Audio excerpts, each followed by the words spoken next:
is stored in the balls.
What a thrill.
Volgin thought he was in control.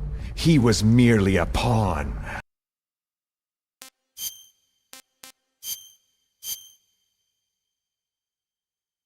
After the end of World War II, the world was split into two, East and West. This marked the beginning of the era called the Cold War.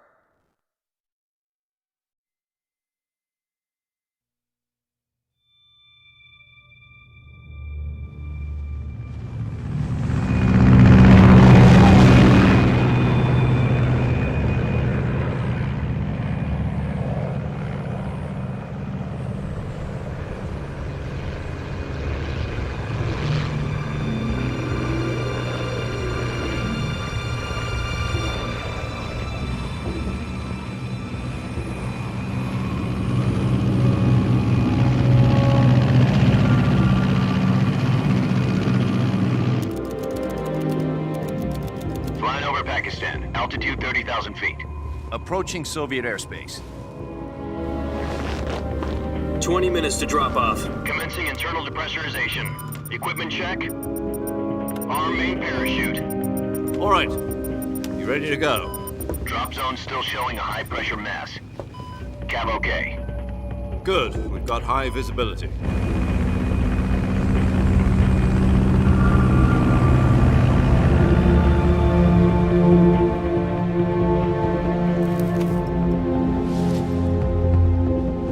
Put out that cigar.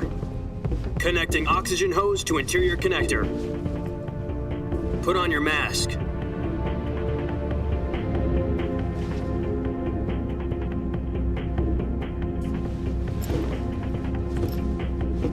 Does this panty waste know what he's doing? Approaching release point. 10 minutes to drop off. Hey, are you deaf? He said put out the cigar and put on your mask.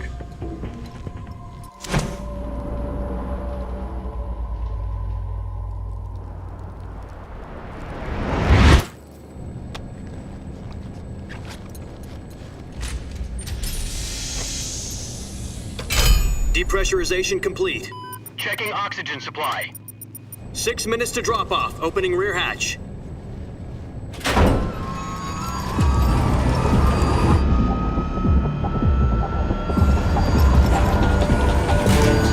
Sunrise.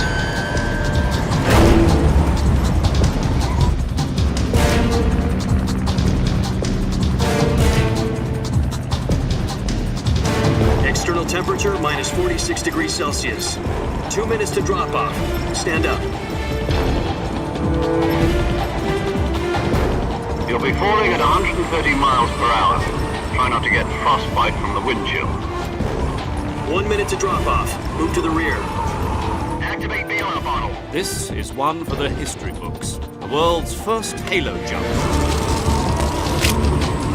10 seconds to drop off. Stand by. Status okay. All green. Prepare for drop off. Countdown. 5, 4, 3, 2, 1. Spread your wings And fly. God be with you.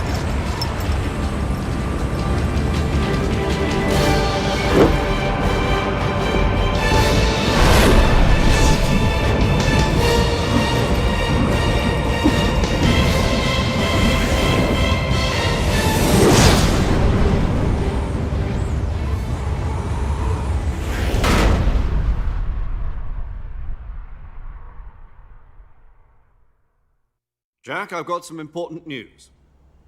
The head of the CIA has finally given us the green light for the Virtuous mission.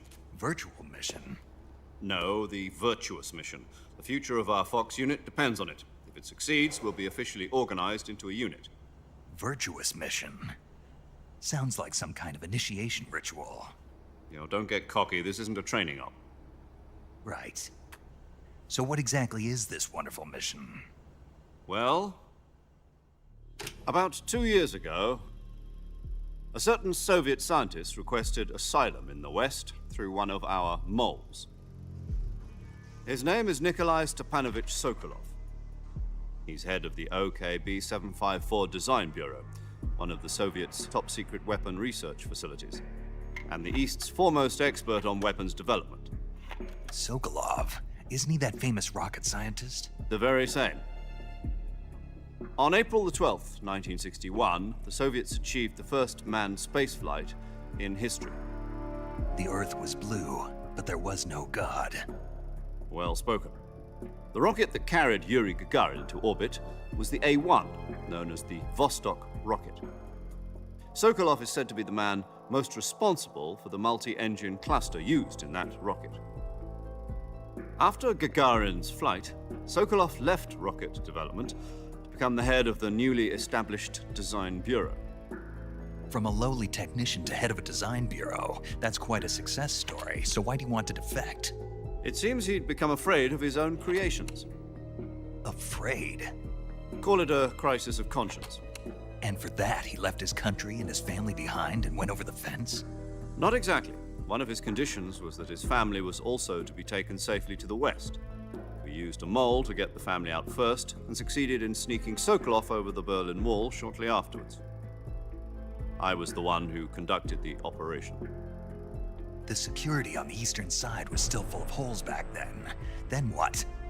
We got Sokolov over in one piece, but the whole ordeal had left him exhausted, and we checked him into a hospital in West Berlin. It took him 2 weeks and more than 600 miles to get from the research facility in the Soviet Union to Berlin.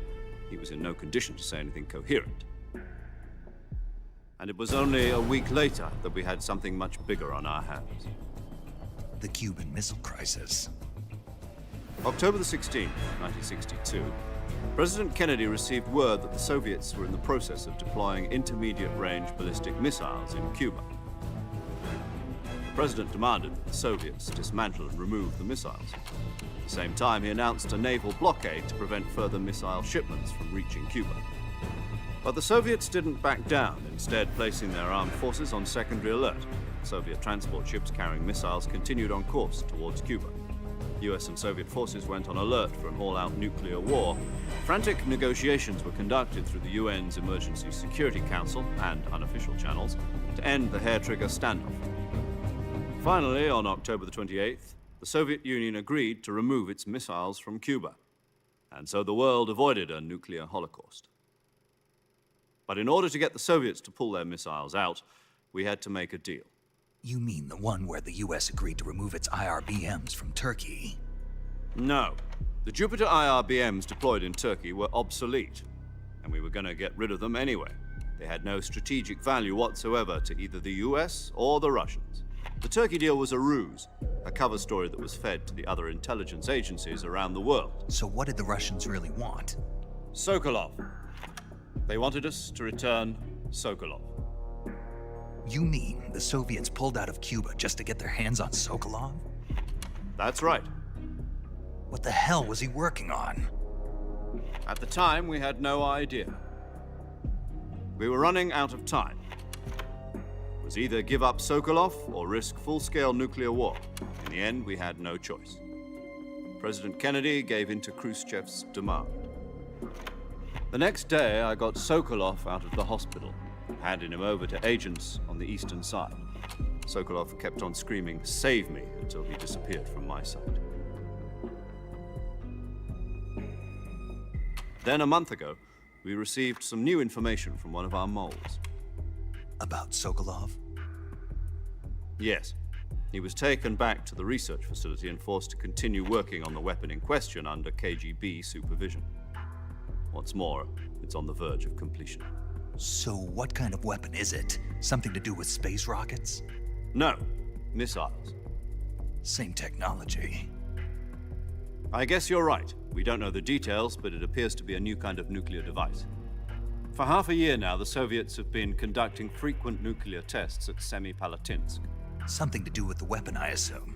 We're talking about a secret weapon so big that Khrushchev was ready to pull out of Cuba to get it back. Is Sokolov still in the facility? No. According to our intelligence, he's in Selinoyarsk, a place in the mountains about 3 miles to the west that's known as the Virgin Cliffs. The Virgin Cliffs.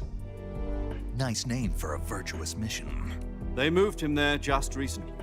Why? Apparently, they're conducting a field test of the weapon, but it's our best chance to get him back. This mission would never have been possible if he was still in the research facility. This is our last chance. Sokolov must have known that too when he contacted us.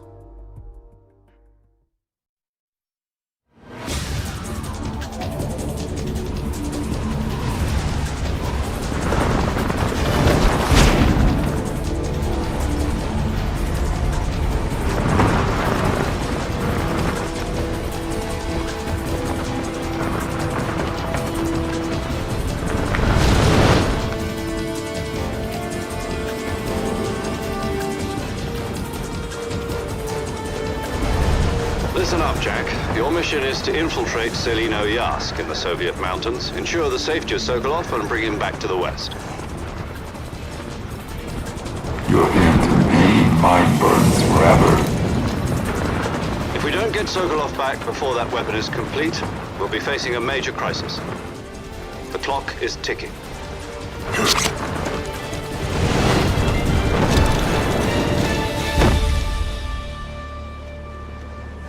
Once we've confirmed the rescue of Sokolov, stand by at the recovery point. A recovery balloon will be dropped at that point. Helium will be pumped into the balloon to inflate it. The process takes about 20 minutes.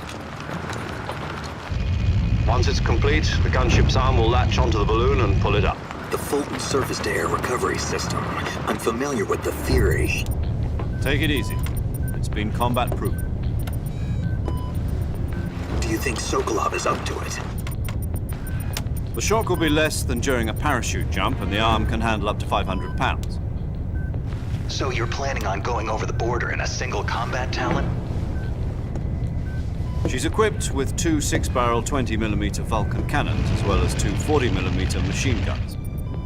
Sounds like she could hold her own against a battalion of tanks. Even with the fuel in the reserve tank, we're facing a 4-hour time limit.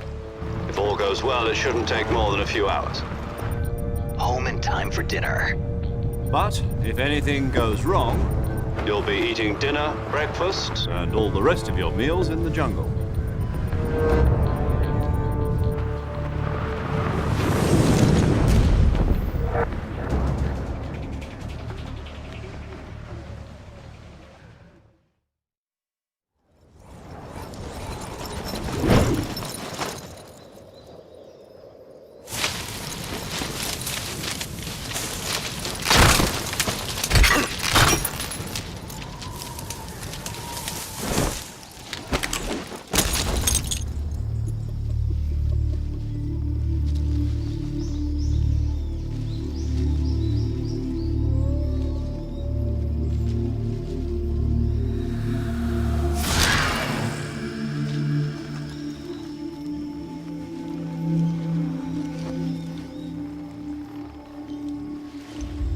Snake, have you ever seen the movie Crank? It ends with the main character falling in the sky like you are, and he splats on the ground. Anyway, good luck.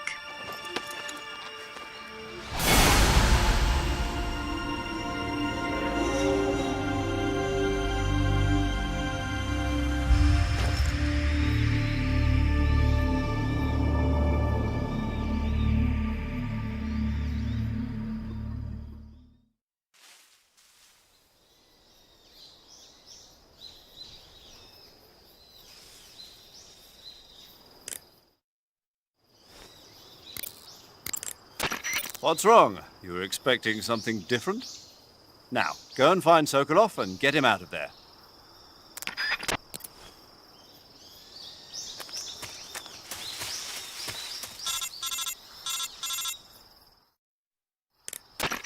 Do you copy?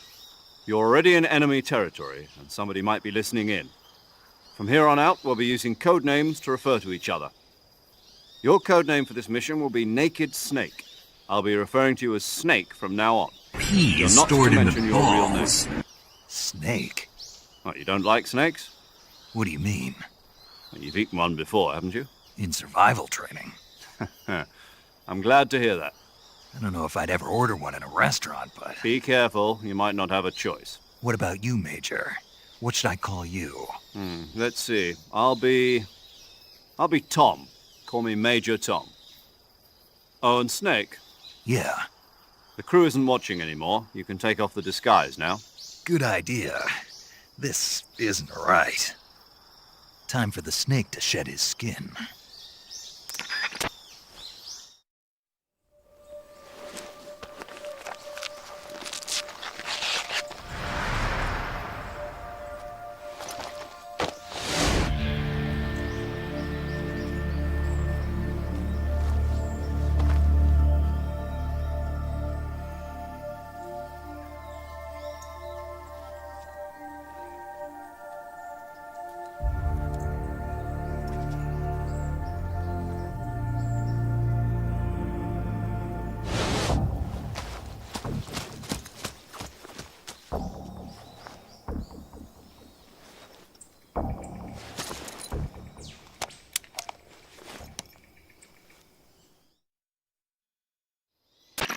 Can you hear me, Major Tom? This is Snake. Kept you waiting, huh? This will be a sneaking mission. You must not be seen by the enemy. Brothers! Leave no trace of your presence. Is that clear? This kind of infiltration is the Fox unit's speciality. In other words, weapons and equipment are procured on site. That goes for food as well. You're completely naked, just as your name implies. Great. Now I see why you asked me if I like snakes. I suppose calling me Snake was your idea of a joke, too. No. There's a good reason for that. I'll tell you later when the time is right. Gotcha. Getting back to the subject, how exactly am I supposed to feed myself? You've been issued a knife and a tranquilizer gun. Use them to hunt for food. You'll also find some medical supplies in your backpack. Yeah, about the backpack. I lost it in a tree on the way down. I see. Well, you'd better go back and get it then. You know where it is? No problem. I can see it from here. It's stuck on a branch. To climb a tree, stand in front of a tree that's covered in ivy and press the action button. I'll be monitoring your progress over the radio. We can't risk violating Soviet airspace, but I'll be in the gunship. My frequency is 140.85. I'll give you a call if I need to talk to you. If you need to talk to me, use the send function. Okay, Snake, go get your backpack. Good, Snake. Now look inside your backpack. Inside this backpack is another backpack. Backpack, Snake pack. The backpack. Snake, don't tell me you forgot your backpack. You backpack. Put the backpack back in the backpack.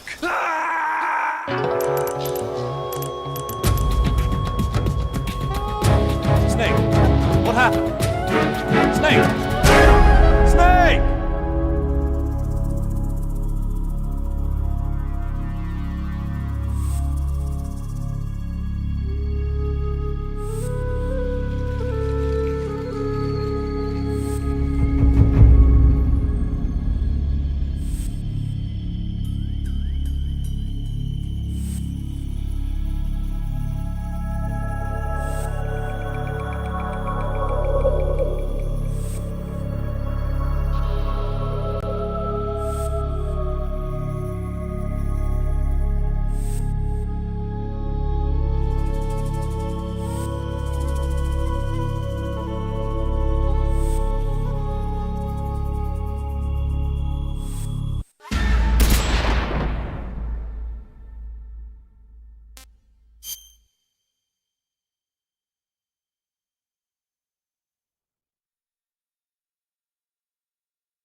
After the end of World War II, the world was split into two, East and West.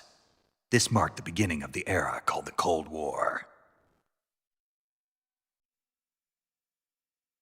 Jack?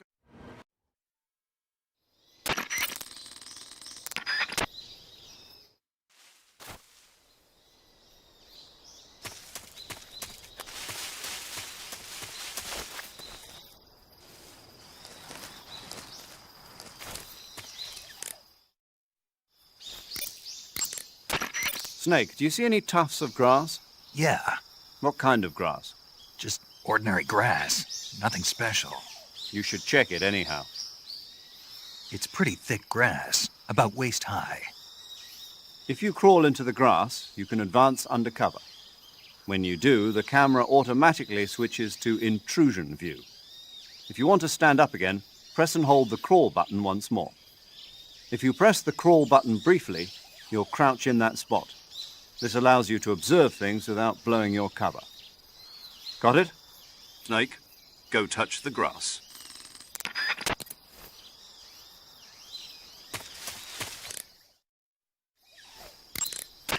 If you crawl into the grass... Snake, first you need to find that backpack you lost on the way down.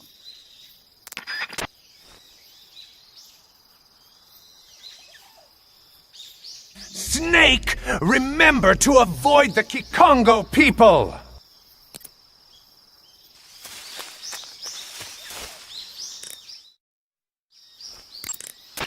Snake, your backpack is stuck on a tree branch, right? Climb the tree and get it back. You can climb any ivy-covered tree by standing in front of the ivy and pressing the action button.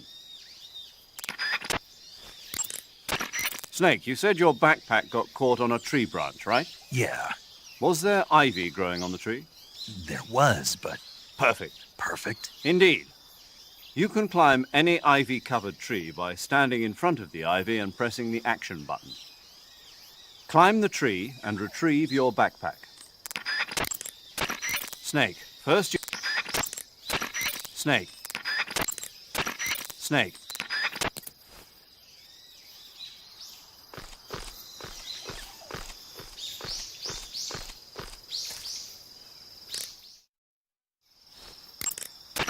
Snake, did you climb that tree? Yes, Good. So the backpack? not yet. Not yet? Don't tell me you went up the tree just to take in the view. Well, I must admit that's not a bad idea.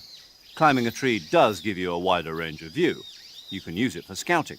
But what you need to do now is retrieve your backpack. Understood? Yeah, The backpack is on the branch pointing east on that tree, right? Walk along the branch and get it. Be careful not to fall. You should be able to grab your backpack if you hang from the branch by pressing the action button. You should be able...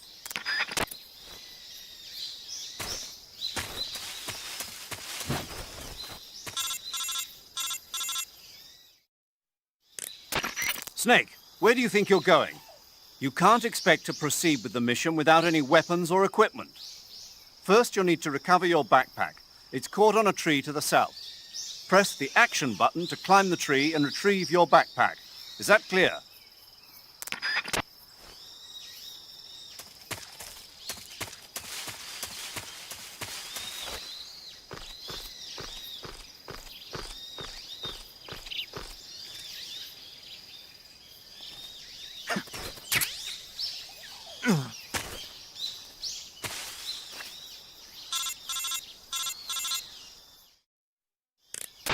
I see you've retrieved your backpack, Snake.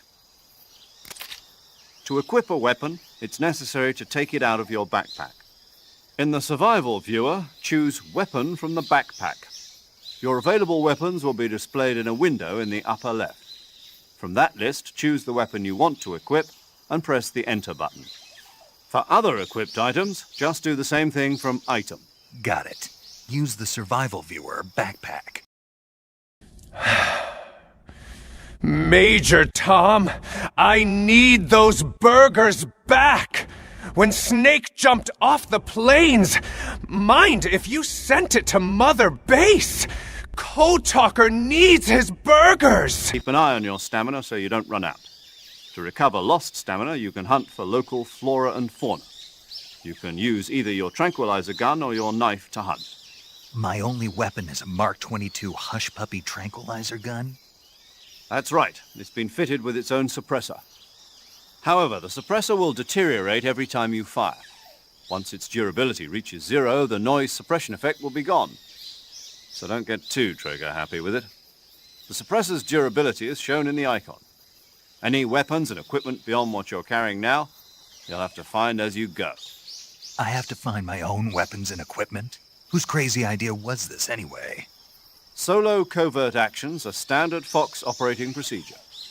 You can't leave any traces of your presence. No weapons, equipment, footprints, sweat, or bodily waste. The same goes for bullets and cartridges, too. Brothers! Your presence in enemy territory is already a violation of international conventions of warfare. There aren't supposed to be any American soldiers in Russia. It could spark an international incident. You can't let anyone see you. You can't let the enemy know you're there. This is a stealth mission. You're a ghost, Snake, in every sense of the word. And there'll be no rescue if you're captured. The military and US government will deny any involvement in the affair. Then I'll just have to take care of myself, huh? I'm afraid so. You've been given a fake death pill for that purpose. SAS guidelines stipulate that soldiers on covert ops like this one be issued a potassium cyanide capsule. Tape it to your body so you can take it when you need to. How generous of you. Use it if you're taken prisoner by the enemy. It'll send you into a state of false death for a short time. Fooling them into thinking that I'm really dead. So, how do I come back to life? Just take the revival pill. You mean that thing they put in my tooth before the mission? That's the one. But be careful. If you remain in a state of false death for too long, nothing will be able to bring you back. Remember that. I'll keep it in mind. You said this was a solo mission, right? Right. I guess that means I can't count on any reinforcements. Correct. The mission rests entirely in your hands. A real one-man army. Relax. Snake! Avoid dark areas! Kakongo dwell there! Survival is of utmost importance. The first member of the support team will be in charge of monitoring your physical condition, acting as a medic, so to speak, as well as recording your mission data. She's a member of Fox as well, and she's here on the gunship with me. She? Hello, Snake. I'm paramedic. Nice to meet you. Paramedic. As in a medic who comes in by parachute. Aren't you going to tell me your real name? Are you going to tell me yours, Mr. Snake? My name, huh? It's John Doe. And they call you Jack for short. You're a regular Captain Nemo. A name means nothing on the battlefield. After a week, no one has a name. What's your name? Jane Doe. Very funny. I wasn't joking, but I'll tell you my name only if you manage to make it back alive. My frequency is 145.73. She's also in charge of recording your mission data. Whenever you want to save, send a message over the reserved save frequency, 140.96. So saving lets me record my mission data. That's right. It also records the state of your health. Good to know. There's one more person I want to introduce you to, Snake. Huh? Speaking of snakes, you remember the boss, don't you? A legendary soldier and your mentor. Actually, it was the boss that got the DCI's authorization in the first place. She's going to be serving as Fox's mission advisor. The boss is? She also helped me plan this mission. She and I were at SAS together. Jack, is that you? How many years has it been? Boss? That's right. It's me. Talk to me. Let me hear your voice. It's been 5 years, 72 days, and 18 hours. You've lost weight. You can tell just by the sound of my voice. Of course I can. I know all about you. Really? Well, I don't know anything about you. What's that supposed to mean? Why'd you disappear on me all of a sudden? I was on a top-secret mission. You didn't need me anymore. But there were still so many things I wanted you to teach me. No, I taught you everything you needed to know about fighting techniques. I taught you all I could. The rest you needed to learn on your own. Techniques, sure. But what about how to think like a soldier? How to think like a soldier? I can't teach you that. A soldier needs to be strong in spirit, body, and technique. And the only thing you can learn from someone else is technique. In fact, technique doesn't even matter. What's most important is spirit. Spirit and body are like two sides of a single coin. They're the same thing. I can't teach you how to think. You'll just have to figure it out for yourself. Listen to me, Jack. Just because soldiers are on the same side right now doesn't mean they always will be. Having personal feelings about your comrades is one of the worst sins you can commit. Politics determine who you face on the battlefield. And politics are a living thing. They change along with the times. Yesterday's good might be tomorrow's evil. Is that why you abandoned me? No, it had nothing to do with you. I already told you, Jack. I was on a top-secret mission. A soldier has to follow whatever orders he's given. It's not his place to question why. But you're looking for a reason to fight. You're a natural-born fighter, but you're not quite a soldier. A soldier is a political tool, nothing more. That's doubly true if he's a career soldier. Right and wrong have no place in his mission. He has no enemies and no friends. Only the mission. You follow the orders you're given. That's what being a soldier is. I do whatever I have to get the job done. I don't think about politics. That's not the same thing. Sooner or later, your conscience is going to bother you. In the end, you have to choose whether you're going to live as a soldier or just another man with a gun. There's a saying in the Orient, loyalty to the end. Do you know what it means? Being patriotic. It means devoting yourself to your country. I follow the president and the top brass. I'm ready to die for them if necessary. The president and the top brass won't be there forever. Once their terms are up, others will take their place. I follow the will of the leader, no matter who's in charge. People aren't the ones who dictate the missions. Then who does? The times. People's values change over time, and so do the leaders of a country. So there's no such thing as an enemy in absolute terms. The enemies we fight are only enemies in relative terms, constantly changing with the times. As long as we have loyalty to the end, there's no point in believing in anything, even in those we love. And that's the way a soldier's supposed to think? The only thing we can believe in with absolute certainty is the mission, Jack. All right, but do me a favor. What is it? Call me Snake. Snake. Oh, right. Your code name is Snake. It suits you well. That's right. The legendary unit that the boss put together during World War II was a snake. The Cobra unit, a group of heroes that brought the war to an end and saved the world. As long as you've got a legendary hero backing you up, you'll be fine. Isn't that right, Snake? Yeah, I can't think of anyone else I'd rather have with me. Oh, and one more thing, boss. Yes? It's good to hear your voice again. Same here. After all, who knows if either of us will make it out alive? Snake, you are always best at urban warfare and infiltrating buildings. But this is the jungle. Survival is going to be key. Those CQC techniques I taught you are sure to come in handy. CQC?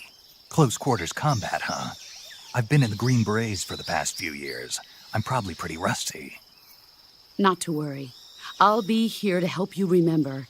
After all, this is your first actual survival mission. I'll be supporting you over the radio. Where are you, boss? Next to the Major? The boss is communicating with us by radio from aboard a Permit-class submarine in the Arctic Ocean. My frequency is 141.80. Call me if you need my advice on battle techniques. Gotcha. Your mission is to retrieve Dr. Sokolov. Dr. Sokolov is being held in an abandoned factory located to the north of your current position. Avoid heavy combat and don't let anyone see you. Don't forget that this is a stealth mission. Snake, try to remember some of the basics of CQC.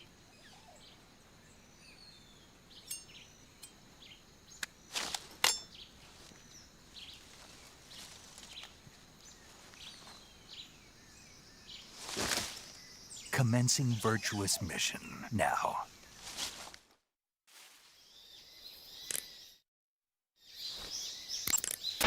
Sokolov should be at the abandoned factory to the north, so head in that direction. Snake, intelligence indicates that that area is outside the enemy's cordon, so you shouldn't have any unexpected encounters with enemy patrols.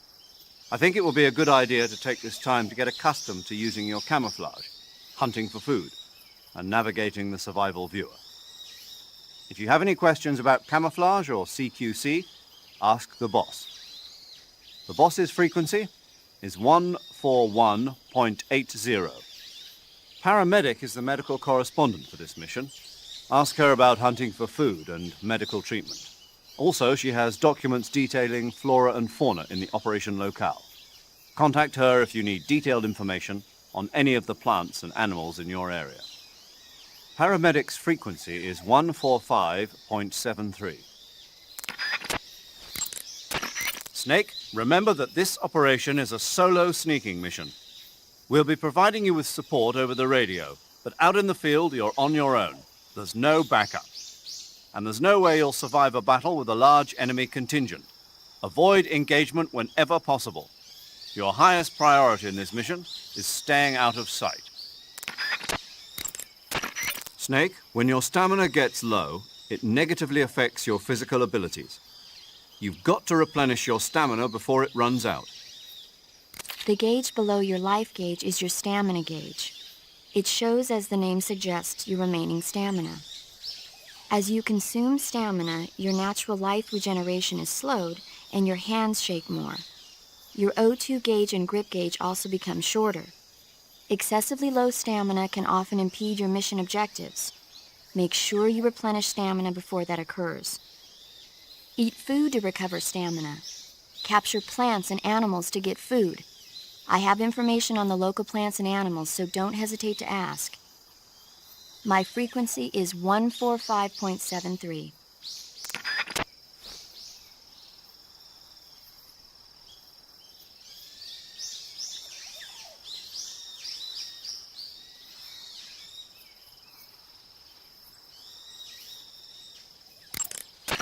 Your actions can lower your stamina. The more demanding the activity, the more stamina consumed.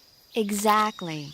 Walking slowly will conserve stamina, while actions like rolling, crawling, and stalking consume large amounts of it. Try your best to avoid unnecessary actions in order to conserve stamina. Snake, use the survival viewer to pick your camouflage, treat wounds, and eat food. Ask the boss or paramedic about the details. The boss's frequency is 141.80.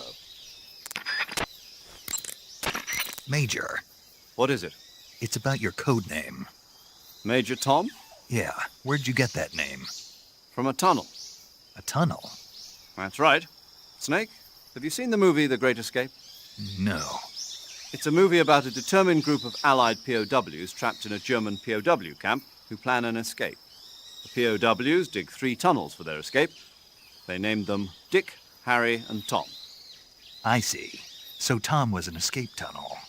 Did they make it? Out of the camp? Of course. One of the tunnels was even discovered before it was finished, but eventually they do make it out. I get it now. So Tom was the tunnel they used to escape. Yes, that's right. What is it? Well, actually, I'm not sure if I remember correctly. Major. Oh, it's all right. It's Tom, Snake. Tom is the escape tunnel. Yes, no question about it.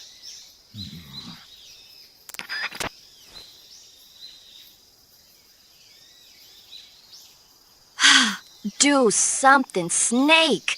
Do something, Snake! Do something with your snake, Snake! All right, now focus all your simping money on me, you worthless pigs! You look really lonely. I think this Paramama medic can fit that all night long. Paramama's Healing Radio ASMR coming soon. Come to me. Snake, in order to carry out the mission without being spotted, you must learn to detect an approaching enemy well ahead of time. Press the first-person view button and use the first-person view to constantly check your surroundings as you proceed.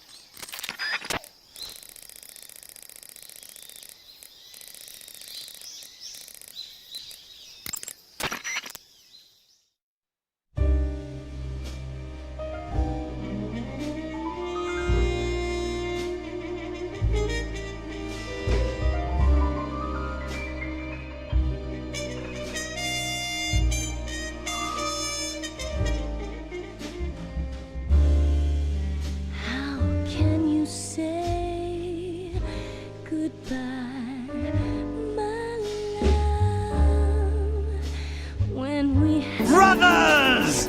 Even said hello. I see your face. I feel your sadness. I feel your pain inside of me. Why are you so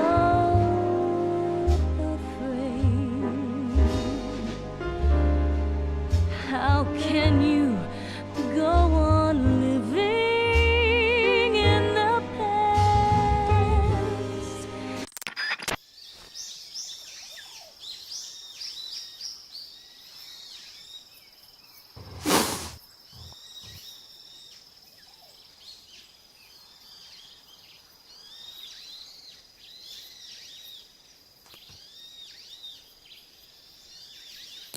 Foreshadowing is a narrative device.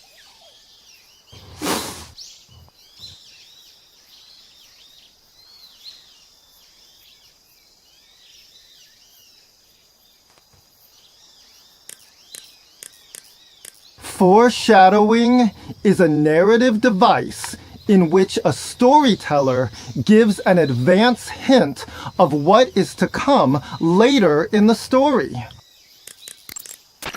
Sokolov should be at the abandoned factory to the north. Sokolov should... You can use an... Snake, making it harder for the enemy to spot you isn't the only advantage to maintaining a high camo index.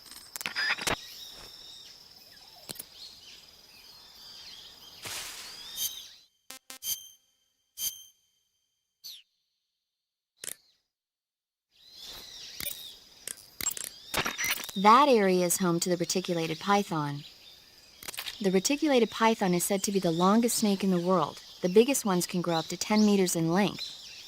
Although they're not poisonous, they're still very dangerous, so be careful around them. They have a highly ferocious temperament and they can swallow whole, Looks even like a large formidable animals recruit. like deer and Welcome pigs. aboard, soldier. Their most distinguishing feature is the mesh pattern of their scales. This pattern acts as a highly effective natural camouflage. If you think there might be a reticulated python about, pay close attention to your surroundings. Otherwise, you could get bitten before you even know it's there. It's a huge snake, but you should be able to capture it alive by using the tranquilizer gun. I'll bet if you capture one and throw it at an enemy, it'll give him a good scare. Right. But how do they taste? Huh? Do they taste good? You're actually going to eat one. Why else would I be asking? Cannibal. What was that? Nothing. Let's see what the guide says. Ah, you're in luck. It says they taste pretty good. Good. I can hardly wait. Ugh. Brothers! Snake, that area is inhabited by the giant anaconda. The giant anaconda is believed to be the largest snake in the world in terms of weight and diameter. It's not poisonous, but its large size makes it extremely powerful. They say it even eats crocodiles. Its only natural predator is man. And snake. And snake. The giant anaconda is a very large snake, but you should be able to capture it alive using the tranquilizer gun. Got it. So how does it taste? I knew you were going to ask me that. Glad I didn't disappoint you. So? Well, the guide says it tastes all right. Good. I'll have to try some. Ugh. Snake, that area is inhabited by magpies. Magpies are members of the crow family. They're distinguishable by their beautiful dark blue and white bodies and their long tails. Their favorite food is insects, but they'll also eat small fish, acorns, and fruit. They're omnivores, which means... They'll eat anything. Right, just like you, huh? If you use the tranquilizer gun, you should be able to capture magpies alive. Okay. So how do they taste? You always ask me that. Naturally. So? I've never heard of anybody actually eating a magpie, but I suppose there's no reason you couldn't. You don't say. Oh. Remember the basics of CBT, Snaky Poo? The gauge below your life gauge is your stamina gauge. It shows, as the name suggests, your remaining stamina. As you consume stamina, your natural life regeneration is slowed and your hands shake more. Your O2 gauge and grip gauge also become shorter. Excessively low stamina can often impede your mission objectives. Make sure you replenish stamina before that occurs.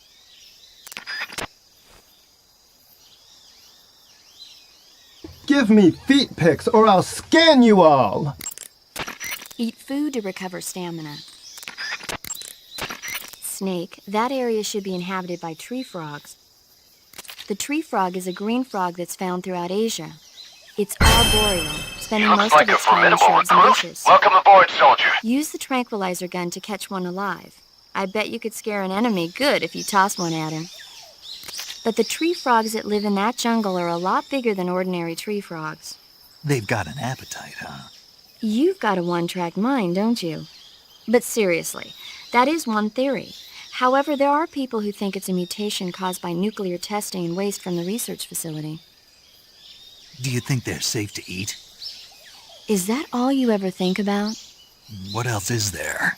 Lots. Like what? Like why a frog would get so big in the first place. Whether it's a temporary phenomenon created by a unique environment, or a permanent mark of evolution, or a product of the toxic waste coming out of the research facility. If it is the waste that's causing it, then it means humans are interfering with the ecosystem. It really makes you think about the changing relationship between... This isn't interesting. Oh, fine. Be that way. So, how about it? You mean, is it edible? Yeah. Well, I guess it's probably okay.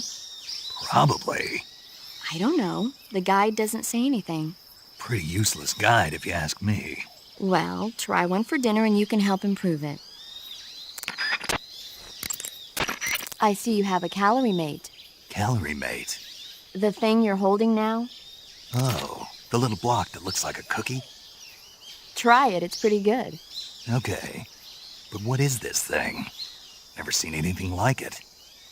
Calorie Mate is an energy supplement that contains all the proteins, lipids, vitamins, carbohydrates, and minerals needed for a balanced diet.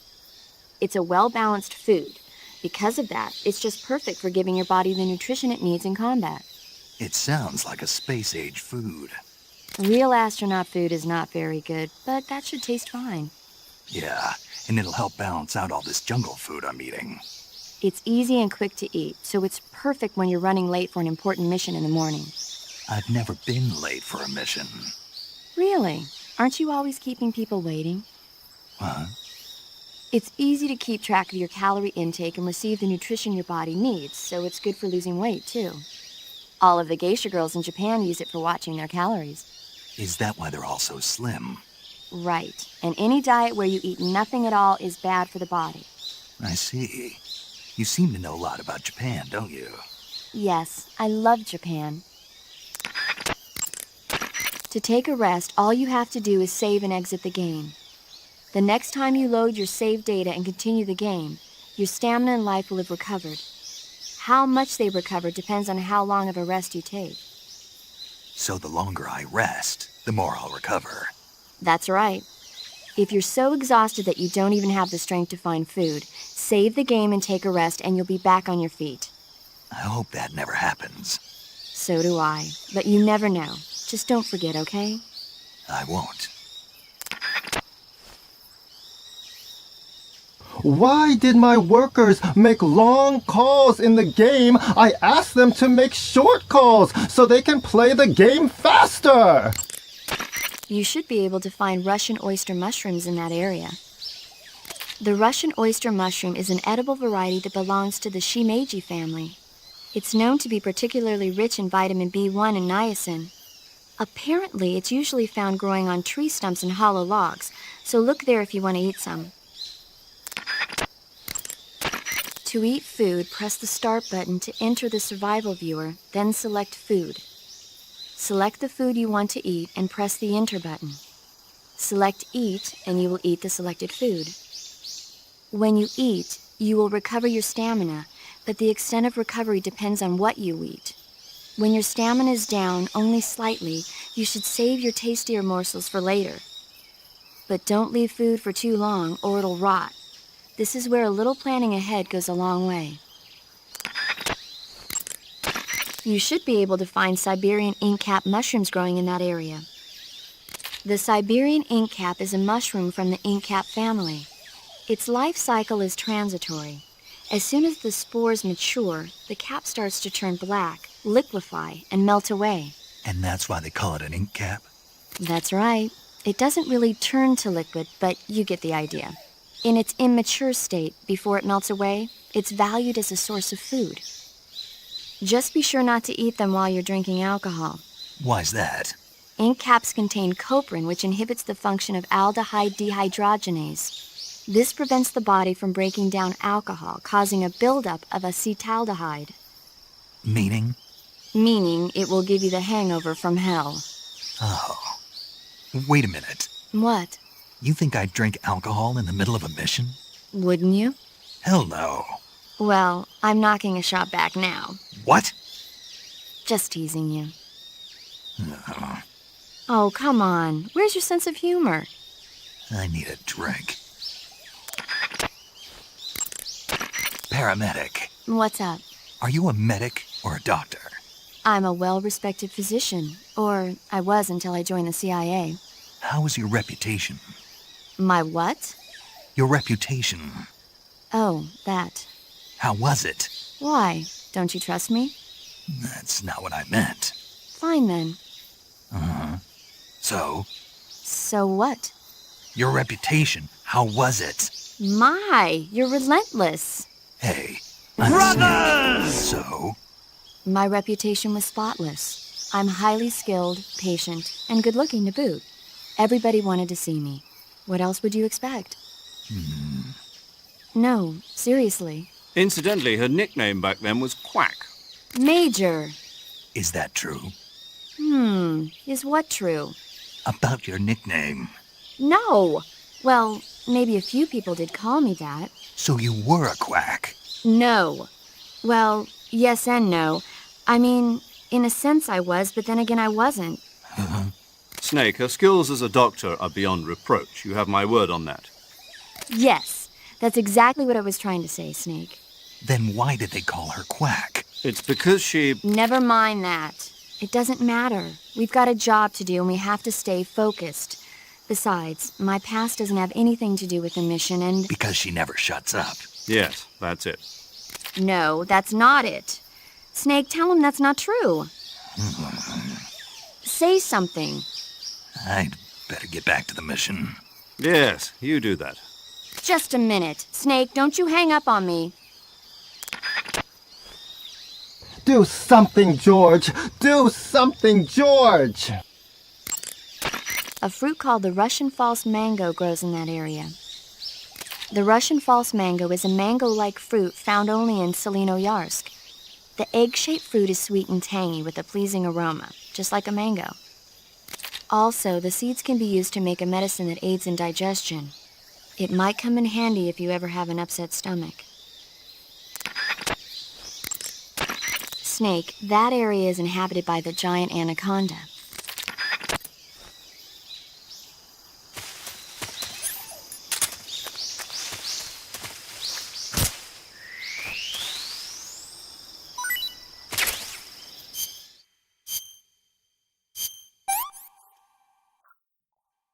I want some more.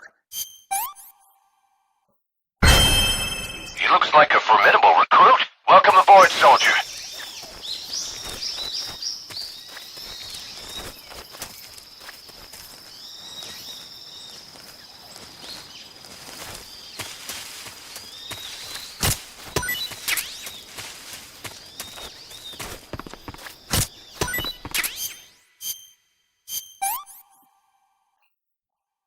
Disgusting. Sick.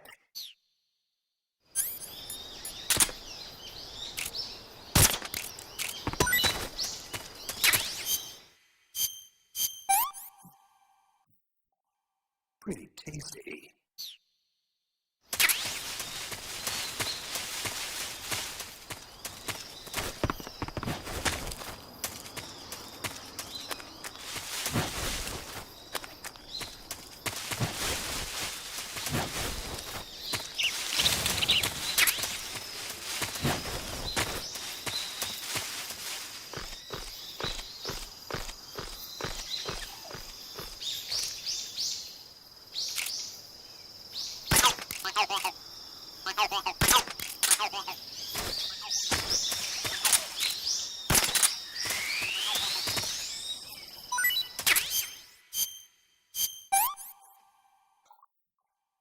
That's tasty.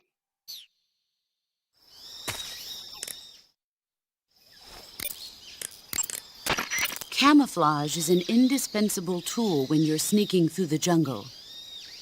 To use camouflage, first press the Start button to go to the Survival viewer. Then select Camouflage and press the Enter button. Select Uniform to select Battle Fatigues, and Face to select Face He paint. looks like a formidable recruit. Choose Welcome battle aboard, fatigues soldier. that match the surrounding environment. The most effective camouflage is attained by selecting fatigues that blend in with the environment. Camouflage patterns that stand out in your surroundings will attract attention. Brothers! Visibility is poor in the jungle, so you'll be finding yourself in a lot of unexpected encounters. Naturally, this means that close quarters combat will be more important than ever. So I'll have plenty of chances to use CQC then. That's right. In proximity encounters, firing a gun isn't necessarily the best response to every situation. It's only one option among many. Rather than taking the time to draw, aim, and fire a gun, engaging your opponent in hand-to-hand combat can sometimes be a faster and more reliable way of subduing him. Besides, in a sneaking mission like this one, it's too dangerous to go around firing your gun. You'll end up revealing yourself to the enemy. Yeah, I know. You created CQC to deal with exactly this type of situation. With your help, of course. In a battle situation, you'll only have a split second to decide how to attack. Use the weapon button to attack using a weapon, and the CQC button to attack using CQC. Press the CQC button once to throw a punch. You can only use CQC to grab enemies when your right hand is free to grab and pull them toward you. I see you're wearing the olive drab uniform. Olive drab, or OD for short, is what you might call the pre-camouflage uniform. Plain-colored OD fatigues are still worn by infantry today, but they'll be replaced sooner or later by patterned camouflage. As you can see, it's got no colors or markings on it, so of course it won't make a very effective disguise. You should change into some other type of camouflage as soon as you can. Normally, you would ask a fellow soldier how well your camouflage is working. But this is a solo sneaking mission, so nobody out there is on your side. You have to determine how well your camouflage is working by yourself. Yeah, I know. Don't worry, that's what the camo index is for. The camo index tells you how well you've imitated the surroundings. The higher the index, the more well disguised you are. With a high enough camo index, you can even fool enemies inches away. If you are in an area where encounters are a high concern, keep your camo index high. Got it? Someone buy me large amounts of Fent!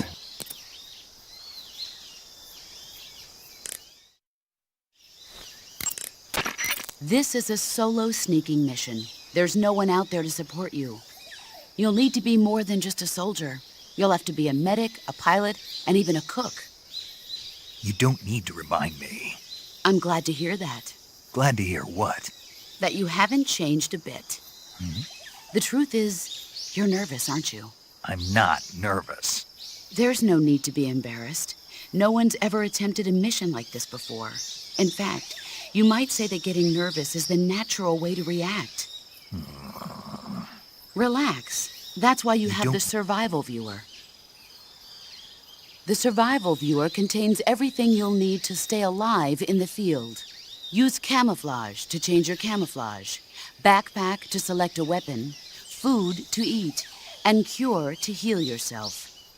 The map option lets you view the map, and the options function lets you change the settings to suit your individual style. The survival viewer is going to be your best friend in this mission, so learn to make the most of it. In my day, I did my share of sneaking into enemy territory. You mean since World War II? Yeah, mostly snatch missions. Snatch mission. That's where you abduct an enemy officer without killing him, right? Right.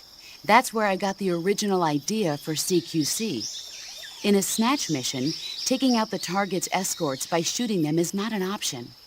If the enemy hears the gunshot, they'll know there's an intruder and tighten security, and the target will sense danger and try to get away. You needed a way to take out the guards and secure the target without making a sound. That was the idea. The CQC style that you and I developed is based on the techniques I cultivated during those missions. So... First time I've heard this. Huh? You've never told me any of this before. I didn't? No. Why? Why didn't you tell me this before? Why now? I have my reasons. Choose battle fatigues that match the surrounding environment. The most effective camouflage is attained by selecting fatigues that blend in with the environment. Camouflage patterns that stand out in your surroundings will attract attention. It takes more than just clothes to make a good disguise. To camouflage yourself effectively, you'll need to wear face paint. Face paint is camouflage applied to the face. Bare skin sticks out like a sore thumb in the jungle, so always protect yourself with face paint. Choose a color that matches the features of your surroundings and use your finger to apply the face paint. Start by applying a light color, then gradually move up in darkness. That way, even if you make a mistake, you can cover it up with a later, darker color. In order to flatten the appearance of your face, use light colors on areas of the face that recede and dark colors on areas that protrude.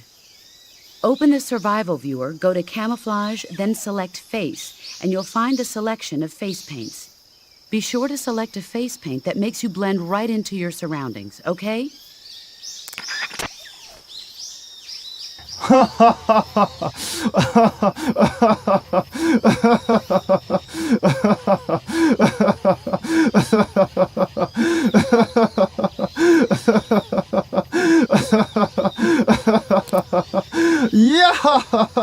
Yahoo! I'm so fucking crazy and high on drugs. Fuck! Snake. What's up, boss? Don't you what's up me.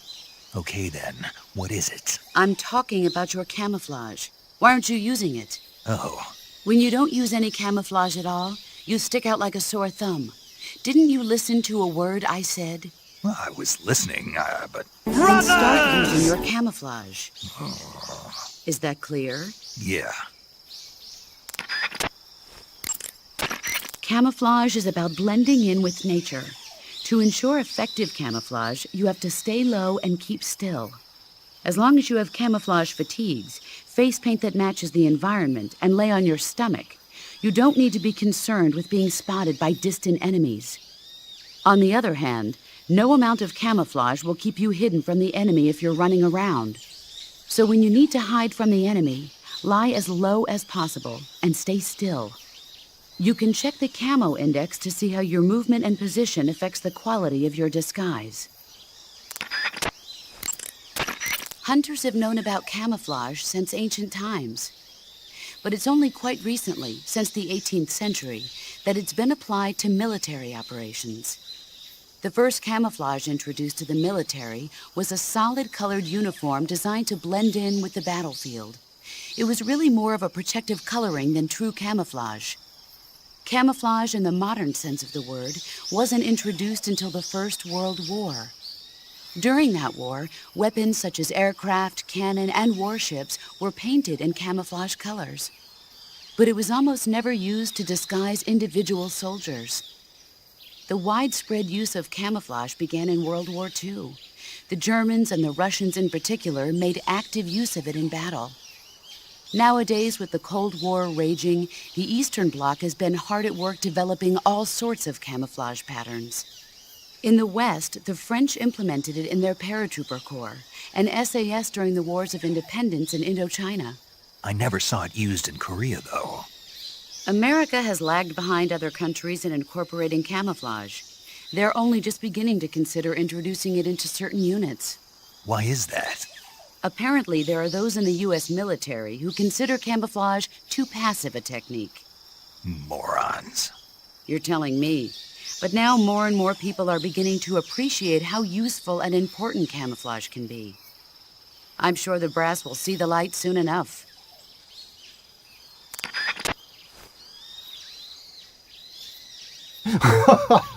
I did bath salts on Epstein Island.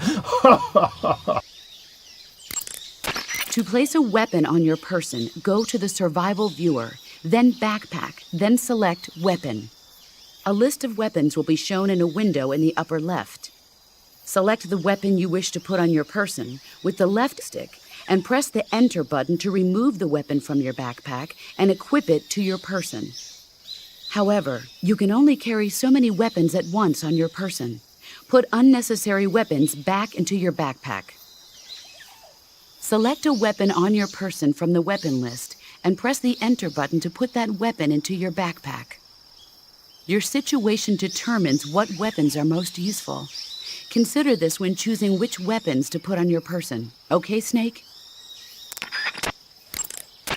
The sooner you find the enemy, the better you'll be able to deal with the situation. So be sure to make use of sensors like the motion detector and active sonar. When you aim your handgun in first-person view,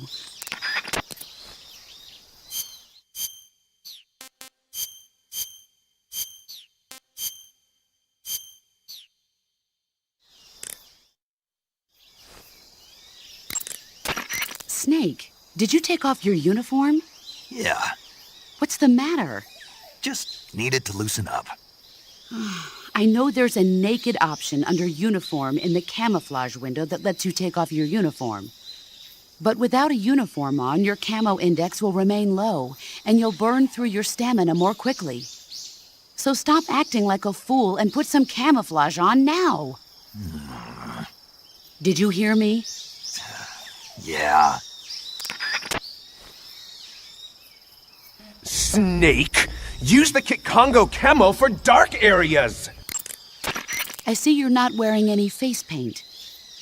Selecting no paint for face under camouflage lets you remove your face paint. But without face paint, your camouflage alone won't be sufficient. So if you need a high camo index, make sure you're wearing face paint. Got it? For the assault...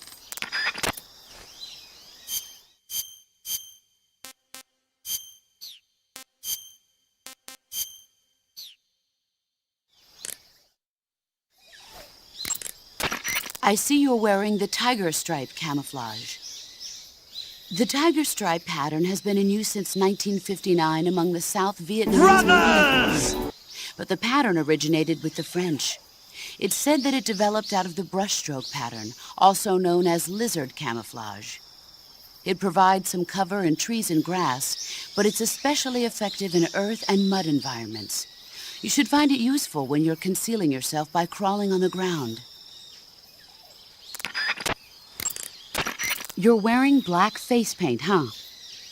Painting your face black will raise your camo index in dark areas. If you find yourself in any dark areas, make sure to use the black face paint.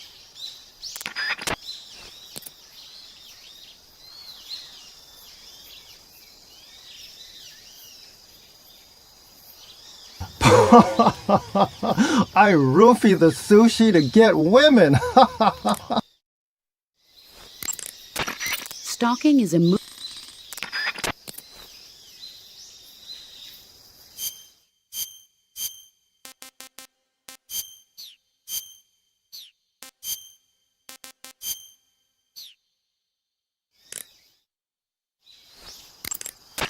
I see you're wearing the leaf pattern camouflage. The leaf pattern was developed I to provide roofied the cover in sushi. forest environments. The U.S. military isn't the only one using it. Countries that anticipate operating in forest environments are developing various types of patterns, each suited to the vegetation of the particular region. The Soviets and the Eastern European countries all use their own unique patterns. Leaf pattern camo will give you an especially low profile in areas of thick vegetation. In the jungle, it's absolutely crucial to keep your position secret from the enemy. Sometimes even the smallest sound can be enough to give your position away and get you killed. You'll have to make sure your weapons and equipment don't make noise bumping around. Use tape to secure metal objects and other items that seem likely to produce noise. After you've secured your gear, jump up and down to see whether it makes a sound. Don't worry, I remember the drill.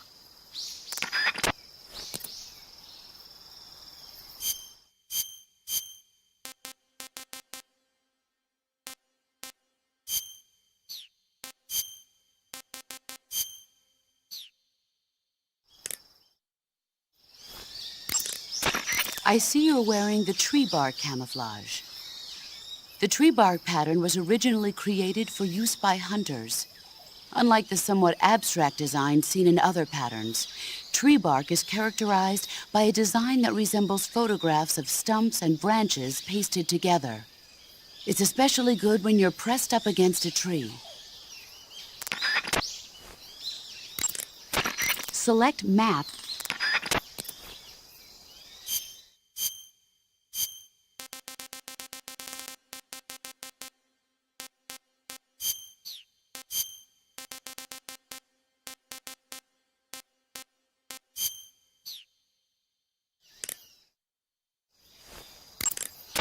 Snake. What's up, boss? Don't you what's up me. Just what do you think you're doing? What do you mean? What do I mean? What is that camouflage you're wearing? Oh, this. What do you think? Of all the... Looks pretty good on me, doesn't it? Are you out of your mind? You can't wear that in battle. It's like saying to the enemy, "Hey, here I am, shoot me." Well, I'll admit it is a little on the flashy side. Then why don't you... But it does look good on me, doesn't it? You don't think so? Listen, wise ass. Camouflage isn't going to do jack if it doesn't help you blend in with your surroundings. Well, I think it looks good on me. Fine. Wear whatever you want. Thought you'd like it. Keep in mind that your weapons and equipment each have their own weight. Storing a heavy item on your person will cause your stamina to drain more quickly. If you're getting tired or want to conserve your stamina, it's a good idea to put any items you're not going to use back into your backpack.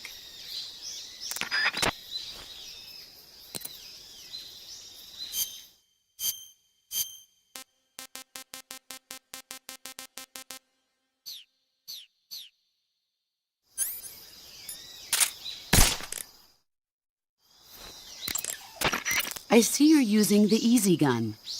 The Easy Gun is a silenced tranquilizer gun for special ops use, developed for Fox by the CIA's Technology Division. A silenced tranquilizer gun? I don't see a suppressor on here. Apparently, the tranquilizer rounds themselves are designed to suppress the sound. Interesting. In other words, I won't have to worry about the suppressor wearing out on me, right? That's right.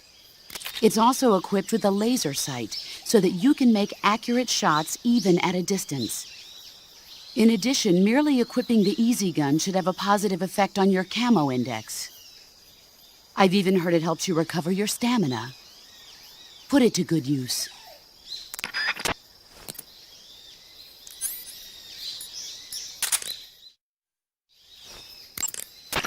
The gun you're using is a test model of a suppressor-equipped pistol currently in development by the Navy that's been modified by the CIA into a tranquilizer gun.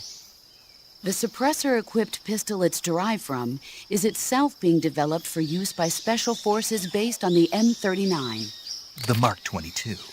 That's what they're going to call it if they decide to adopt it for official use. It uses a slide lock mechanism that will keep the firing sound down to a minimum. But I'll have to reload it by hand every time I fire, right? Right. You won't be able to fire multiple shots at once, so make every shot count. Aim for the enemy's vital spots. There's talk of designing the Mark 22 to accommodate special subsonic rounds, but for this mission, you'll be using specifically designed tranquilizer rounds. In a way, these tranquilizer rounds are like miniature syringes. When one of them strikes a target, the impact causes a needle contained within to shoot out. At the same time, chemicals inside the round are mixed to create a gas, which pushes the plunger and injects the tranquilizer into the target. You can knock out an enemy immediately by shooting them in the head, but if you shoot them in the arm or leg, the tranquilizing agent will take some time to set in. Aim carefully. Snake! My name is Major Tom. I listen to David Bowie, and I'm not gay. I repeat, I am not gay. Happy Pride Month! There is one weapon greater than any other in battle. Do you know what that is? Yeah. What? Do we have to go through this again? Yes. Will. An unflinching will to survive no matter what. Exactly. The will to carry out your mission and return home alive will see you through even the most desperate of situations. It's the most potent weapon in your arsenal. Don't forget that, no matter what. Treetops, bushes, hollow logs. There are plenty of places in nature you can use to hide yourself. Search each area carefully in first-person view. Use nature to its fullest extent. You'll thank me later. If you want to survive in the jungle, you're going to need to hone all of your senses. An unnatural movement in the undergrowth, a tiny shadow peeking out through the trees in the distance. Always keep an eye out for any signs of the enemy's presence. Your sense of hearing is equally important. Visibility is poor in the jungle, so you've got to learn to pick up the enemy's presence from the sounds you hear around you. Always be listening for that one snap of a twig among the chirping of the birds and the babbling of the brooks. Your sense of smell is also important. Body odor, sweat, gunpowder, food. These faint smells wafting in the wind will tell you where the enemy... No. No? I can't smell. You? What now? I can't smell. Not at all. Nope. Not even a little bit. Not a thing. Oh. Well then, you'll just have to trust in your instincts as a gamer. If you rapid...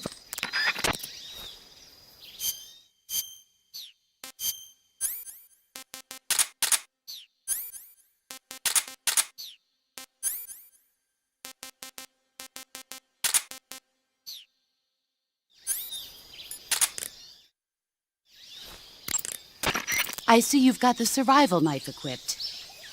The survival knife is a necessity in the field. Press the weapon button to swing the knife. Press it repeatedly to perform a combo attack. The knife lets you kill an enemy silently, so you should find it useful when the situation calls for stealth.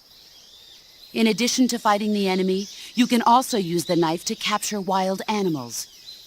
That one knife can provide you with everything you need to survive in the field. Use it well. Everyone, help! My boat sank, and I'm in the middle of nowhere! Can someone call Miller? I need to send XOF to their base!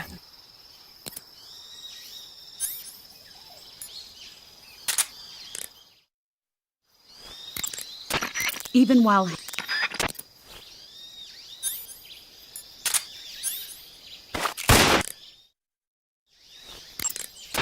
Equipment captured in the field.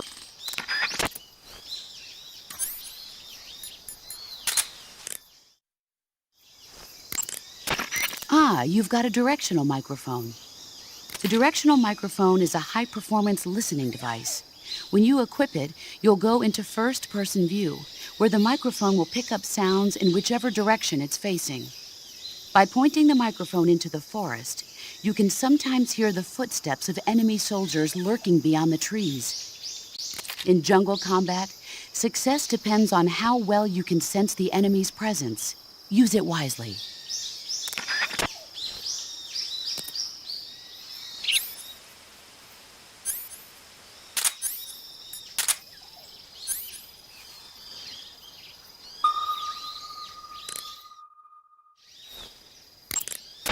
When you see an enemy, your ultimate objective in this mission is to find Sokolov and get him to safety, not to slaughter the enemy. So basically, I should avoid getting into battles, right? You don't have to tell me. To avoid battles, it will be essential to scout out the enemy's numbers and positions. That's what your binoculars are for.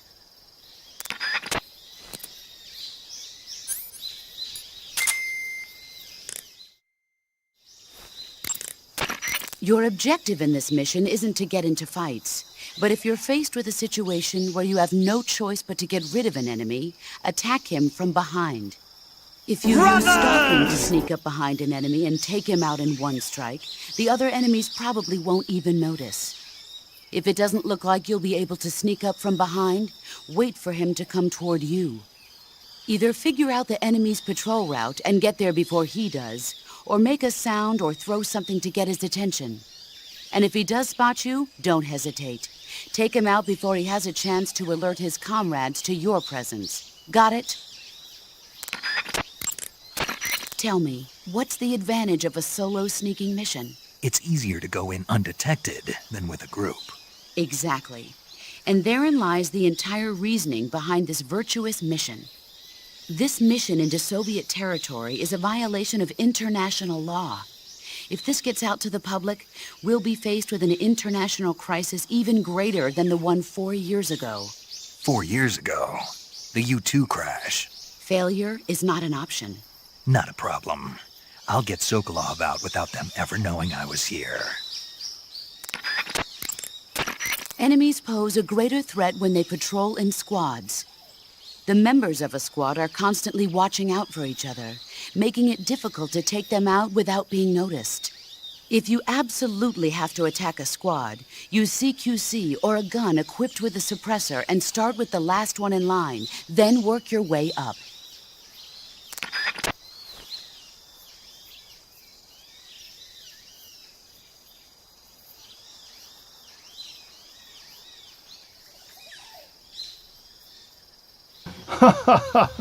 First they gave me life, now they gave me emotion.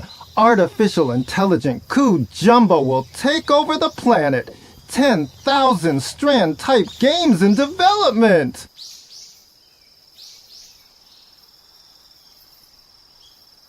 Snake, we need to nuke Huey's boat.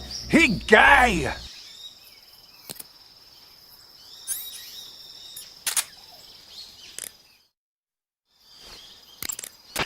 A tactical reload is a change of magazines carried out before the bullets in the magazine are completely used up.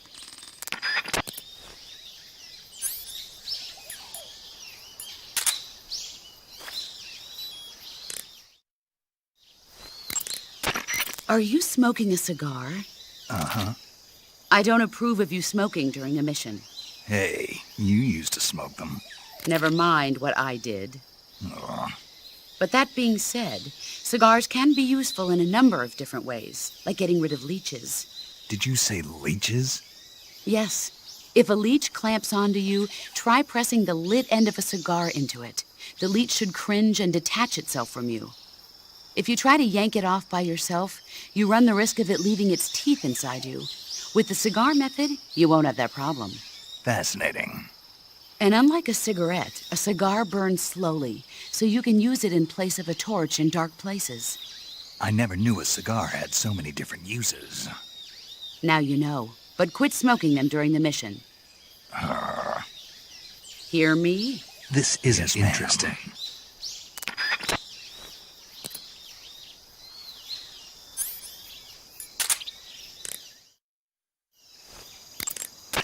I see you're using binoculars. The ones you've got are a high-performance military model equipped with a zoom function. Yeah, they give me a flat image across the entire viewing range. They're completely waterproof and highly shock and flame resistant. You won't need to worry about them breaking. Scouting is key during a sneaking mission. If you can determine enemy positions and the lay of the land from a distance, it'll make your job that much easier. Use them wisely.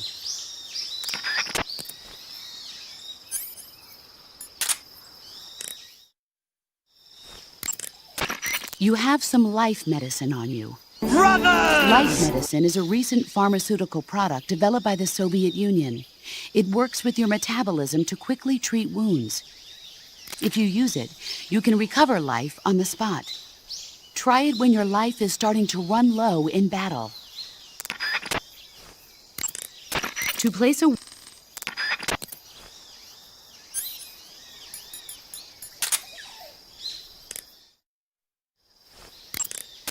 painting your face black. Snake, that... If you have any questions about stamina or healing, just ask me. No! I'm based and red-pilled! Snake, that... Snake, intelligence indicates that that area is outside the enemy's cordon. so you shouldn't have any unexpected encounters with enemy patrols. I think it will be a good idea to take this time to get accustomed to using your camouflage, hunting for food, and navigating the survival viewer. Paramedic is the medical correspondent for this mission. Ask her about hunting for food and medical Welcome aboard, treatment. soldier. Also, she has documents detailing flora and fauna in the operation locale. Contact her if you need detailed information on any of the plants and animals in your area. Snake, the fake death and revival pills we gave you are the latest in internal medicines developed for intelligence ops by the CIA's technology division. You can use the fake death pill to send yourself into a death-like state for a limited period of time. Use it wisely, and you should be able to fool the enemy into thinking you're really dead. It may come in handy if you ever find yourself cornered. To revive yourself from the fake death state, use the revival pill. But remember, timing is critical. The effect will be ruined if you revive right in front of your enemy. Interesting. But how does it work? What do you mean? I don't feel right taking some pill I don't know anything about. How does it make me look dead? How's it gonna affect my body? Well, Snake, about that... I get it. I should ask Paramedic. Paramedic. Allow me to explain. You know how there are animals in nature that play dead, like weevils, ladybugs, chickadees, possums, and the like? Well, the fake death pill takes the natural art of playing dead and applies it to the spy world. When you take the fake death pill, it causes your body to rapidly secrete a number of chemicals.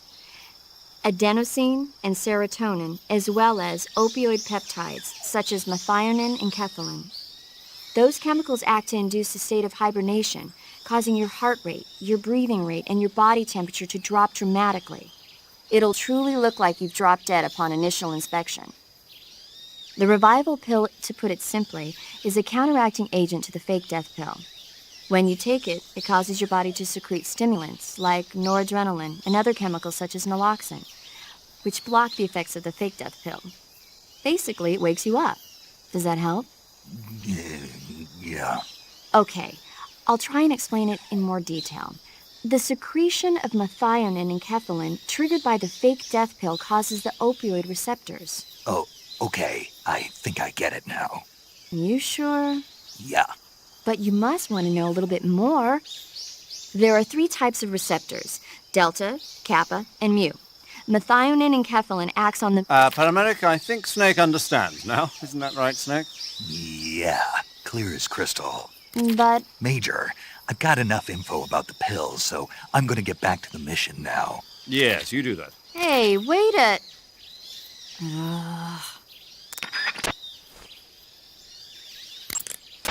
Snake, be careful. The way to change between standing, crouching, and crawling has changed slightly from the method... Shut the fuck up, you nerd! Press and hold. Listen up, Snake. Keep in mind that this operation is strictly covert. Engagements should be avoided. If you must dispose of an enemy, do it with the tranquilizer gun. Yup. Sweet dreams, Boy Scout.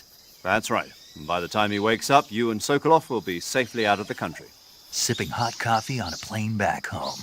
What did you say? What did you say? Sipping hot coffee on a... You're gonna drink that foul mud? On the victory flight home? Okay, then. What would you drink? Tea, of course. When you're in the jungle, determining the position of your enemies is important. That's why you've been supplied with sensors. Use them well. The motion detector senses activity in your immediate vicinity. However, in the jungle, a lot of things other than your enemies are moving. Animals moving around will show up on the sensor just like anything else. Also, the motion detector is only so sensitive. Don't forget that certain enemies and animals that make only slight movements will not be detected. Press the left stick to initiate the active sonar and emit a special sonic wave. The reflected sound from the sonic wave reveals the positions of targeted objects. In contrast to the motion detector, the active sonar reveals still objects as well. However, there's a risk that the sound of the sonic wave will reveal your position to enemies and animals, so be careful when using the active sonar. The anti-personnel sensor vibrates when it detects human life forms. Unlike other sensors, the anti-personnel sensor has been adjusted to react to humans only, eliminating noise from animal detection. It can detect hidden, unmoving enemies, and the use of it doesn't betray your own position. But on the other hand, its accuracy lacks a bit, as it has trouble revealing the exact position of detected bodies. Keep that in mind. When you use it during first-person view, it'll work only in the direction you're facing. Your sensors and other electronic devices cannot be used indefinitely. Once they're activated, they consume battery power. Remember, all items draw power from a single battery. Once your battery runs out, all electronic gear becomes inoperable. You can check your remaining battery power with the icon of any item that uses electricity. Take care not to waste power. The battery recharges automatically when not in use. When you want to recharge the battery, unequip all electronic devices and give it some time. The higher your stamina gauge, the faster your battery recharges.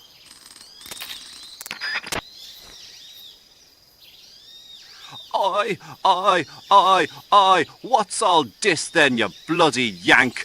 Bag up your shite and bring it home with ya. I will check. Now get to pooping, you bugger.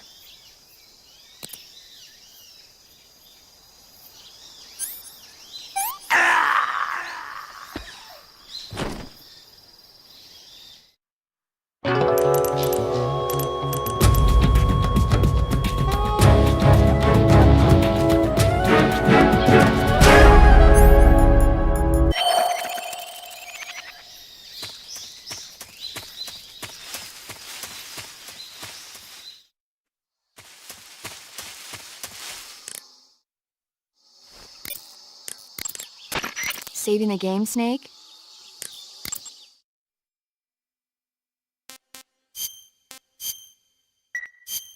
Hey, Snake, you ever heard of Godzilla, King of Monsters? No, what is it?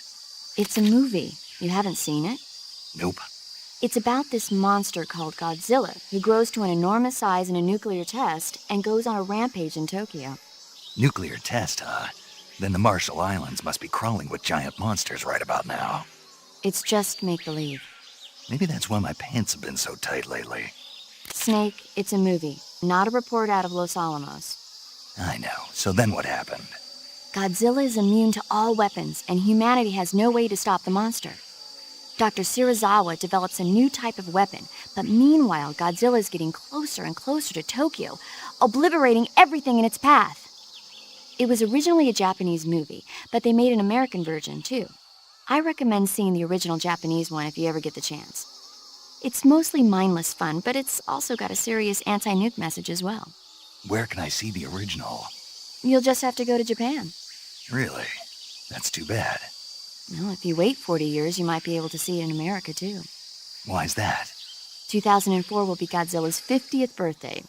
You think they're still going to be making Godzilla movies then? Of course! Everybody loves Godzilla. You sure know a lot about movies. I don't suppose you're the movie-watching type, are you? Not really. Okay, then I'll tell you everything I know. When the going gets tough, movies can save your life. It's always good to be able to look at things from a different perspective when you get in a jam. That's the magic of movies. No kidding. Well, I guess it might at least make a nice distraction. That's the spirit, Snake. Have a little fun. Oi, what's all this then, you bloody Yank? Bag up your shite and bring it home with you. I will check. Now, get to poo-ben your booger.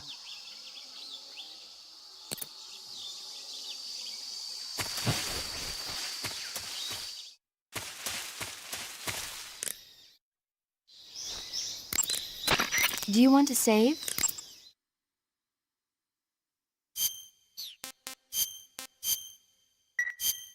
Snake, do you know the creature from the Black Lagoon? Nope, never heard of it. These scientists are investigating a place deep in the Amazon called the Black Lagoon, and they get picked off one after the other by this fishman thing. And there was this scene when the heroine is going for a swim, and the creature sneaks up on her from underwater. Oh, I thought my heart was going to stop. I mean, of course, the 3D effects in It Came from Outer Space were a lot more intense, but... It wouldn't be referring to you coming from outer space, would it? How rude! Why do you say that? Because no one on Earth could be as charming as you. Fine. I'll just get to the point, Snake. Be careful of what's around you when you're in the water. Just imagining you swimming in those jungle rivers makes me think of you being attacked by a fishman. I appreciate the concern. Fishmen aren't the only things that'll attack you in the water. Really be careful out there. Okay. And don't be attacking any pretty girls going for a swim, either. Are you calling me a fishman? You started it.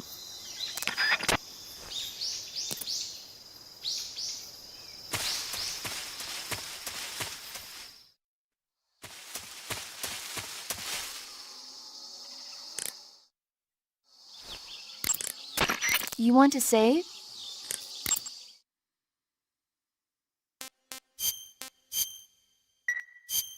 Snake, have you heard of It Came from Outer Space? Yeah, you told me already.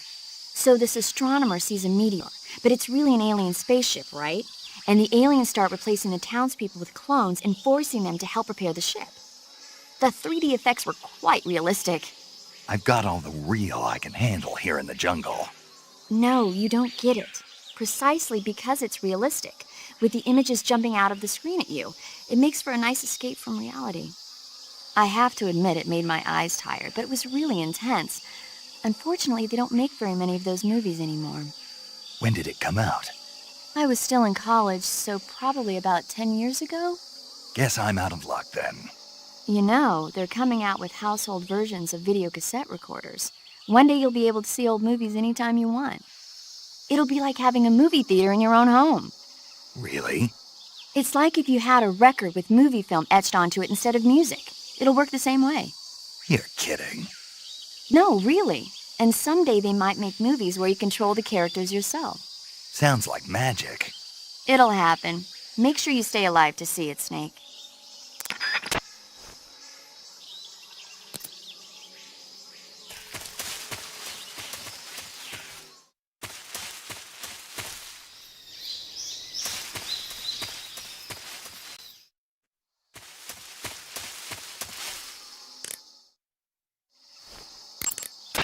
You want to save? Hold on a sec.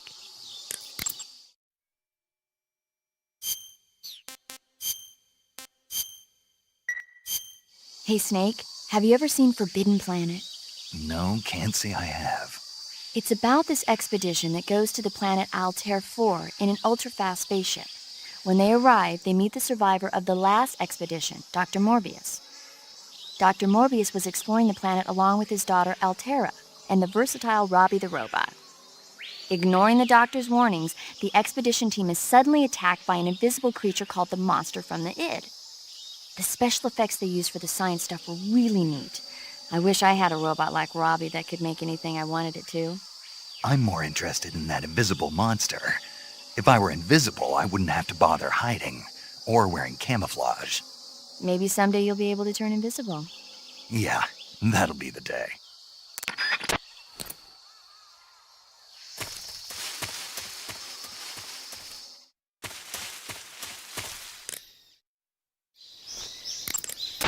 You want to save?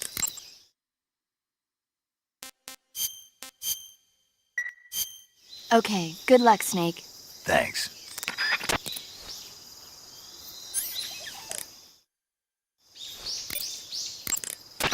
Paramedic is the medical correspondent for this. Sokolov should... You should be able to find Russian oyster mushroom.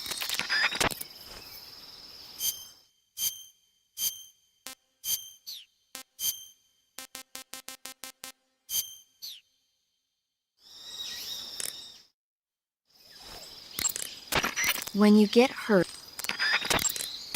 Say, Snake, about that helmet and oxygen mask you took off right after you parachuted in? Oh, those? Those are the helmet assembly and oxygen system assembly I used to make the Halo jump. The helmet is fitted with a bayonet fastener that attaches to the oxygen mask. It's also got earphones and a boom mic. I'm not interested in all that stuff. So why did you bring it up? It reminds me of something. Reminds you of something? Yeah. The mask? Yeah, but I can't remember what it is, and I can't stop thinking about it. That's what you've been thinking about? Yeah, every time I'm about to remember it, it slips away from me again. Don't you just hate that?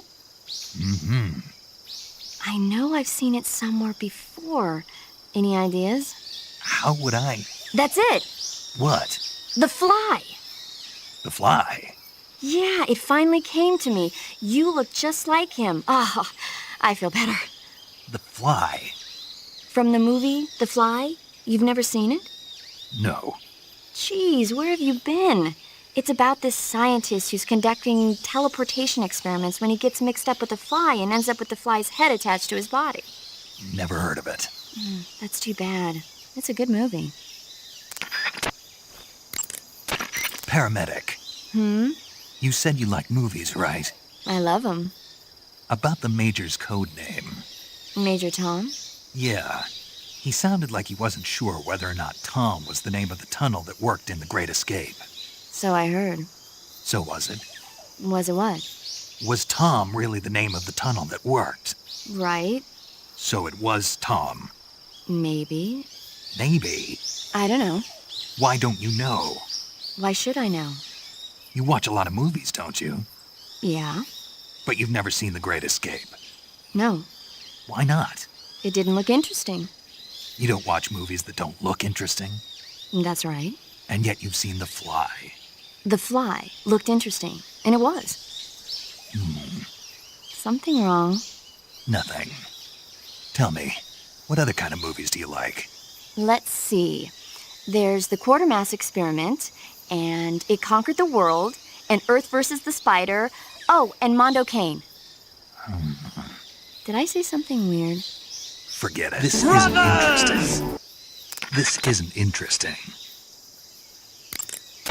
Snake, that area is inhabited by magpies. You should be able to find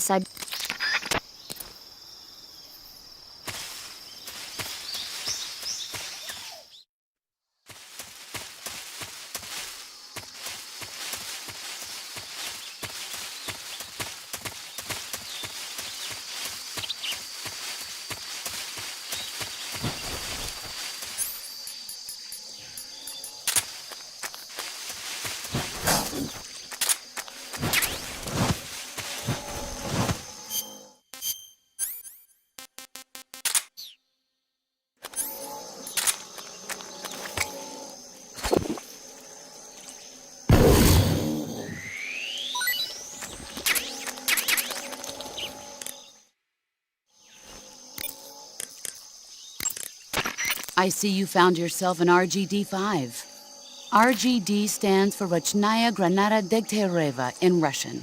It basically means hand grenade of the Degtyaryov design. It's the standard issue blast fragmentation grenade of the Soviet Army. It's lighter than the M26. And it carries fewer explosives as well. But I'd say it's more or less equal to an M26 in terms of performance. Be careful though, the safety pin ring is on the opposite side. You'll be fine as long as you keep the safety lever pressed down with your finger. I'll keep that in mind. Blast fragmentation grenades use a combination of blast and shrapnel to kill their targets. This makes them effective against standing targets, but significantly less effective against targets lying on the ground. Remember that. Aye, aye, bruv. You think this is a knife, yeah? Nah, mate. This is a butter knife I sharpened on me nan's dentures. Deadly, innit? Got this off eBay for £3.99 and a bag of Monster Munch. Now listen here. I'm not saying I'm dangerous, but last week I buttered toast so aggressively the Queen's ghost saluted me. You got bread on you? No? Fine. Then answer me this, yeah? Who puts lettuce in a sausage roll? That's culinary blasphemy, mate. I ought to stab the air in protest. Now look, I ain't here to cause trouble. Unless you're the one what nicked me crisps at the pub last Thursday, in which case prepare to perish via passive-aggressive threats and slightly rude limericks. This blade's seen things, mate. Chopped onions so fierce it made Gordon Ramsay cry and apologise.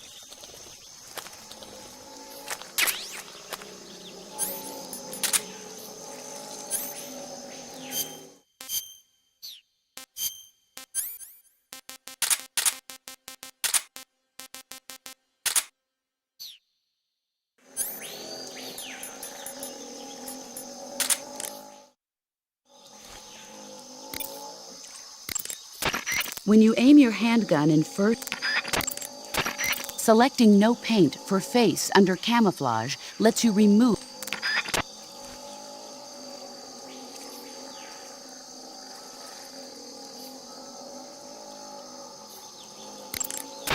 People tend to associate black camo with night operations, but that's not always the case. Wearing all black when you're out in the forest at night makes your silhouette darker and more prominent, and you end up standing out instead. To get the most out of your camo.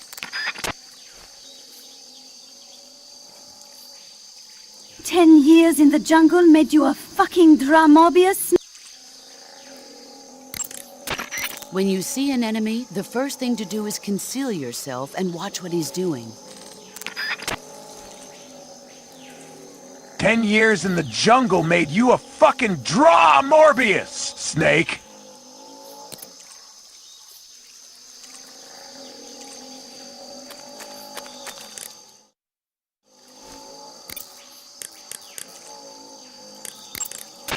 Snake, intelligence indicates 10 years in the jungle made you a fucking Dr. Morbius, Snake. paramedic is... I see you've captured an Indian gavial. The Indian gavial is a crocodile that originally lived in freshwater regions in India and Nepal. Why are Indian crocodiles way out here? They're captive crocodiles that were brought here for research purposes but escaped and became wild again. Indian gavials are large creatures. Adult males grow to over 6 meters in length. You'll never catch one alive, even if you use the tranquilizer gun. Got it. So, how do they... Taste? Yes, I did look into that. You know what they always say. Tastes like chicken. Sounds delicious. But be careful when capturing an Indian gavial. Normally they're cowardly creatures, but the ones in the forest there are belligerent. Apparently they attack humans. What do you mean? They weren't the direct subject of any serious research, but some think they may have become violent as a side effect of the atomic research that was conducted nearby. When you get hurt, your body will heal itself naturally over time.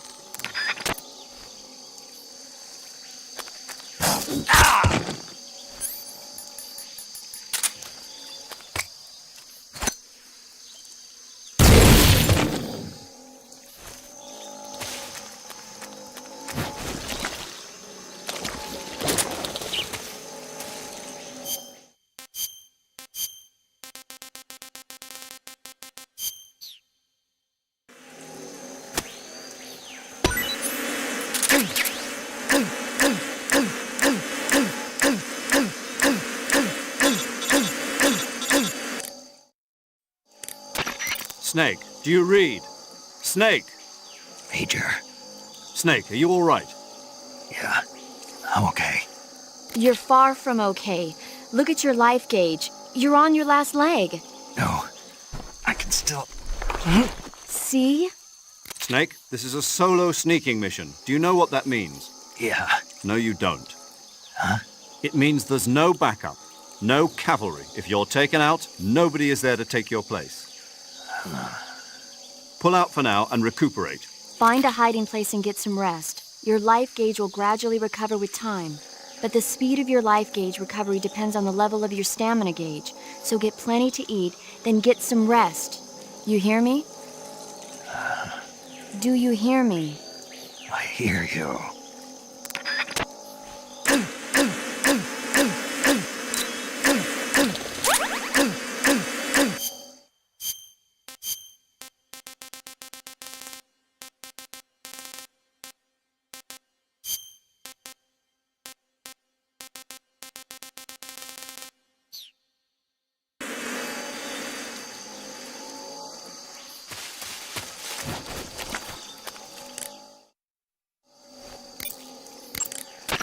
I see you've got yourself a Baltic hornet's nest. Baltic hornets are a variety of hornets that inhabit that area.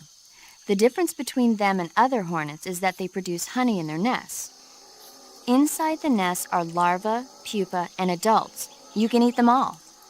In particular, the honey you find inside the nest is delicious and full of nutrients. It's easy to digest and helps pep you up when you're feeling tired. In short, it's the perfect survival food. Honey can also be used as a burn ointment. When honey is applied to a burn, it creates a protective coating over the skin. When you knock down a hornet's nest, a burn ointment will appear along with it, so don't forget to pick it up. Of course, the hornets aren't going to give up their nest without a fight. If you knock a nest down, a large swarm of hornets will come flying out, so be careful.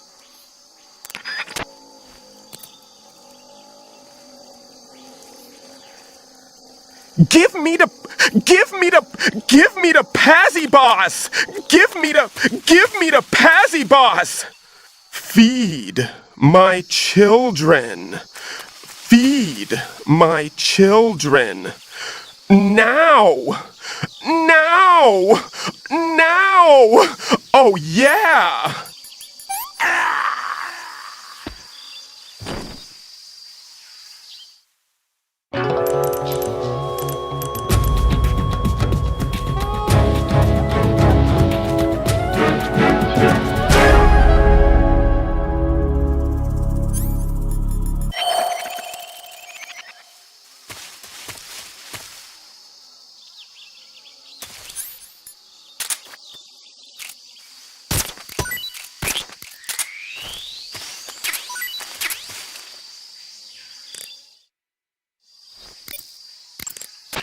Looks like you found a Golova. Golova? Yeah, it's a fruit that's found only in that region. It's related to the jackfruit, which is commonly found in Southeast Asia. Jackfruit, huh? Yep, he's a cannibal. Huh? I didn't say anything. No, I'm sure you... I said, I'm sure you'd like it. Oh. Golova means head in Russian. It's probably called that because the fruit grows to about the size of a human head. It's supposedly pretty good to eat with a uniquely sweet flavor. The fruit itself is fairly large, so you can make a meal out of it. Golovas grow directly off the trunk of the tree. If you're running low on stamina, it might be a good idea to keep an eye on the tree trunks.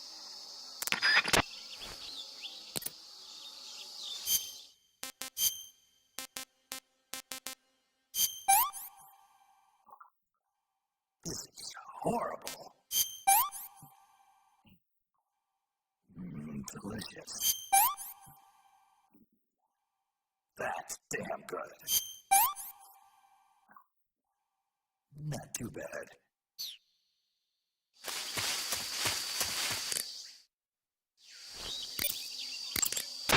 To eat food, press...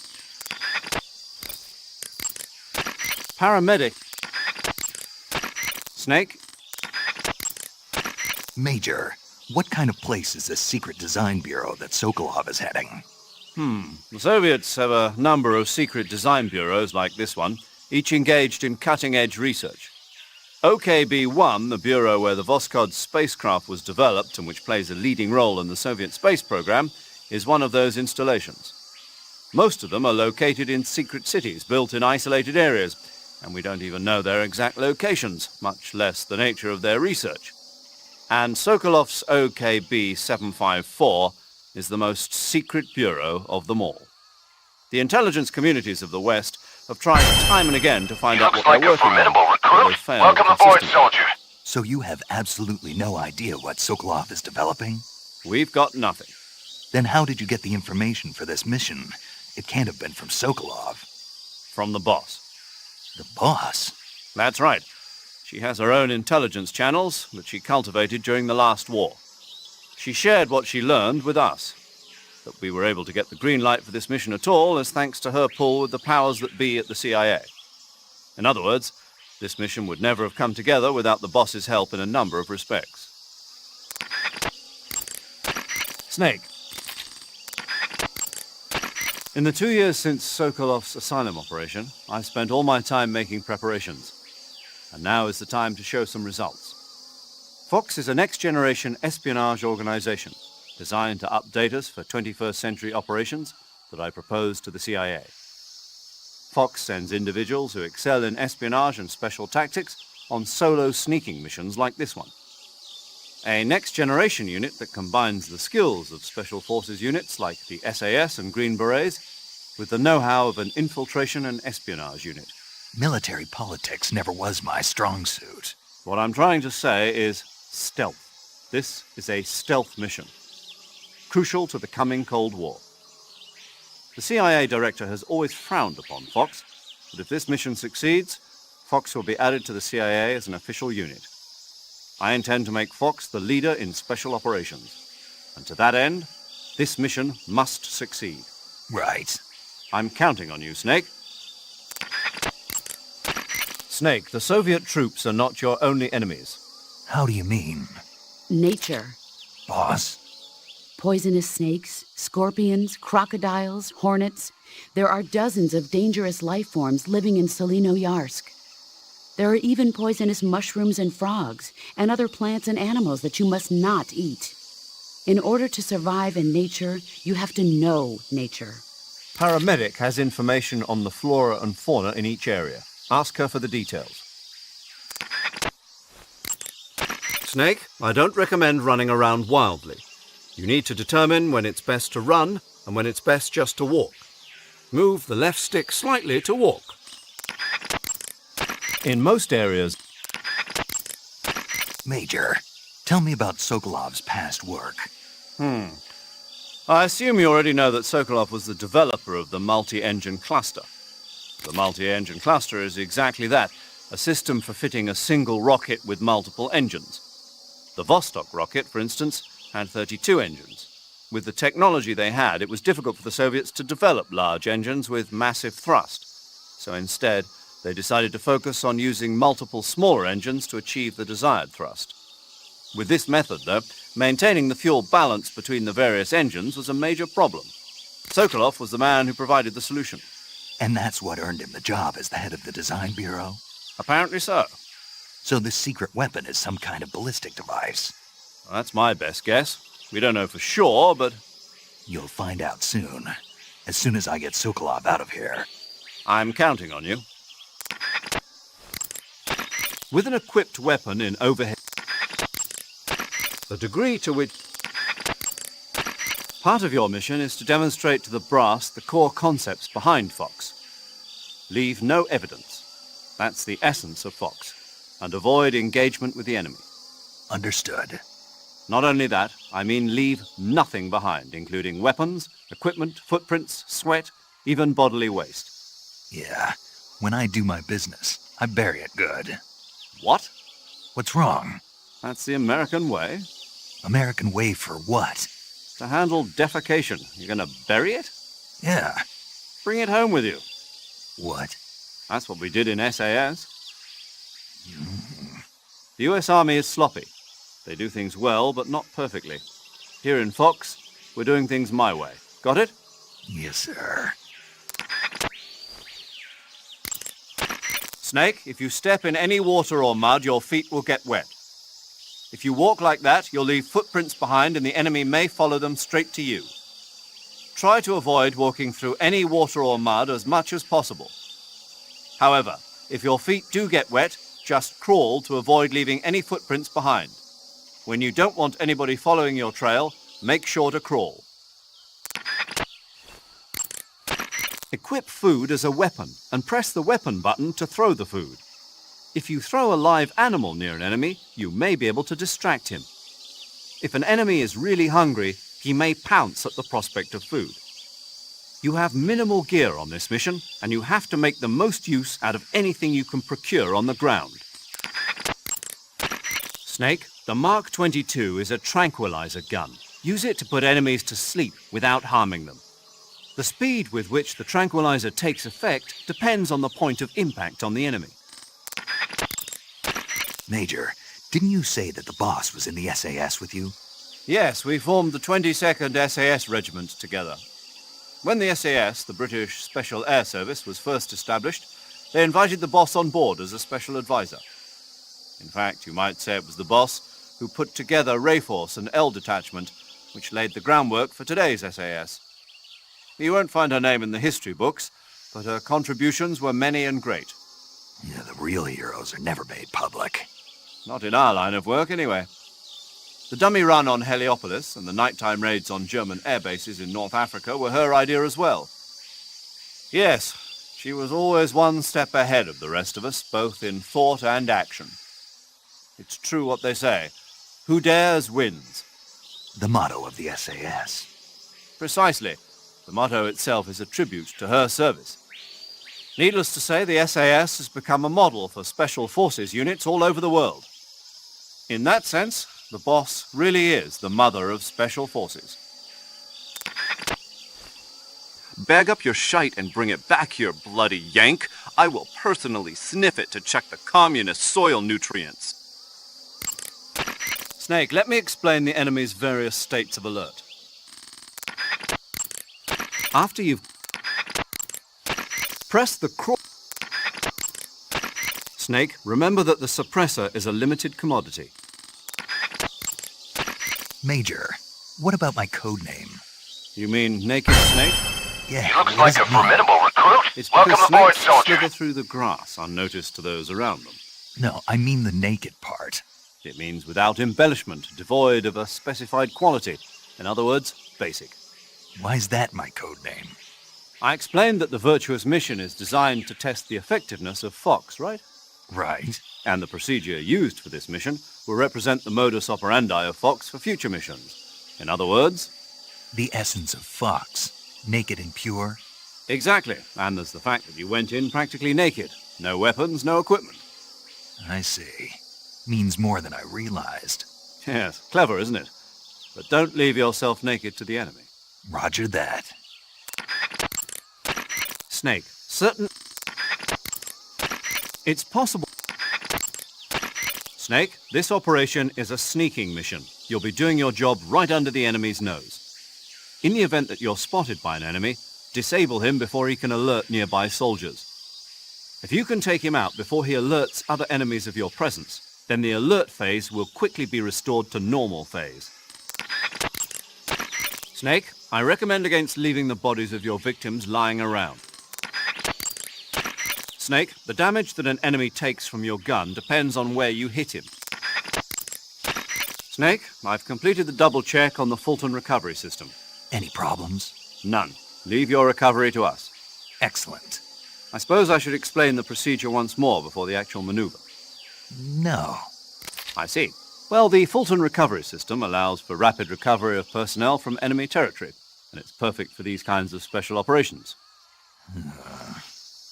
Basically, how it works is the plane flies by and snags a nylon lift line that the soldier has grabbed onto, and that's been elevated by a balloon. The Fulton recovery system was first designed in the 1940s as a method of picking up mail for the American Postal Service. During the Korean War, that system was redesigned to recover personnel. JAC, an ancillary organization to the CIA. Yes, good old JAC. It stands for Joint Advisory Commission Korea. Isn't that something? So, JAC first used the Fulton surface-to-air recovery system to extract agents from North Korea and mainland China. Let's go over the procedure once more, to be on the safe side. First, the plane drops a canister about the size of a coffin to you. Inside, you'll find a balloon, a 1,500-foot cable, and a harness that attaches to your suit. Take the items out, attach the line to your suit, fill the balloon with helium, and send the line up. The plane will approach at 125 miles per hour. Snag the cable just below the balloon with a hook on the nose of the aircraft, and whisk you away. Assuming the pickup is successful, you'll be reeled in with a winch and pulled to safety into the rear of the aircraft. Got it? Snake? Yeah, I got it. I got it real good. Were you listening? Yeah. All right, then. Even when hidden in grass, you can get in... Snake? In the corner view, move the... If you have a... That area is inhabited by Indian gavials.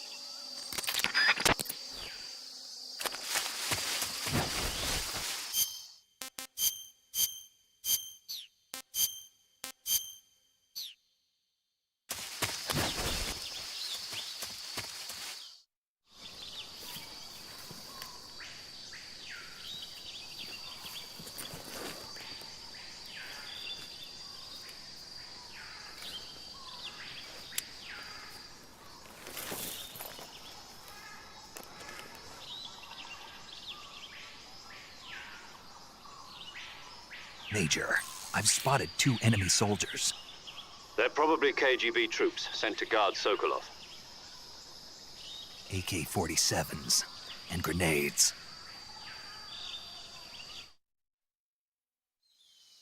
Snake, your presence in Soviet territory is already a violation of international law.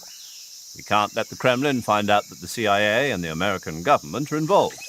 Contact with the enemy is strictly prohibited. Don't engage them in battle either. This is a stealth mission.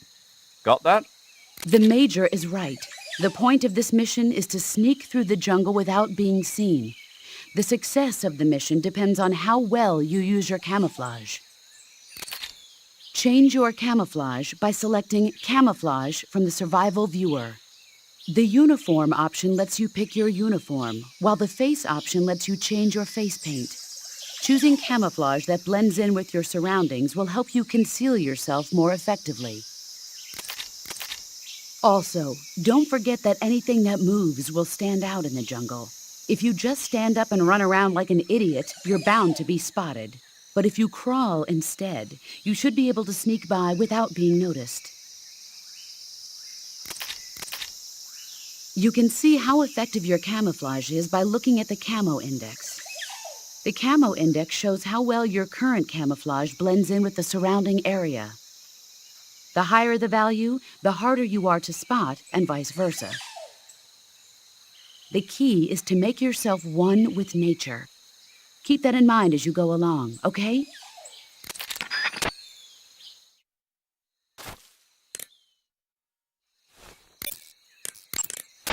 Saving the game, Snake?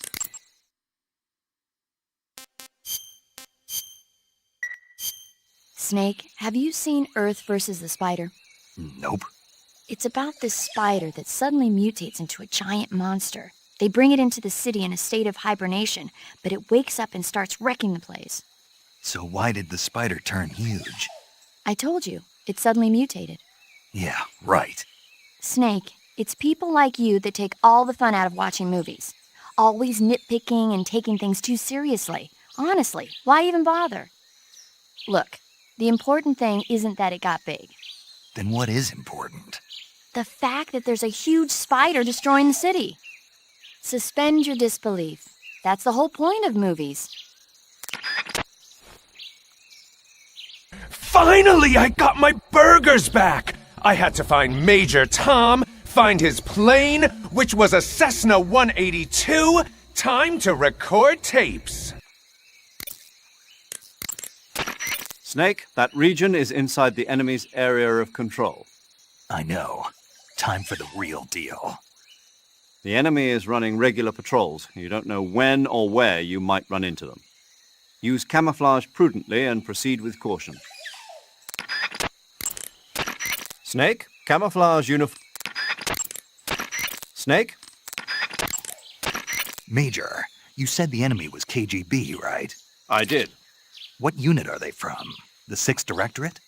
No, the 9th Directorate. The 9th? Yes. But I thought that was... Exactly. It's the unit that protects the Kremlin and provides bodyguards for high-level VIPs. But they're assigned to protect party and government figures. I thought that only meant high-ranking officials and their families. And now they're being sent out to stand watch over a field exercise? That's the idea. What's really going on? I don't know. What I do know is that the director of the 9th Directorate is a well-known protege of Khrushchev. The Premier may have wanted to assign this mission to someone he knew he could trust. So he can't trust any other units? Ever since the withdrawal from Cuba, Khrushchev's position has been getting weaker day by day. This secret test is an act of desperation by a cornered man. If nothing else, the completion of Sokolov's new weapon in this test should help re-establish Khrushchev's authority in Moscow. So what you're saying is, there's also a good chance that whoever doesn't want to see that happen is going to try and interfere. Most likely, Khrushchev must have anticipated this and sent his most loyal unit, his trump card, to make sure that all goes well. By equipping... You did an excellent halo jump. Not really. I didn't land in the right spot. A jumper who lost his pack on the first real halo jump. That'll make a good story for you. Who cares? There are no records of your operations. I know, but... What, you're embarrassed?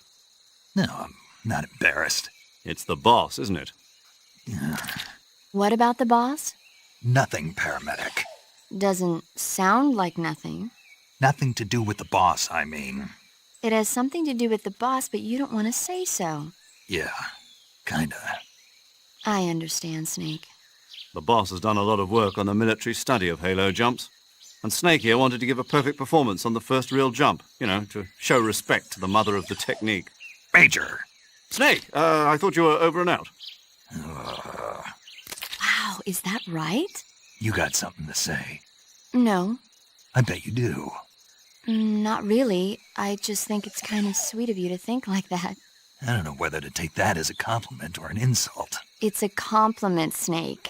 So tell me, is it true? What? Not that. Is it true that the boss really worked on research for halo jumps? Oh, that. Yes, it's true. Halo stands for High Altitude Low Opening. It's a jump technique developed for covert insertions into enemy territory, just like the area you're in.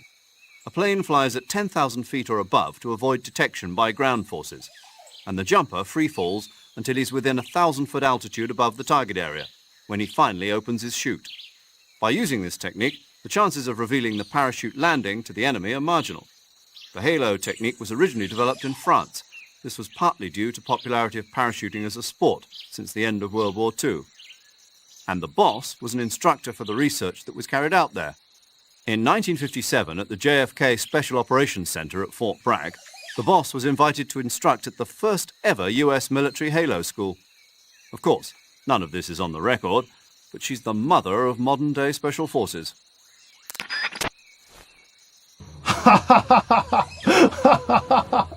In 2 weeks, everyone gonna be carrying crates on their back in my walking simulator instead of enjoying GTA 6. All according to Keikaku.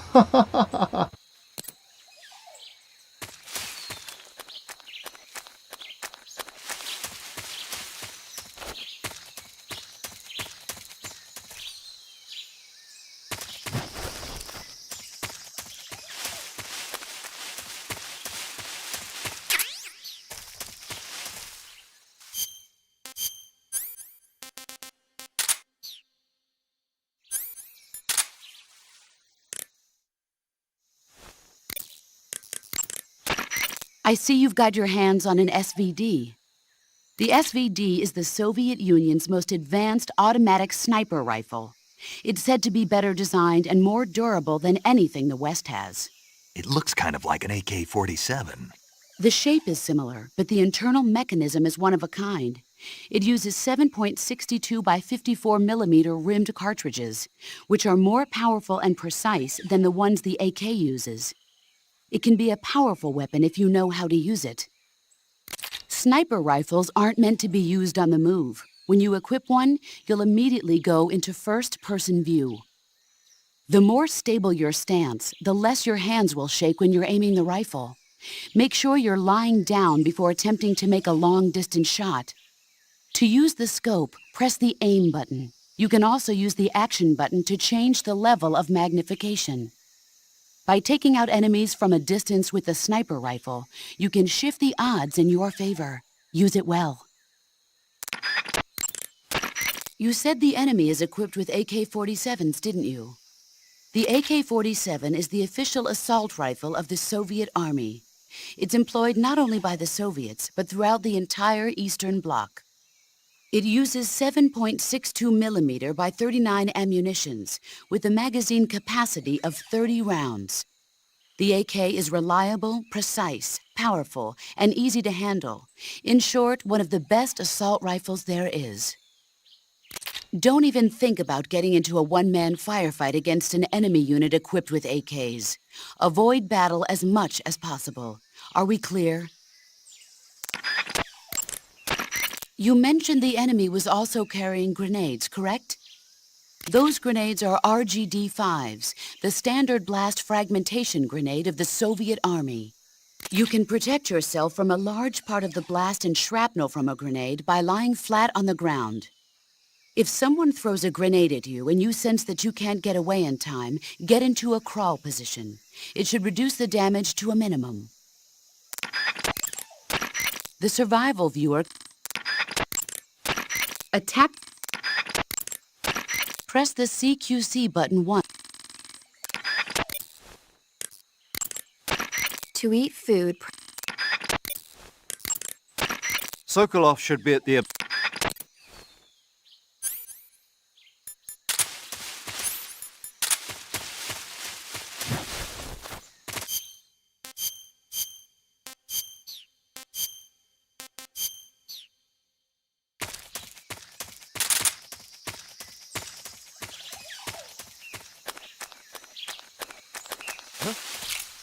Who's that?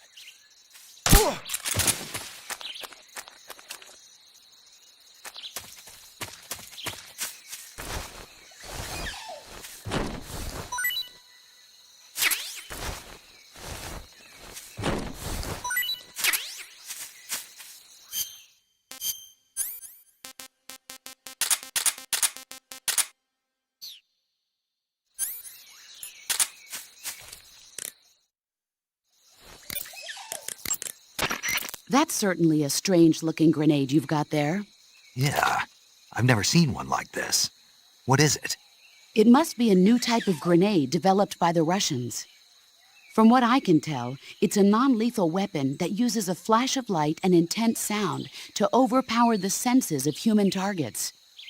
You can probably use that grenade to knock out the enemy without killing them. It might prove useful.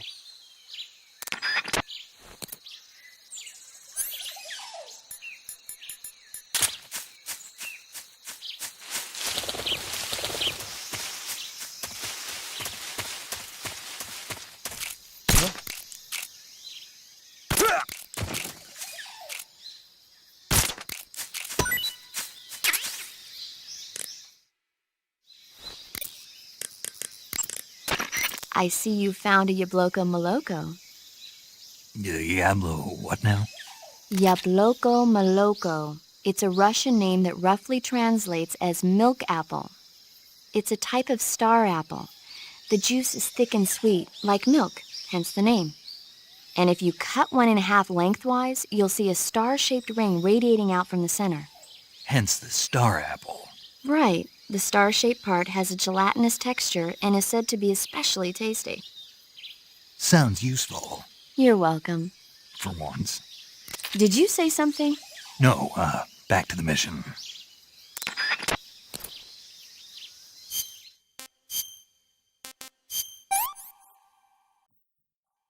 That's so great.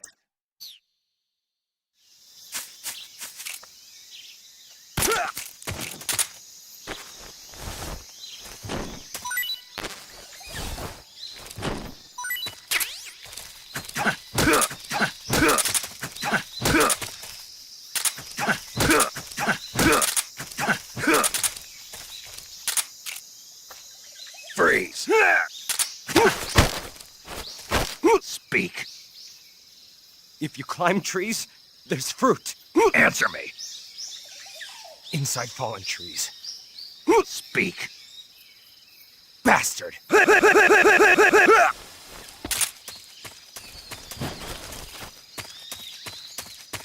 wrong?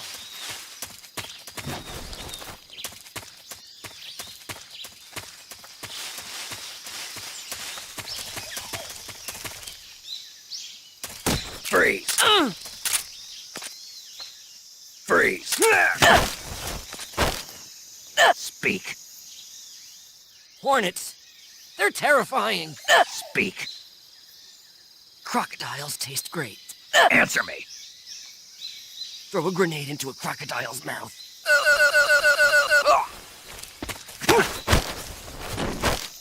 Answer me. The crocodiles are ferocious.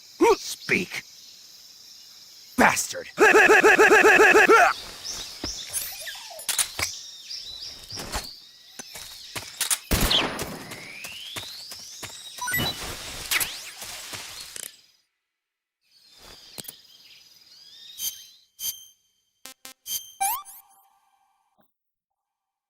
Gross.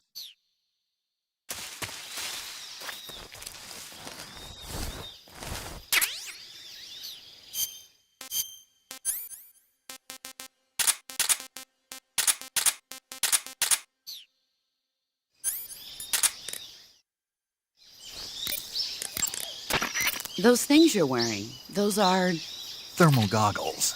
Some kind of electronic gadget that shows the distribution of heat sources in image form. I know they're based on the same principle behind the FLIR system on gunships, but to think they actually made it small enough to carry with you. They're not just making good rockets, huh? Never underestimate the power of Soviet science. Tell me about it. In any case, those thermal goggles should allow you to easily see through enemy camouflage and spot traps. Just don't leave them on for too long, or you'll drain the batteries.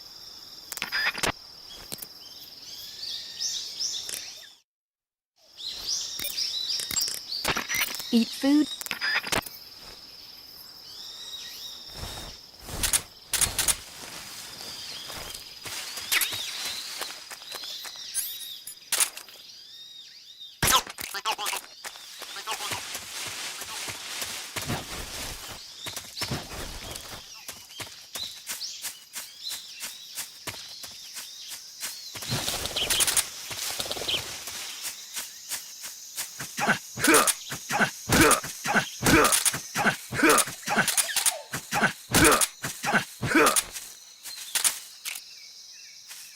Freeze! Answer me. We won't hand over Sokolov. Speak.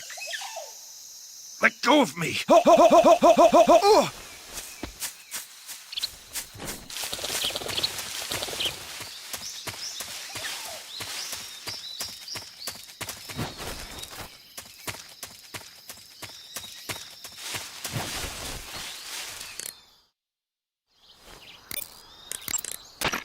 You're wearing the Woodland face paint, I see.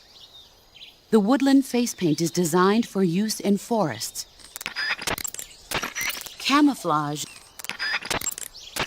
You can... When you see an enemy, the first thing to do... Choose battle fatigue. Stalking. Even when hidden in grass,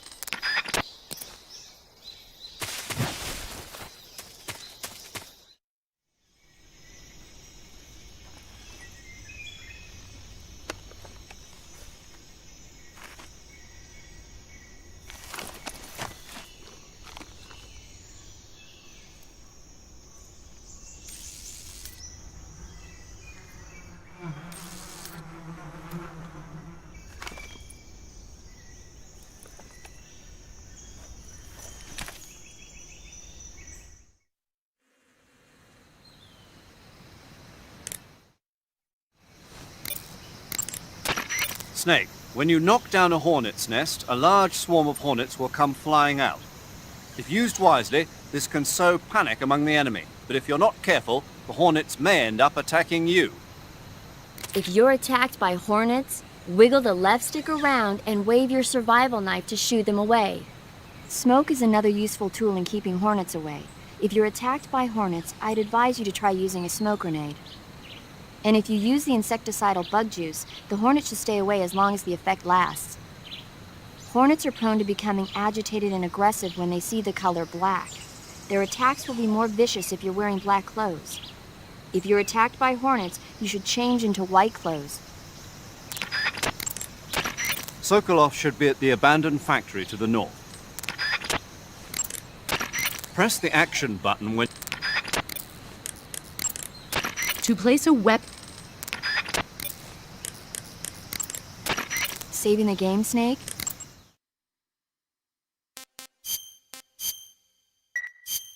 Snake, have you seen the movie Them? No.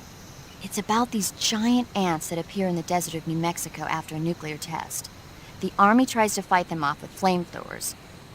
The ants were so big that they filled up the entire screen. The whole movie theater was screaming. An ant that big could make a good meal. Yeah, well, if you find any, don't eat them. Come on, they're not that bad for you. If you end up growing huge like that, you won't have any place left to hide. Just like a Gurlugon.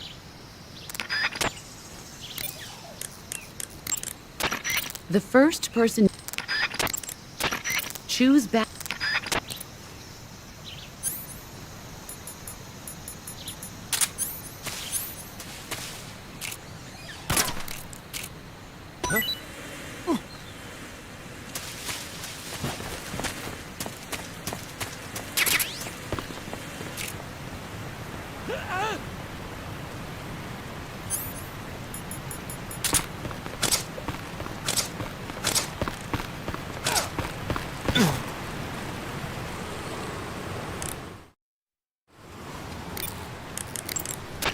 Snake, if you fall from that cliff, you're dead meat.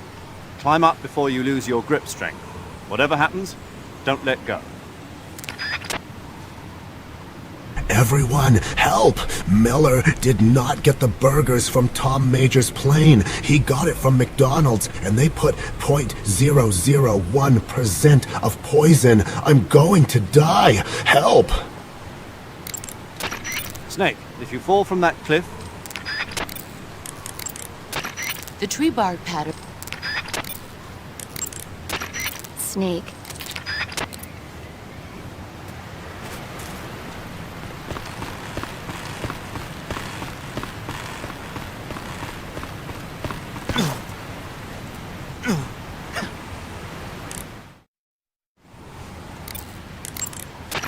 Sokolov should be...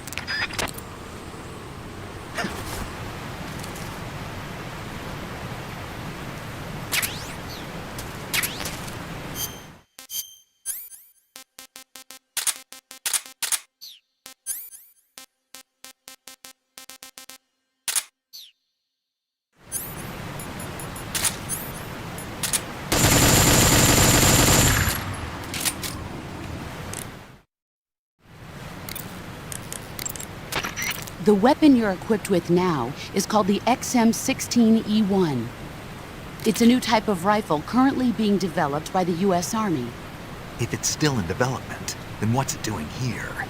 My guess is they captured it when it was being battle-tested in Southeast Asia. But the one you've got there is quite a bit different from the ones I've been hearing about. For one thing, it's camo-painted, and it's fitted with a 3-shot burst mechanism. It even looks like you could attach a suppressor. All of these modifications are geared towards jungle combat. This doesn't look like the work of the Soviets. My guess is they were added on site by an American gunsmith during Army field trials. Open the weapon window and press the Enter button to attach or remove the suppressor. Press the Action button to switch between semi-auto, full auto, and 3-shot burst modes. Make use of each of these functions as the situation warrants.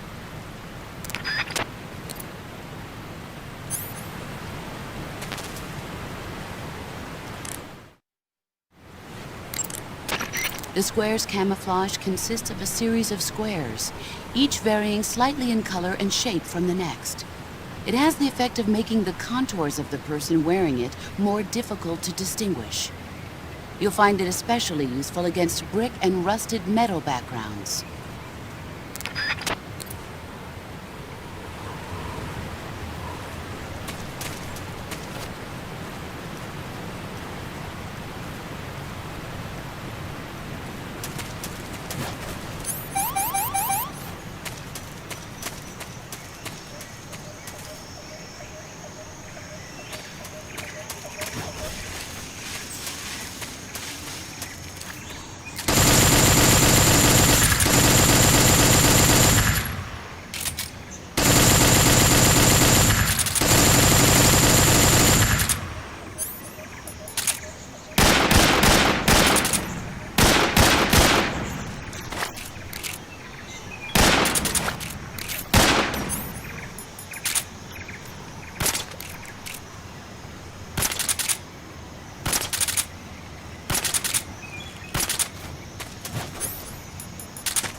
Commencing attack.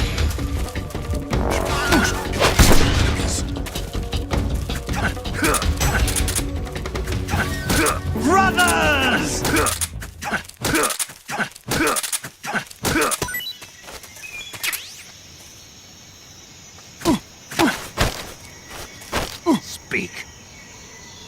Up ahead.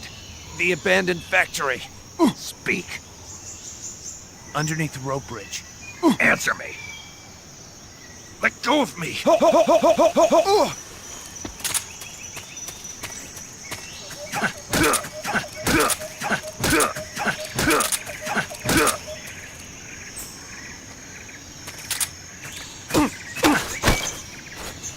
Answer me. Sokolov is up ahead. Answer me. Let me go.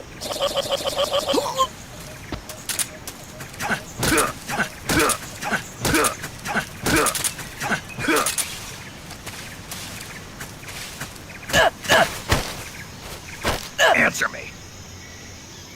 You stinking American. Answer me.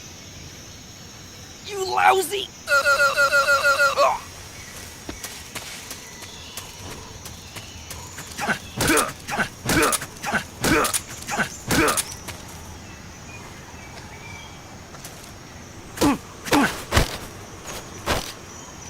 Speak. Under the rope bridge. Speak. Let me go.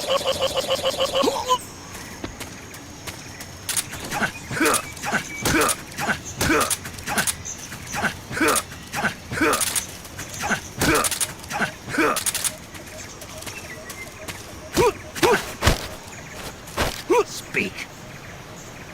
Up ahead. Our numbers are strong. Speak. If you fall from the rope bridge, you're finished. Speak. Bastard.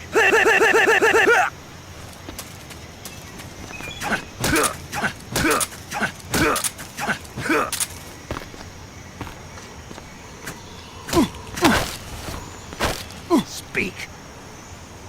Watch out for hornets around here. Speak. I shot down a hornet's nest and got stung.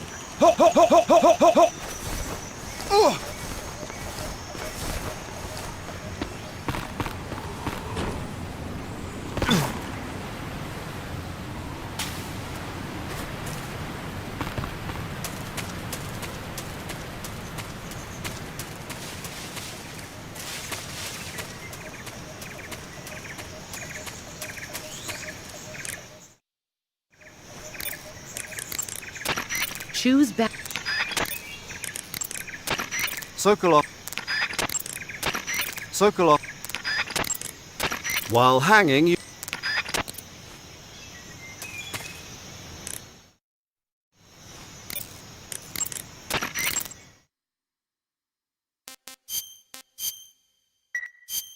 Snake, have you ever seen Jason and the Argonauts? I can't say I have. It's based on Greek mythology. There's this ship called the Argo, and it sets sail in search of the Golden Fleece. Along the way, it encounters many dangers. They run into all kinds of monsters, like bronze giants and the deadly seven-headed Hydra and the vicious bird-like harpies. The most spectacular part of all was the battle scene with an army of skeletons. It was like they were actually standing up and fighting. Are you serious? If you don't believe me, go see it for yourself. Then you'll understand the magic of movies. It was totally amazing. Yeah, all right. If I make it back alive, I'll go see it. It just came out, so I'm sure it'll still be playing.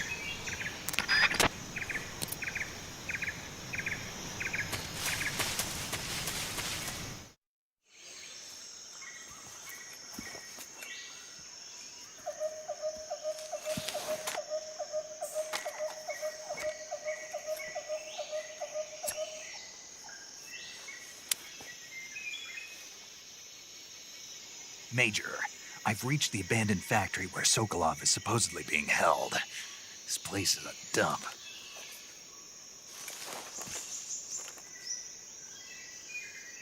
I can't see Sokolov from here. The security is pretty tight. There are sentries posted around the perimeter. I wonder how many are inside.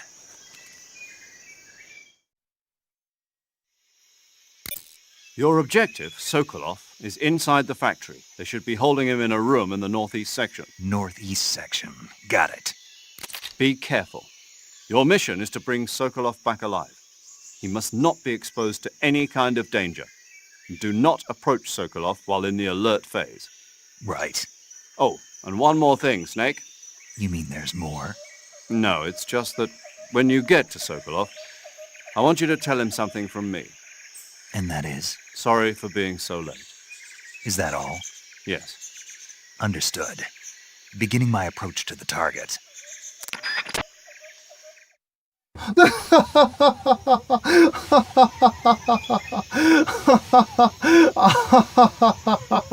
I love scanning feet. Tasty.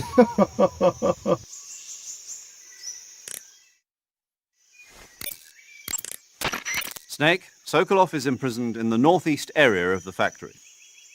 Got it. To the northeast. Yes, and don't engage the enemy. The object of this mission is to bring Sokolov back safely and nothing more. Contact Sokolov without being spotted by the enemy and bring him out discreetly. If you must dispose of an enemy, do it with the tranquilizer gun. Snake, as I said before, this mission is only to bring Sokolov back safely. You must not put Sokolov in danger. You're not allowed to contact him during the alert phase. Period. You can't keep hanging forever. If there's something to grab...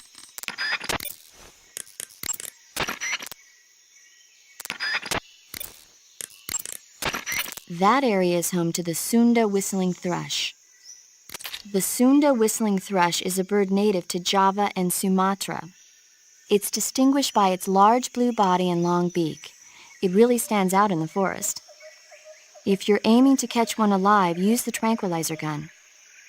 Got it. So... How does it taste? Yeah. I don't know. You don't know? The guide doesn't say. I guess there's no reason you couldn't eat them. Oh, I see. But it's nice and plump, so I'm sure it'd make a hearty meal. That's a good point. Snake, there are rats living in that area. The rats in that area are the descendants of wild Norway rats that were domesticated by humans as pets and lab animals. They're not poisonous, and I don't think they'll attack you, but they're quick little creatures, so you might have a hard time catching one. Uh-huh. So how do they taste? Snake? What? They're rats. I know what they are. Do they taste okay? The guide says they're not that bad. Good enough for me. Ugh. That area is home to the reticulated python. Snake, Sokolov is imprisoned in the northeast area of the factory. Press... If you approach...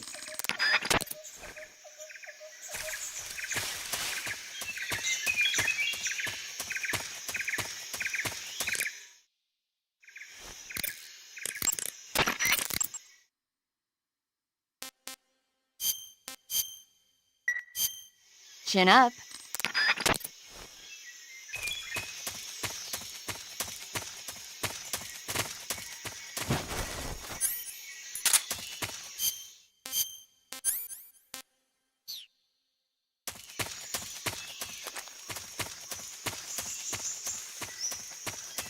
Huh? Speak. Press the action button in front of a drum barrel. Speak. Bastard!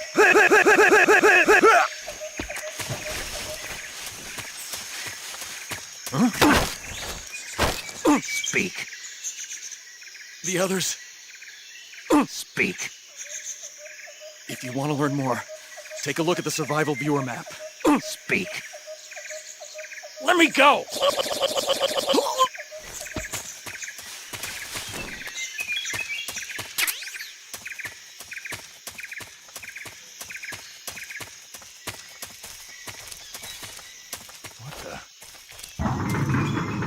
What's wrong?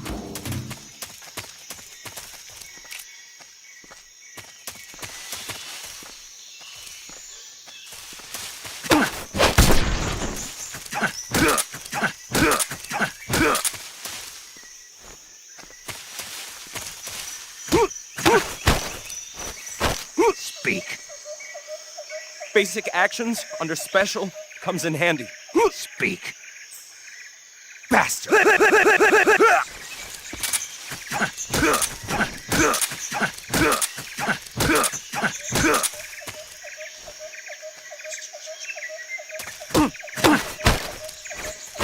Speak.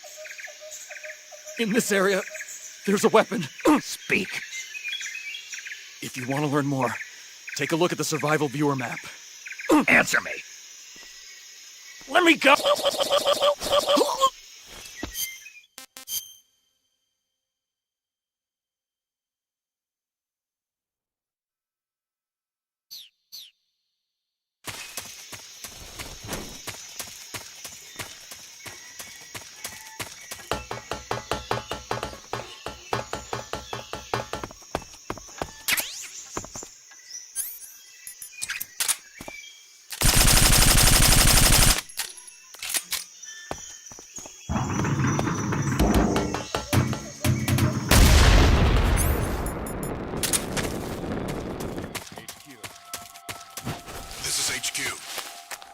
Patrol here. We found signs of an intruder. Commence alert formation. Acknowledged. Sending reinforcements. Use extra caution. Speak. How did you get... Speak. It's the action button to climb ladders. Answer me. Let me go.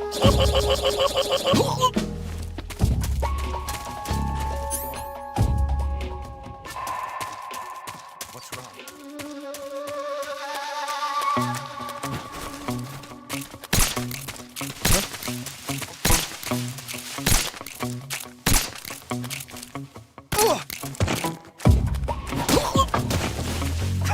Who's that?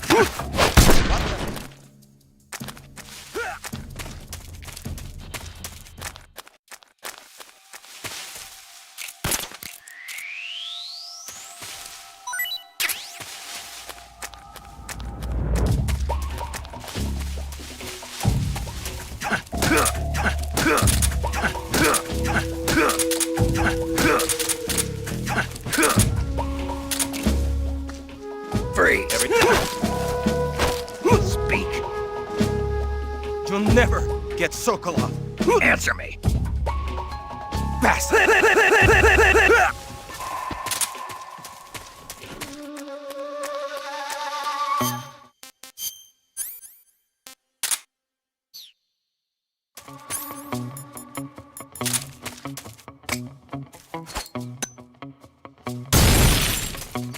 Please stop.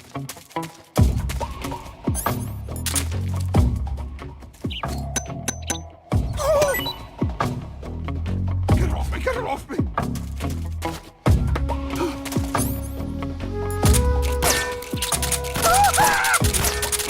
Please stop.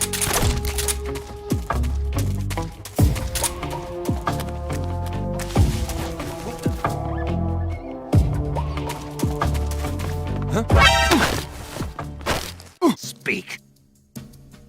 Throw something at the northeast window. Answer me. Let go of me.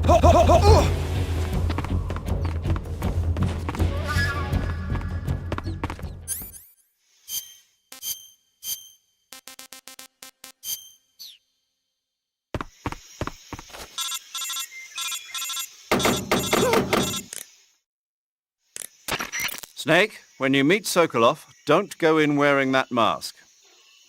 Why? He won't like it. Won't like it? No. Why not?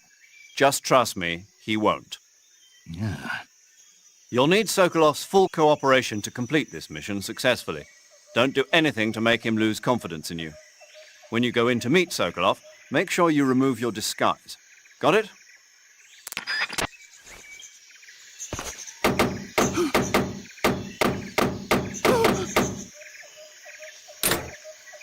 I won't let you in here. I will never give it to you. I won't let you in here.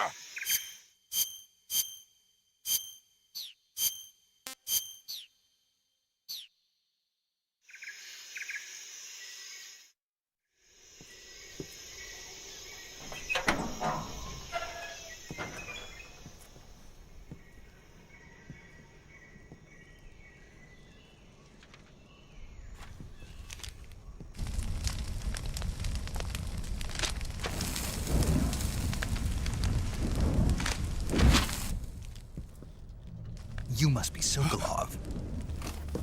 Are you one of Volgin's men?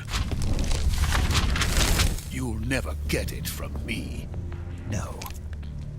I'm a CIA agent. I've come to escort you back to the other side of the Iron Curtain. You're CIA? Yeah. I was sent by Major Zero, the man who got you out 2 years ago. Zero? I have a message from him. What is it? He said to tell you sorry for being so late. Did he now? What does it mean? It means he's a man of his word. But we've got no time for this. You have to get me out of here before they arrive. Who's they? Colonel Volgin of GRU. You in the West know him as Thunderbolt. Thunderbolt? Never heard of him.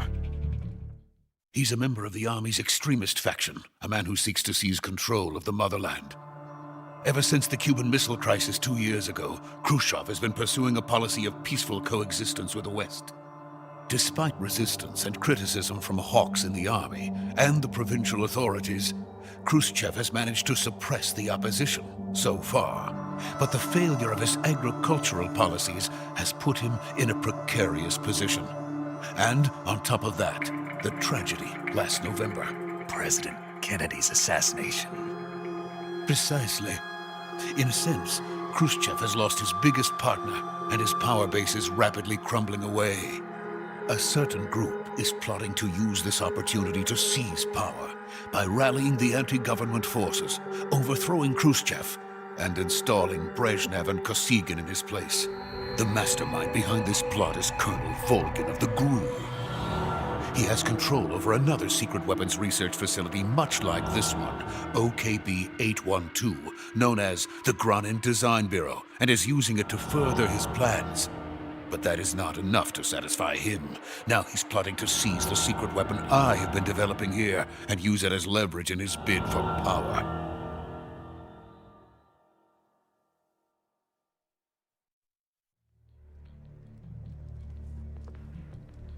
The intelligence says that they are going to make their move during the test.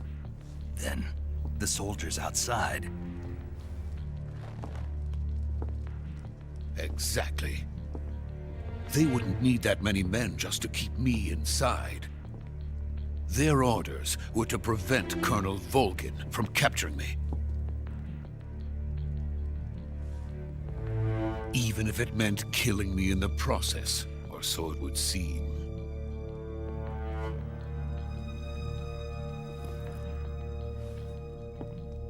Volgin will come. I'm sure of it. You must get me out of here before then. Leave it to me. By the way, your Russian is superb. Where did you learn to speak it? From my mentor. Is that so? America's truly a frightening country. Having second thoughts? No. I have no love for this place. Let's go. Brothers!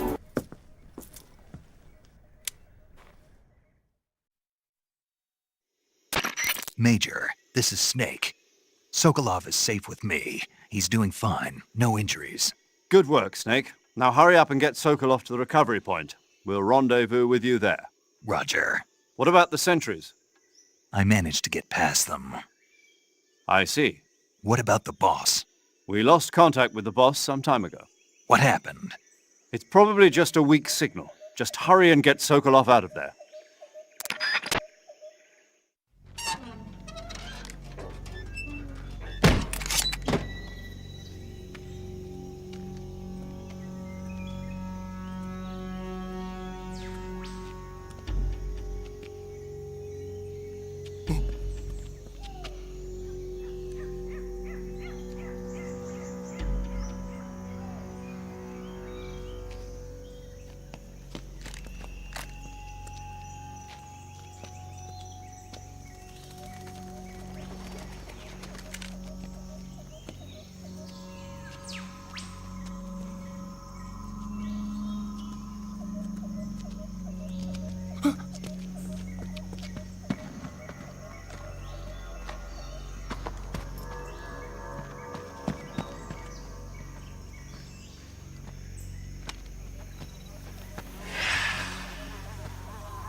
Freeze!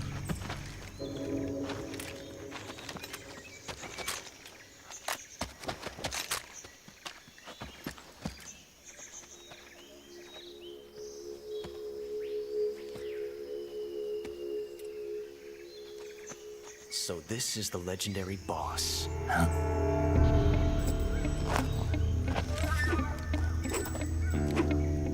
Huh? We meet at last. He looks like a formidable recruit. Welcome aboard, soldier. Huh. What's a GRU soldier doing here? Soldier? Snake? This Domino fellow requested to send him the blueprints of the Shagohod. I don't know why, but his letter contains a company called Sunrise. Sounds like a PMC if you ask me.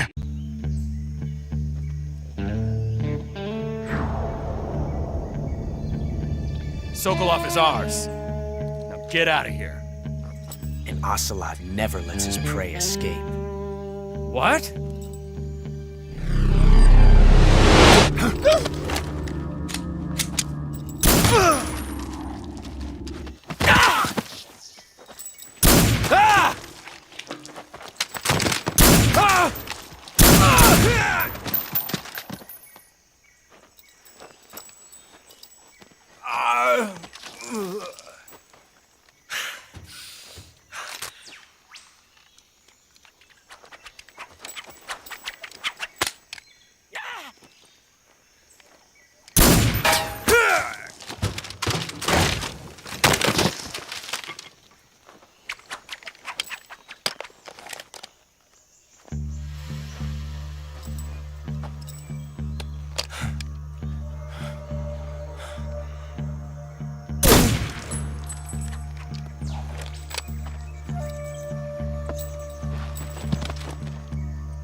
I can't say it feels good to kill a comrade, even if it is for the GRU.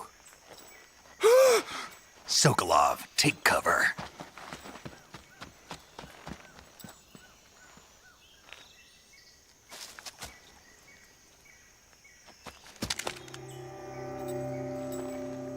Huh.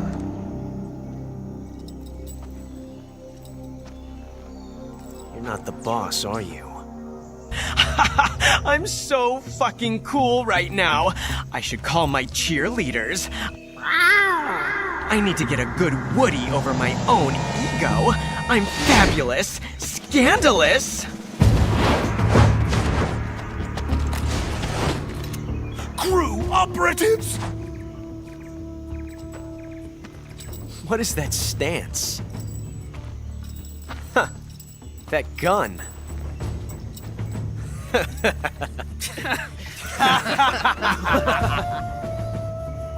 If you're not the boss, then die.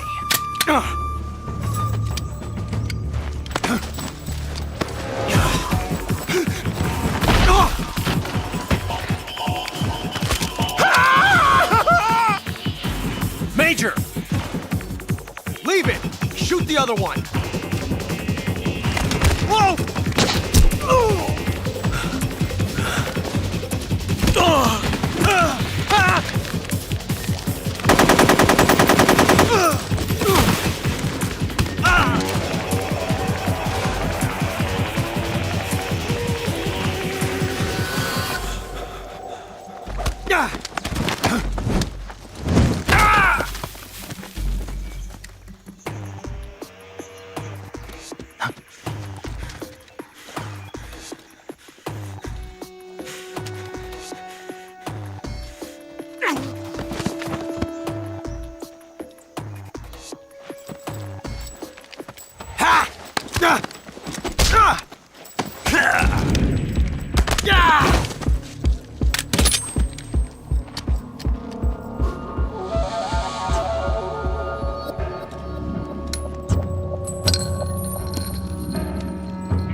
ejected the first bullet by hand, didn't you?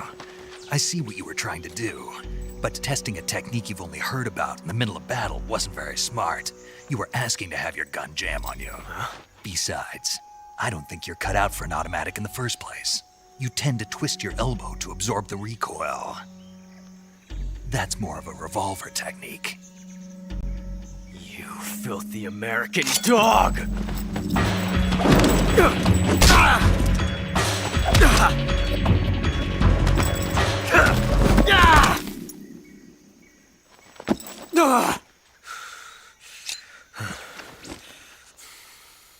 But that was some fancy shooting. You're pretty good. Pretty good.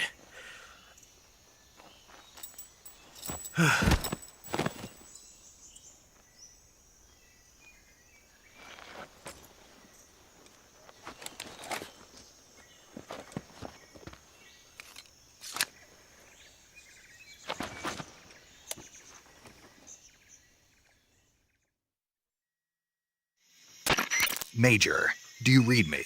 I read you. Snake, you all right? I've run into a few snags. These guys were after Sokolov too. Apparently they were taking orders from a GRU colonel named Volgin. A GRU colonel? Part of an internal Soviet power struggle, according to Sokolov. Something between the KGB and GRU. Between Khrushchev's supporters and Volgin's. Sokolov was being guarded by the KGB and hunted by GRU? Snake, it sounds like this could be even hotter than Cuba. I don't like it. Something about the whole thing stinks. I agree. You'd better hurry. Sokolov ran off by himself, but I'll catch up to him. We're counting on you. You tend to twist your revolver to absorb the elbow to absorb the revolver technique. You're pretty bad.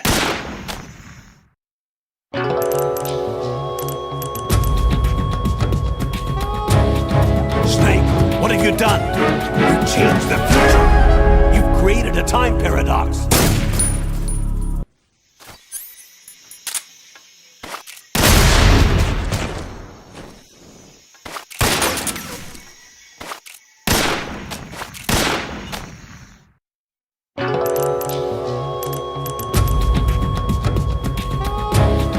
Snake, you can't do that. The future will change. You'll create a time paradox.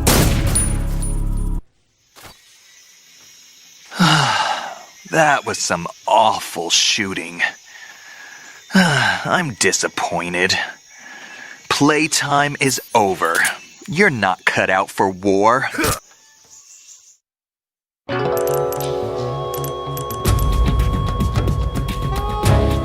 Snake, you can't do that. The future will change. You'll create a time paradox.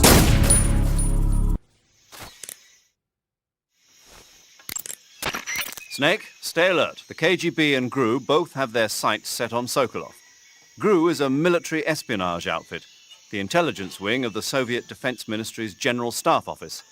It competes with the KGB, which is under the Ministry of Internal Affairs, and the two are always watching each other. Never let the left hand know what the right hand is doing. Exactly. Now, added to that rivalry, there's a vicious power struggle going on between the Khrushchev faction and the anti-Khrushchev faction. So Khrushchev is using the KGB, and Volgin and the anti-Khrushchev forces are using the GRU? That's the idea. The two factions are fighting over Sokolov. We're in an extremely dangerous situation here. Yeah, I'm aware of that. Get Sokolov out of there safely. He must not be turned over to the KGB or to the GRU. Sokolov took off in the direction of the rope bridge. Get after him. Hurry! Major, have you been able to contact the boss? No. You really think it's bad reception? We're looking into it. Major. Snake, you've got more important things to worry about than contacting the boss. Right now, Sokolov is out there wandering around the jungle alone. What are you going to do if he gets caught by the enemy? We're still looking into why we lost contact with the boss. I'll let you know as soon as we find anything out. In the meantime, it's your job to find Sokolov and get him to safety. Got it? Now I'm laying here with an erection! Major, do you know anything about this GRU colonel Sokolov was talking about? Yes. Who is he? A most dangerous man indeed. His name is Yevgeny Borisovich Volgin. His code name in the West is Thunderbolt. He's gained a reputation as the most brutal and cold-blooded of the Soviet spy masters. During the war, Volgin was assigned to the domestic branch of the NKVD. He was stationed in the rear of the Soviet line to catch and punish any troops who tried to retreat or desert. He's also notorious for his accomplishments in anti-guerrilla operations in the Ukraine and the Baltic states. Apparently, he likes to boast that he disposed of over 100,000 anti-communists. We also know that he was instrumental in putting down the 1953 insurrection in East Germany and the 1956 uprising in Hungary. He is truly a fearsome man. There's no telling what he might be plotting. Be careful. I will. Major, what's this Granin Design Bureau Sokolov was talking about? OKB 812. It's the same type of top-secret facility as Sokolov's own OKB 754. The director is a man by the name of Alexander Leonovich Granin. He's Sokolov's arch-rival, and the two have competed fiercely against each other since the days of the war. To hear Sokolov tell it, though, the rivalry was really all in Granin's head. In any case, Granin seems to harbor an unusually intense hatred for Sokolov. Knowing that Sokolov was protected under the aegis of Khrushchev, Granin threw in his lot with Volgin, the vanguard of the anti-Khrushchev movement. Apparently, Granin meant to use the funds provided by these opposition forces in order to defeat his old foe. Volgin, for his part, was intrigued by the possibility of using the high-tech weapons Granin created in the fight against Khrushchev. Thus, the two formed an alliance, and Volgin took the Granin Design Bureau under his control. But now Volgin's got his sights set on Sokolov. Yes, it would seem that he and Granin aren't getting along so well after all.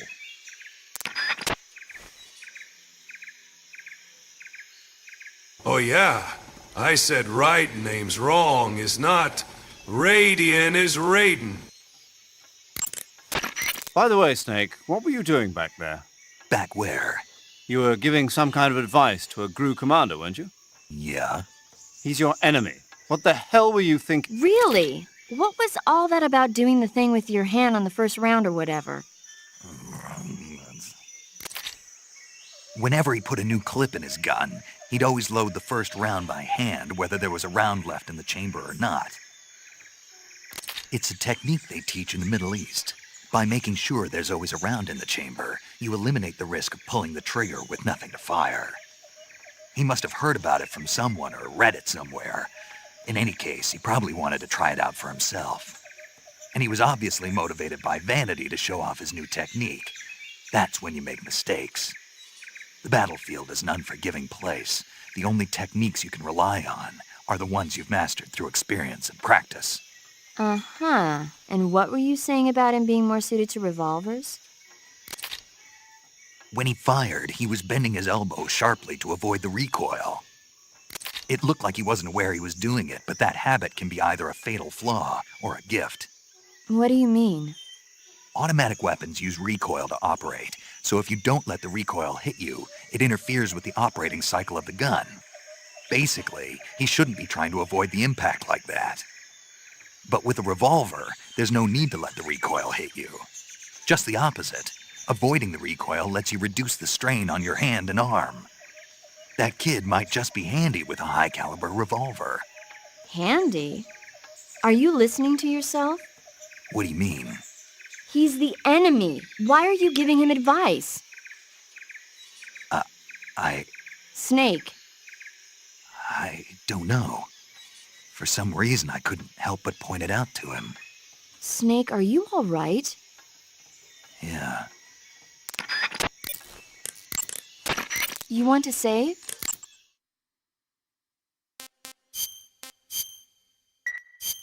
Take care, Snake.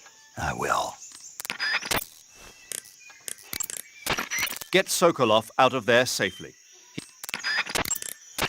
You can... Snake?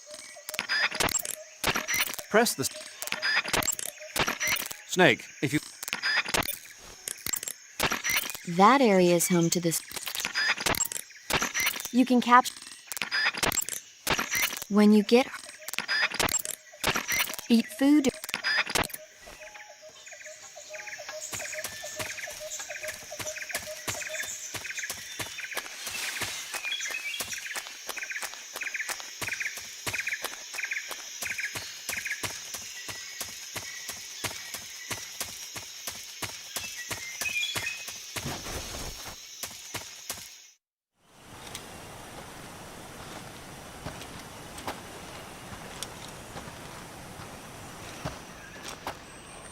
You okay? Those men were from the Ocelot unit. Spetsnaz? Yes. The best crew has to offer. They're coming for me. I'm finished! Calm down. I'll get you out of here, I promise. And we've got some of the best backup we could ask for. Look.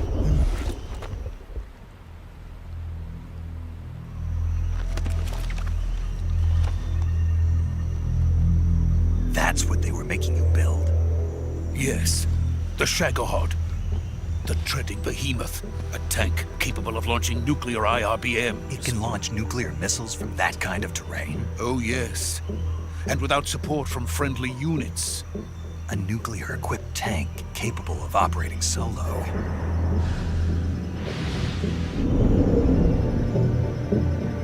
Is that thing finished? No.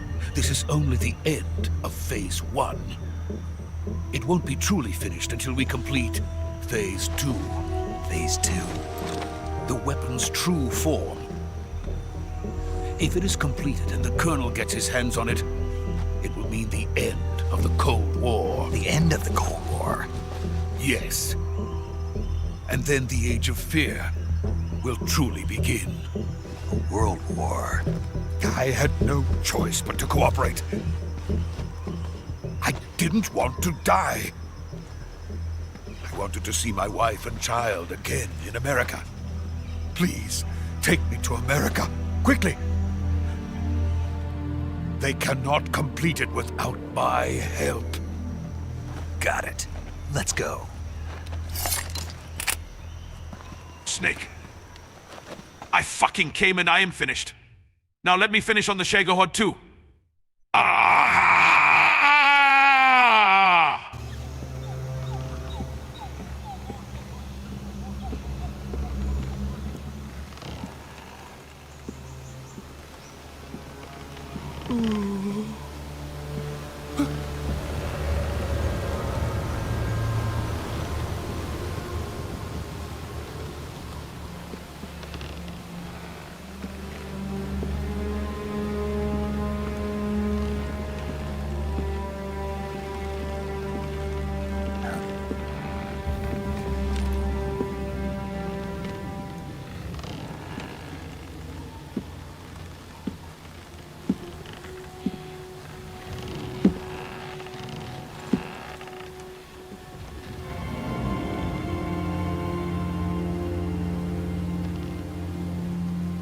Boss?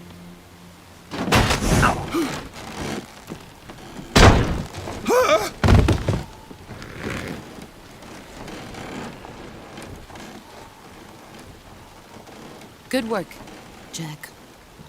What are you doing here? Sokolov comes with me.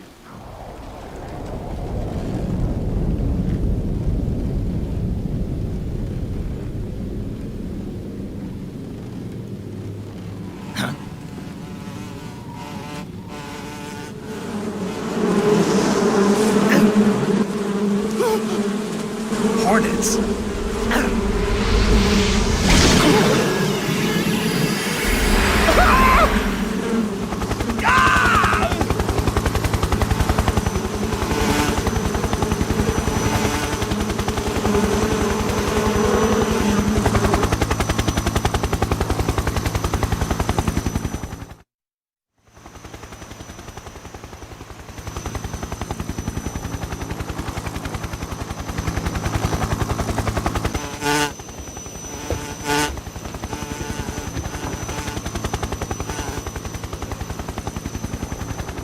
My friends, let us fight together again.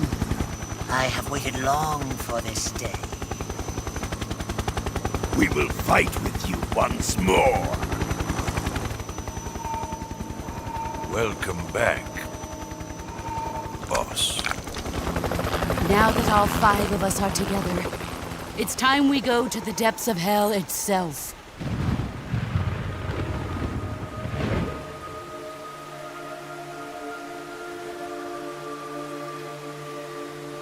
It's raining blood.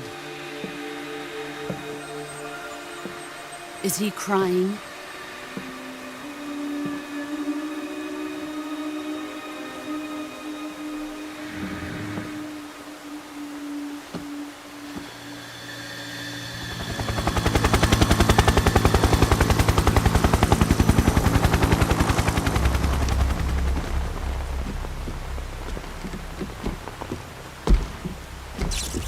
Kuwabara, Kuwabara.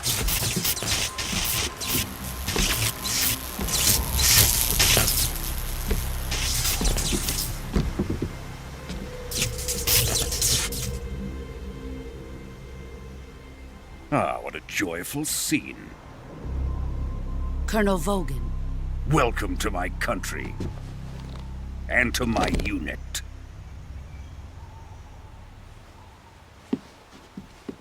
Boss, what is this? I'm defecting to the Soviet Union. Sokolov is a little gift from my new hosts. Recoilless nuclear warheads.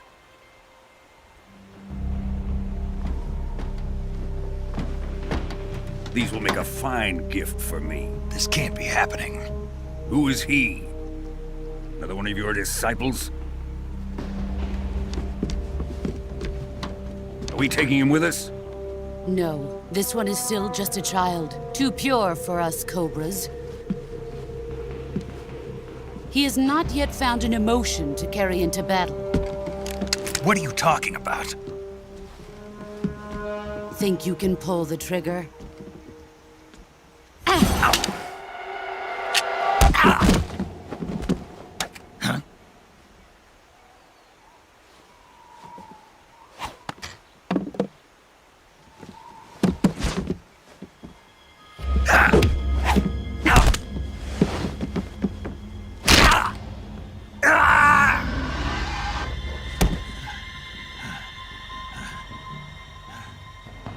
He's seen my face. We can't let him live.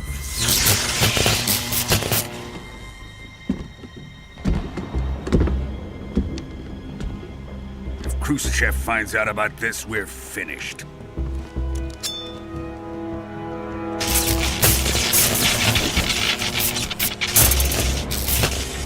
He must die. Wait. He's my apprentice. I'll take care of him.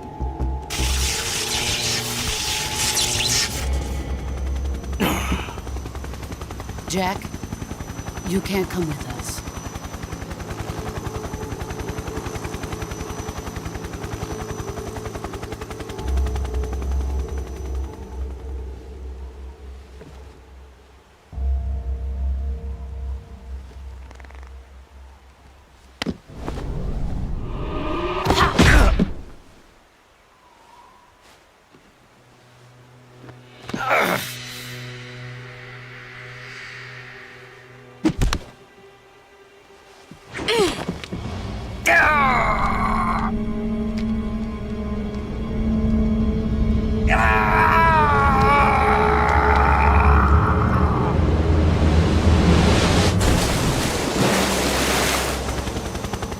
The new blood has been rejected.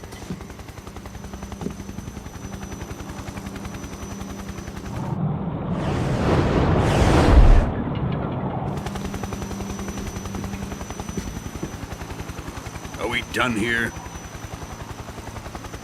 Now, onto Sokolov's research facility. Shagohod is ours.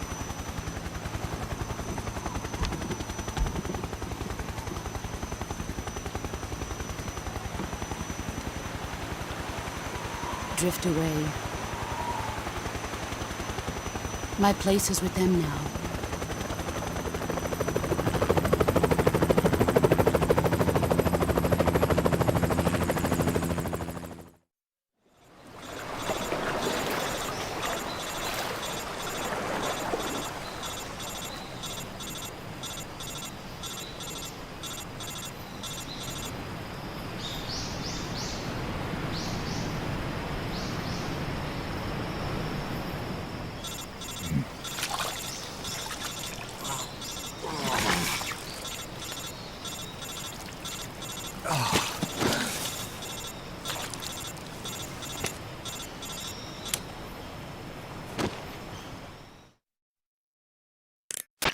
Snake, can you hear me? Yeah. Just barely. Snake, listen to me. You need emergency medical treatment. Can you move? You've got to get those wounds treated. Hang in there. All right, let's get you fixed up. Paramedic? Okay, Snake. Just relax and it'll all be over before you know it. Stay with me. I've seen people in worse shape before. Think you can handle it? Major. The boss. She's defected. We'll talk about that later. First, we've got to get you patched up. Okay, here we go. First, open the survival viewer with the start button. If you select cure, you can start the treatment. Healing is divided into treatment using medicine with the item window button and surgical treatment using the weapon window button. Your injuries include a fractured left elbow and rib bone, and lacerations on your upper arms, right elbow, and abdomen. They need to be fixed using surgical treatment. Move the healing cursor with the left stick to the affected part of your body. Once you've selected the affected area, hold the weapon window button and use the left stick to select the medical item, and then press the enter button. With this method, you can use items to help your recovery process. To treat a bone fracture, first secure the affected area with a fastener and then wrap it in bandages. That should do it. For lacerations, you'll need disinfectant to clean the wound, sutures to stitch it up, styptic to slow the flow of blood, and bandages to wrap the wound. If you do everything I mentioned, the wound should heal completely. Understood? Yeah. Stay with me. Go into the survival viewer and treat those wounds.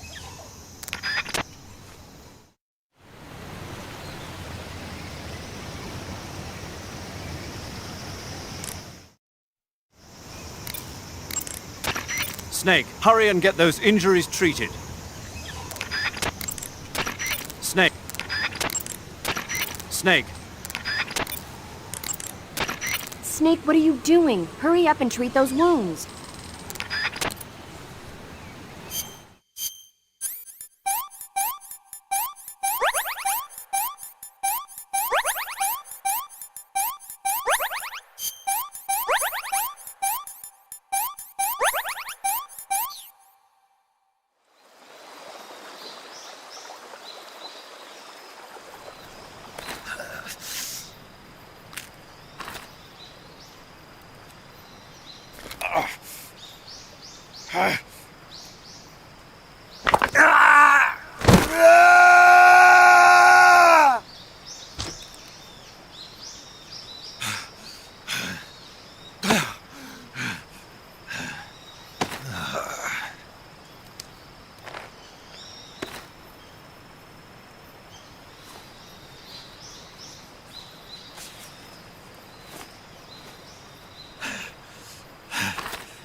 Good job, Snake. We're coming to get you now. Just stay where you are. We'll drop a recovery balloon. Can you set it up?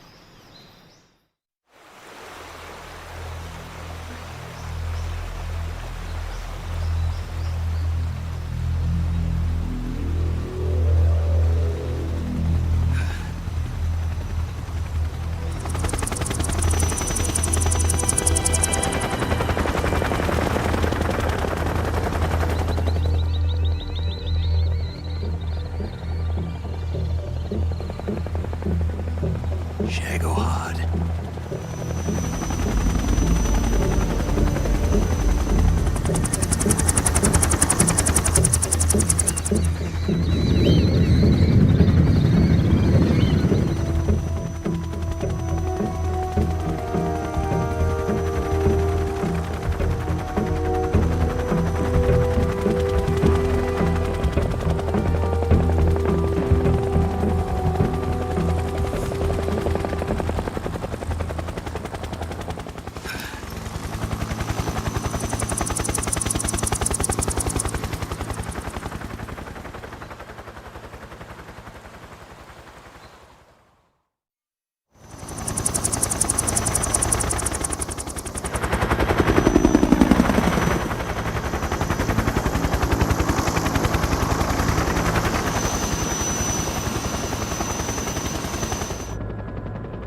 Excellent.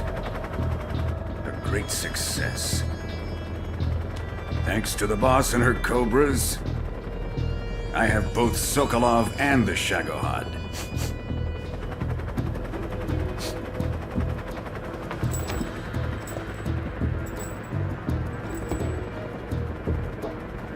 What are we going to do with the girl? Who is she? Apparently she's Sokolov's woman.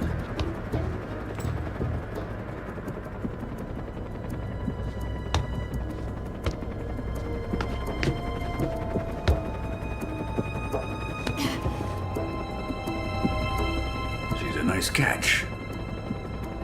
I'll take her. Not so fast, my dear.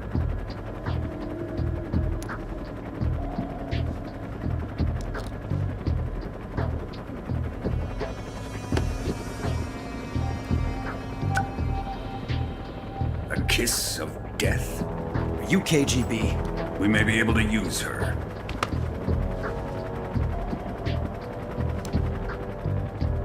She has spunk.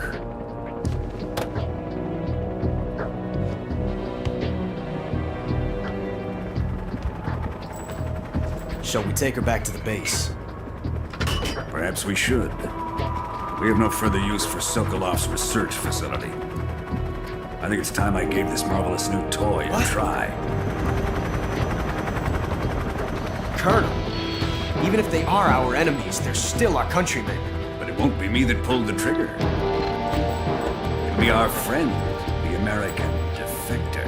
You're going to nuke your fellow Russians? Remember the Alamo. Colonel!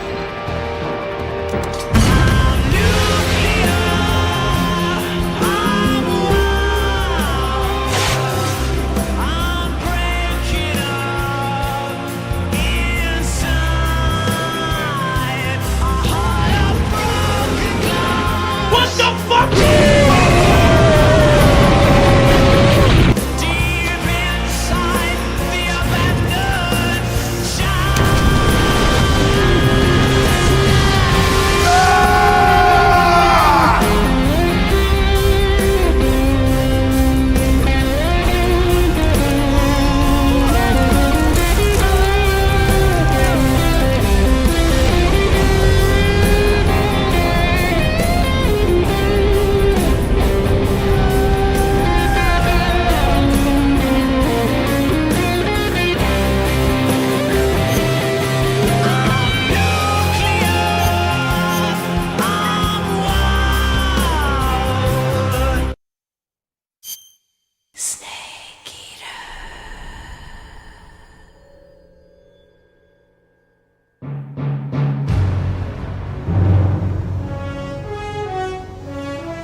Currently flying over the Arctic Ocean, altitude 30,000 feet, approaching Soviet airspace. Arriving at the designated drone launch point. Drone oil pressure and voltage are nominal. Payload oxygen supply is nominal. Power supply to payload antifreeze system shows no problems. No gusts. All systems go for drone detachment. Snake, we can't risk a halo jump this time around. Airspace security has gotten tighter since we were last here. We can't get as close to the ground as we did during the Virtuous mission. So instead, we'll be using one of our newest weapons. Snake, you're being given an honor on par with Alan Shepard. This is our last chance. Show your patriotism. If you fail, you'll be back in a hospital bed again, waiting for the firing squad.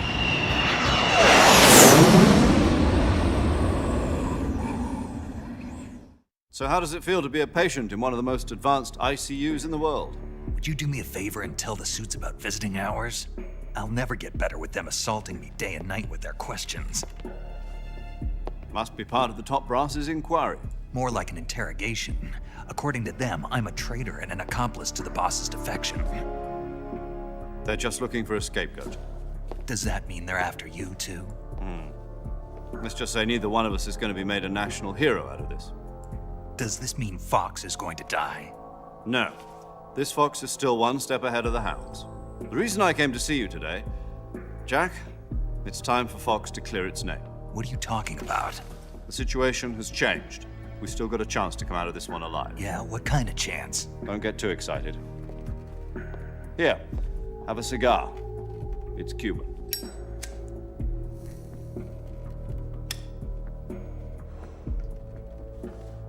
This morning, I had a meeting with the CIA. They decided when they're going to execute us? No. Something even bigger. Yesterday, the White House received an unexpected call. President Johnson? Yes, I hear you, Mr. Chairman. It was a hotline call from Khrushchev to President Johnson. From the head of the Soviet Union? That's right. A few days ago, one of our country's main design bureaus, OKB 754, was destroyed in a nuclear explosion.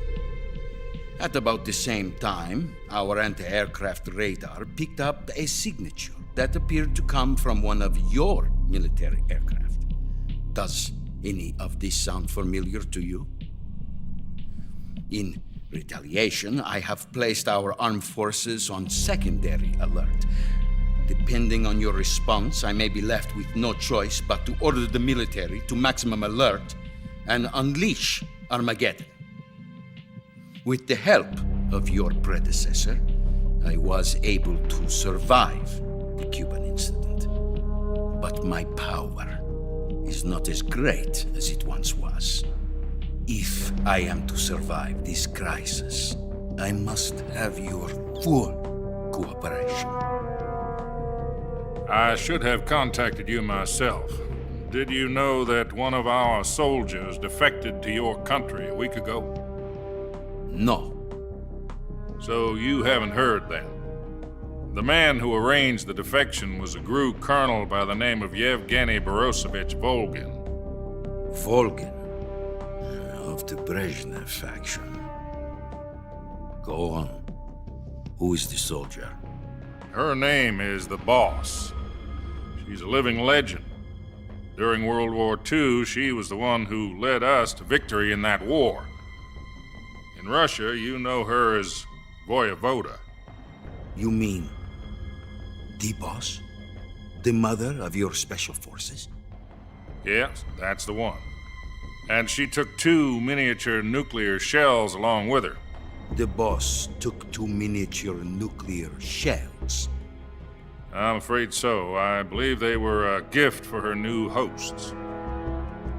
The Davy Crockett Atomic Battle Group delivery system was completed 2 years ago. But serious problems were found with the launcher's range and precision. Although they were mass-produced, they've never been deployed in battle. But Sokolov's research facility was completely wiped out. The whole area is polluted. I can only offer you my deepest condolences over this terrible tragedy. So, the boss, with Colonel Volgin's help, stole 2 experimental nuclear shells and took them with her as gift when she defected. Then, shortly thereafter, Sokolov's design lab, a top-secret military research facility, was destroyed by one of these weapons. Am I right so far? Yes, that's correct. And the American government denies any involvement in the affair. Is that right as well? That's correct. We were not involved in any way. Then what was a U.S. military aircraft doing on our radar screen? It was clearly in violation of our airspace. And yet you say it was not acting under your orders. That's correct. You expect me to believe that this was all the work of a single soldier? I don't know what else to tell you. The Army insists that this is all a ploy on your part. I've said it once and I'll say it again. Our government had nothing to do with it. And I would like dearly to believe you. However, I'm afraid my power over the military has weakened since the Cuban incident. I will need some kind of proof that this was not the action of the American government. You have 1 week. You must catch the boss yourselves and recover the remaining nuclear device. Then, you must find some way to prove your innocence. Prove our innocence? Yes, preferably something painful. Prove to me that this is not merely another one of your tricks. The boss should be close to Colonel Volgin. How about a little co-action? I would not expect too much if I were you. The political situation here is unstable. And Colonel Volgin is a member of the Brezhnev faction, which seeks to topple my government. 1 week. You have only 1 week, and if it is not too much to ask, do something about Volgin as well. What is that supposed to mean? Nothing. It means nothing. Call it a modest gentleman's agreement to ensure our continued relationship. What if we can't prove our innocence? Then I will be unable to restrain the military. I will be ousted, and they will seek their revenge. A nuclear attack on the United States? I leave the disposal of this situation entirely to your discretion, Mr. President. Disposal? If you fail, it will mean the beginning of a new world war. To put it simply, in order to avoid a full-scale nuclear conflict, we have to prove that America was not involved in that explosion. And eliminating the boss ourselves will prove America's innocence? Right. The higher-ups have decided that you're the only one capable of pulling this off. You were her last apprentice. Screw this one up, and we'll both be 6 feet under. There's no choice. Textbook American politics. Be involved, then deny any involvement. Is going to be helping us? The KGB has promised to lend us one of their communications satellites so that you and I can talk to each other. That's it?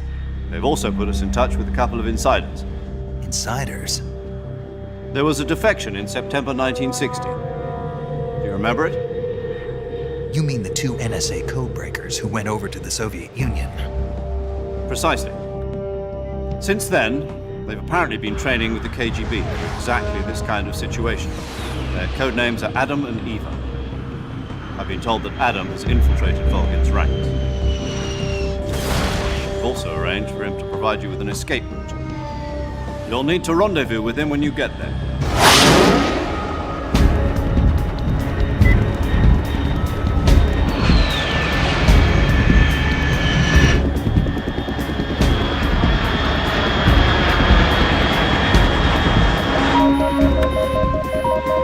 Control. Unidentified aircraft detected. Altitude 30,000 feet.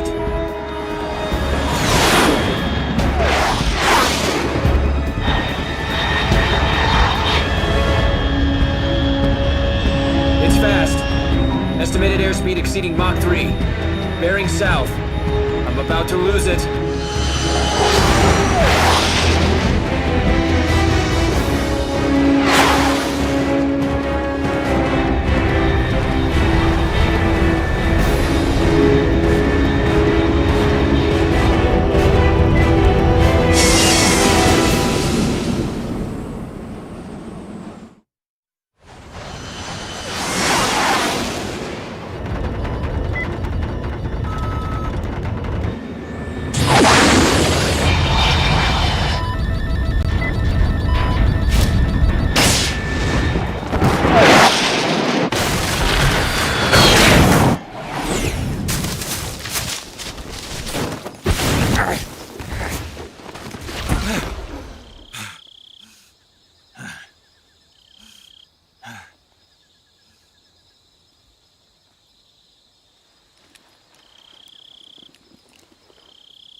This is Snake. Do you read me?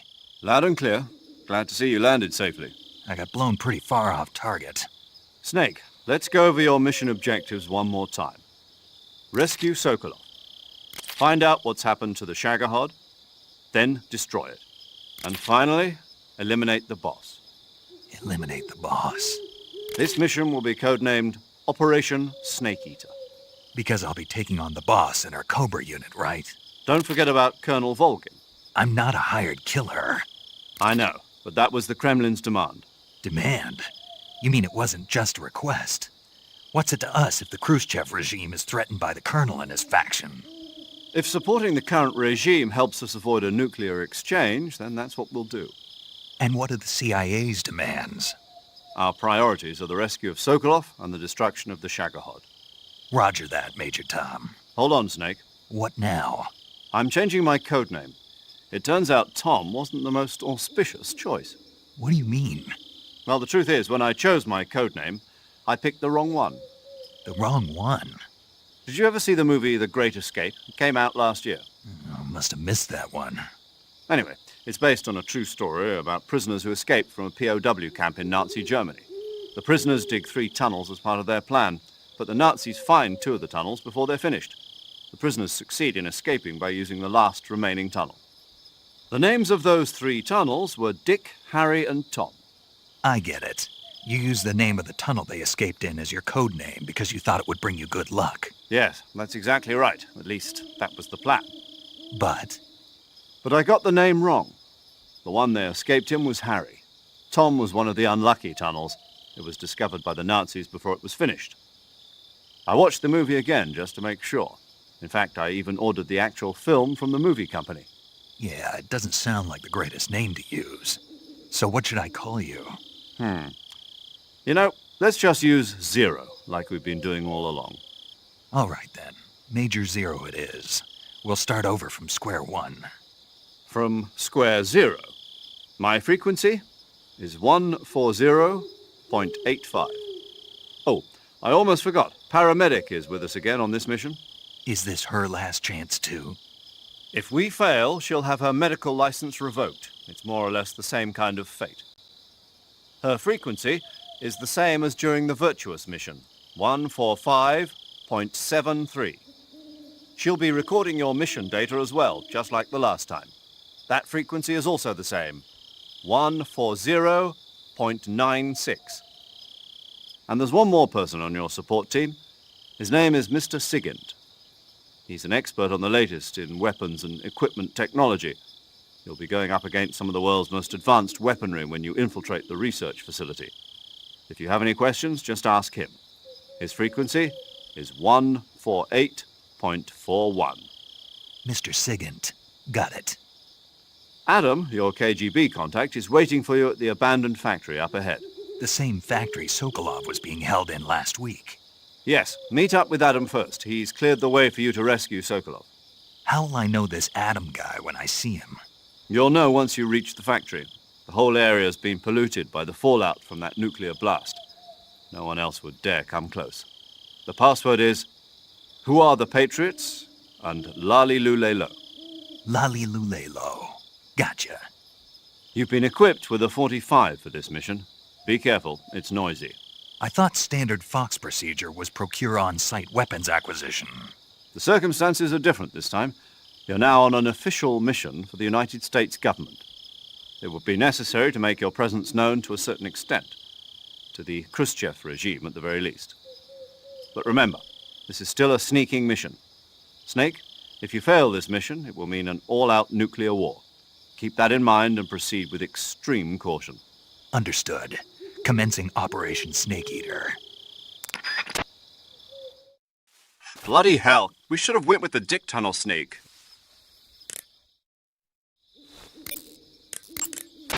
Paramedic. Snake, it's so good to hear from you again. Same here. It's been a week, hasn't it? 4 days, actually. Huh? I visited you in the hospital. You were still unconscious, though. Then you must have seen me naked. Yeah, but you were all wrapped up in bandages and tubes, so I couldn't do anything but look. Better luck next time. Let's hope so. But seriously, Don't forget that you were like that until just yesterday. In fact, you really shouldn't even be on this mission. Keep an eye on your stamina gauge. If you start to run low, don't push yourself. Eat something to replenish your stamina. And try not to get yourself hurt. If you're wounded or get bitten by a venomous animal, go into the survival viewer immediately and treat yourself using Cure. Yeah. I can see you still know how to nag. You're welcome. And I can see you still don't know when to keep your mouth shut. Maybe so. By the way, I heard you're going to lose your medical license if this mission fails. Yes, there was talk of that, but the mission won't fail, will it? Of course not. Good. I believe in you. But you know what? I really don't care about my medical license. Didn't they use that to force you to participate in this operation? No, I volunteered. Why? So that I could watch over you.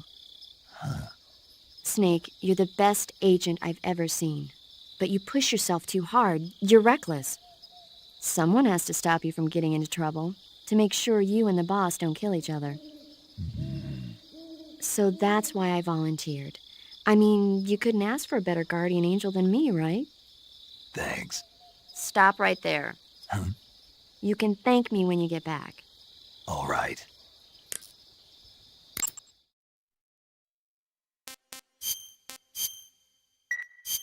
Snake, I'm behind you 100%.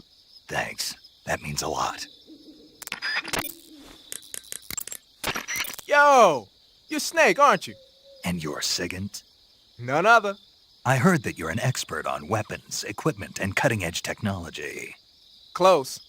I am the expert on weapons, equipment, and cutting-edge technology. I'm the guy that designed your trank gun, active sonar, and motion detector. If you want to know anything about weapons or equipment you find in the field, just send me a message and ask. Later. Sounds like the Cobra unit's members' names came from the specific emotions they each carry into battle. Emotions? Yeah. For unbearable torment, the pain. For true oblivion, the end. For infinite rage, the fury. For absolute terror, the fear. And for unsurpassed bliss, the joy. The joy? It's another name for the boss, because of the joy she feels in battle, I suppose. During the war, she had a partner named the Sorrow. Sorrow and joy. They say there couldn't have been a more perfect pair. The Davy Crockett's that the boss took with her when she defected are mortars that fire nuclear warheads. They're named after Davy Crockett, the hero who died defending the Alamo in the Texan War of Independence. Remember the Alamo. That's right. The warheads are equivalent to between 10 and 20 tons of TNT. Brothers! Every building within 150 yards of the hypocenter is completely obliterated. But the warheads the boss had with her were some kind of experimental super bomb, so they're actually even more powerful than that. I don't even want to think about what would happen if she used it again. Snake, you know what you have to do. Yeah, I know. I heard you fought against KGB troops in the Virtuous mission, but this time you're up against Spetsnaz. Spetsnaz is the Special Forces unit of GRU, the intelligence wing of the Soviet Defense Ministry's General Staff Office. Spetsnaz troops undergo rigorous training in all types of special ops, from assassination and demolition to intelligence gathering. That and Volgan's loaded, man. His unit is one of the best equipped in the entire Soviet Union, if not the best. I heard the enemies you encountered in the Virtuous mission were only carrying weapons like AKs and grenades. Well, it ain't that simple anymore. In addition to AKs, some of the patrols you'll encounter might be equipped with Scorpion submachine guns and shotguns. The Scorpion is even lighter than the AK, making it much easier to handle. Basically, a guy with a Scorpion is not gonna miss you as often as with an AK. The shotgun is a powerful weapon. One blast is enough to floor you and you're likely to be seriously wounded. Watch for that, man. Keep in mind that every weapon and piece of equipment weighs something. The heavier the equipment you're lugging around, the faster you'll burn up stamina.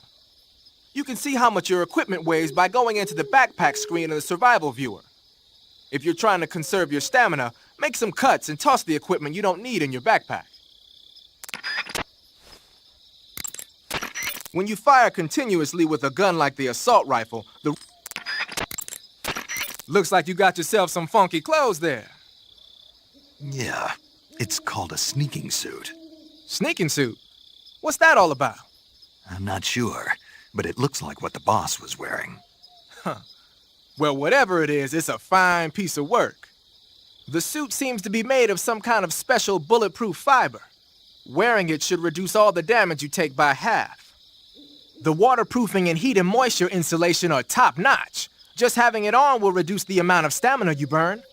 It even increases your overall camo index. You got yourself a keeper, Snake. Yeah, maybe we should make it the official uniform of Fox. Yo, Snake! I'm here to diversify a game overwhelmingly filled with blondies. Kojima is the man! Covering your body is...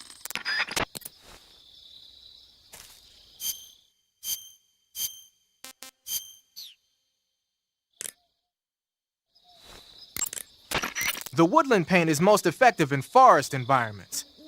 It'll work best if you use it when infiltrating forest areas. Splitter was used quite a bit in World War II on German aircraft and stuff. The pattern helped mask the plane's attitude and direction in dogfights. Even now, it's still being used as camouflage in some places. It works best when you wear it against a steel or stone background. You're on a solo sneaking mission. Your success is based on your ability to survive. That's where the survival viewer comes in. The survival viewer contains everything you need to survive out in the field. Use camouflage to change... Splitter was used quite a... When you fire...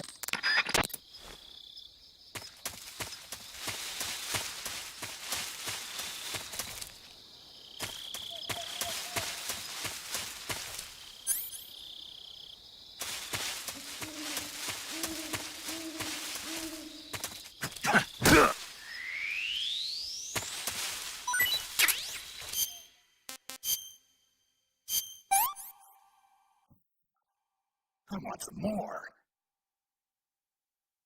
Snake! No more talking to that Kakongo man!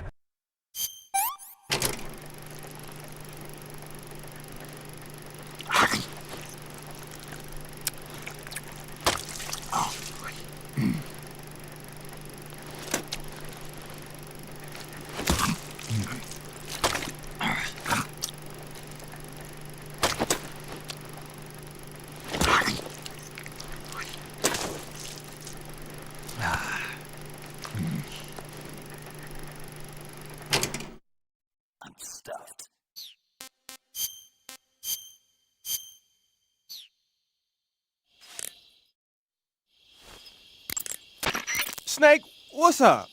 Why are you naked? I know there's a naked option under uniform that lets you take off the upper part of your uniform, but without a shirt on, your camouflage sucks and your stamina goes down faster. You don't get any advantages whatsoever. Sure there are. Like what? It feels good. Man, you do whatever you want. I will, thanks. Just one question, though. What? Is there a way to take off my pants? Say what? My pants, can I? Oh, hell no! This Fox unit is a nutfest! Whenever you find a new weapon or piece of equipment, the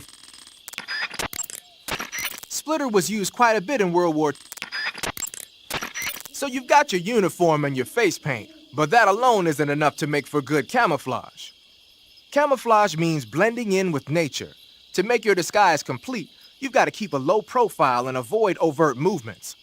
As long as you've got the uniform and face paint working for you, and you're lying flat keeping still, you won't have to worry about being spotted from a distance. On the flip side, dancing around your enemy in perfect camo is still a dead giveaway. So if the enemy's looking for you and he's getting too close for comfort, just lay low for the time being. The water pattern was used a lot by the old German Defense Force. Even though it's called... Looks like a formidable recruit. Welcome aboard, soldier.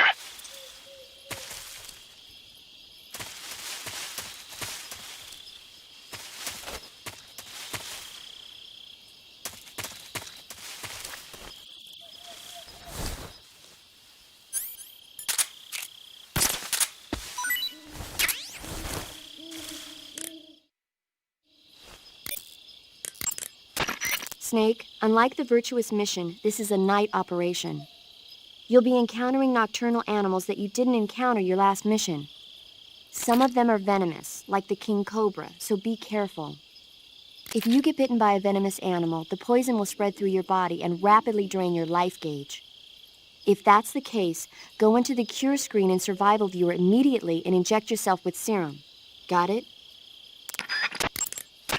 I see you caught yourself a Japanese flying squirrel. Japanese flying squirrels are non-venomous and they shouldn't attack you.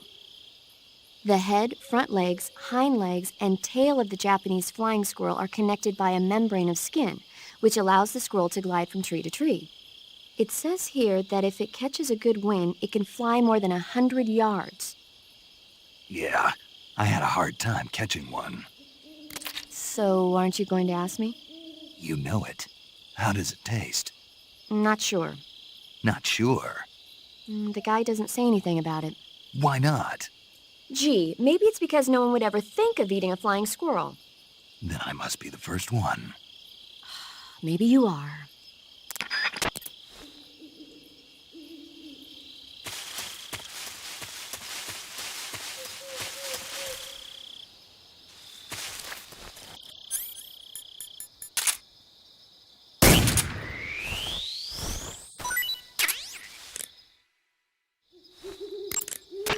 I see you caught an Otten frog.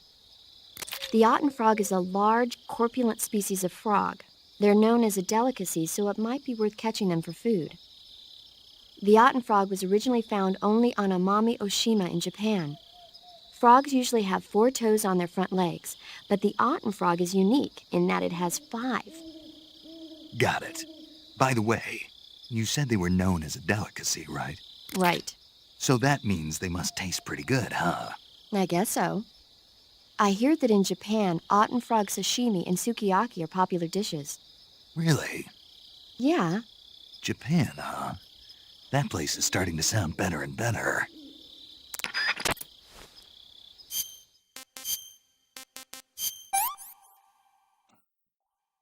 Hey, this works.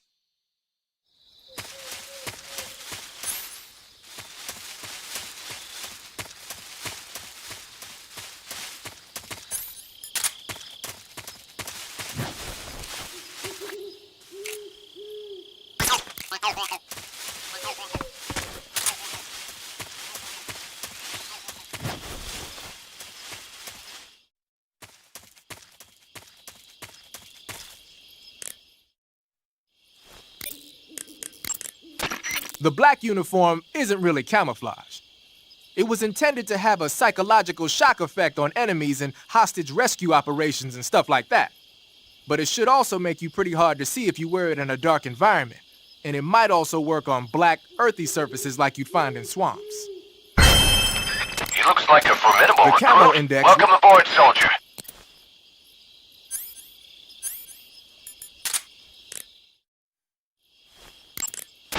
You're on a solo sneaking mission. Your success is based on your ability to survive. That's where the survival viewer comes in. The survival viewer contains everything you need to survive out in the field. Use camouflage to change your camouflage and backpack to select your gear.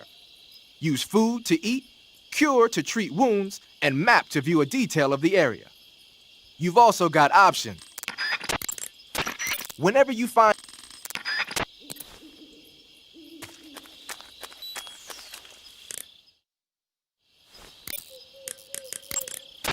Saving the game, Snake?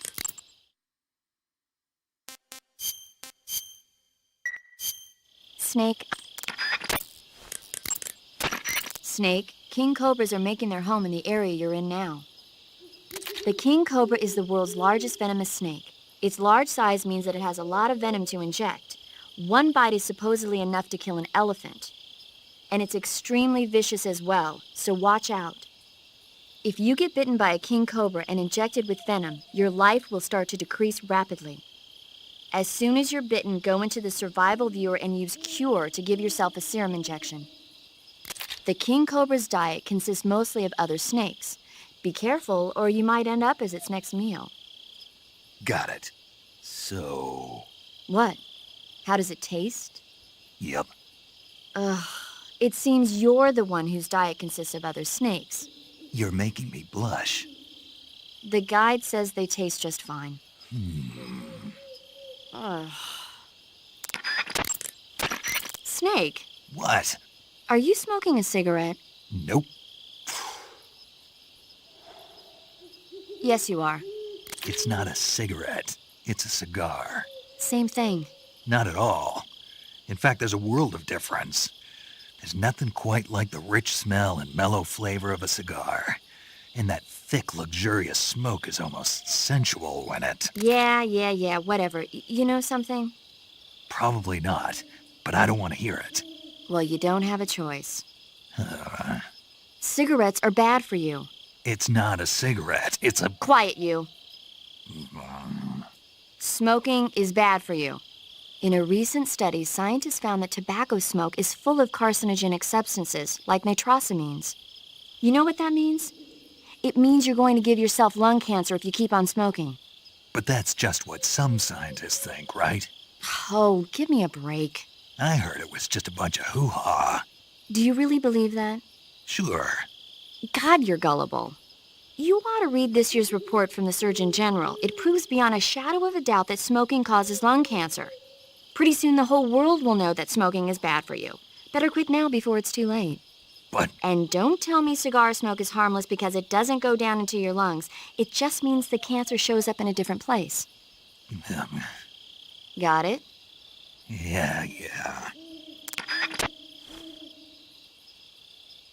I found Mother Base.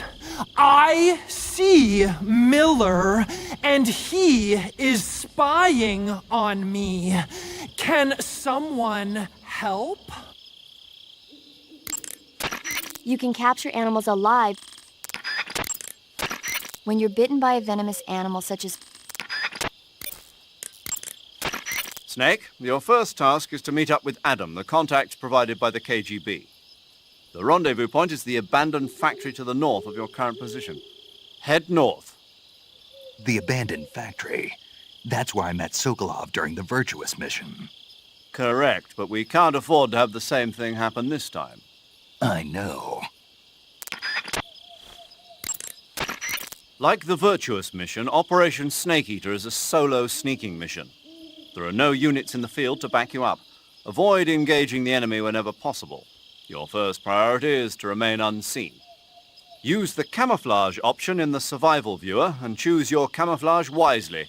Proceed with caution. Unlike the Virtuous mission, this is a night operation. You'll get lost more easily in the dark, but it'll also make your camouflage more effective and make it harder for the enemy to see you. On the other hand, it will also be more difficult for you to see them. You'll also find that different animals are active. Some of these nocturnal animals are poisonous, so stay alert. Paramedic is with us again to provide information on the local plants and animals. Give her a call if there's anything you need to know. Operation Snake Eater is different from the Virtuous mission in that you won't be able to complete it in just a few hours. The time limit set by Khrushchev is 1 week. Within that time, you'll have to rescue Sokolov, defeat Volgin, destroy the Shagohod, and... I know. Good. In any event, you'll not be allowed to return until you've accomplished your objectives. Survival in the field will be critical in this mission, and the most important survival technique of all is, of course, finding food. You can get food in the same way you did during the Virtuous mission, by capturing it. The enemy presence in that area is still light. You should try and get as much food as possible while you can. Thanks to last week's nuclear incident, the Soviet Union is now on secondary alert. We're one step away from a nuclear war. DEFCON 2, huh? In American parlance, yes. From what Western intelligence has been able to gather, the radical elements in the Soviet command are showing signs of impatience. They say we're on the brink of World War III here. And with Khrushchev's position getting weaker every day, I worry whether he'll be able to hold them back. 1 week. Yes. America must eliminate the boss by its own hand to prove its innocence. There is no other way to resolve the crisis. Everything rests on your shoulders, Snake. Failure is not an option. I know.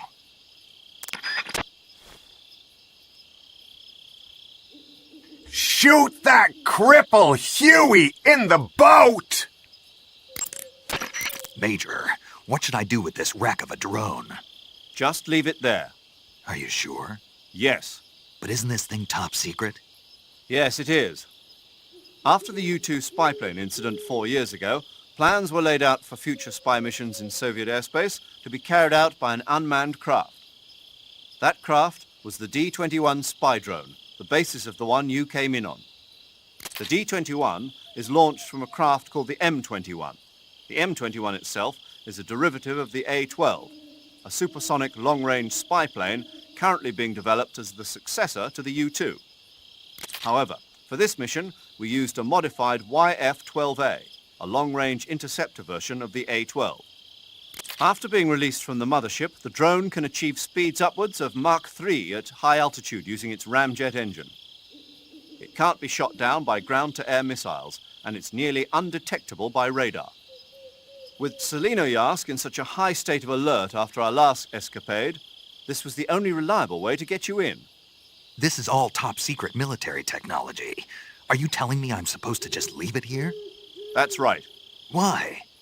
The purpose of Operation Snake Eater is to send an American agent into the field in order to eliminate a defector and traitor, namely the boss.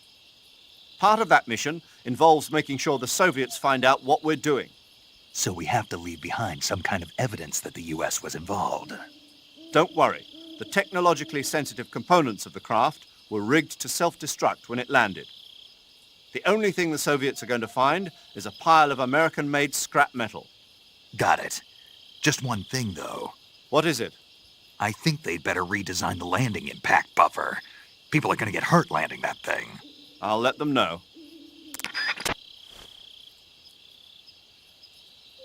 Paramedic? I have a rash on my ass after sleeping on an ant's nest.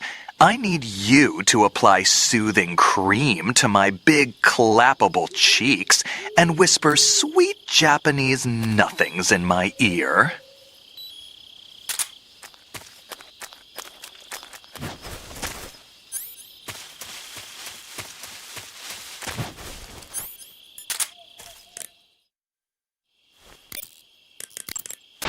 Covering your body.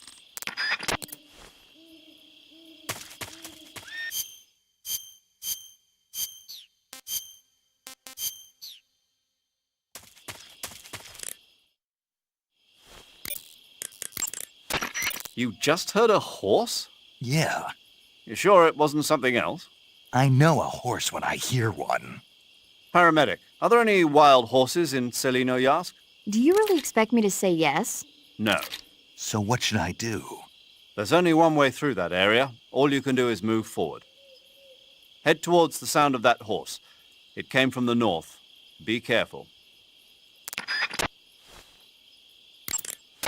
Head towards the sound of that horse. Major, I appreciate you allowing me to use weapons, but shouldn't I be carrying some rubles? You mean fake currency? Right. Snake, do you remember the Francis Gary Powers incident back in 1960? Powers was flying a U-2 on a spy mission for the CIA in Soviet airspace. He was shot down and taken prisoner. His confession brought to light the fact that the CIA was spying in Soviet airspace. As a result, the US-Soviet summit scheduled for 2 weeks later was cancelled. Yeah, I remember. U-2 pilots are required to carry items that mask their identity. Powers was carrying ruble, mark and lira coins as well as French gold coins. He was also carrying 2 gold watches and 7 women's rings. All of these objects were meant to conceal his national origins. But for this mission, we've got to demonstrate to the Khrushchev regime that America is involved. There's no need to conceal your origins. And besides, all you need to do is complete your mission. As long as you're not captured or killed, the details will take care of themselves. Okay. The Soviet intelligence community must be up in arms about the boss's defection. The great Voyevoda has abandoned America and embraced the Soviet Union. Voyevoda? Apparently, that's what they call the boss behind the Iron Curtain. It means warrior or mighty soldier in Russian. When used to refer to a woman, it means something close to Lady Knight. In Russia, where they've had a number of female emperors throughout their history, it's a term of great respect. Well, poetic in a way. The boss's exploits have made her name famous in the East as well. Major, why did the boss defect? I don't know, but I will tell you this. America is all too eager to get rid of her. What do you mean? She knows too many of our secrets. If she were to relay all the top-secret information she knows to the Soviet bloc, it would put us at a severe disadvantage. It might even lead to the downfall of the West. Even if we survive, the boss is still too much of a hero to us. With her in the Soviet camp, we'd suffer a fatal loss of morale at home. There are even whispers that some of the less stalwart elements of the military might follow her example and defect themselves. I assume you're aware that since your last mission, several key figures within the CIA have been placed under house arrest. Yeah. The loss of the boss has been a painful one indeed. What about you? Me? I still can't believe it. As a comrade, I would have placed my trust in her before my own family. But now that I think about it, the boss always seemed to have an aura of mystery about her. I never would have expected it to manifest in this way, though. Oh, well, it won't do to get all misty-eyed about it. She's an enemy now, worthy of nothing more than our contempt. Understood.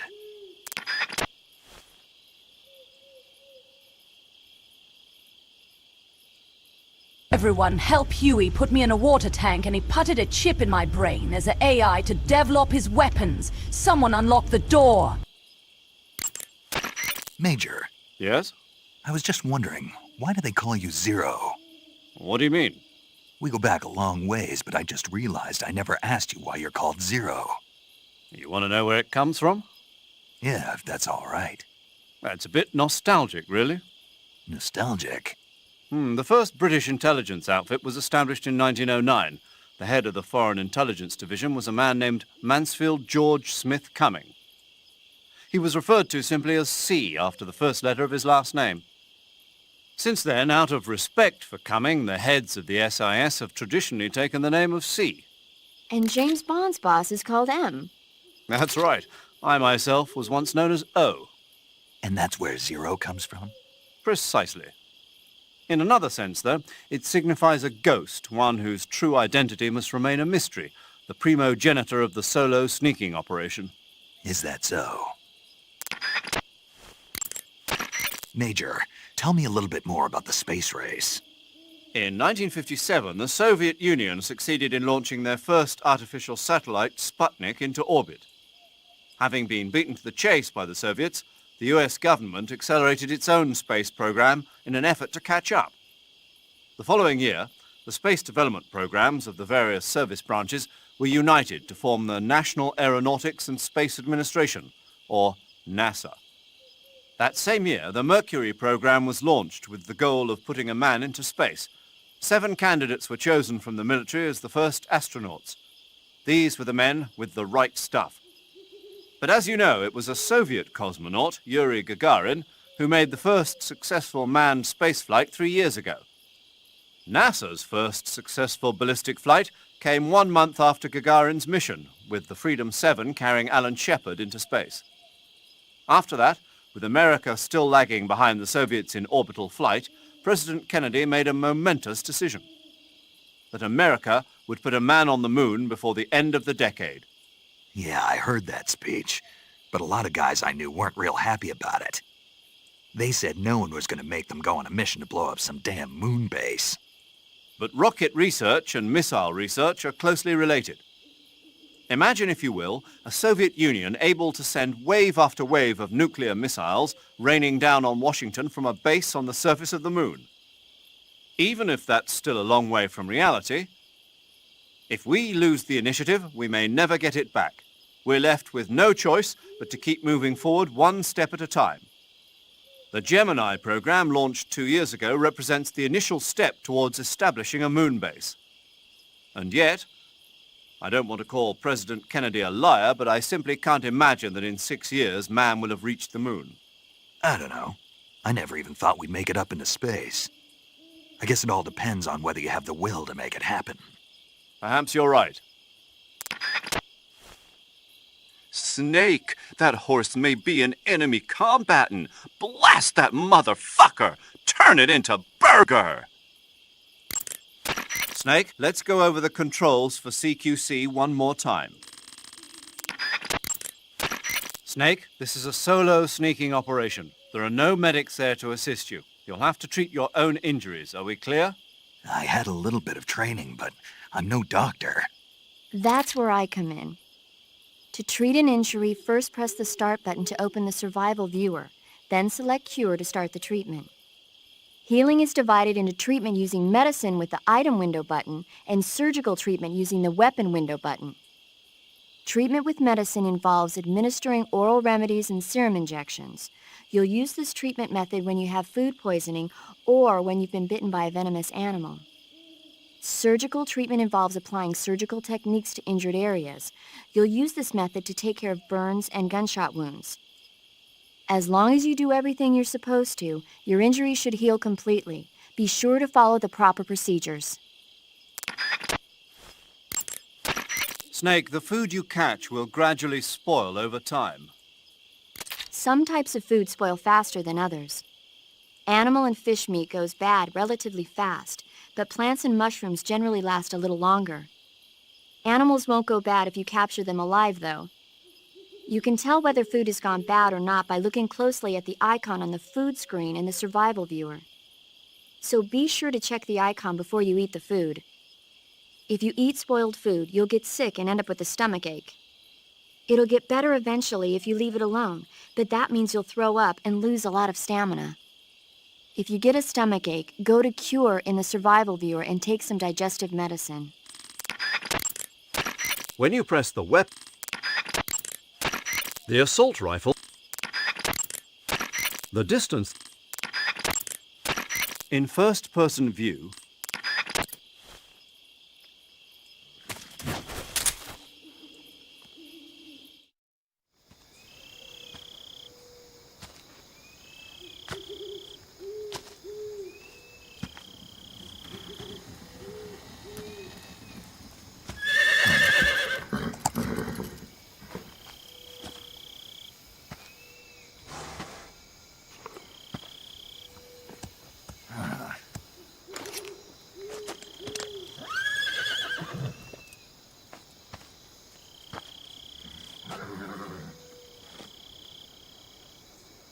Looks like death wasn't ready for you yet.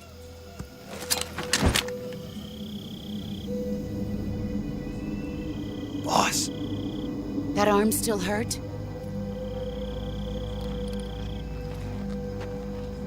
What are you doing here?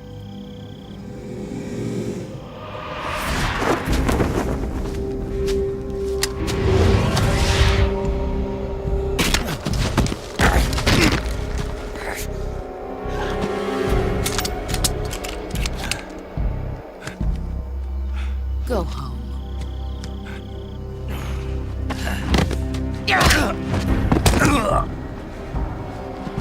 Go home. Gru and my sons are waiting up ahead. You don't have a prayer of finishing your mission. You're not even armed. Boss!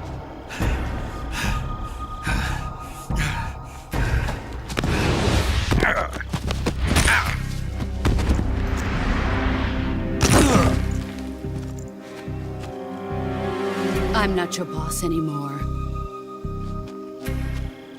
There's nothing for you here. Go home. Go back to your boss. There's no need to prove that you are virtuous here. This isn't America.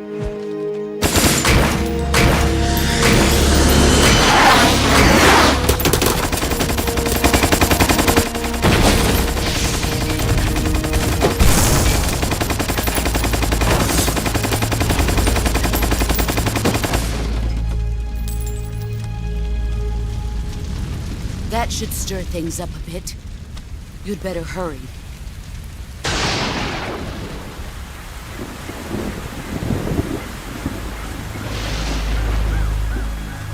The border is 60 miles south of here. You ought to be able to run that far.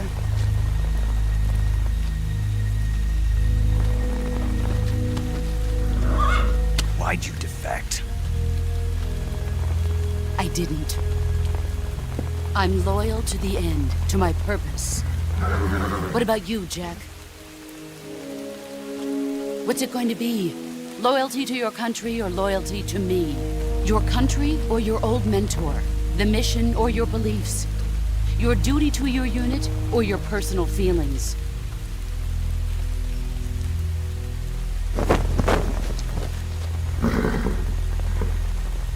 You don't know the truth yet. But sooner or later you'll have to choose. I don't expect you to forgive me.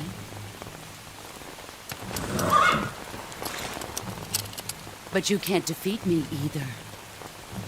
You know me too well.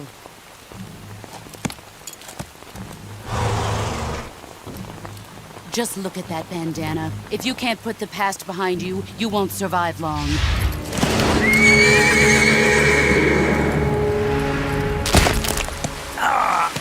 If we meet again, I'll kill you.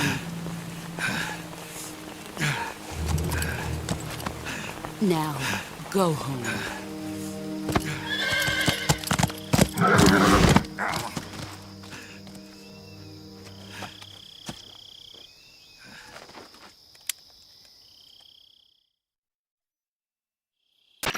This is Snake. Major Zero. I read you, Snake. I was ambushed by the boss. You were what? The drone's been shot to hell. It's up in flames. That's not good. Enemy scouts are going to come looking for you. Yeah, I know. But what was the boss doing here in the first place? There's got to be a leak somewhere. No, that's impossible. The man the boss is working with, Volgin, isn't exactly on speaking terms with Khrushchev. I lost my gun. The boss destroyed it. Snake, I know how you're feeling. It's hard for me to believe, too, that a legendary hero like the boss would go over to the Russians. That she'd double-cross us like this. But that's how it is, and if you don't accept it, you'll never be able to beat her. That's not the problem. In terms of sheer technique, I'll never be able to beat her. I know that all too well. You've got to do it, Snake. She's your enemy and your objective. Enemy? We were together for 10 years, and now you tell me she's my enemy? Enough. Hurry to the factory where Adam is waiting. Scouts have probably already been sent out to investigate the explosion. You've lost your weapon, right? That means you've got no chance of winning in a battle situation. Whatever you do, don't let them see you.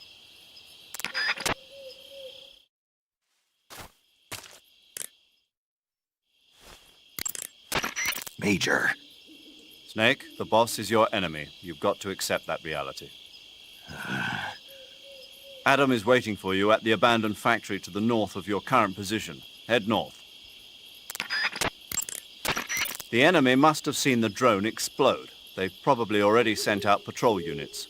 You never know when you'll encounter the enemy. Use your camouflage wisely and proceed with caution.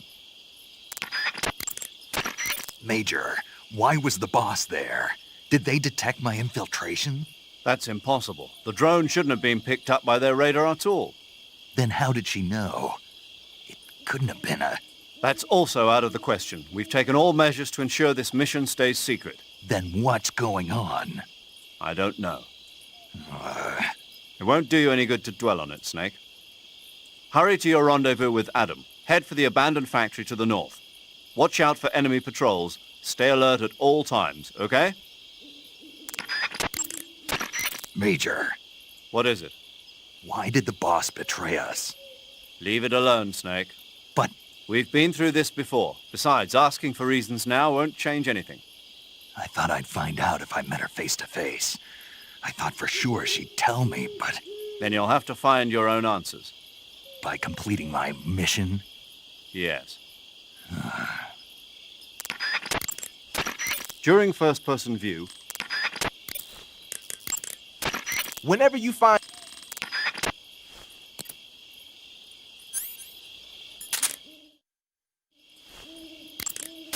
Pattern clothing.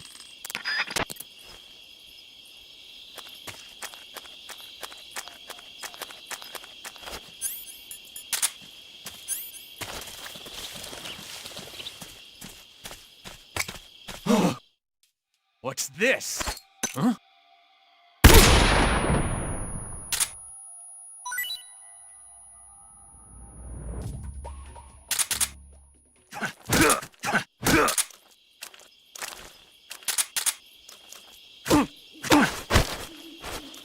Speak.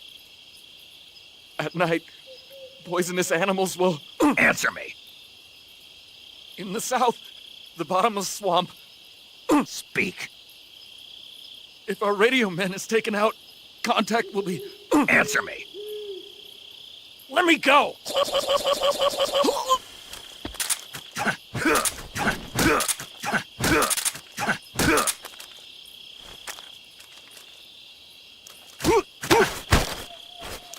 Answer me. When you walk on moist soil, your footprints... Speak. After you take us out, leaving us alone will... Answer me. If our chest radios are broken, our contact will... Answer me.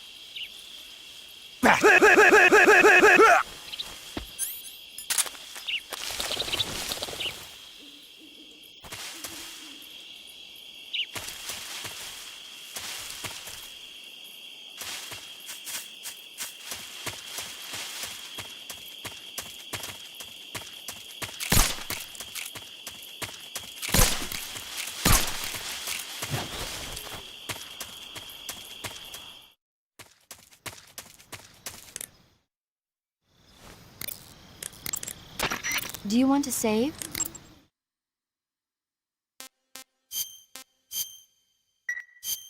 Snake. Adam is waiting for you at the abandoned factory to the north of your current position. Adam is... When you get shot, you'll sometimes suffer a gunshot wound. Treating serious wounds. Desert is a brown-colored face paint used for operations in mountainous terrain as well.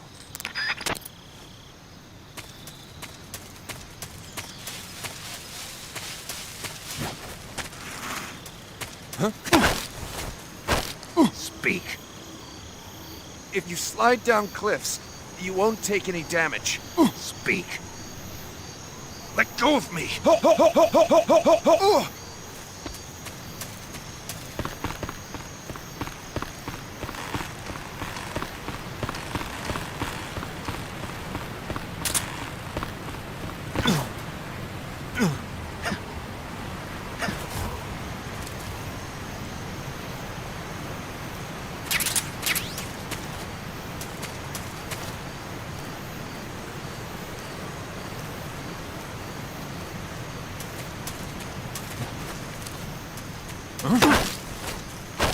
Speak. While falling, press the action button above branches. Speak. Under the rope bridge. Speak. Let me go!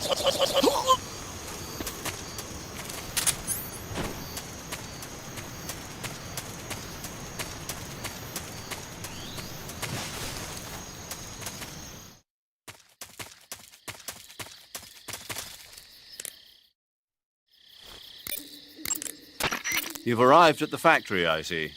Yeah. Now to meet up with this Adam guy. Good. Go to it. So where is he? We weren't given an exact location. How about a time? Nothing was specified.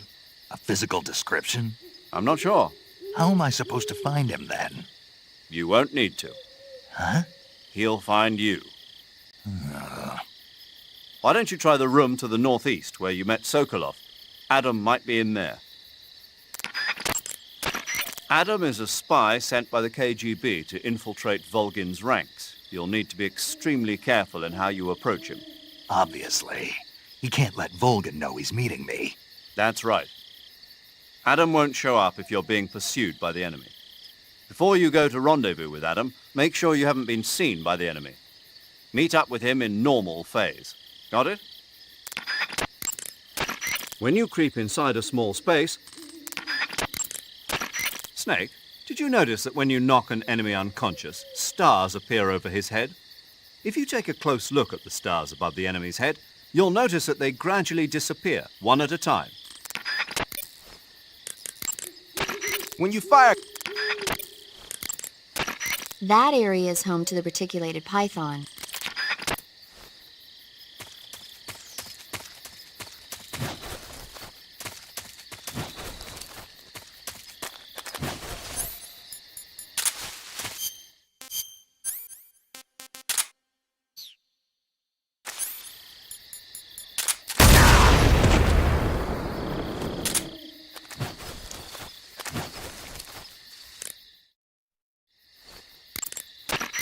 Snake, you've got a bad burn.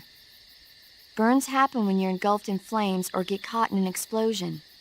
When you've got a burn, your maximum life will go down depending on its severity. Burns heal naturally over time without you doing anything, but if you go into Cure in the survival viewer and treat the burn, you can heal it instantaneously. To treat the burn, lightly spread the ointment over the wound and wrap it in bandages. If you do both of these things, you can heal the burn altogether.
Adam won't show up if you're being pursued by the enemy.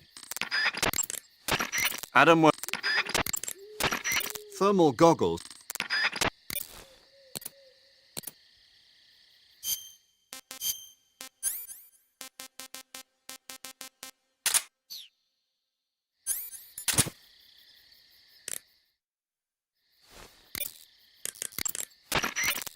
Snake, what are you doing?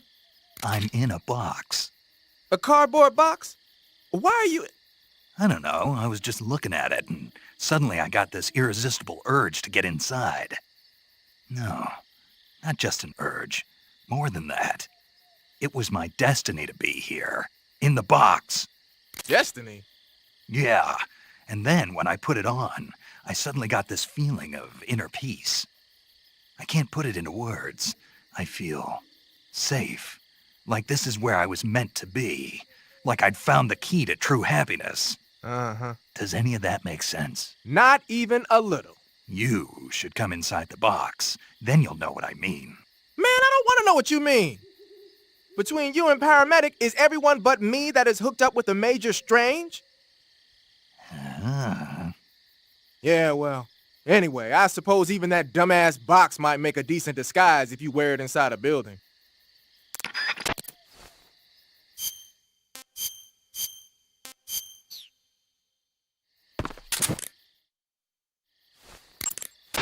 Leaf pattern is a forest.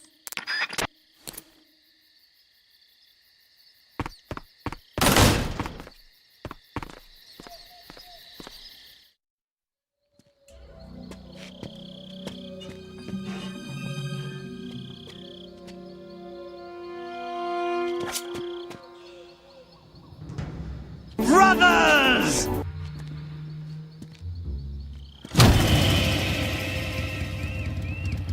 Sorry I'm late. Cut the engine. They'll hear us. Are you the agent they sent? Are you Adam? I thought you were supposed to be a man. Adam couldn't make it. All right, say the password. Who are the Patriots? Who are the Patriots? Answer me!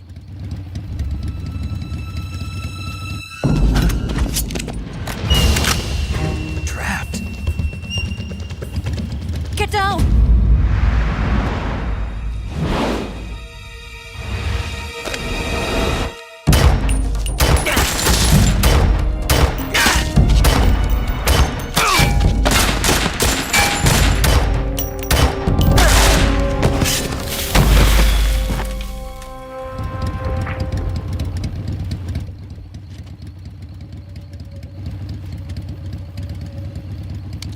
There is your answer.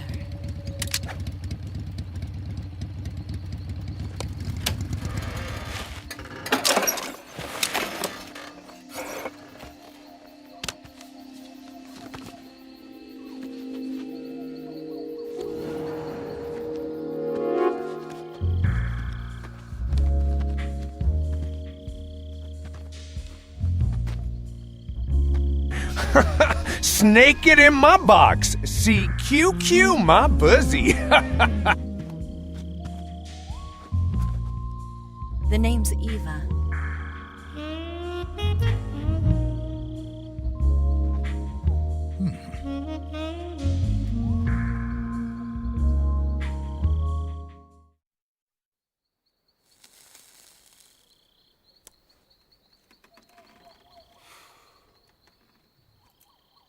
This wasn't part of the plan. What happened to Adam? What's your code name? It's Snake. Snake, huh? Well, I'm Eva. Are you here to tempt me?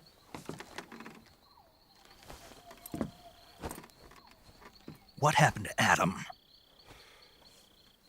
Colonel Volgan is a very suspicious man. He decided Adam wasn't the right person for this mission.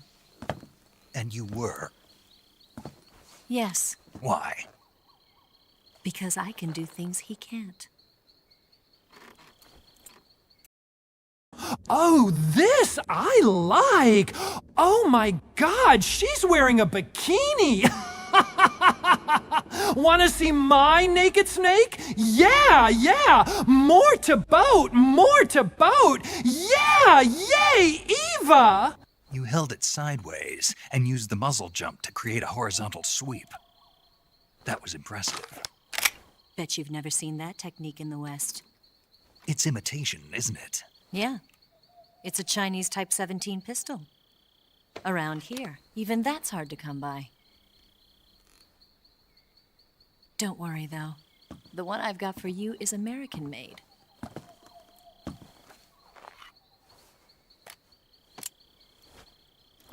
.45, huh?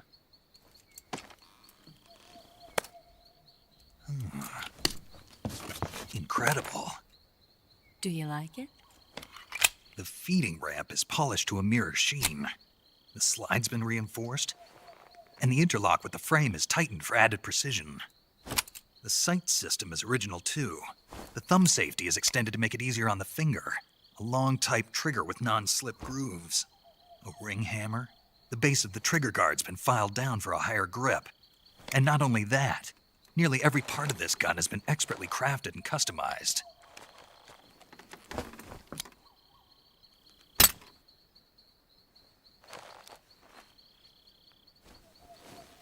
Where'd you get something like this? I grabbed it from a Western munitions armory. It probably used to belong to one of your officers, and there are more where that came from.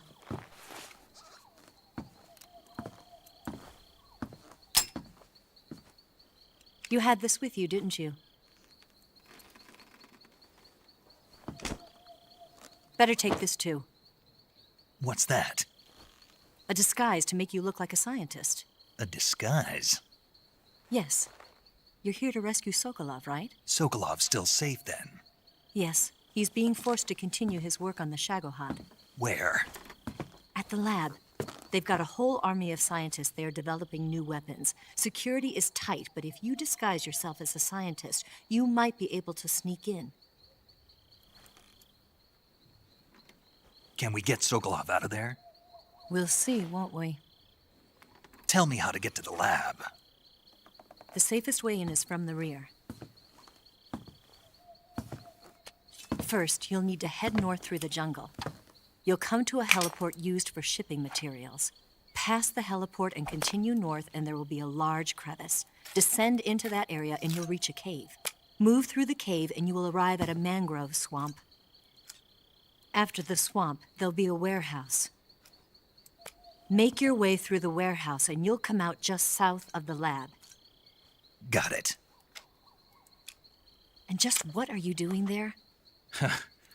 In close-range combat, a knife can sometimes be more useful than a gun. By doing this, I'll be able to hold a knife at the same time and still keep the gun steady. That way, I can instantly switch between a gun battle and a knife fight.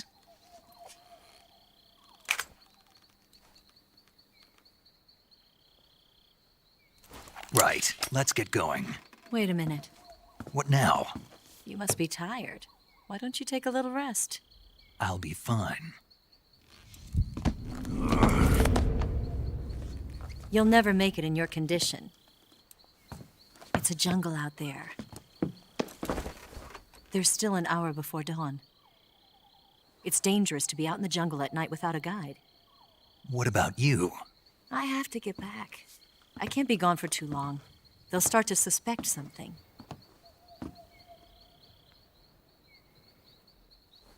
Don't worry.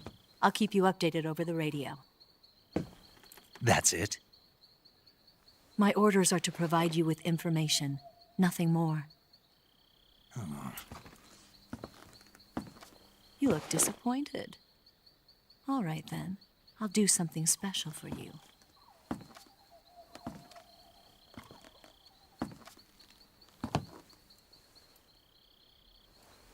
I'll stand watch until dawn. Now be a good boy and lie down.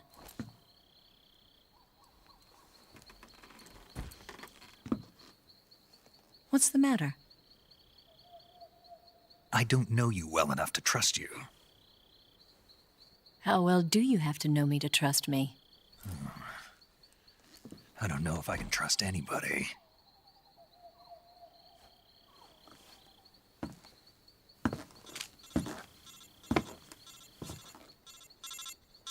Gonna get that?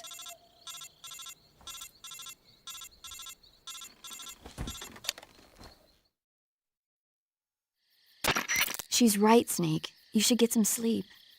Although in your condition, you really ought to be back in the ICU. Whenever you save the game and quit, you'll go to sleep. Sleeping allows you to gain back stamina naturally. Depending on how long you sleep, you may also recover naturally from sickness and injury. When you're tired or hurt, the best thing to do is just get some sleep. So do yourself a favor and take a nap. Doctor's orders, okay? Yeah, okay.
What's the matter? We're surrounded. I see 4 of them.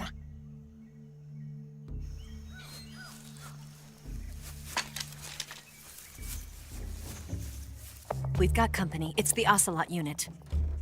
Let's get out of here. Hurry! Don't forget your gear. Here, give me a hand.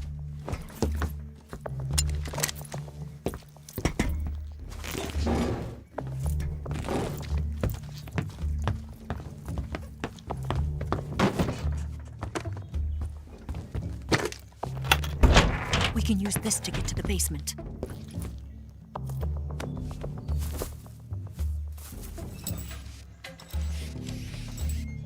Damn it! Ocelot. I'll get past them on my bike. I'll call you later. Okay, I'll keep them busy. Huh? Don't go dying on me now.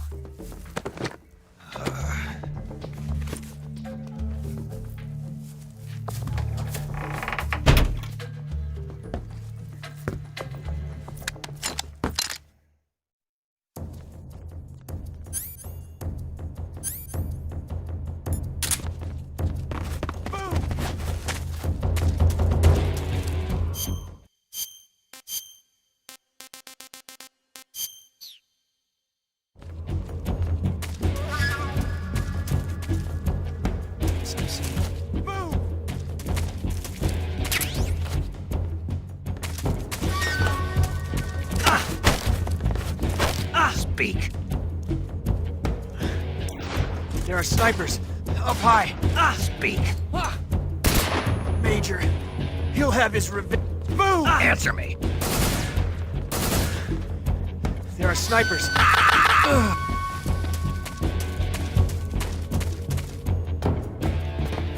What? Not here? He's not here? Did we lose him? Keep looking. Move! Must be seeing things.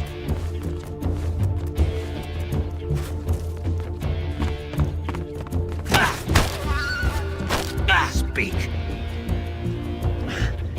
Move! Speak. You lousy! Speak. In the water. The crocodiles are tough.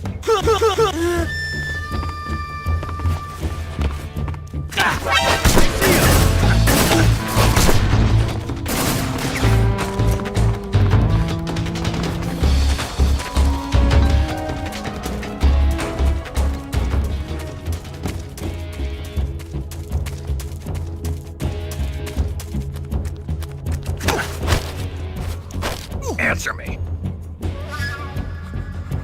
In the swamp. Traps. Speak. Let me go!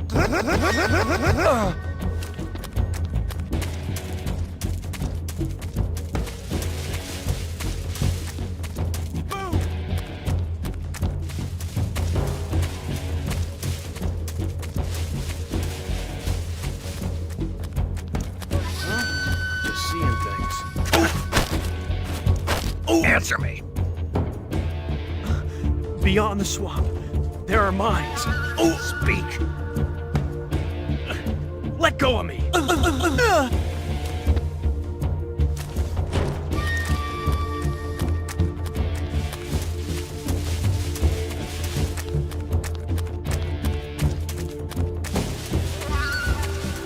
You see something? Speak. Bastard. Speak. Bastard.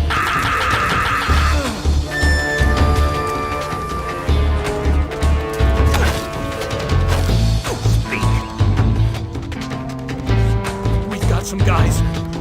In the grass. Speak. Let me go!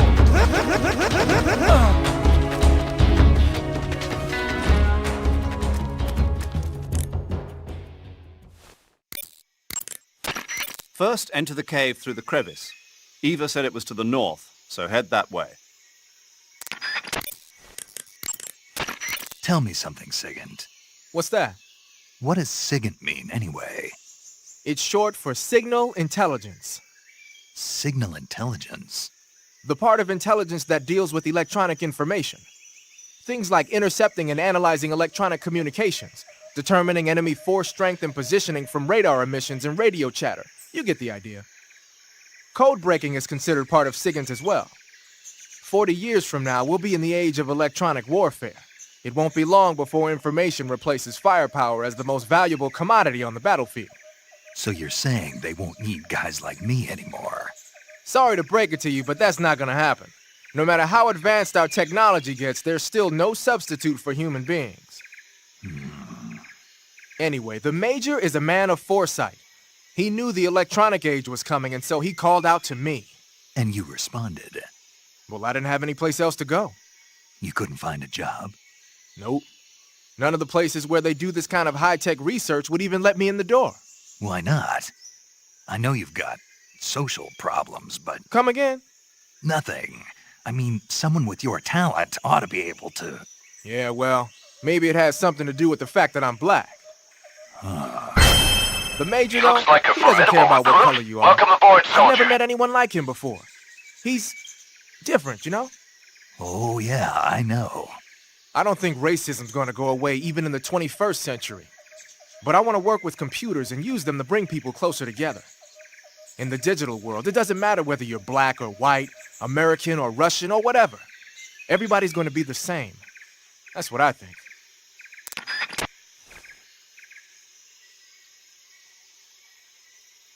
Why would I ever do something like that?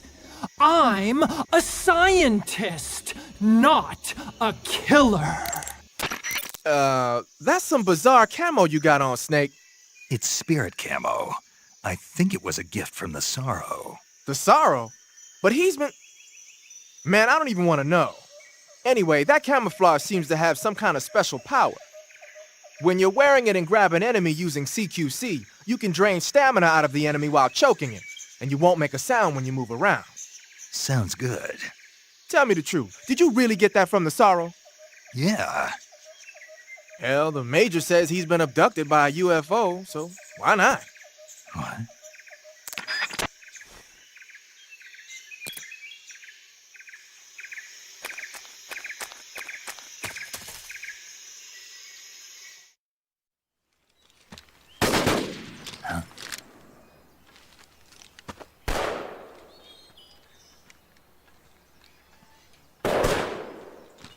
I've been waiting for this moment.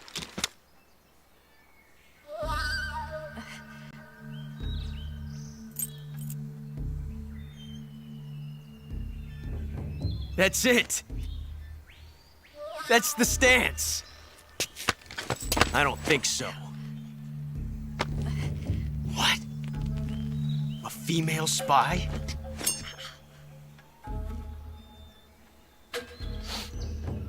This bitch is wearing perfume. Stay where you are. I've had enough of your judo. I see you've got yourself a single-action army. That's right. There'll be no accidents this time. You call that an accident?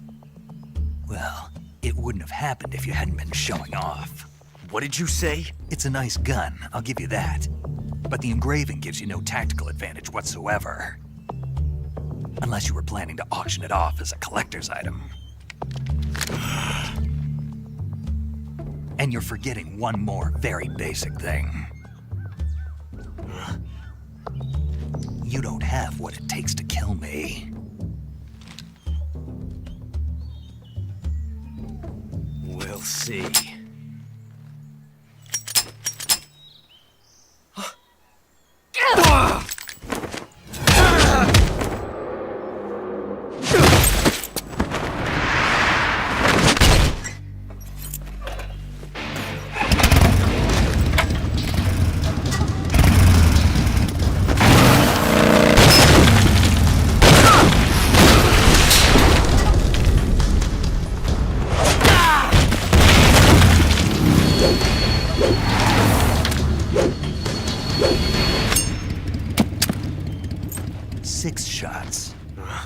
That thing only carries 6 shots.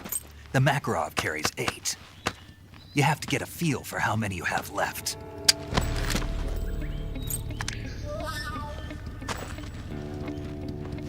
This is a high-class weapon. It's not meant for shooting people. Damn!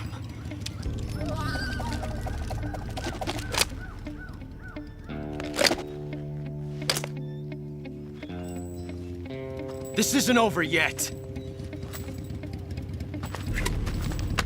Don't. Why? He's still young. You'll regret stopping me. Damn it! I've got to get back before he does.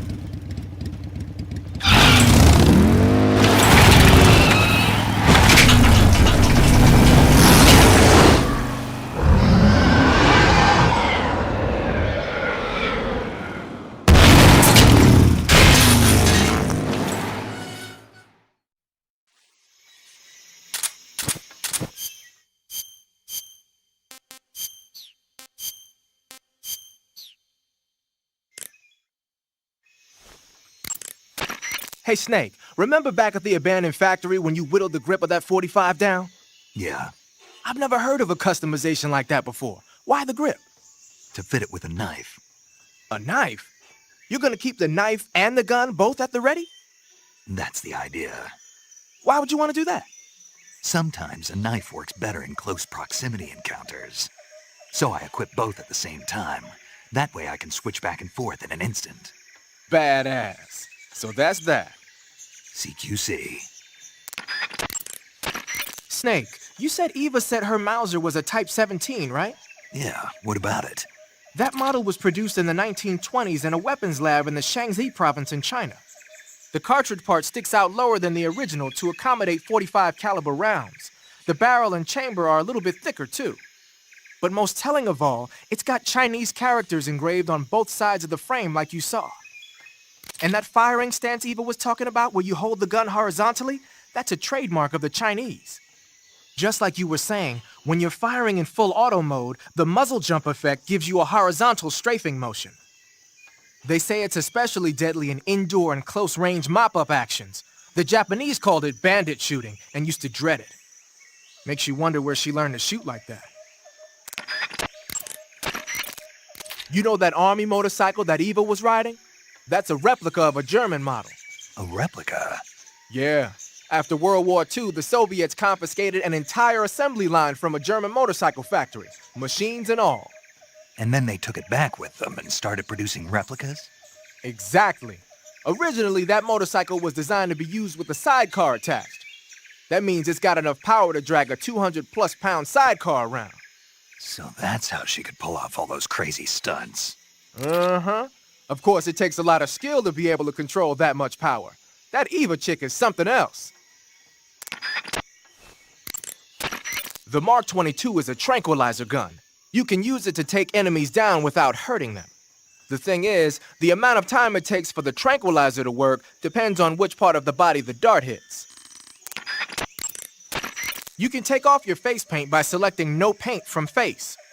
Just select No Paint when you want to skip wearing any face paint at all. But your camo index is never going to be as high without face paint as it is with it. Unless you want the enemy to see you, you ought to be wearing face paint. Whenever you find a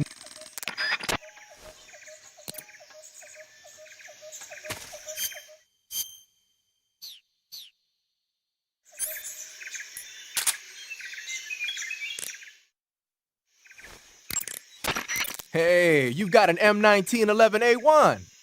Yeah, a 45. 50 years since the Army adopted the first model, and they're still using them. It's a real gem of an automatic pistol. But aren't you gonna need more than just one little handgun?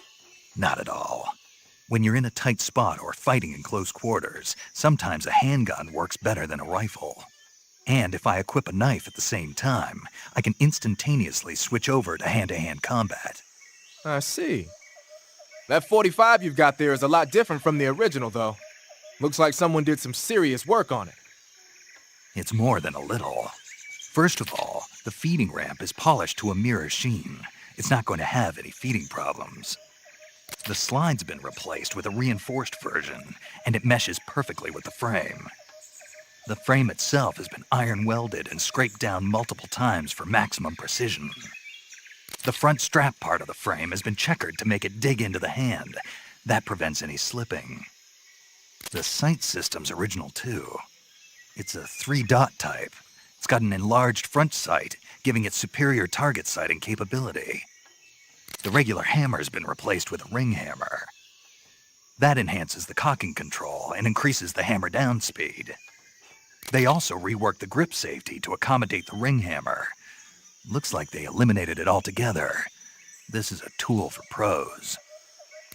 The thumb safety and the slide stop are extended to allow for more precise handling. The base of the trigger guard is whittled down so you can use a high grip.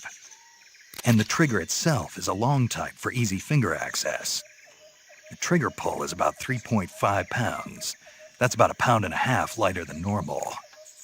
The magazine well has been widened to make it easier to put in a new magazine. The magazine catch button has been cut down low to make it harder to hit it by mistake. The mainspring housing has been changed to a flat type to increase grip. And it's even been fitted with stepping so it doesn't slip from the recoil when firing. On top of that, they added cocking serrations to the front part of the slide. That lets you load and eject cartridges faster in an emergency. Whoever did this is a professional. No question, this thing could shoot a one-hole at 25 yards in a machine rest. Well, I'll be damned. That's some gun. Yeah, I've never used a weapon this fine in my life.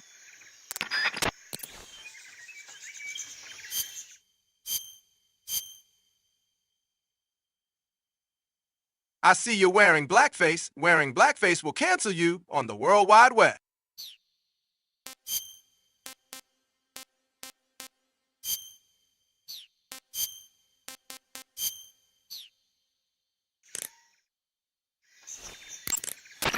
Looks like you got your face painted in desert color.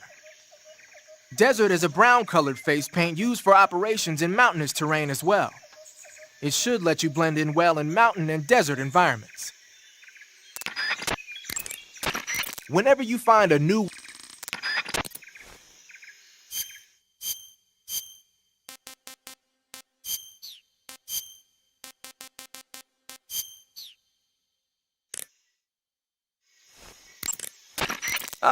you're wearing the chocolate chip pattern. Chocolate chip? You mean this camouflage? Yeah. I've never heard of a camo pattern called that before. Yeah, I know. I just thought it up right now. The chocolate chip pattern is probably designed to provide cover in a desert environment. It should work best against a sandy or rocky background. Makes sense, but why'd you call it chocolate chip?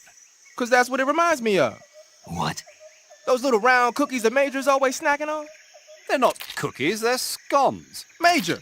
And it's not a snack, it's afternoon tea. Snack? Tea? Same thing? No, it's not. Look here, afternoon tea is a fine old English tradition. Uh-oh, here we go again. Talk to you later, Snake. The origins of afternoon tea go back to the Victorian era. Anna Maria, the 7th Duchess of Bedford, was... You're wearing snow face paint. Snow face paint was designed for use in Arctic operations. It's most effective against snowy backgrounds.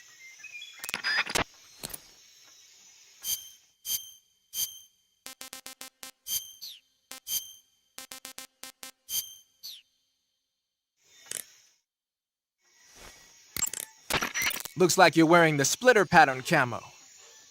Splitter was used quite a bit in World War II on German aircraft and stuff. The pattern helped mask the plane's attitude and direction in dogfights. Even now, it's still being used as camouflage in some places. It works best when you wear it against a steel or stone background. Give me the chocolate, Snake! Give that black chocolate to me, dog! Snake, your face paint is... I know. It's called zombie. Zombie? What does that mean? Beats me. Are you serious? Hello, paramedic. You mean you've never heard of zombies? Nope. Never. You guys don't know anything. A zombie is a dead body that's been cursed and brought back to life by a master of black magic. Supposedly, they revive the dead and use them as slaves. It's also seen as a kind of punishment. People who commit terrible crimes can be forced to labor even after they're dead. Interesting. How do you know all this stuff? I saw it in movies. Like White Zombie. Never seen it? Nope. Can't say I have. How about Plan 9 from Outer Space?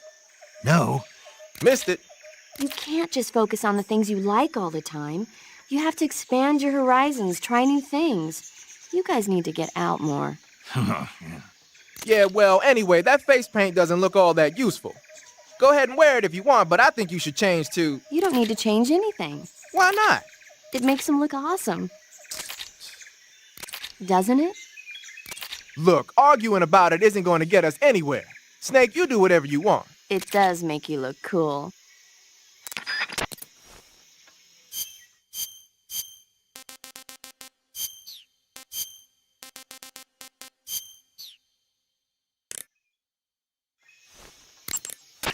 Wearing raindrop pattern camo, huh? Raindrop was used by Germany during World War II. Even now, it's still used a lot in Eastern Europe. It's designed to be especially inconspicuous in the rain, so you'll get the most out of it if you put it on during a downpour. Snake, what's with that face paint? It's called Oyama. Oyama? Yeah, it's the name of an androgynous Japanese deity. Are you serious? That's what I heard. From who? Paramedic. Never mind. In any case, that face paint doesn't seem to work very well. Your camo index is way down. Unless you want the enemy to see you, I'd change to something else. Oh. Okay. Let me guess. You were just getting to like it. It kinda grew on me. Fine. Get yourself shot. I see you wearing Yama face paint. The black uniform isn't really camouflage.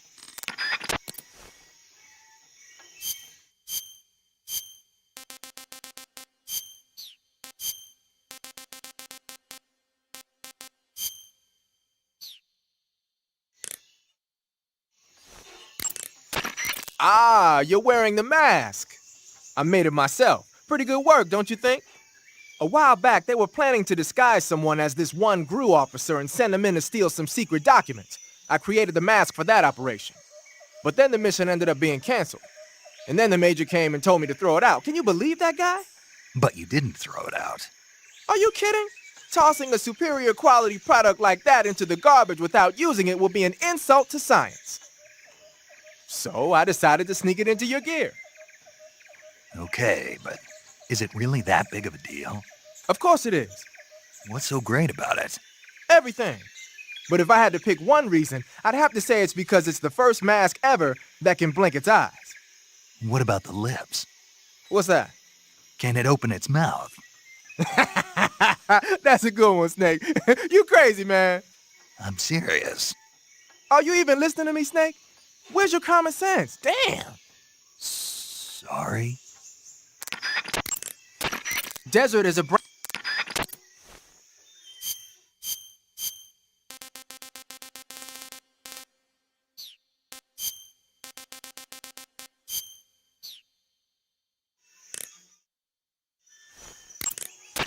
wearing the water pattern, are we?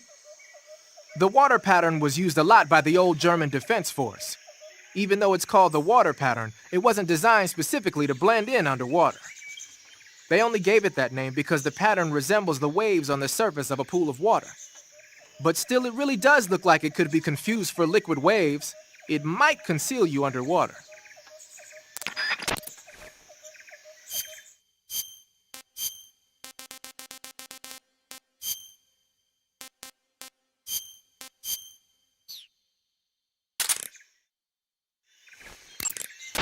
So you're wearing the scientist uniform. Wearing that scientist outfit lets you pose as a scientist. But be forewarned, you can't equip most of your weapons while you're disguised as a scientist. Even when you're disguised, your cover will be blown if you get blood on your clothes or something. If you do get blood on your clothes, take them off and switch to another outfit. The bloodstain should come out after a little while.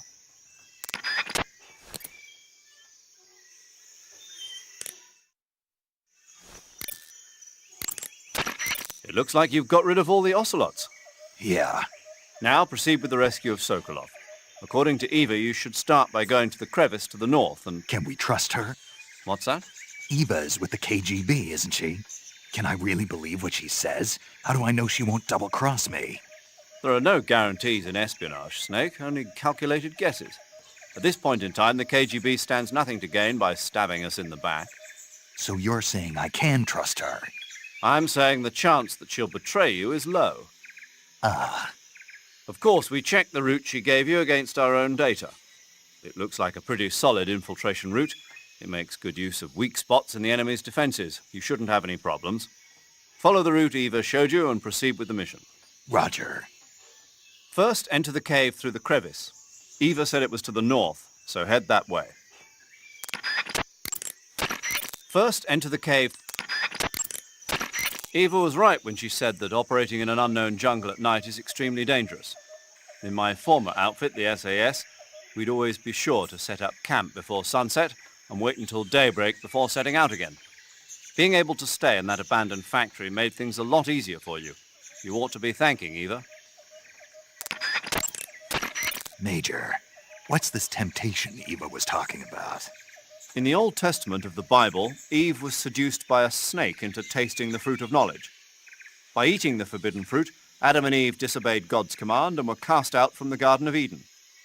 Thus, it was the snake who led mankind into original sin. Come to think of it, I did break a rib in the Virtuous mission. Maybe that's where Eva came from. But the one who tempted Adam into eating the forbidden fruit was Eve. You may be working together, but she's still a KGB operative. Don't let your guard down. I don't intend to. Snake, your number one priority in this mission is rescuing Sokolov. Eva said he is in the lab, so head over there. Right.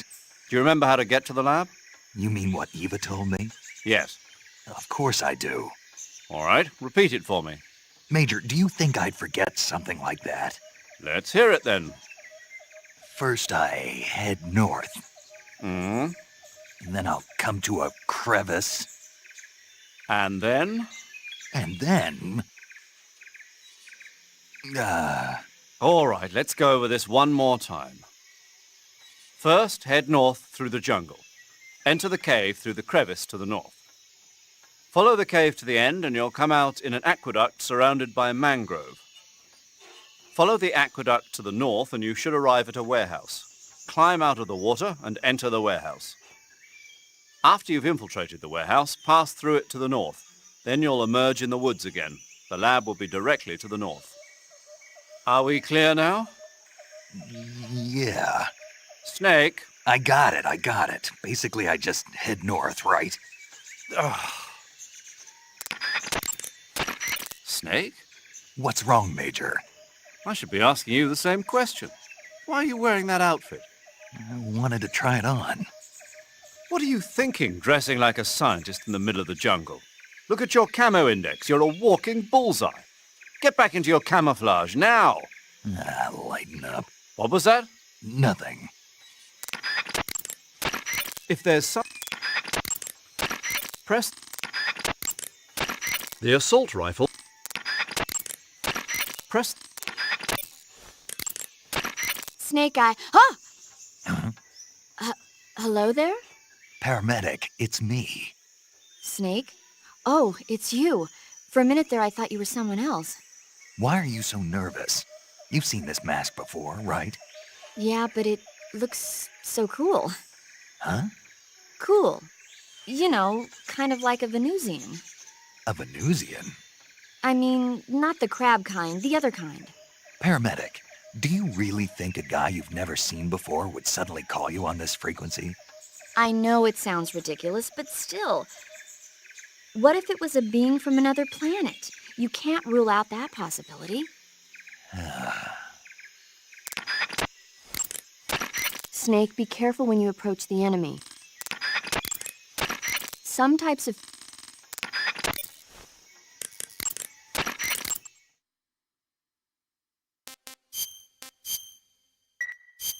Snake, have you ever seen On the Beach?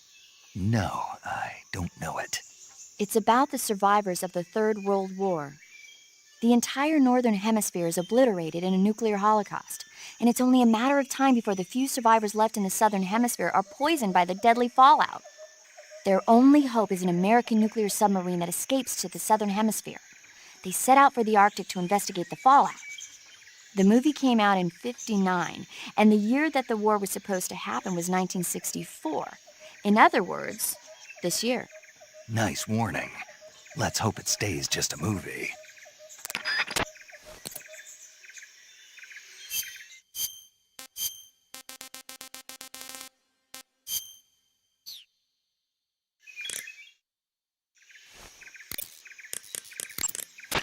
Snake, what are you wearing now? Tuxedo? What, you late for a wedding or something? Come to think about it, the tuxedo is an all-black outfit. It'll probably help you blend in a dark environment. One thing you can't do, though, is equip knife-type weapons. And you can't use CQC either. Remember that.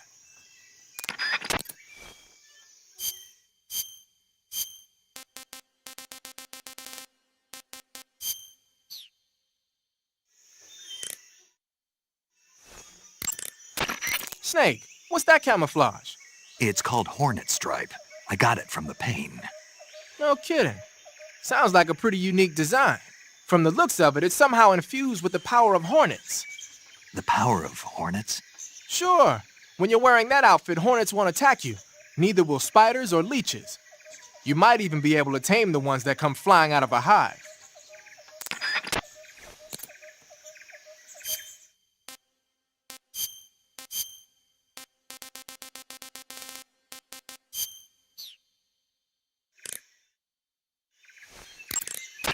Hey, Snake, what's that you're wearing? It's spider camouflage. It used to belong to the Fear. Is that right?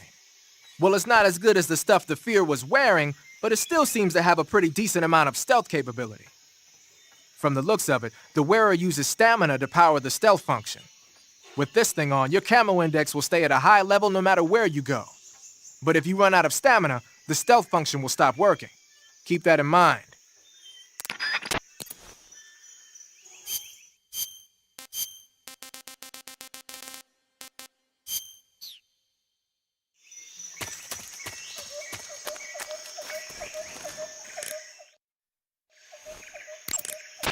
Snake, what's that you're wearing? It's moss camouflage. I got it from the End. Interesting. It seems to have part of the End's power sealed within it. If you wear it in a place where the sun shines, you'll automatically recover stamina. It'll also give you a high rate of camouflage in Civiato Gorni and Socrovieno, the End's home territory.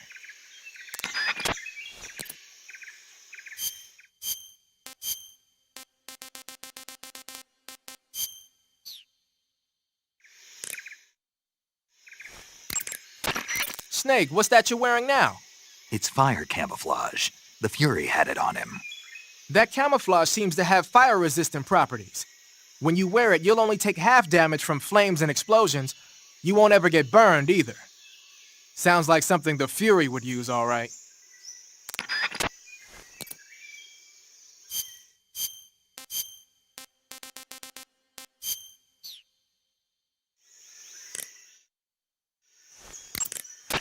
Snake, what kind of camo is that? It's called Cold War. Volgan had it with him. Cold War camo, huh? Well, I suppose the Soviets won't attack you from behind when you've got that thing on. Really? You mean it's got advantages other than being stylish? Stylish? Yeah. Don't you think so? Sure. Whatever you say.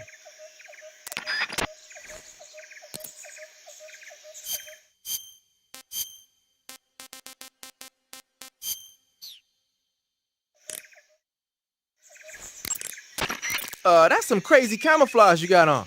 Yeah, it's snake camo. Snake? Well, I guess it does kind of suit you. Thanks for the compliment. Still, it does look like pretty effective stuff. It's a good all-purpose camo. It should give you a high level of cover against just about any type of background.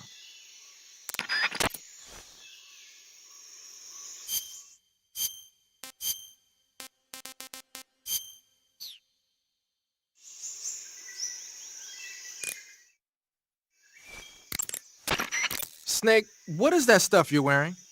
I don't know. It's called Gakko camo, whatever that means. What? Paramedic? You've never heard of Gakko? Nope. Never. You must live in a cave or something. Well, excuse me. By the way, Snake, that outfit is really killing your camo index. Unless you want the enemy to see you, I suggest you change your clothes as... Why? Why? Because his camo index is... Camo index, schmamo index. Hold on now. He's wearing the Gakko suit. Why? Because it looks cute. Snake, talk some sense into her. What's wrong with being cute? Am I the only normal person around here?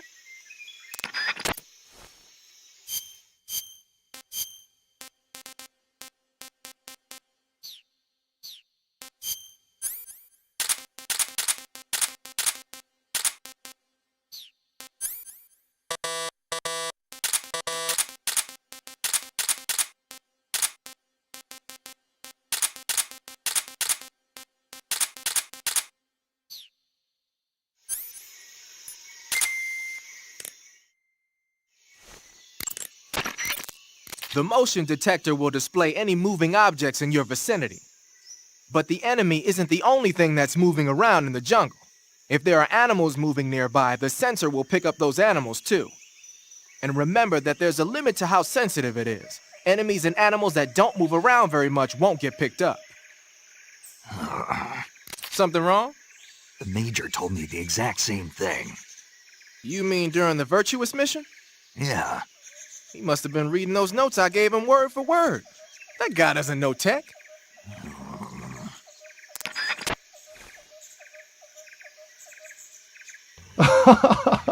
Delta sucks major ass.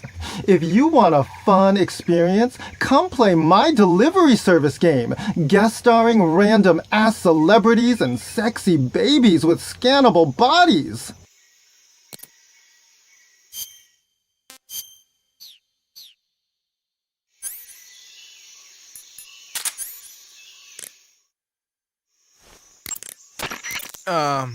You mean you're not wearing any face paint? You can take off your face paint by selecting No Paint from Face. Just select No Paint when you want to skip wearing any face paint at all. But your camo index is never going to be as high without face paint as it is with it. Unless you want the enemy to see you, you ought to be wearing face paint.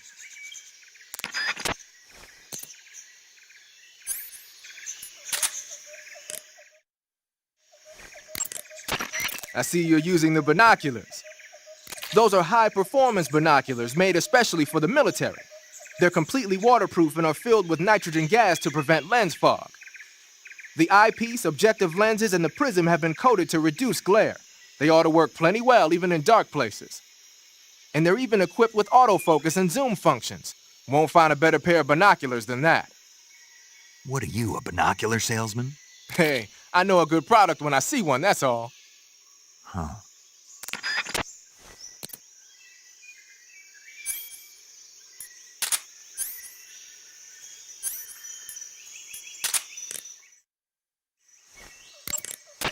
When you fire continuously, you...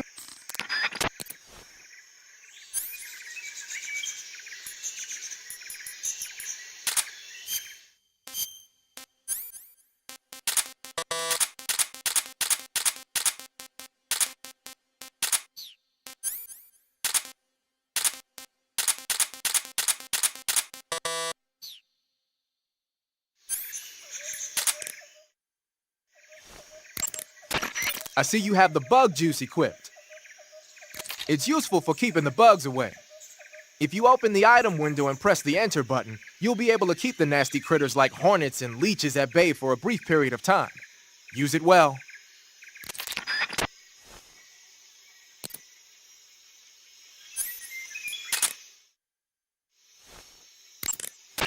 Using the anti-personnel sensor, I see. The sensor vibrates when it detects organic reactions from human targets. It's been adjusted to respond only to humans, so unlike other sensors, it'll let you ignore animals and focus only on the enemy. It'll even detect enemies that aren't moving, and you won't have to worry about it giving away your position. But on the flip side, it won't tell you the exact location of the target. Keep that in mind when you're using it. Also, remember that when you use it in first-person view, it'll only scan in the direction you're facing. Did he tell you that too? Yeah. Did you give him notes for it? Yep.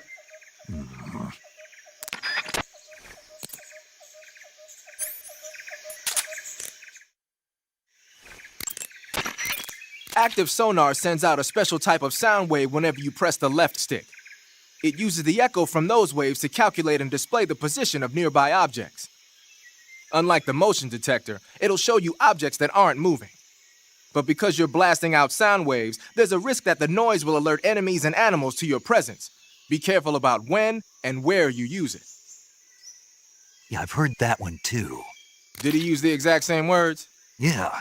Man, that guy still lives in the Stone Age. Just the other day, he bought this brand new washing machine and... Sigurd? Talk to you later, Snake.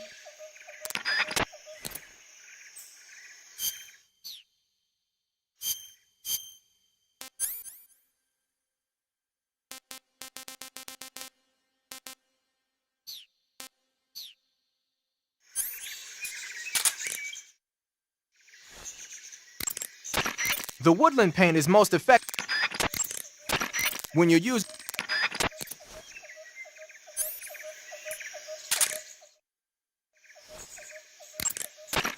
Tree bark is a forest pattern created...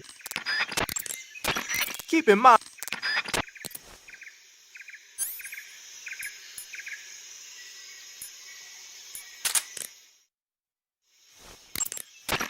Got yourself an AK-47, huh?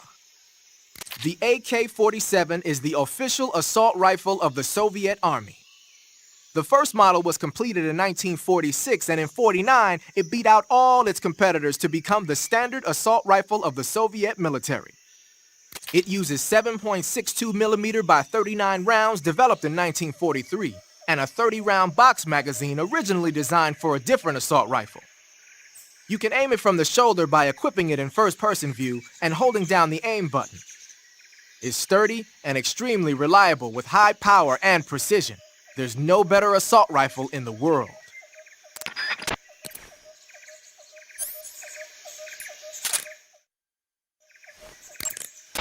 Whenever you find...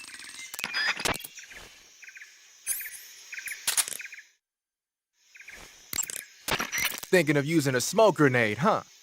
As you might expect, smoke grenades can be used to create a smoke screen. The combustion agent is a mixture of zinc oxide, ammonium chloride, aluminum, and some other stuff. When it explodes, it releases a thick cloud of grayish-white smoke that resists dispersion. That should provide some nice cover. The smoke will confuse the enemy by blocking their field of vision. That'll help you out when you're trying to make a quick getaway. It also works the other way around. You can use it as cover to sneak up on an enemy position. The smoke screen should work just as well when you're being chased by dogs, too.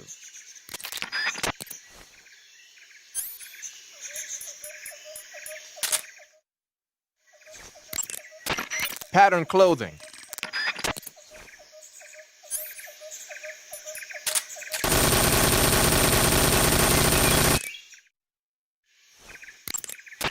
Using the Patriot, huh? Yeah, it's the same one the boss was using. Where'd you get it? I said, where'd you get it? Sigint, don't get worked up over details. What? Whatever. Anyway, the Patriot is a one-of-a-kind sidearm made especially for the boss. It's basically an XM16E1 with the barrel cut short and the stock taken off. The idea was to create a large pistol that combined the feel and quick handling of a handgun with the force of a rifle. But with a barrel that short, the recoil is unbelievable. It's tough to aim, but it more than makes up for it in firepower. From the looks of it, it's fitted with a 100-round drum magazine.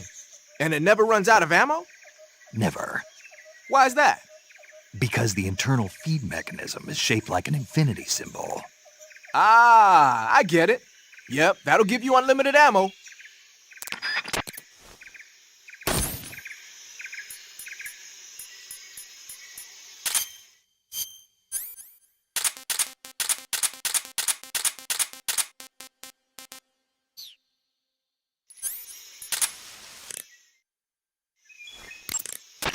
Painting your face. First, enter the cave. First. Snake, there are rats living in that area.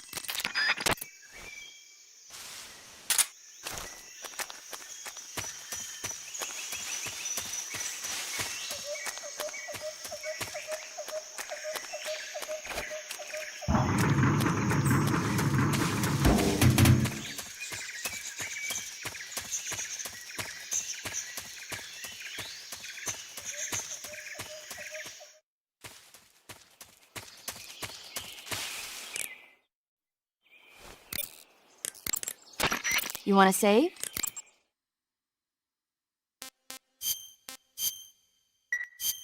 Snake, have you ever seen the War of the Worlds? No. These flying saucers from Mars arrive on Earth disguised as meteorites. The saucers use their heat rays to attack the nearby towns. And then... Something wrong? The thing is, I was too scared to watch. I had my eyes shut almost the whole time. Then you haven't seen it. No, it's not that. It's based on a novel by H.G. Wells. You haven't seen it, have you? That does remind me, though. When I was 2 years old, my father listened to the radio drama version of the story. It was right after dinner on Sunday, and we were relaxing in the living room. They said monsters had come out of a meteorite that landed in New Jersey. It sounded just like a real live news broadcast. My father said he and my older brother actually believed it and started yelling and panicking. My mother supposedly grabbed me from my crib and took me out to the car, still wrapped up in blankets. But then, just as my dad was about to start the car, he realized that it was all just a radio drama. Because on the car's radio, they were playing Bing Crosby tunes. No matter what station he turned to, no one else seemed to be reporting on this big history-making news story. Sounds like something out of the big broadcast. Nobody said a word. We all went back to our rooms. My father and brother got off with a scolding from my mother, but I was the one who really suffered. After that incident, every time I acted up, my father and brother would scare me by saying, "The Martians are coming!" That's terrible. Isn't it, though? So, you haven't seen the movie? I saw it. So even nuclear weapons wouldn't work against the Martian war machines. Uh-huh. Anyway, Snake, if you conceal yourself like the Martians did, the enemy won't know what hit them. Conceal myself. Maybe not in a meteorite, but if you can hide yourself inside something a little more close at hand. Close at hand. Something like a box. Ah, I get it. So, you never saw the movie. I saw it, all right?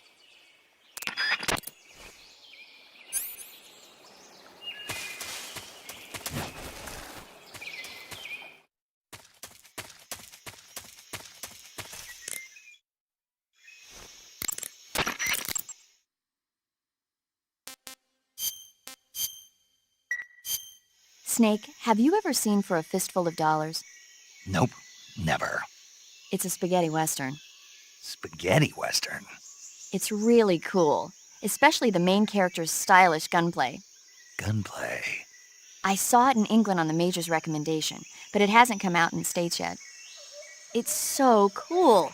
They'll bring it to America, I'm sure. You have to see it sometime. Sure.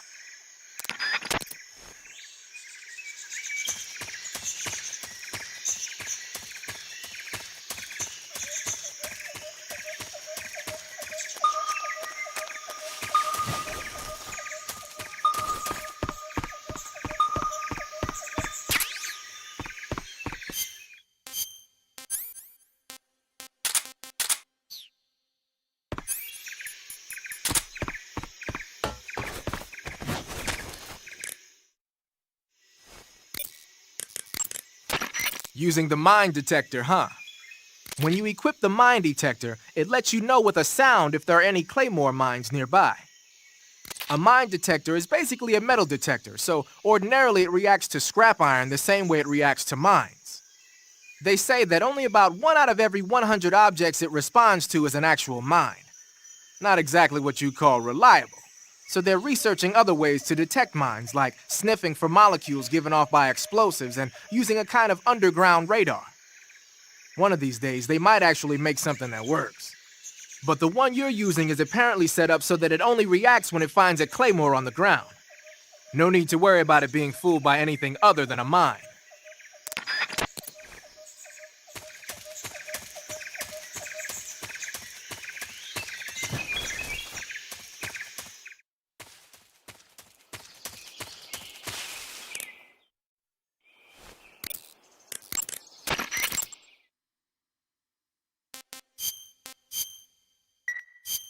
Snake.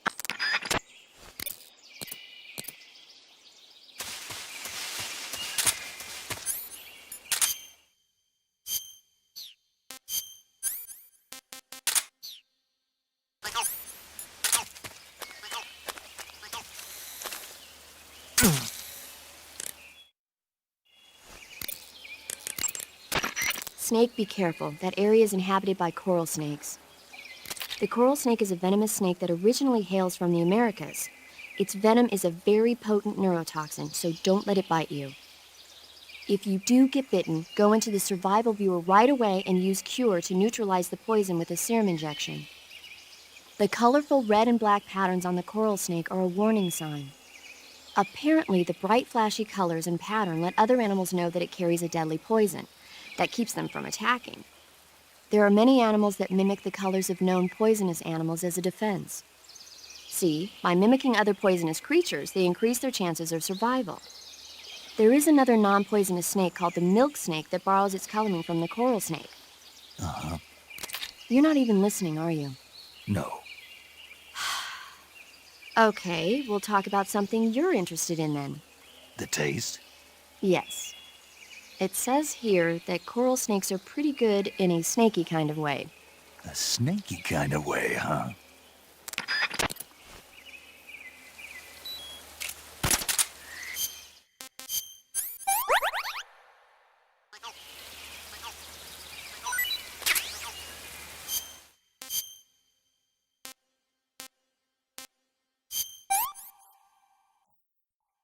Pretty tasty.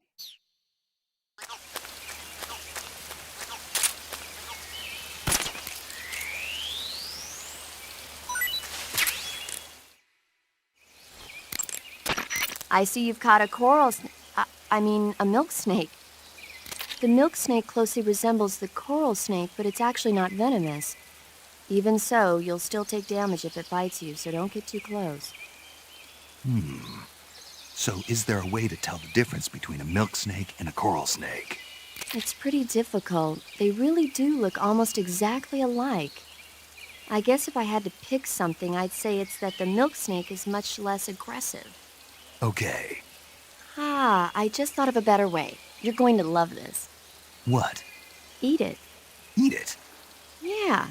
The guide says milk snakes don't taste very good. Is that right? But if I've already caught and eaten it, what does it matter which kind of snake it was? It doesn't, does it? Shoot, I thought I had a good idea. No.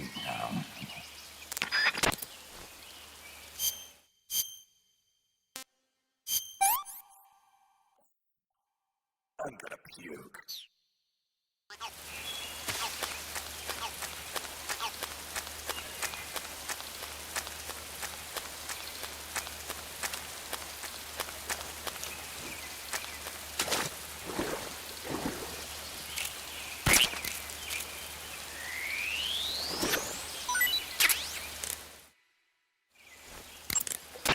Snake, look at your body.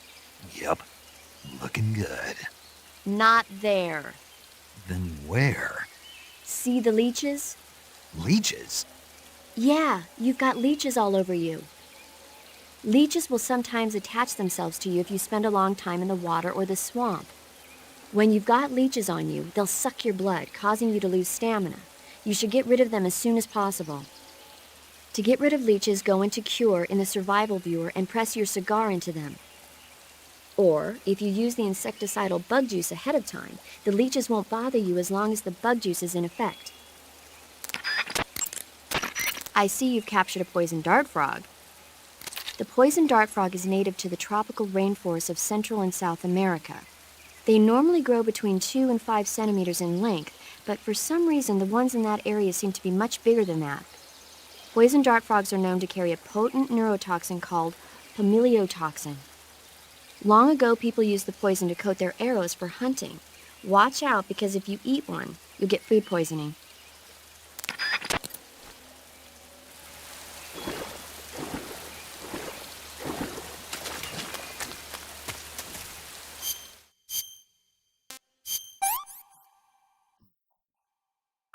It's poisonous.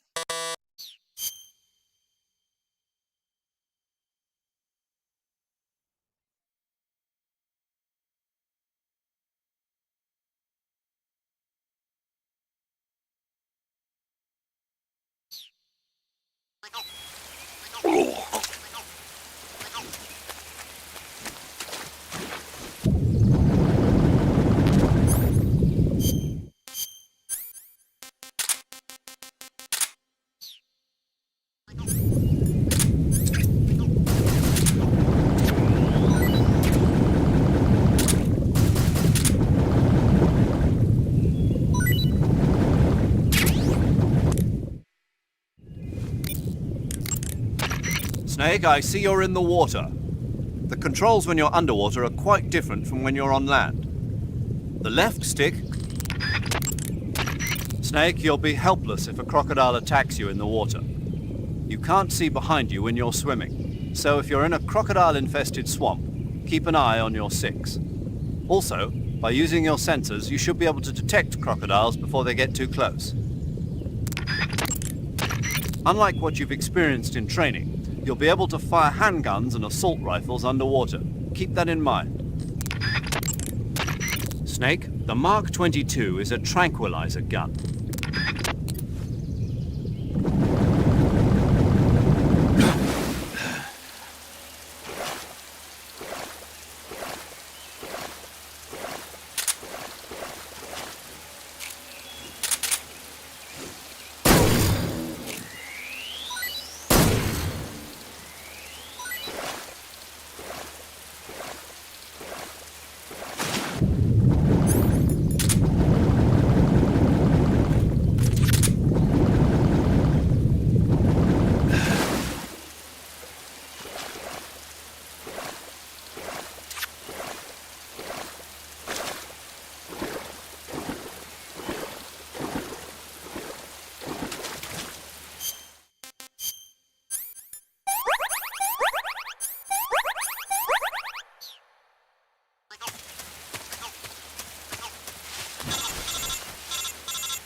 Snake, are you there?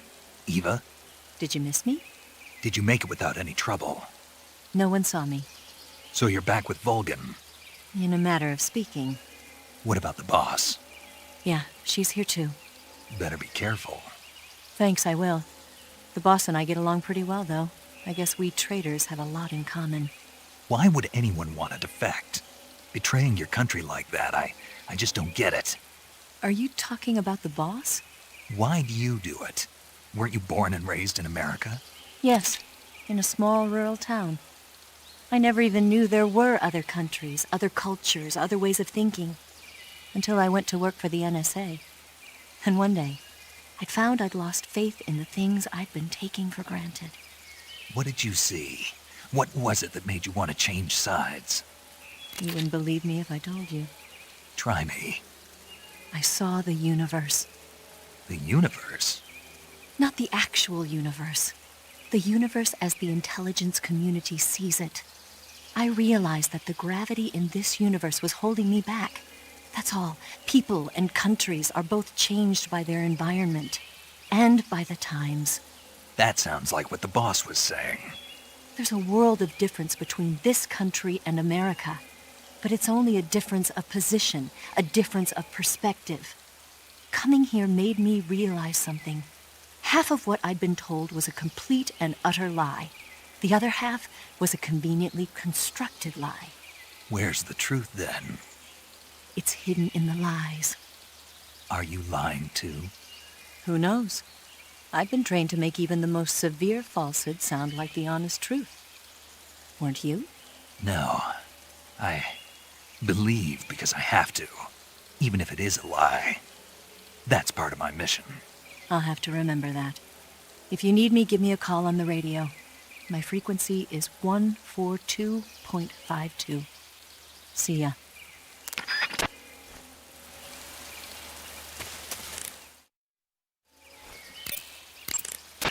That swamp seems pretty deep. It's probably deep enough to dive underwater and swim around.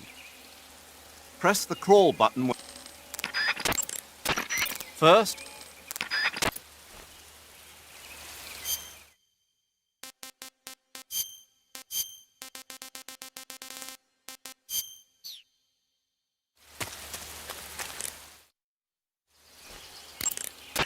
It looks like there's a wire strung across those trees. I suspect it means that there's some kind of trap nearby. You can also grab onto the wire by hanging. Try climbing the tree and use hanging to cross the wire. It looks like there's a wire strung... It looks like there's a wire strung...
Snake, what in God's name? How does it look? It looks cool. Huh? It looks cool on you. It does? Yeah. I don't think cool is the right word. Why? What's wrong with it? What's wrong? Don't you think it looks silly? Doesn't it make you laugh? Aren't you going to ask me what the hell I was thinking? No. Huh. I think it really does look good. It reminds me of the alligator people. Oh, the... what? The Alligator People. It's a science fiction movie. You've never heard of it? No. Oh, well, you should see it sometime. It's about this guy who gets hurt in a car accident and tries to heal his wounds by injecting himself with a crocodile serum, but then his head turns into a crocodile head. You look just like him with the mask on. That's awesome! Right. Huh? Oh, never mind. I suppose you might be able to disguise yourself as a crocodile by wearing that cap and sticking your head out of the water. Snake? I was born in a small village. Then, one day, I learned there are other countries, so I defected. First, enter the cave through the crevice. Eva said it was to the north, so head that way. Your actions can lower your stamina. The more demanding the activity, the more stamina consumed. Exactly. Walking slowly will conserve stamina. A cap shaped like a crocodile head, you say? Yeah. What do you think? I think it's a great idea. You know, animal disguises are one of the oldest tricks in the book in the intelligence world. I don't know whether it's true or not, but I've heard that during World War II, the OSS used to use cow suits.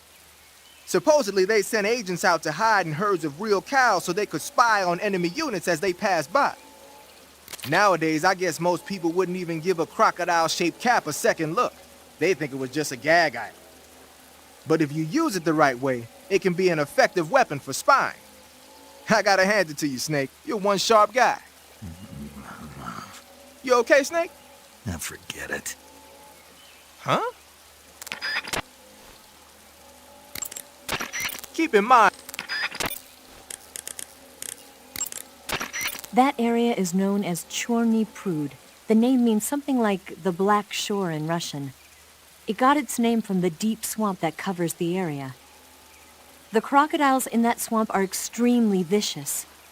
Apparently, they've already chewed up a bunch of soldiers out on patrol. Now no one even dares to go near the swamp.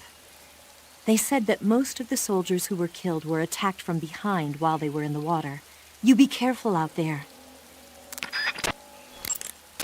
Eva, what kind of unit are those ocelots I fought a little while ago? The Ocelot unit is an elite group composed of soldiers handpicked from among the ranks of Spetsnaz, the Special Forces wing of GRU. They've undergone even more rigorous training than regular Spetsnaz. Their skill with weapons is the stuff of legends. You'll find they're much better shots than the rest of GRU. Watch yourself. The crevice that The crocodiles in that swamp are extremely vicious. Apparently, they've already chewed up a bunch of soldiers out on patrol. Now no one even dares to go near the swamp. They said that most of the soldiers who were killed were attacked from behind while they were in the water. You be careful out there. The crevice...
That area is known as Rassvet.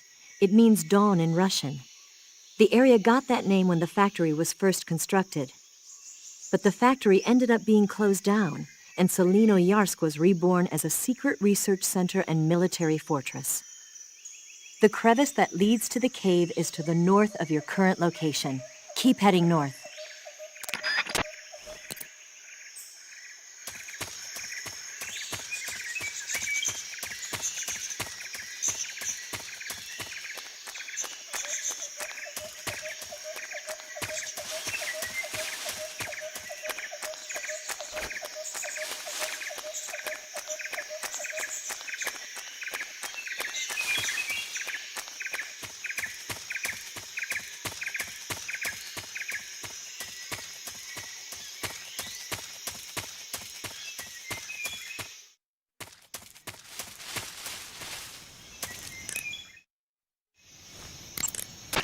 That area is called Dolino Vodno.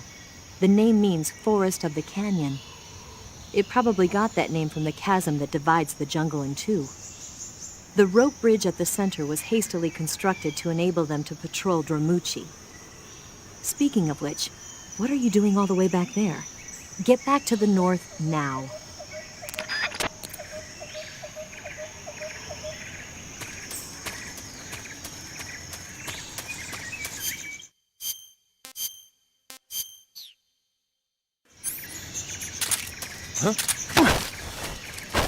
Answer me. If you slide down...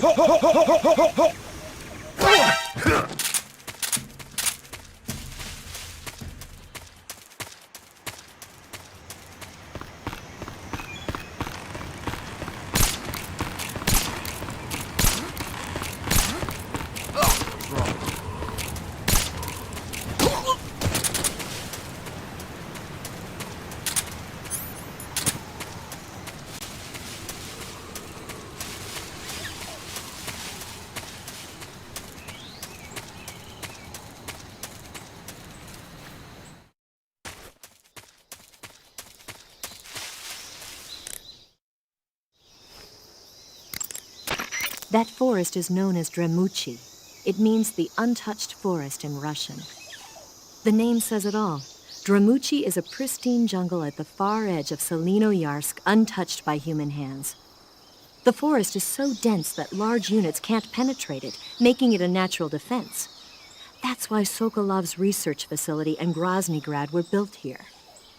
But more to the point, what are you doing all the way out there? You're not thinking of abandoning the mission, are you? Get back to the north.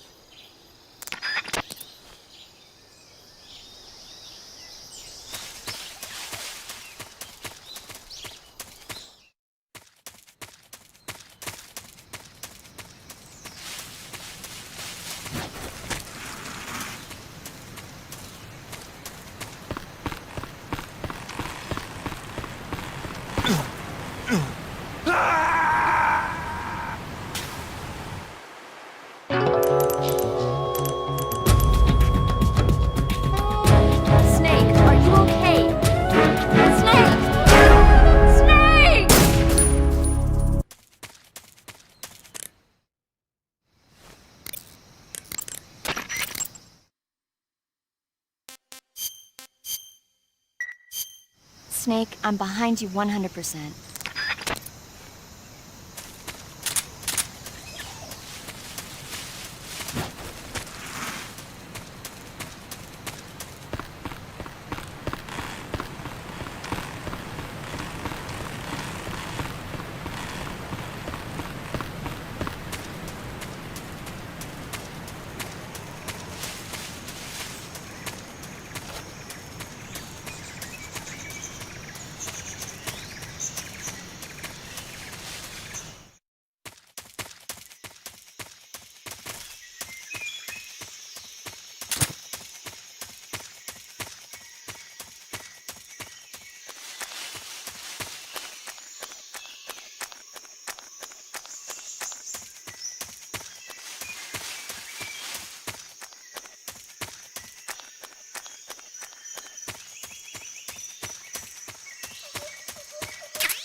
Snake, be careful. I might not have told you this yet, but that swamp is rigged with traps. He looks like a formidable recruit. Welcome So you aboard, know soldier. already. Yeah. Well, then you're all set. The traps in that area are set to go off when a rope stretched along the ground is disturbed. Keep a close eye on the ground and make sure you don't trip over a rope. I mean, far be it from me to call you an idiot who can't avoid even the simplest of traps, but you know... What's the matter? Nothing. Never mind. Huh?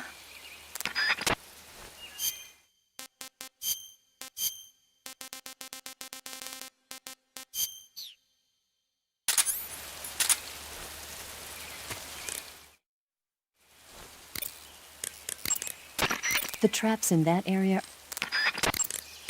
The trap...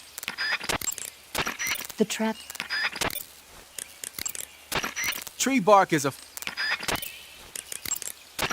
The battery reach...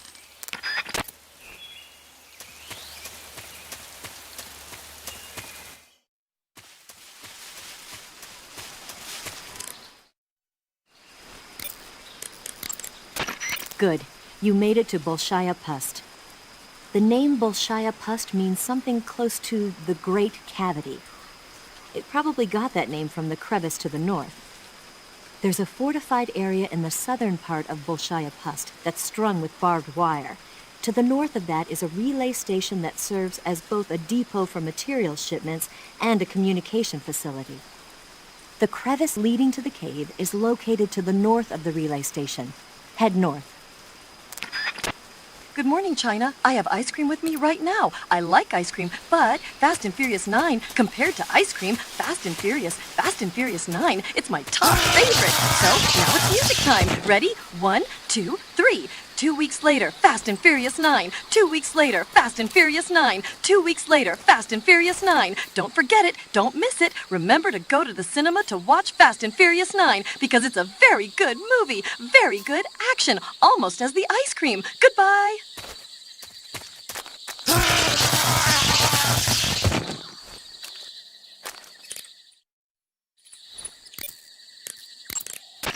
First, enter the cave through the crevice.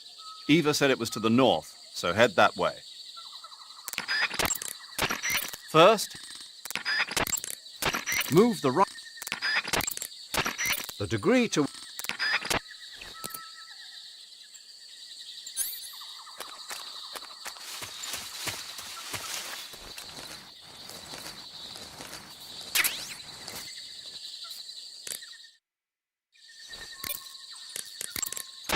Snake, be careful. Snake.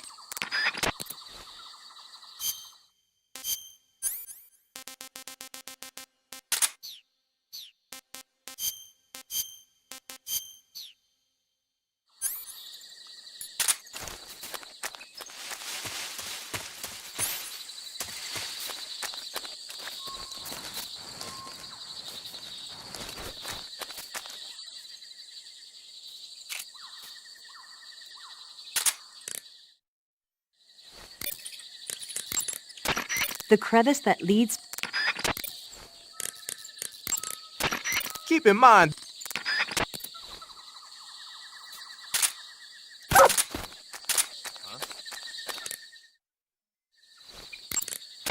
They sicked the attack dogs on you? People have been using dogs in wars since before recorded history. The Greek and Roman armies used to send out packs of dogs with spiked collars to charge at enemy ranks. Attack dogs were regularly employed in the First and Second World Wars as well. Traditionally, dogs have been used to keep watch, send messages, and assist in search operations. Then the Soviets came up with a new idea, using them to carry bombs. Bomb dogs? Yeah, they were trained to dive beneath tanks carrying a payload of bombs. Apparently it worked pretty well, but the Russians messed up, man. They used their own tanks for the training. Turns out the dogs kept going after Russian tanks and blowing them up. So the plan was scrapped before it got off the ground. Well, I don't think you need to worry about those dogs exploding on you. They don't seem to be the bomb-carrying type. But they are highly trained in tracking and detection. Don't underestimate them. They're excellent trackers and ferocious fighters. Attack dogs move fast and are deadly in proximity encounters. They'll pick up your scent and use it to track you, so it'll be hard to shake them off. In a way, they're more dangerous than any human opponent. Be prepared. The Soviet-made smoke grenades you might find around there also seem to act as a mild tear gas. It might not have that much of an effect on human targets wearing balaclavas, but it ought to wreak havoc to a dog's nose. If you're being chased by attack dogs, give them a taste of a smoke grenade. Snake, sorry if I forgot to tell you, but they've got attack dogs prowling that area. If they find you, you'll be in for a rough time. Attack dogs are trained for fighting, and you won't be able to shake them off so easily. If they bark at you, it'll alert nearby patrols to your presence. Be careful not to get spotted by those dogs. Great cavity, you say? That's what I call Rykov's butthole after we're finished. Eva, where are you now? I told you, didn't I? I'm right near the Colonel. Pretty weak answer, if you ask me. I suppose you're right. Eva. Snake, I'm under orders to cooperate with you, but that doesn't mean I have to tell you everything I know. I would assume the same applies to you, too. Snake, the barbed wire in that area has a high-voltage electric current running through it. A high-voltage electric current? Right, though I might have forgotten to tell you. Huh. You'll get electrocuted if you touch that barbed wire, so don't.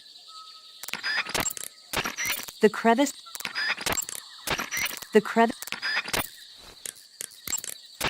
Snake, it looks like they've got attack dogs in that area. Attack dogs generally receive extensive military training in tracking and combat techniques. They're formidable close-range fighters and difficult to elude. Their barking can alert enemy patrols to your presence as well. Take care not to let attack dogs catch sight of you.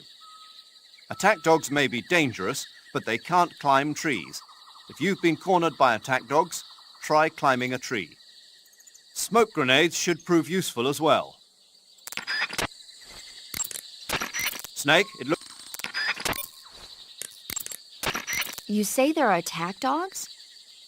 Those attack dogs are Great Danes. The breed is originally from Germany. They've been used for hundreds of years as hunting dogs.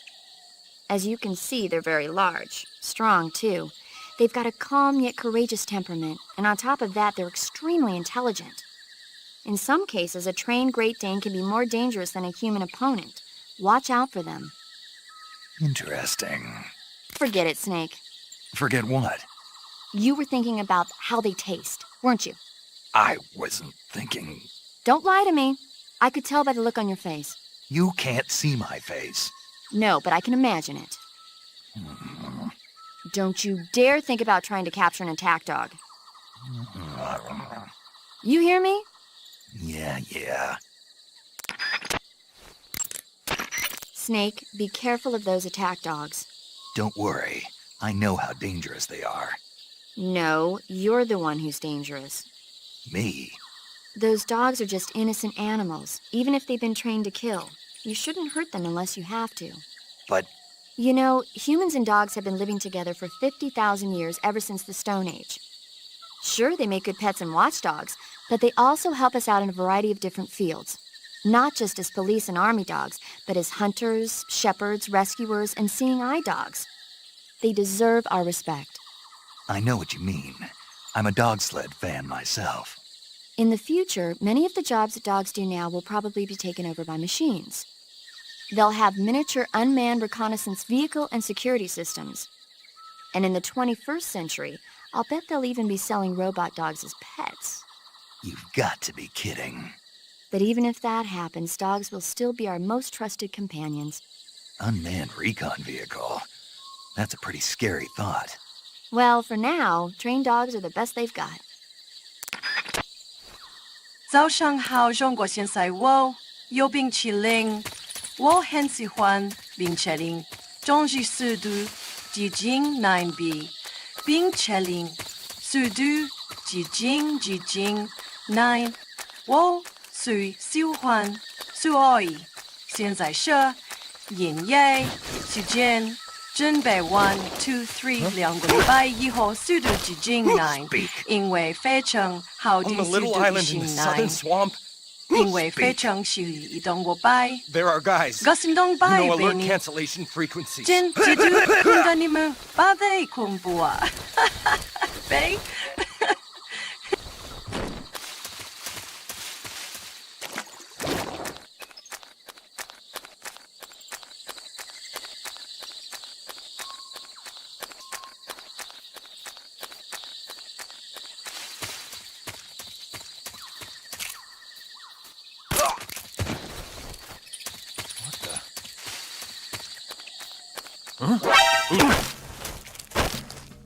Answer me. If you shoot the barbed wire fence, Speak. request to call up alert 147.11. Just my Speak. There are lots of traps around here.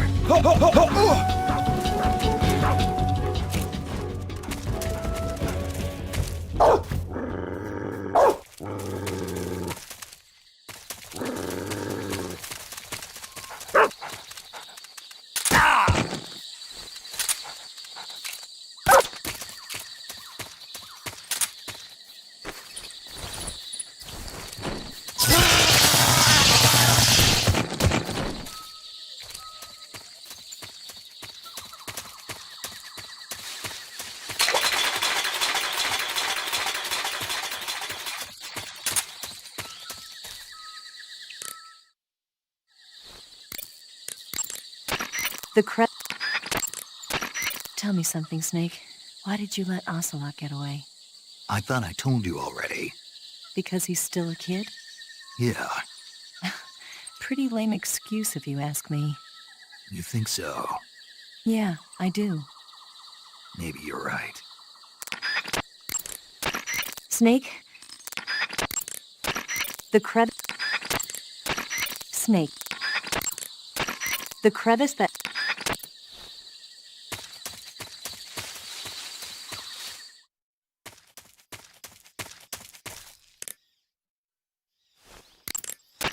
The crevice... Snake, have you heard about the massacre that happened in the forest near the village of Gnezdovo? The Katyn Forest Massacre, right? During World War II, the German army came upon the bodies of 4,000 dead Polish in the forest of Katyn. Yeah, Germany blamed the Soviet Union, but the Soviet Union denied it, blaming Germany in return. The truth is that Stalin ordered the NKVD to carry out the killings. And it's not just Katyn. In places like Western Ukraine and Belarus, there must have been at least 20,000 Poles in the prison camps. Why are you telling me this? Volgin was one of the people responsible. He was one of the vicious leaders behind it. Volgin was? He blamed it on a prisoner revolt to allay any fears, and requested they be put to death. I've heard that Volgin even removed the blindfolds from each prisoner before he beat them to death. I knew he wasn't all there in the head, but this... Not someone you could be friends with. Snake, there's a provision storehouse in the center of that area and an armory to the northeast. By destroying them, you should be able to cut off supplies to the enemy in that area. The crevice... Good, you've reached the relay station, but stay alert. That station is an enemy strongpoint. The security is bound to be tight. But there's no other way to get to the crevice if I don't make it through. Exactly. The crevice leading to the cave is in the north of that area. Find a way to slip past the enemy and head north. The crevice... That's a nasty cut you've got there. Cuts happen when you get slashed with a knife or other sharp object. When you have a cut, your maximum life goes down depending on its severity. Cuts heal naturally over time, but if you go into cure in the survival viewer and treat it, it'll heal instantaneously. To treat a cut, you need disinfectant, styptic, sutures, and a bandage. As long as you have all those things, the cut should heal up nicely. You're wearing the tiger stripe pattern camouflage, huh? Tiger stripe is a forest camouflage. As you may have guessed by the name, it mimics the stripe pattern on a tiger's coat. It was originally worn by South Vietnamese Marines. Then it caught the attention of an American military advisor, and now they're thinking of introducing it into all kinds of Special Forces units. It works best in places with lots of trees and grass, but it should blend in with dirt and mud, too.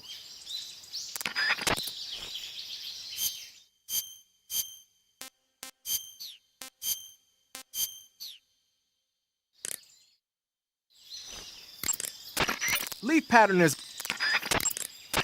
when you leaf pattern.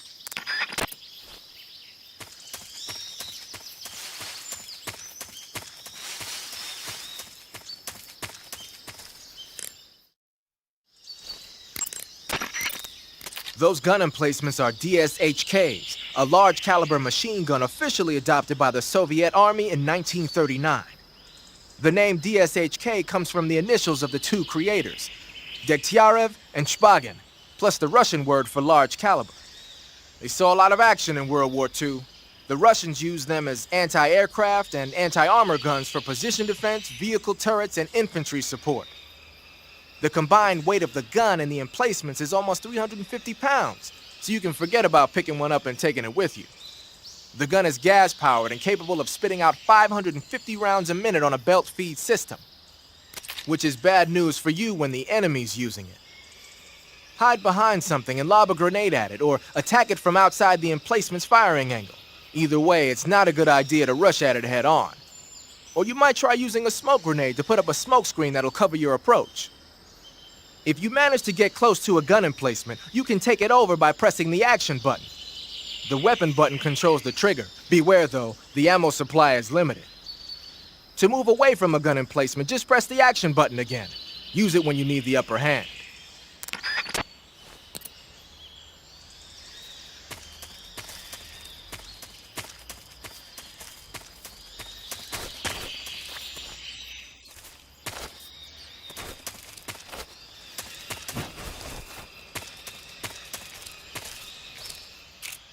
Huh?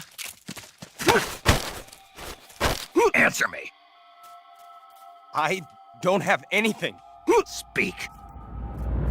Under the bed. Speak. Bastard.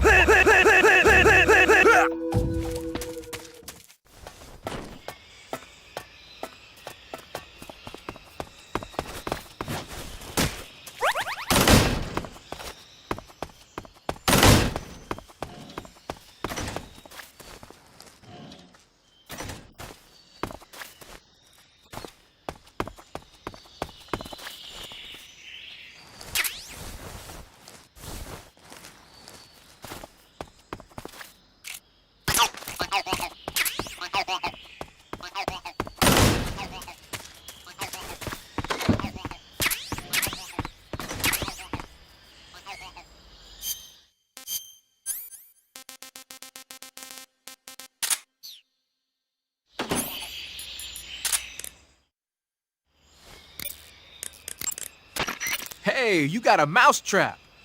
That mousetrap is a portable tool for capturing small animals alive. Press the weapon button to place it on the ground. Come back a little bit later and there might be a frog or a snake caught in there. Whether or not you actually catch anything, though, is all a matter of luck. Don't get all down if there's nothing in the trap. Try and try again. Also, don't forget that you need some bait in the trap or nothing's gonna come crawling in there. If you capture an animal with a trap, it won't have any bait left. Just crawl to pick it up, then put some more bait back in and set it down again. Good. You can use the map in the survival viewer to see where you've placed traps. If you forget where you put a trap, just look at the map. Your field uniform is... I see you've got yourself a ration. Rations are portable meals carried by Soviet soldiers. I've heard some nasty stories about how they taste. It looks like the rumors are true. Great. Hey, you should be grateful. Those things are designed to last. No matter how long you keep a ration, it'll never go bad. And they're surprisingly good for you, too. I'd take a snake over this any day, even if it's a little rotten. You are hopeless.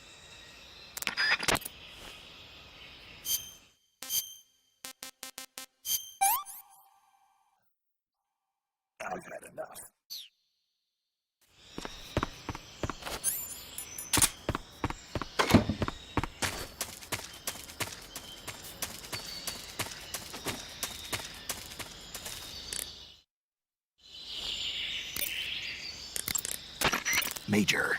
What is it? That attack chopper is parked on the heliport. The one from before? Yeah.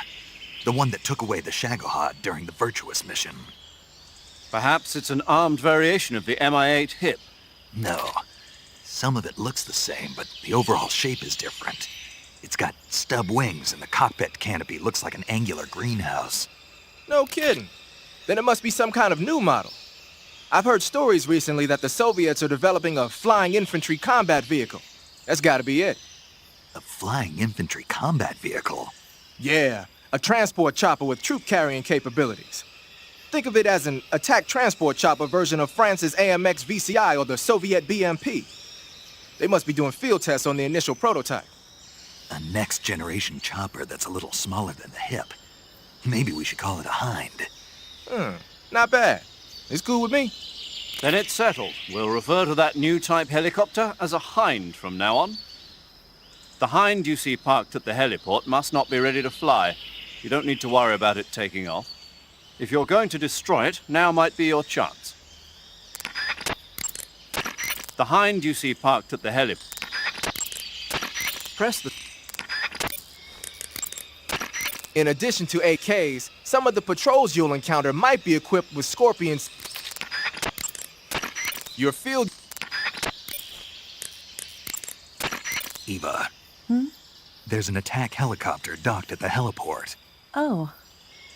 It's an attack chopper currently being developed at Groznygrad. They're using it as a patrol craft while they conduct tests. Didn't I tell you? No. The helicopter docked there is probably in for maintenance right now, so you won't have to worry about it taking off.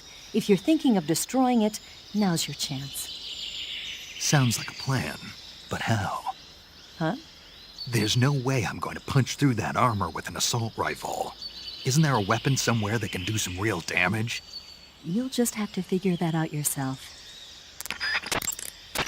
Snake? Eva, what do you think? What a dork. You must be kidding me. Are you willing to risk your life for that joke? All right, finally I get a normal response. What? Everyone was giving me strange responses and acting like nothing was odd about it. I was starting to wonder myself, but now I feel better. I'm not sure what you're talking about, but you look adorable in it. I'm sorry. I gotta go. This is too much. All right. The crevice...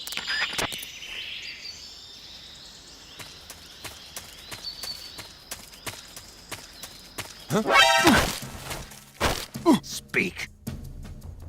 Listening to the radio can be relaxing. Speak.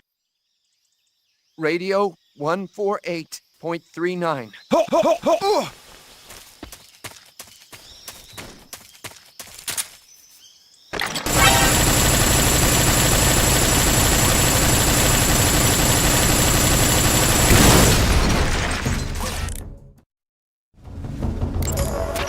Snake.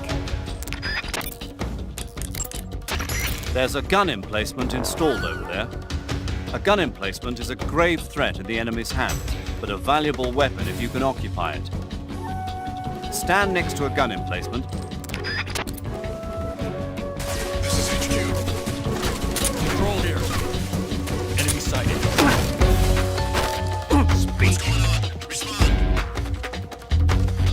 Speak. There's something wrong. Support unit, confirm their status. Answer me.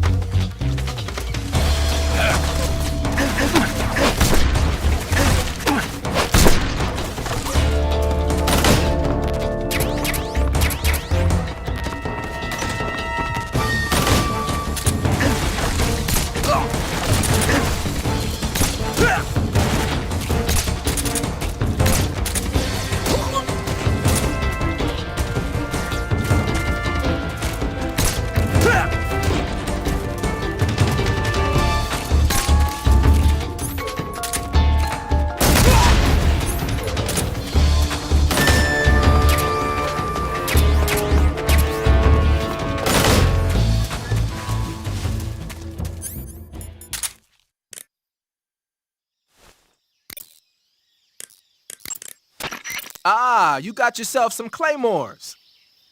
The M18A1 Claymore is a new type of anti-personnel directional mine developed in the U.S. after the Korean War. The gently curved casing is packed with 1.5 pounds of high-grade explosives. The side facing the enemy is lined with 700 steel ball bearings.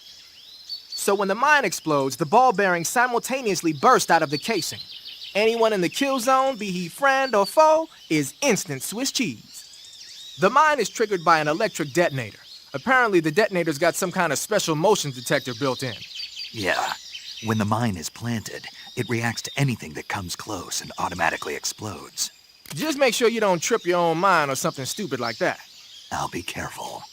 You can pick up a planted claymore by crawling over it. Mines planted by the enemy can also be picked up in this way. So if you come across a minefield, it's a good idea to crawl through it and pick up the mines. What are they doing making minefields out of Western mines anyway? They're probably doing field performance evaluations on mines they either captured or stole from the West. The structure of the claymore isn't actually all that complicated. They must be learning a lot about them.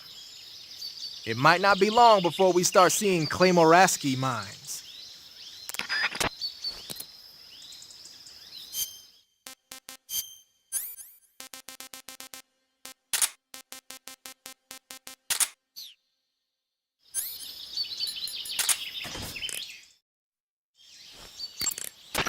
Looks like you've got some TNT.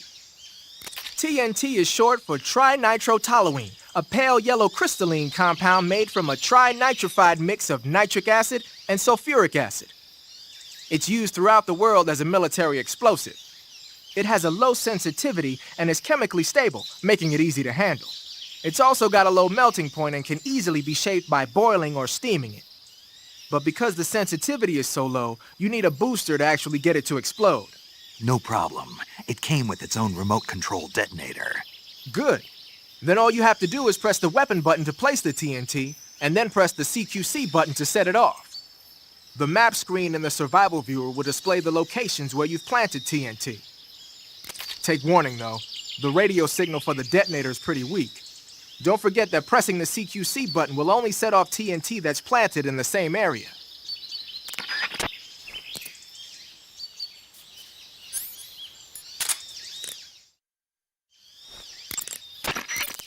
You're thinking of using a white phosphorus grenade. Like the name says, a white phosphorus grenade is one that uses white phosphorus to create an incendiary effect. White phosphorus grenades were used by the U.S. military during World War II. Back then, they were known as Willie Pete's, after the first 2 letters of white phosphorus. The one you've got there is probably the exact same thing. White phosphorus is a white, waxy substance that spontaneously combusts when it reacts with oxygen. The combustion temperature is over 5,000 degrees Fahrenheit. Any human targets within the area of effect when it explodes are gonna get seriously burned. Just make sure you don't accidentally set yourself on fire. If your body does catch on fire, either plunge into some water or take off the burning clothes and put on new ones. Rolling repeatedly should put the flames out pretty quick too.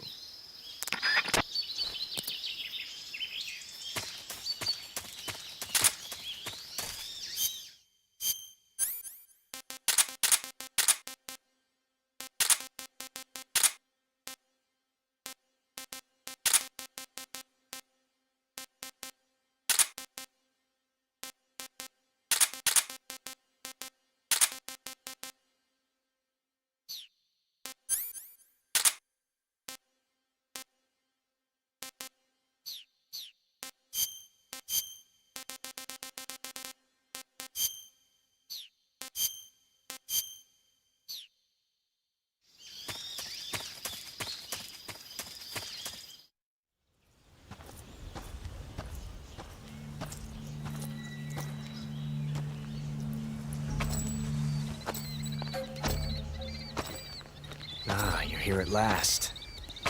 Looks like the boss's info was right.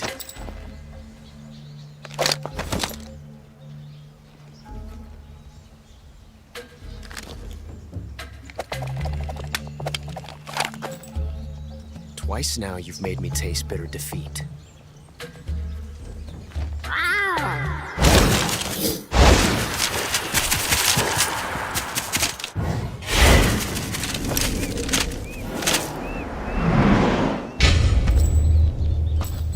disappoint the Cobras.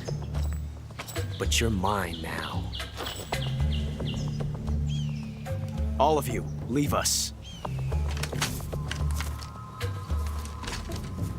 Special Operations Foxhound. Revolver Ocelot. Ocelots are proud creatures. They prefer to hunt alone.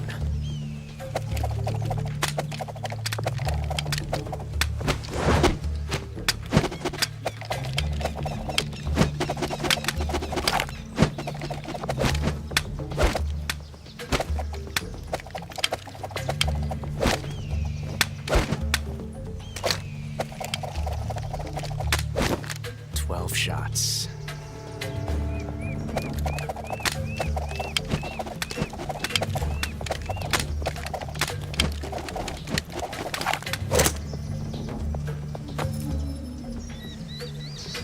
This time I've got 12 shots.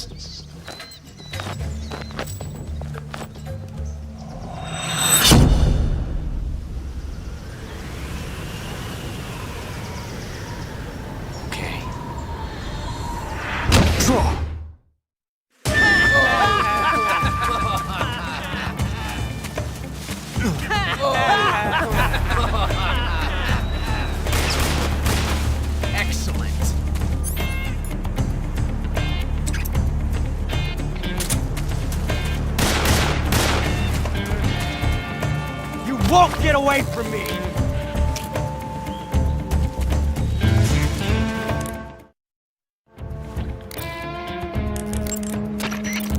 That guy is using a single-action army. It's a 6-shot 45 caliber revolver. The only drawback is that because it's a revolver, it's a pain in the ass to reload. Ocelot will be open to attack while he's reloading. Use that window to unload on him. Ocelot has 2 single-action army revolvers. That gives him 12 bullets in all. Keep a close eye on his remaining rounds. When he stops to reload, open fire. Ocelot has... Ocelot's pistol uses really powerful bullets, and he's a crack shot too. So if he hits you, you'll probably be severely wounded. If you get seriously wounded, go into the survival viewer right away and treat it with cure. Got it? It looks like there's a hornet's nest up there. If it falls down, you'll be attacked by the hornets inside. If you get attacked by hornets, swing your survival knife around or use a smoke grenade to drive them off.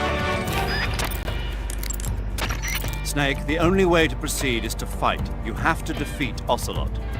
You can't jump over that crevice, and hand-to-hand combat is out of the question. You'll have to shoot it out with him. Take cover behind something and wait for an opening. Then attack him in first-person view. Ocelot is using a revolver. Revolvers take a long time to reload when they run out of bullets. When he stops to reload, that's your chance to attack. Snake, you won't survive a fall into that crevice. Make sure you don't fall into it while rolling by mistake. Even if Ocelot hides in a blind spot, you can still shoot him from up in the trees. If he hides from you, climb a tree and attack him from there. Ocelot is using a... Ocelot is a force to be reckoned with. Don't even think about running away. The only way to proceed with the mission is to defeat him. They say that Ocelot can hit targets hiding behind obstacles by using ricochet shots. Rocks and trees won't protect you. If you stay too long in the same spot, you'll only be making yourself an easy target. Don't stand still. Keep moving. I'm not sure why, but Ocelot seems to have a thing for his cap. You might be able to get him to let down his guard by shooting it off his head. All the exits are being blocked by members of the Ocelot unit. They're fiercely loyal to Ocelot. Even if Ocelot ordered them not to get involved, they might just step in to back him up if he gets in trouble. If you get attacked by one of the Ocelots, use a grenade or something to fight back. I'm not sure.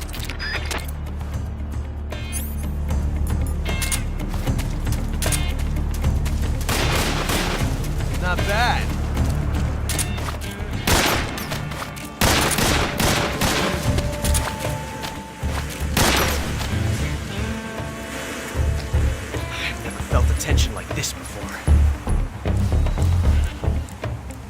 different from simply changing a clip.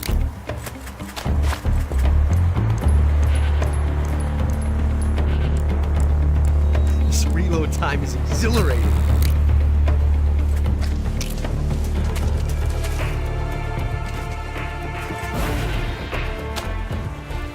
I love it!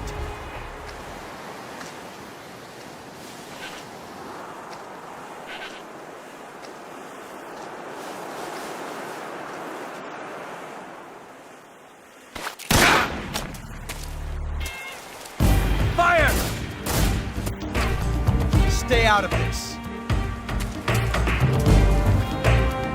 Ah. Take this.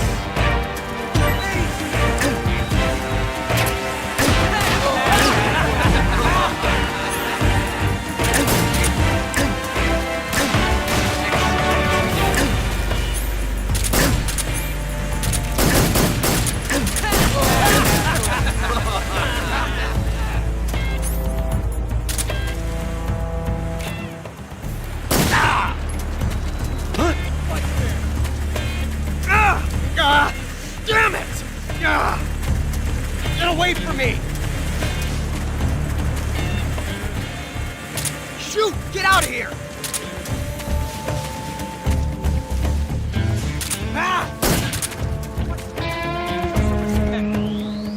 Son of a bitch!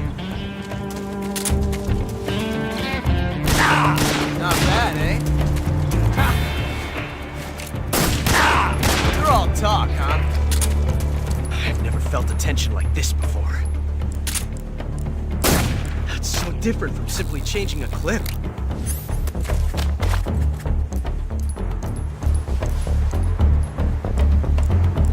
This reload time is exhilarating. Got me. Damn! Okay. Huh?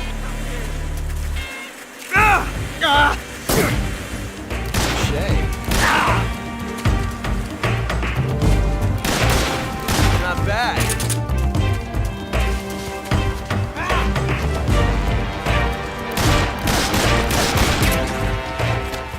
Amazing. I never knew reloading could be so thrilling in the middle of battle.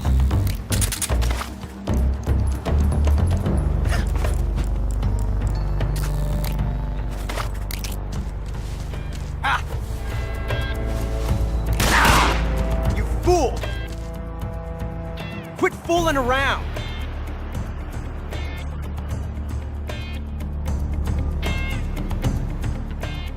You making fun of me?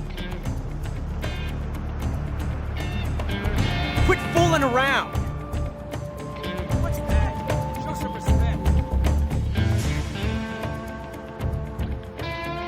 Fight like you mean it! My hat! Damn! All right.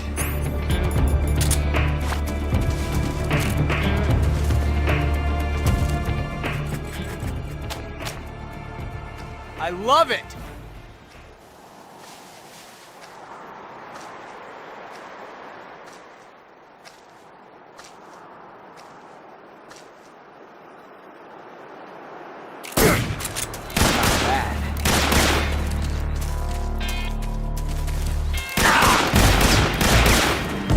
Range, huh? This reload time is exhilarating.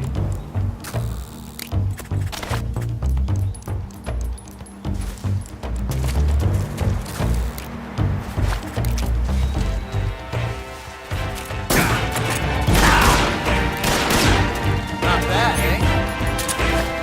I felt that. All right. Nice shot. Not bad. Excellent.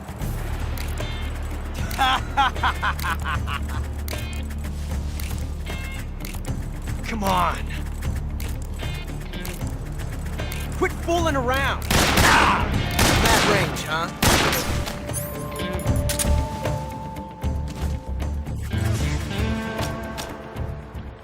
Yes! It's the heart of a duel.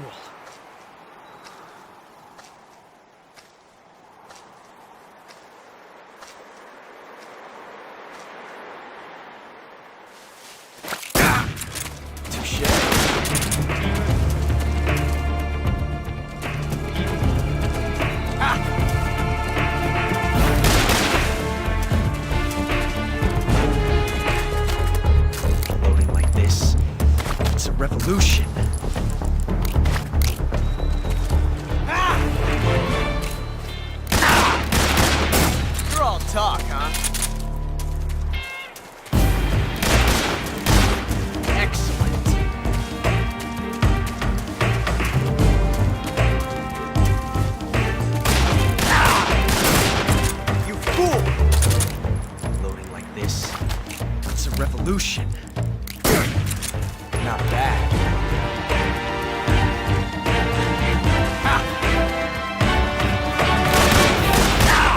Not bad, eh?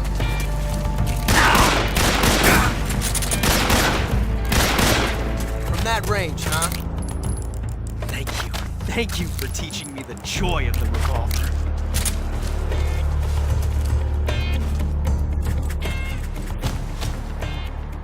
Yes! It's the heart of a duel.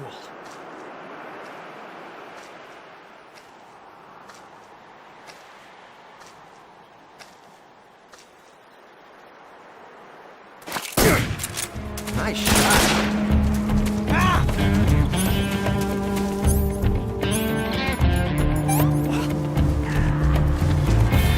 It's over.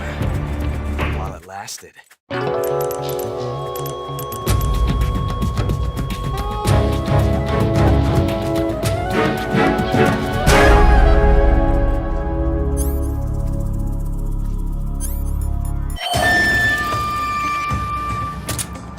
He's back from the dead.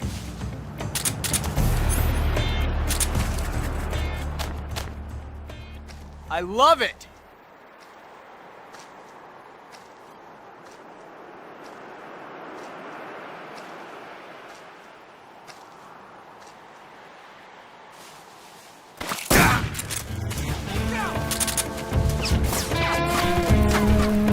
I told you to stay out of this! Nice try. But you fooled me.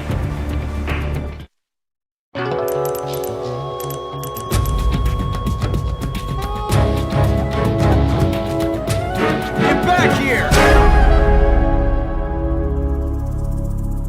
Quit fooling around!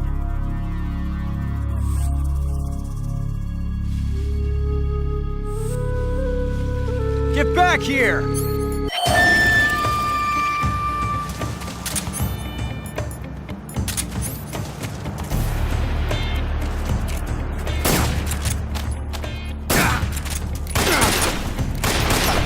Not bad.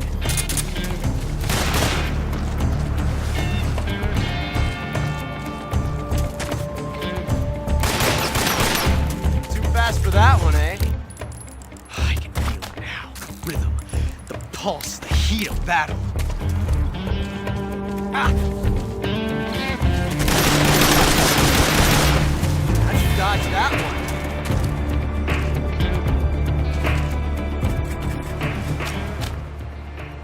I love it!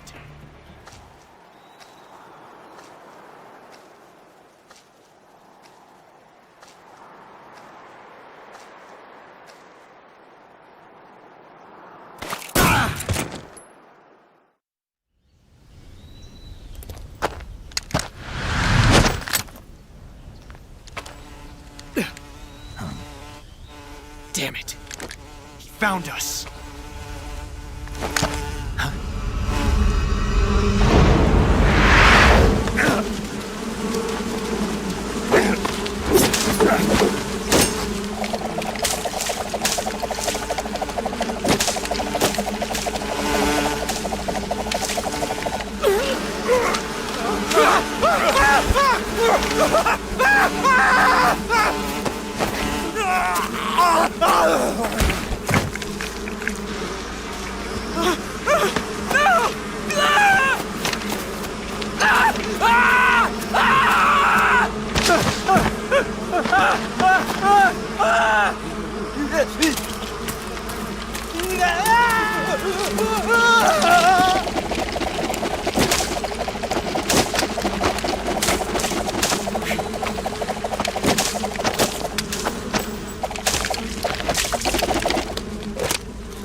You were lucky.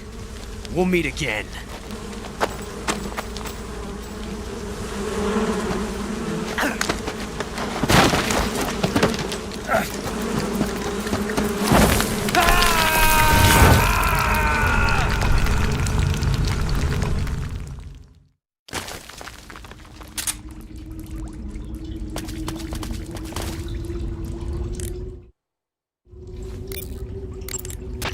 Snake, are you okay? Snake!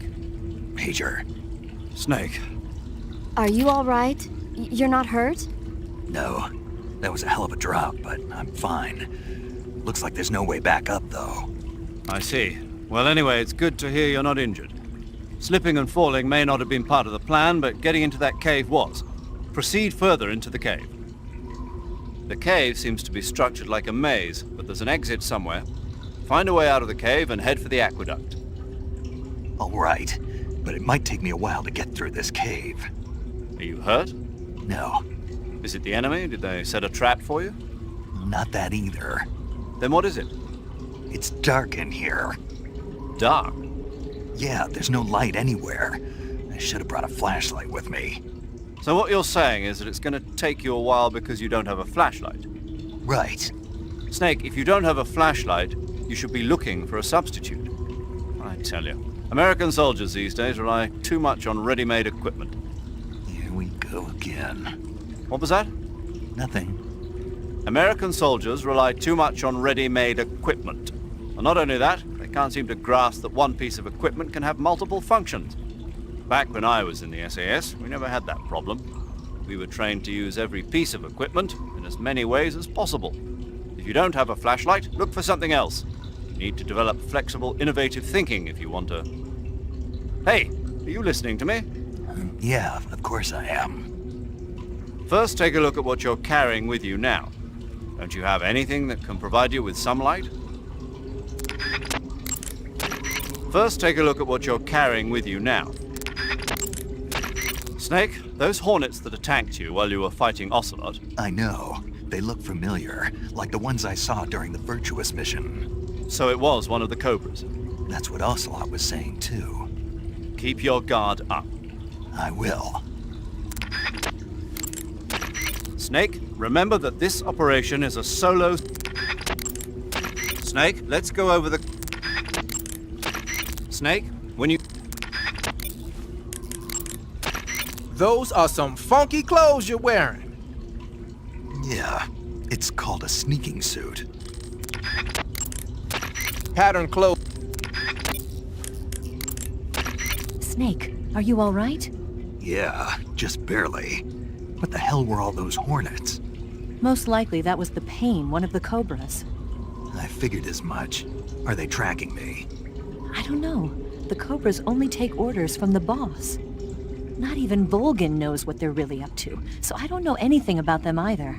No kidding. I'll try and dig up as much as I can about them. You just focus on moving ahead. Go to the end of the cave and you'll come out in an aqueduct overgrown with mangroves. This leads to the Ponyzovye swamp. And Snake, be careful. That cave is pitch dark inside.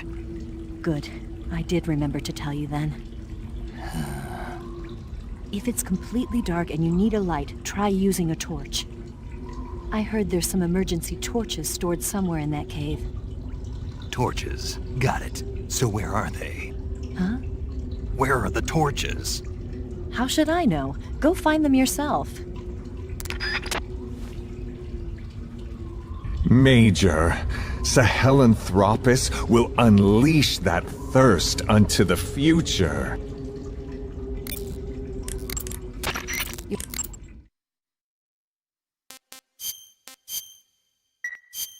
Snake, have you seen 007 from Russia with Love? Nah, I don't like those movies. Real spies are nothing like James Bond. It's pure fantasy. Snake, I don't think the Major's going to like you saying that. And even though it's fiction, I can't help but comparing myself to Bond. What exactly don't you like about James Bond? I mean, is it the fantastic gadgets? The cars? The guns? Major. Snake, wouldn't you like to have a gun shaped like a pen? What good is a pen gonna do me in the jungle? I'd look like a fool. Then what about a snake-shaped gun? You could make it look like you're grappling with a giant snake and then get a shot in on the enemy while they're distracted. Ah. Okay, now you're being ridiculous. We'll make you a snake-shaped gun that folds up and fits into an attaché case. Will you give it a rest? Oh, I get it. You're worried about how to handle the ladies, aren't you? No. I knew it. To tell you the truth, I don't like the idea of playing hanky-panky with enemy femme fatales either. But that's part of Bond's appeal. You could learn a thing or two from him. I mean, what about this Eva? What are you planning to do with her? I don't even trust her yet. No, that's not what I mean. You can't let yourself get involved. This is a game of spy versus spy. She's using you just as much as you're using her. I realize that. You've got to grab the initiative, and to do that, you have to get the upper hand in the relationship. That's what a spy is supposed to do. Get the upper hand? I don't think I'm cut out for that mission. Maybe if you change your code name to 00 Snake. Major. 007 is the biggest thing to come out of England since the Mayflower. I wouldn't be surprised if they made 20 more of those movies. Didn't you know? The Major is a huge James Bond fan. Don't get him worked up like this. Worked up? Maybe you don't realize this, but now that you've got him started talking about Bond, I'm going to have to listen to him lecture for a whole hour after he gets off the radio. You have my sympathy. It's too bad you can't enjoy such a great movie, though. I guess I'm just one of those people who can't enjoy spy flicks. You want to save? Okay.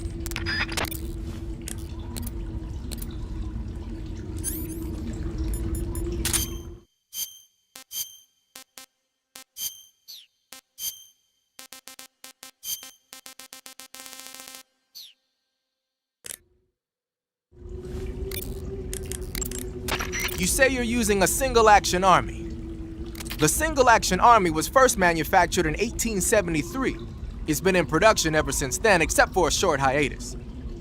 People started calling it the single-action army after the army adopted it as their official sidearm in 1875.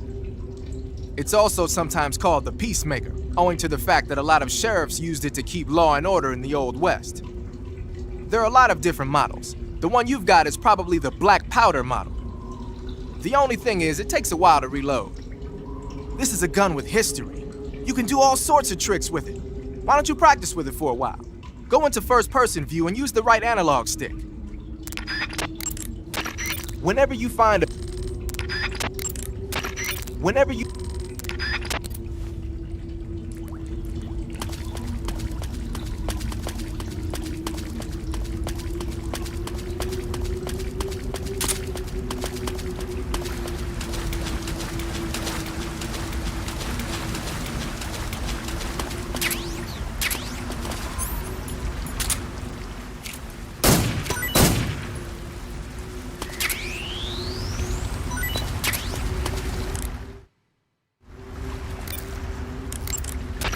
I see you've caught yourself a Kenyan mangrove crab. The Kenyan mangrove crab is a land-going crab. It lives in burrows dug near seashores and mangrove swamps. It's not poisonous, but it might hurt a little if it attacks you with its pinchers. Treat it with caution. Got it. So this thing must taste pretty good, huh? Why do you say must? It's a crab, isn't it? It is. And crabs are good to eat. What's so good about them? You don't like crab? Not at all. Why not? Why? How can you eat those things? They're all purple and yellow striped, and they stink like cat pee. But that's just my opinion. Don't listen to me. Let's see here. The guide says... No way. It says they're delicious. Well, if you want to eat one, then go right ahead, but count me out.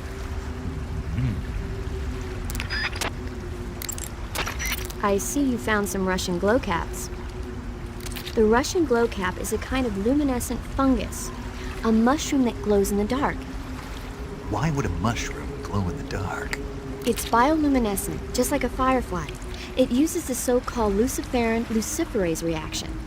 To put it simply, luciferin reacts with luciferase in the presence of magnesium 2+ ions, breaking it down into oxyluciferin and carbon dioxide. The carbonyl groups in the oxyluciferin are initially in an electrical excited state. When they return to their base state, they give off light.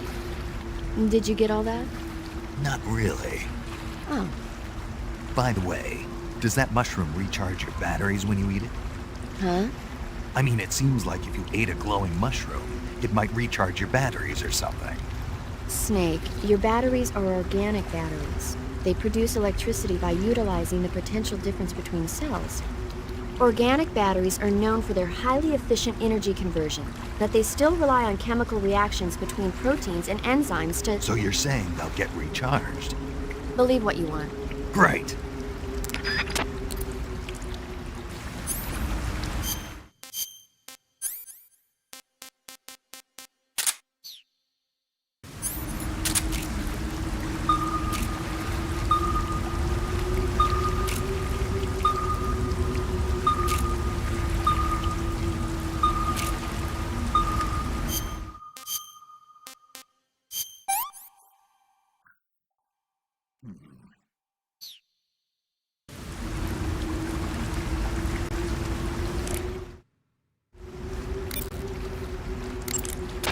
Paramedic, What's up? you were right. About what? I ate a Russian glow cap and it charged up my batteries. Huh? What's wrong? That's great. Snake, can you excuse me for a second? Sure. Did you just think that? Yeah. There's no way eating a bioluminescent mushroom would cause your batteries to recharge. What do you think it means? Beats me. Maybe it's all in his mind. You mean like a placebo effect? Why not? You've seen how gullible he is. I guess there's no harm done. Should we let him keep believing it? Sounds good to me. Okay, Snake, I'm back. Yes, the Russian glow cap is a glowing mushroom, so it'll recharge your batteries when you eat it.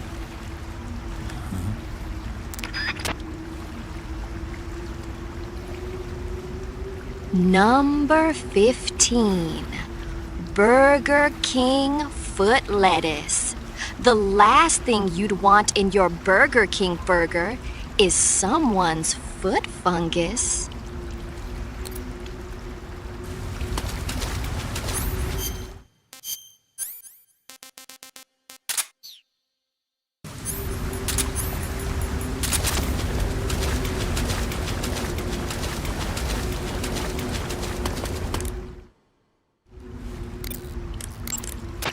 A torch?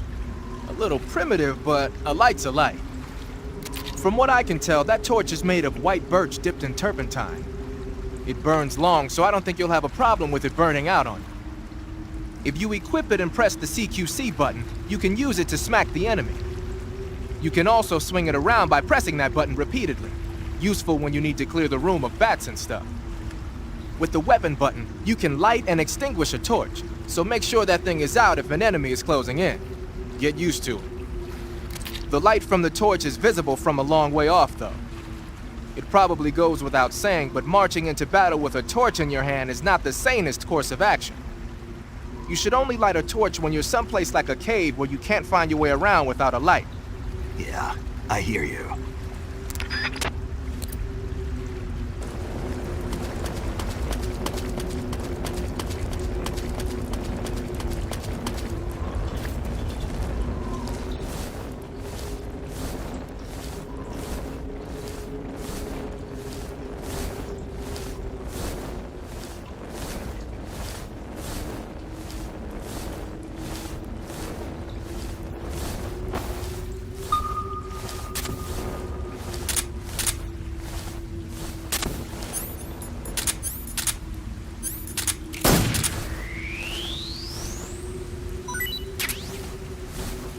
Brothers!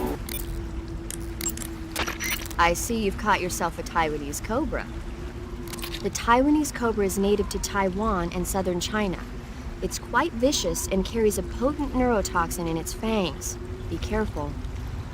If it bites you, go into the survival viewer immediately and use the cure option to inject yourself with serum. Sounds interesting. Don't ask me. Huh? The guide doesn't say. If you absolutely have to know, then you'll just have to try it yourself and see. I didn't say anything. But you were going to ask, weren't you? About the taste? Maybe. I'll talk to you later, Snake.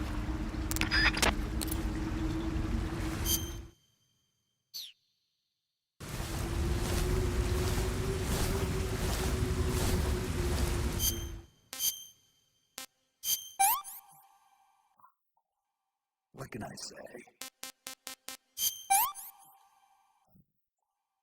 Hey, this works.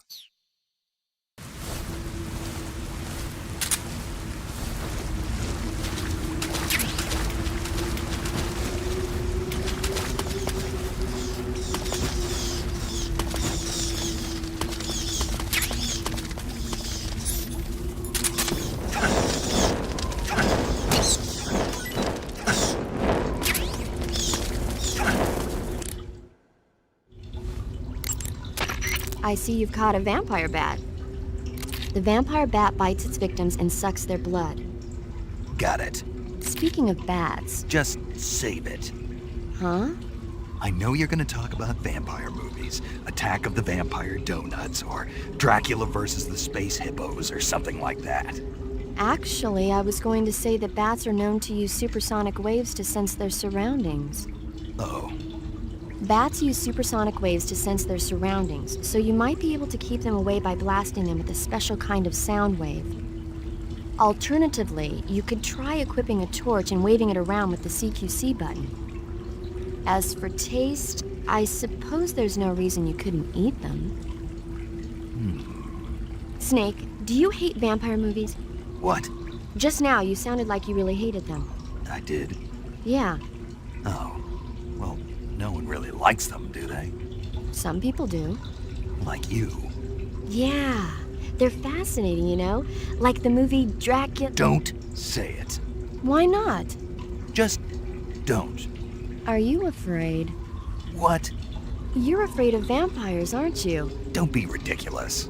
But... Listen, there are no such things as vampires. They're just a stupid, made-up legend. And if they do seem real sometimes. Well, sure. You think I'd be afraid of something like that? No. Exactly. Right. I'm not afraid of vampires. Uh-huh. It's just that whenever somebody starts talking about vampires, I end up dreaming about them that night, and I don't need that right now. That's all. Okay. By the way, Snake. What? You know the Ocelot unit commander? Ocelot? Yeah. That's not his real name, is it? I wouldn't think so. Is it a code name? You mean like Snake? Yeah. Maybe. Why? Is that strange? These bats are bisexual. Called Ocelot. Why's that?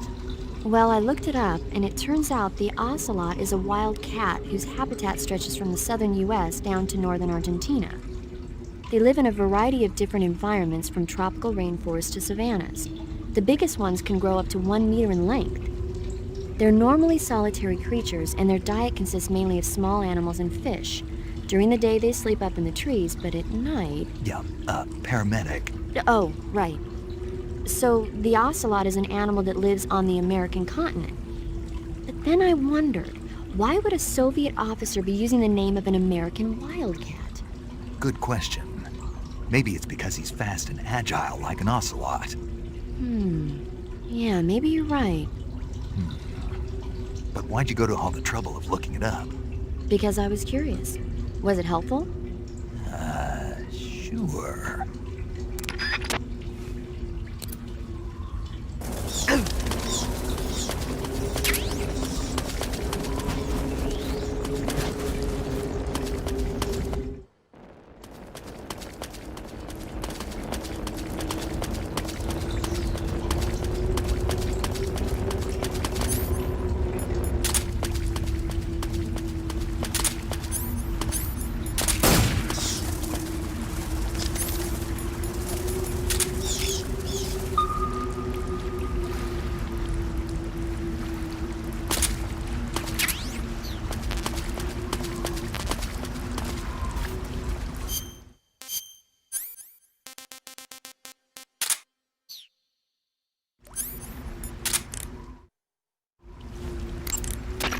You'll suffer broken bones if...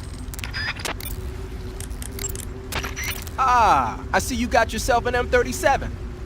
The M37 is a 12-gauge pump-action shotgun. Don't expect any kind of accuracy from a distance, but one blast will send the enemy flying, and it's got some serious firepower, too. Good thing to have with you in close-range combat. It takes a while to reload, though, so plan accordingly. The thing that really distinguishes the M37 is that it's lightweight. It's about 2 pounds lighter than other shotguns. In fact, it's so light that it's been nicknamed the Featherlight. Yeah, and to top it off, this one's had its barrel and stock sawed off. That's probably a modification to make it easier to wield in the jungle. Those Soviet boys know what they're doing. I guess the other distinguishing feature would be the lack of an ejection port on the side of the receiver. Ambidextrous, huh? Exactly. It's been designed so you can use it left-handed or right-handed with equal ease. But that's not all. The low number of apertures means that it won't get jammed up as much with mud and dirt when you use it out in the field. This weapon is made for the jungle. Good to know. But what are they doing with an American-made shotgun? Good question. I guess they could be doing research on Western weapons, but... Did you ever hear about the SAS using shotguns in the jungle combat in Malaya? Just stories. In the jungle, you're always running into the enemy when you least expect it. The SAS found the shotgun to be extremely effective, delivering massive firepower in a short period of time. Because of that, lately a lot of point men are starting to use shotguns as their weapon of choice. Vogan's men might be trying that tactic out for themselves.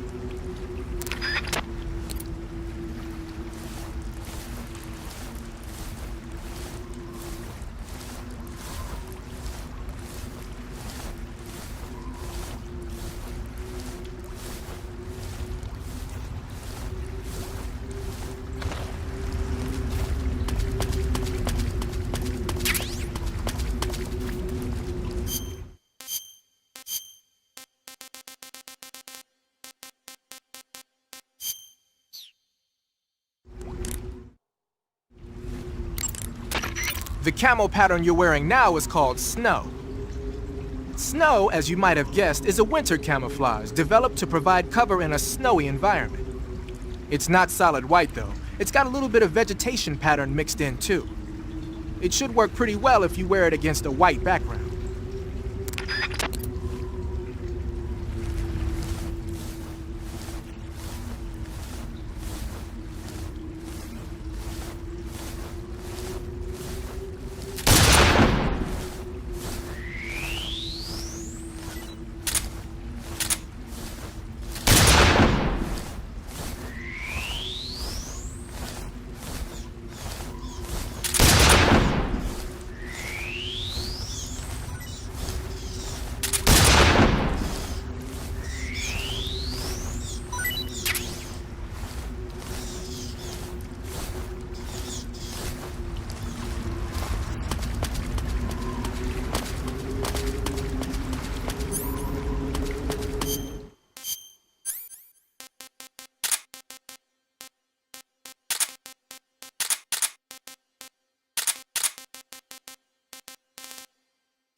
I've caught you at last.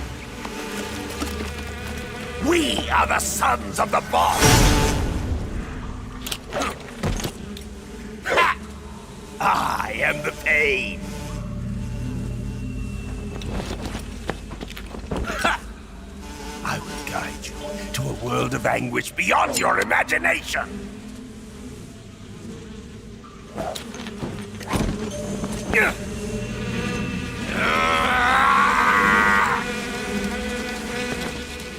Let's get started.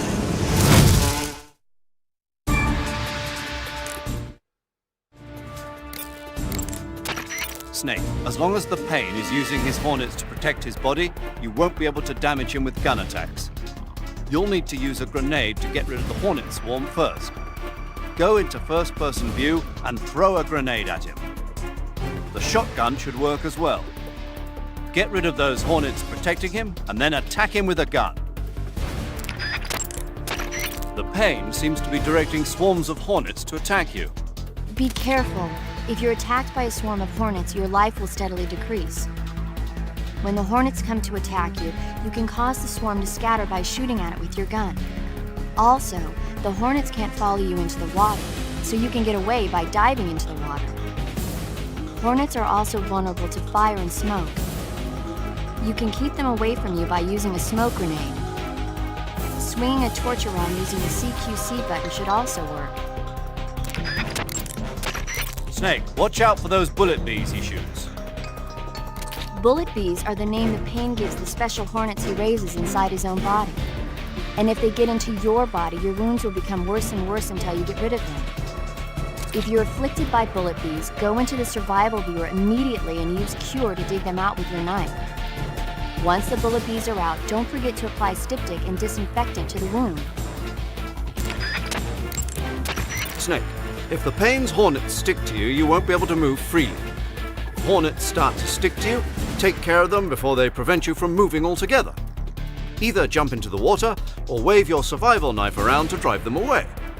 If you become unable to move, wiggle the left stick and press the buttons rapidly to shake them off before you get shot. Understood? Snake, not even the Payne's special hornets can pursue you into the water, and the grenades he throws will only be half as deadly underwater. If you sense danger, escape by diving into the water. To dive underwater, press the crawl button while you're swimming on the surface. To move forward, the Payne can utilize the hornets under his control to seek out his enemies. Being spotted by the hornets is the same as being spotted by him. Keep an eye out for hornets above you when you emerge from underwater. Snake, watch out for the... Snake, you won't be able to see a thing with a swarm of hornets covering your head. The hornets can't follow you into the water. If you find your vision being blocked by a swarm of hornets, dive into the water. You could also try driving them away with the smoke from your cigar. Waving your torch around with the CQC button should also work. You might be able to trap some of the hornets by throwing a hornet's nest at them. If you succeed, it should reduce the number of hornets the Payne has at his disposal. It might even make the nest taste better. Try it out. Using insecticidal bug juice on yourself should make the hornet's attacks less severe. Try it out.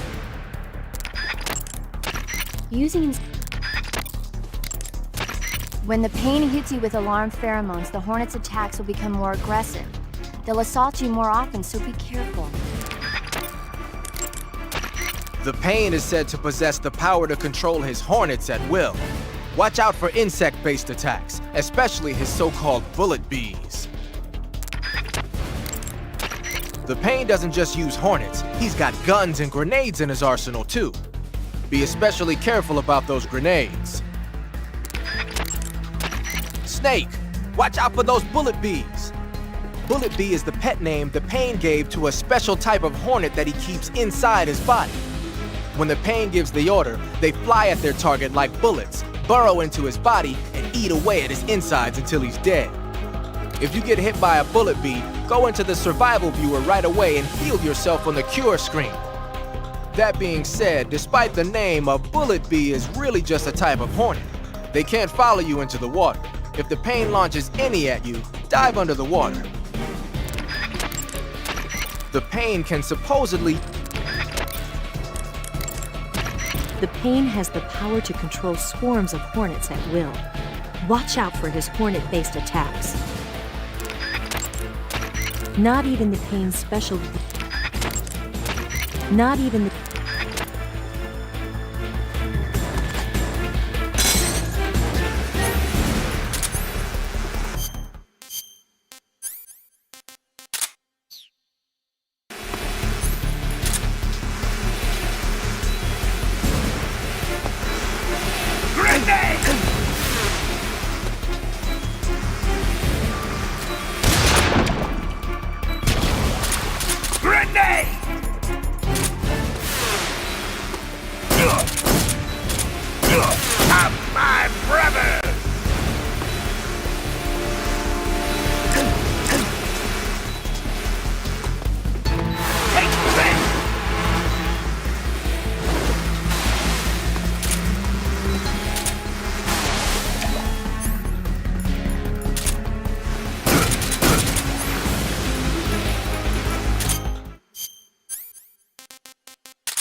Hey!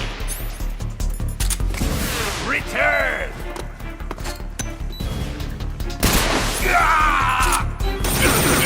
Hey!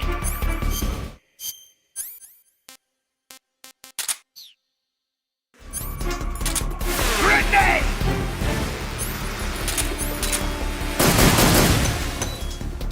Take this! Grenade!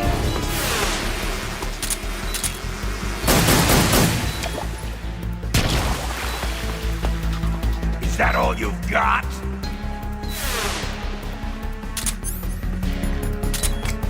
Grenade! Gah!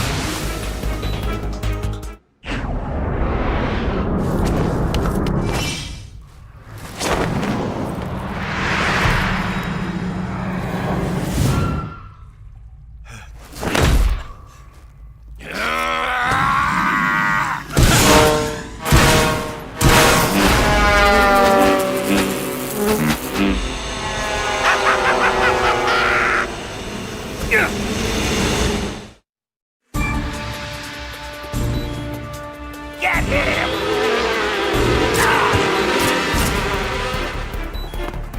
Grenade!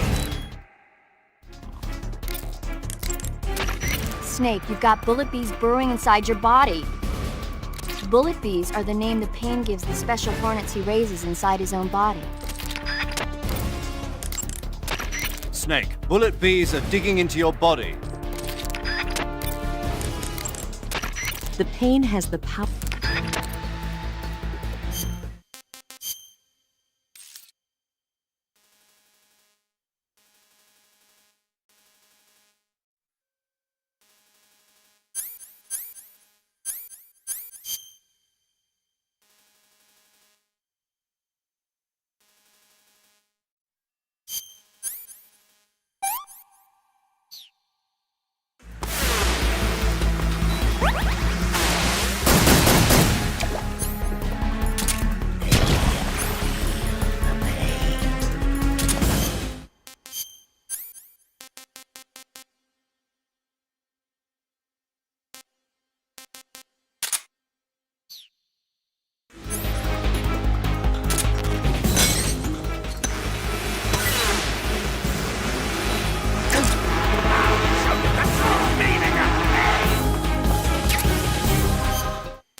That's damn good.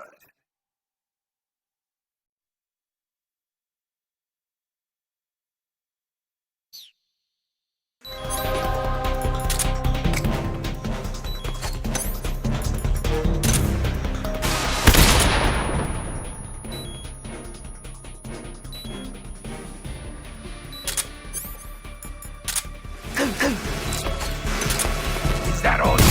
My hornets!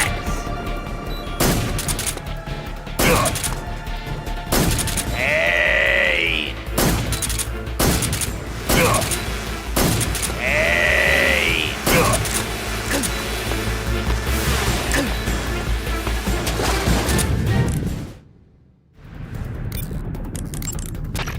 The Pain is... The Pain...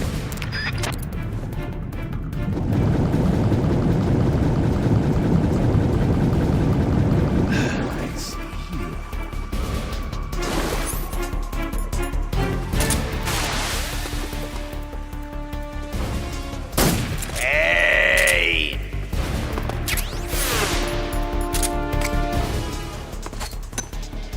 Grenade!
pain. The pain! The pain!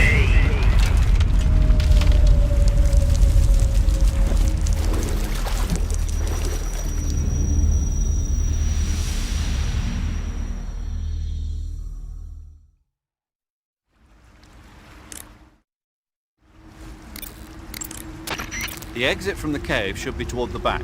Proceed through the cave and find the exit to the swamp aqueduct. The exit... Major, why did the pain explode like that? It's part of their legend. Legend? The legend of the Cobra unit. I'll let Sigint explain. Sigint? Yeah, that's a microbomb. A microbomb? Yep. During World War II, the Cobra unit was used for the nastiest kinds of wet works, the kind that could never be let out into the open. Their missions were so top secret that not only were they forbidden to be taken prisoner, they couldn't even leave their corpse behind. Because of this, or so the legend goes, they carried a microbomb with them on their missions in case they needed to commit suicide. I always thought it was just a rumor. I never expected it would turn out to be true. But why would they be carrying bombs this time around? It's not like they're in hostile territory. Maybe they're ready to die. Ready to die? Yeah. They've got no unit to go back to. Not even a country. So they've got no place to die except the battlefield, huh? Yeah. No turning back for them. I wonder if the boss feels the same. If you have a... If they... It's possible... Snake? Snake, you beat the pain. Not without a tough fight. How did it feel to fight one of the boss's comrades? What are you getting at? I just want to know what it's like to have fought a member of the legendary Cobra unit. That's all. What you want to know is if I can really face the boss. Is that right? Well, that too. Don't waste your time worrying about me. I'll get the mission done. I certainly hope so. So the exit of the cave is up ahead? Right. Go to the end of the cave and you'll come out in an aqueduct overgrown with mangroves. This leads to the Ponyzovye swamp. By the way, Snake, do you have a calorie mate? Yeah. Is it any good? Yeah. Oh. You want it? What? Do you want the calorie mate? What? What are you saying? You want it, don't you? I didn't say that. So you don't want it then? No. But if you were going to give it to me as a token of thanks for me helping you out, then of course I wouldn't refuse it. Are you on a diet? What did you say? Calorie mate is supposed to be really good for losing weight. Are you saying I'm fat? No. I'm not on a diet, and I don't need one. I just wanted to try the taste. Oh, sorry. Be careful with what you say. Yeah, sorry. So, is it true? Is what true? That it's good for losing weight. Yeah. Calorie Mate provides a nutritionally balanced source of energy, and it makes counting calories easy. That's what's supposed to make it good for dieting. Oh, I see. I heard that all of the geisha in Japan use it. Geisha? Yeah. I've never heard about that. Really? Yes. I'm sure there are some geisha out there using Calorie Mate for diets, but I doubt all of them are using it. No, I guess not. I heard a report that they've transported a sniper rifle to the western part of Ponyzovye, the aqueduct at the other end of the cave. When you get to the aqueduct, you might want to head over that way and check it out. I heard a report. Go to the end of the cave and you'll come out in an aqueduct overgrown with mangroves. This leads to the Ponyzovye swamp. Go to the end. I heard a...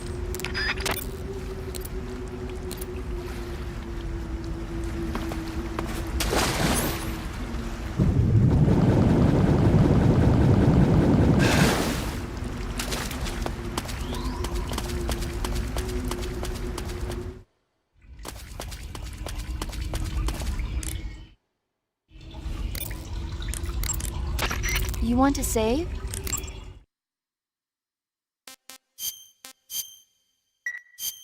Snake, have you heard of The Last War? Nope, doesn't ring a bell. It's a Japanese movie where the world ends in a nuclear war. Tensions between East and West reach the breaking point, and before anyone can stop it, they launch the ICBMs. Humanity is wiped out by a war that no one wanted. The movie depicts that destruction from the eyes of ordinary people. Their simple daily lives are torn apart by the terrible power of a war that has nothing to do with them. Everybody's afraid of the next big war, but there's only so much that one person can do. That's why the people who have the power to stop it have to.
I see you've caught a Thai cobra. The Thai cobra is a large venomous snake that carries an extremely potent neurotoxin. Be careful not to get bitten. If you do get bitten, go into the survival viewer right away and use Cure to give yourself a serum injection. The Thai cobra originally comes from Indochina, Thailand, and southern China. The ones in that area were probably imported as pets and research subjects before they escaped and turned feral. Not as food? Come again? They weren't imported as food, They're not for eating. so they don't taste good then. That's not my point. It's not a matter of whether they taste good or not. People don't raise snakes for food, period. Okay. So you're saying they might be good to eat, right? Only one way to find out.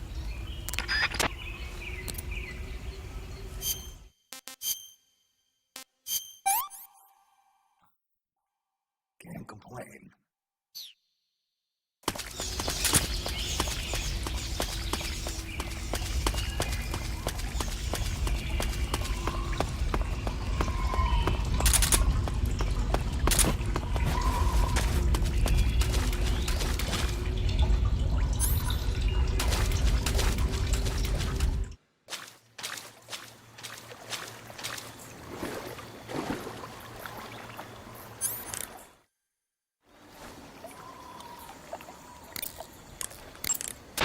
Do you want to save?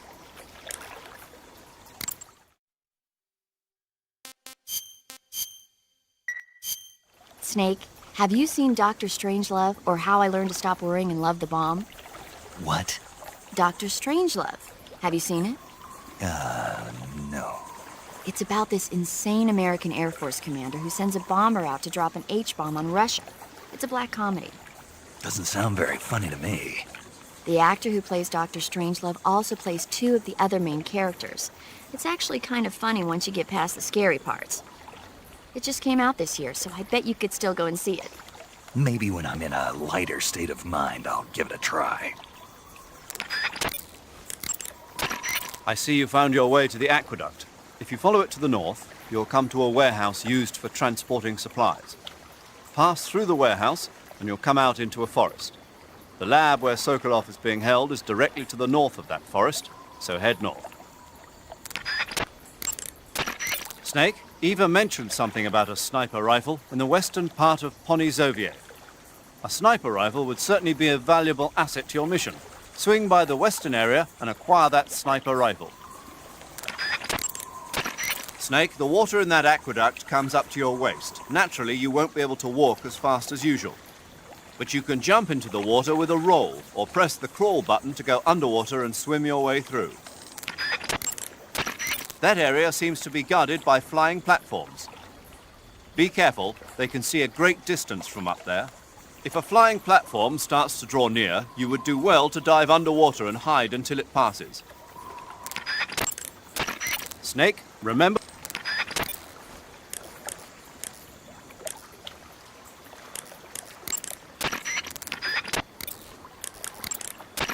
Snake? Snake? Major, Eva isn't responding to the radio. Right. Right. Snake, she's been talking to you from inside an enemy facility. She's not always going to be able to answer the radio. Don't assume something's wrong just because you're not getting a response. Don't worry about Eva. Stay focused on your mission. Got it. Snake, the fake death and revival pills we gave you are the latest in internal medicines to... In the corner view...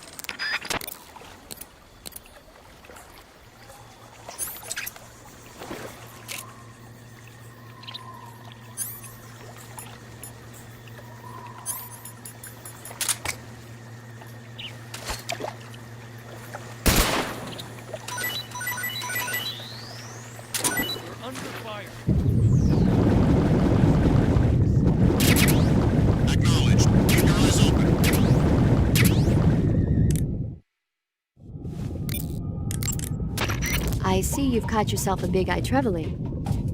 The big-eyed trevally is a type of mackerel. The adult fish lives around coral reefs, but the young can be found in freshwater areas such as estuaries and rivers. Good to know. So, how do they taste? The guidebook doesn't say. Huh. Well, if they're a kind of mackerel, they should be okay to eat, right? You'd think so, but... But what? Well, I've heard stories about people getting ciguatera poisoning after eating the adult fish. Ciguatera poisoning? Uh-huh. Fishes that live near coral reefs are sometimes contaminated with a poison known as ciguatera toxin. It apparently gives you food poisoning when you eat it. So I can't eat those big-eyed trevally? I don't know whether those trevally are contaminated with ciguatera or not, but use caution just in case.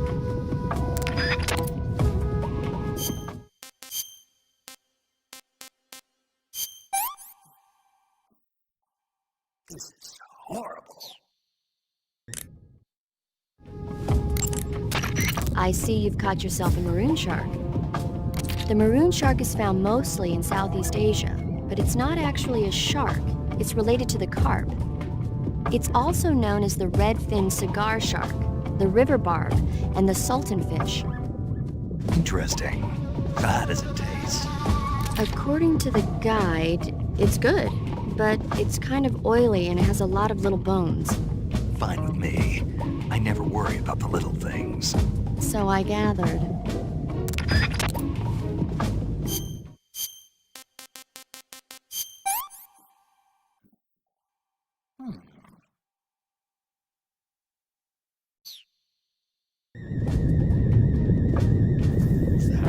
Who's that? Enemy sighted. Requesting backup. Acknowledged. Sending reinforcements.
You say they have flying platforms out there?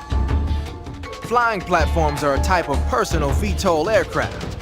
They were working on those in America too, weren't they? Yeah, back in the 50s. They were supposedly going to be used for scouting and patrol missions, as well as to spot for artillery units and transport troops into rough territory.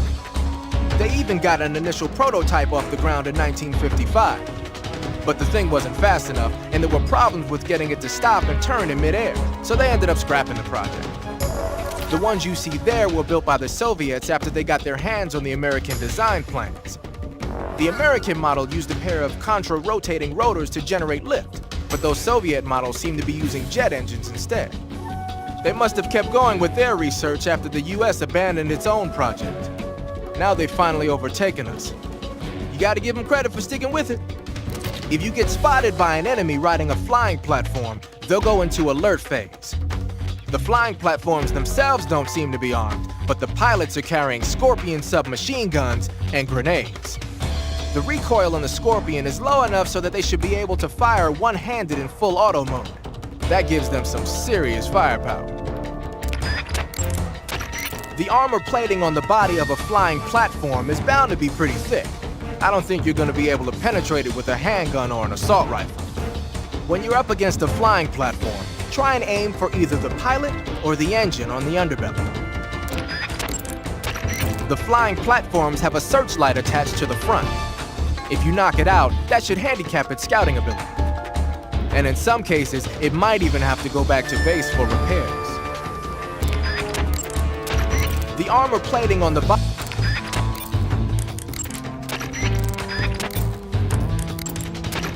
Snake, the enemies in that area will use flares against you.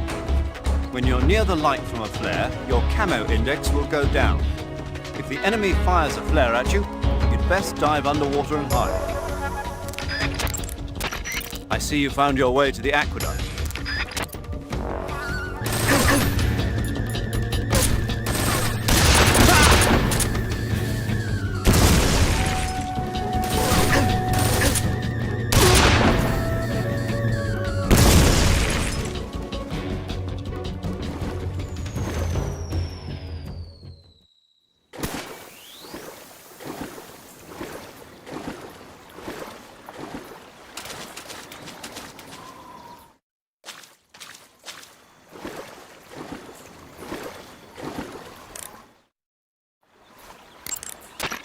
Snake, Eva mentioned something about...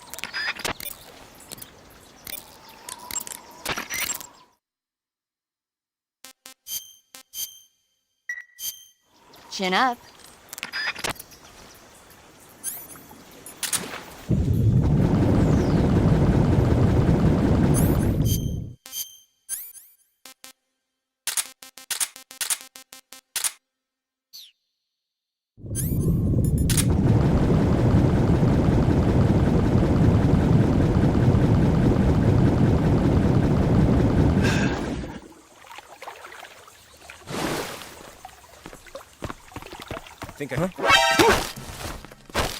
Answer me. If you stay low, you're hard to spot. Speak. Directly under the flying platform is its blind spot. Answer me. Bastard!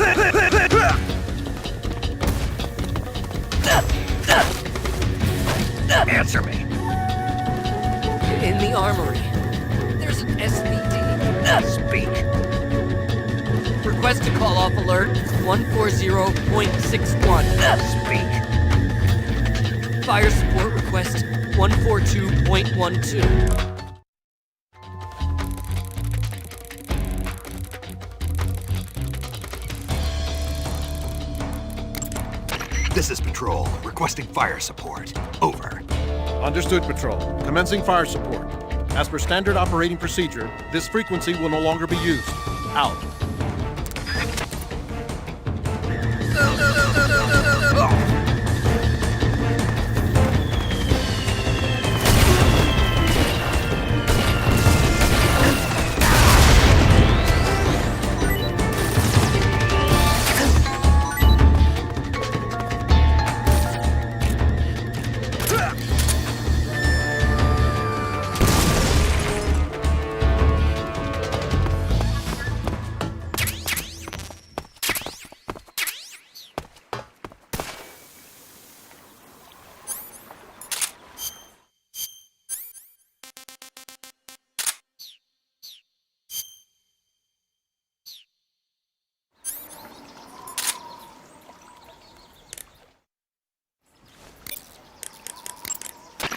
The Mark 20 pattern clothing.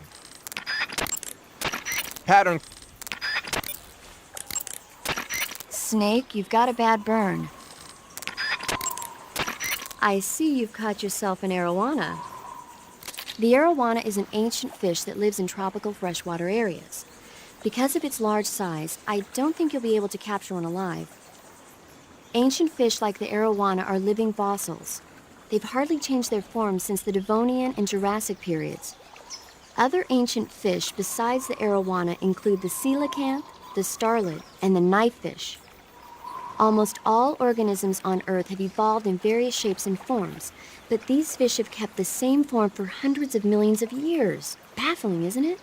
Sure. Well, I can see you're not interested. Not at all. I love ancient fish. Why? They taste pretty good.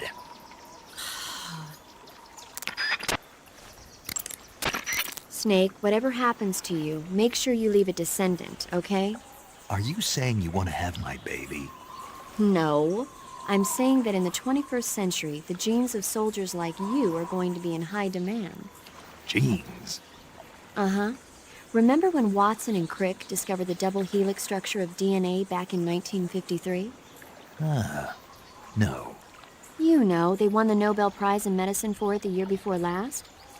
Of course, you have to feel sorry for Pauling and Franklin. They were researching the exact same thing. Sorry, I don't follow. Inside every living creature are little blueprints called genes. Through the union of the sperm and egg cells, these blueprints are transformed and inherited by the next generation. That's why parents and children resemble each other. The concept of genes was first proposed over 100 years ago by Mendel, but he didn't know what they were exactly. For a while, it was thought that chromosomes were composed not of deoxyribonucleic acid, but of proteins called polypeptides. Later, it was shown that deoxyribonucleic acid, or DNA, was a biological macromolecule. Then 11 years ago, Watson and Crick discovered that DNA had a double helix structure. Yeah, this is all fascinating stuff, but what exactly does it have to do with me? The inherent characteristics of any given individual are determined by his or her genes. By duplicating a set of superior genes, a separate body with the same set of characteristics, a clone, can be created. But genes don't control a person's fate. That's true, but having an offspring that's genetically identical to the parent is more efficient, right? You can expect better results that way. More efficient? You can't mass-produce human beings. Maybe, but now that we know the true nature of genes, human cloning is that much closer to reality. Nuclear transplanting is already theoretically possible, so one day... My genes are going to be a valuable commodity. Exactly. They'd never let that happen. Just think, even if your body dies, you survive and go on to bigger and better accomplishments. If you think about it, it's kind of an honor. Does that kind of technology seriously appeal to you? Well, I am a doctor. I can't condone it on moral grounds, but I'm fascinated by the possibilities. Especially when I see such an excellent specimen as yourself. Yeah, well, thanks for the compliment, but it doesn't make me feel any better. Don't be so glum. It's not like it's going to happen anytime soon. We'll just have to wait and see.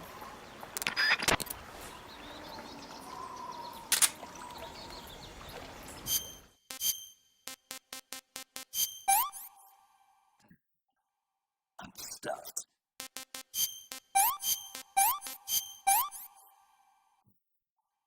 This is horrible.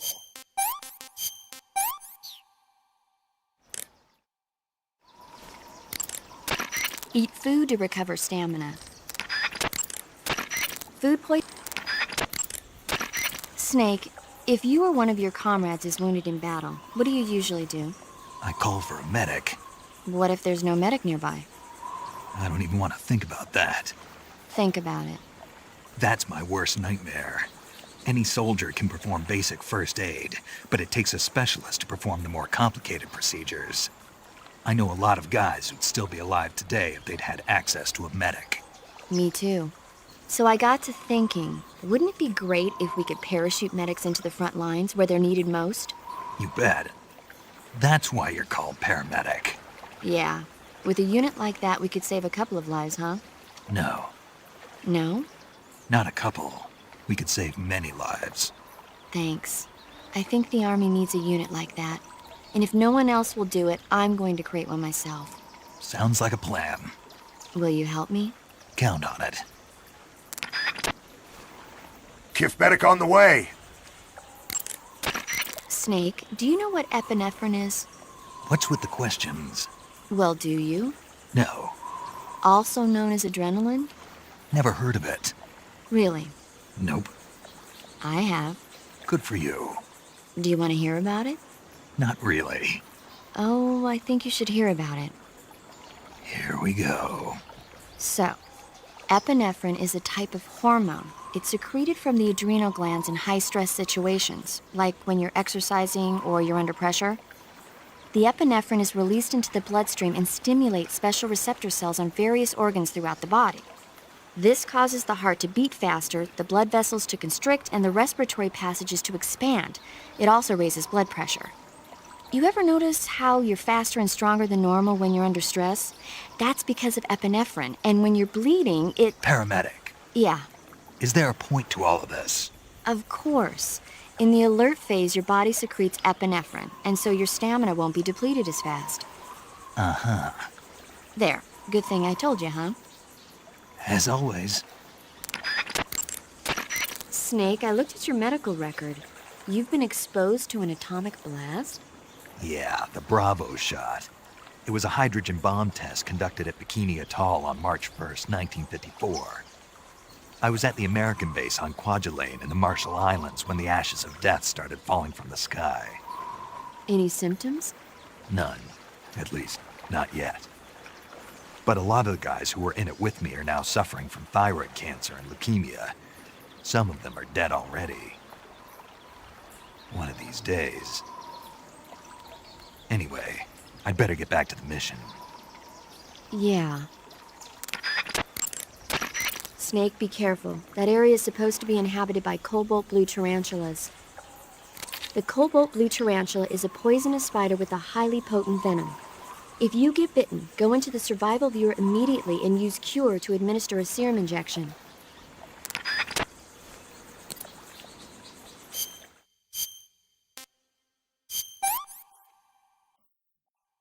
I've had enough.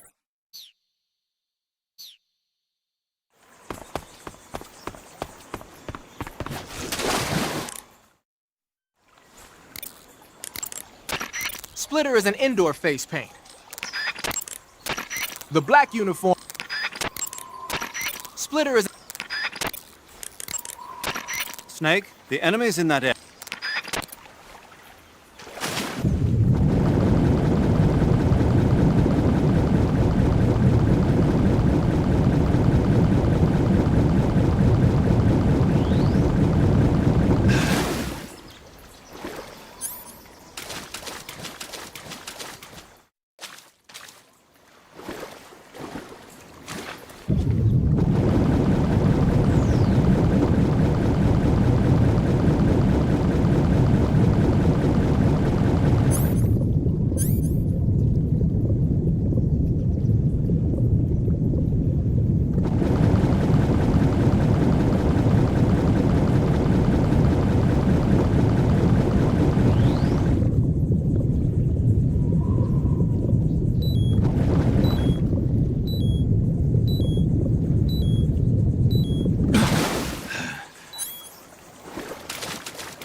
Get your hands off me. I'm not going anywhere.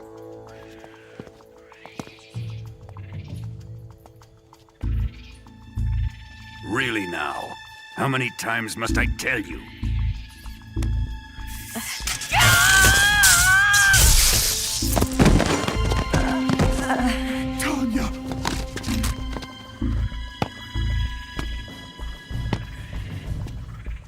time you resist, your lover will Looks suffer like a the formidable consequences. recruit. Is that Welcome clear? aboard, soldier.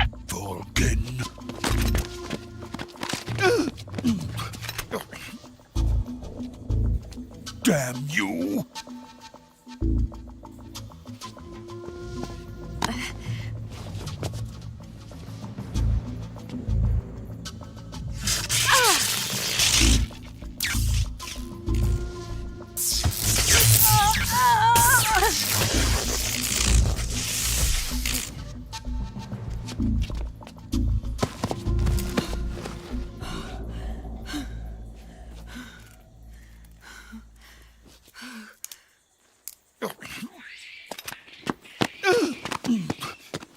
Hold it right there, traitor.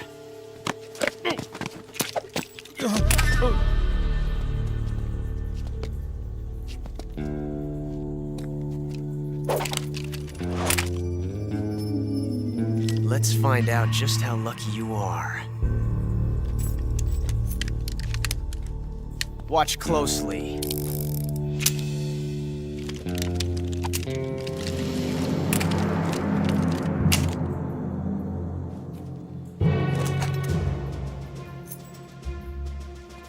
One of these 3 guns has a single bullet in it. I'm going to pull the trigger 6 times in a row. Are you ready?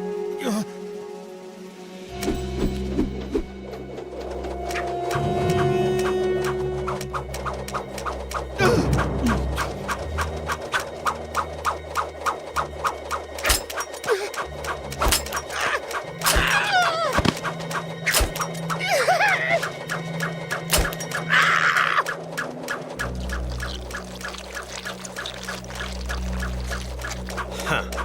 Looks like your luck hasn't run out yet.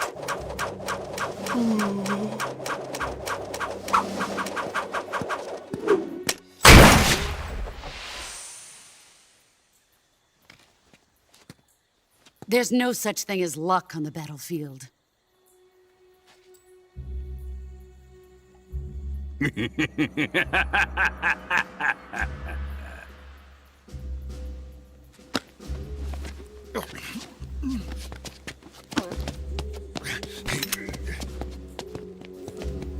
You'd better stay in line from now on.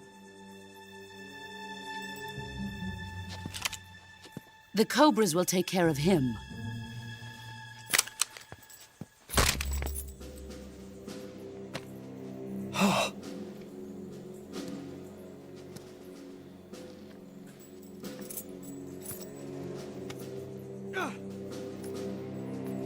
Has the CIA dog been disposed of yet? The pain is dead. What?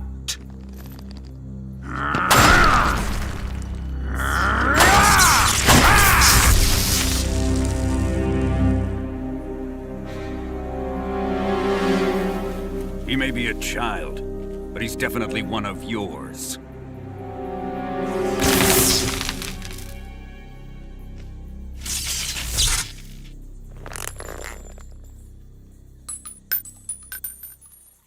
I fear Khrushchev may have a hand in this. We have no time to lose. You must eliminate him before the final test.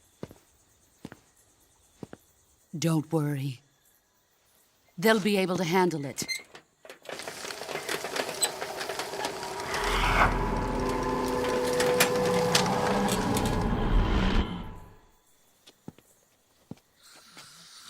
I'm leaving him to you, the field.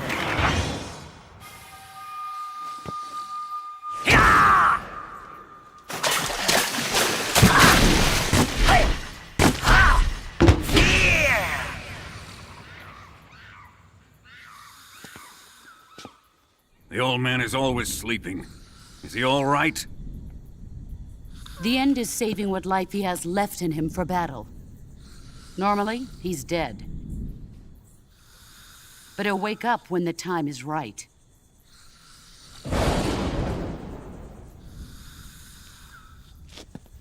And when he does, it will be the end for the boy. Yeah.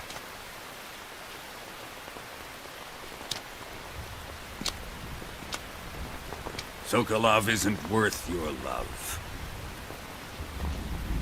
You can entertain me until the rain stops.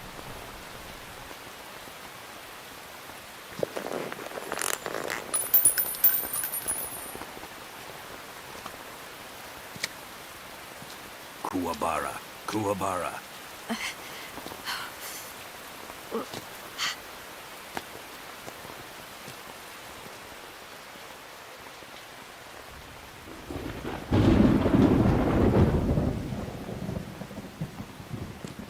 Gisaro, is that you?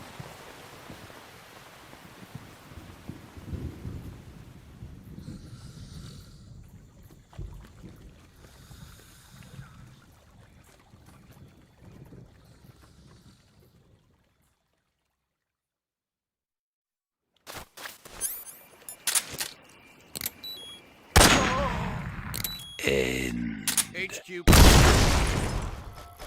This is HQ.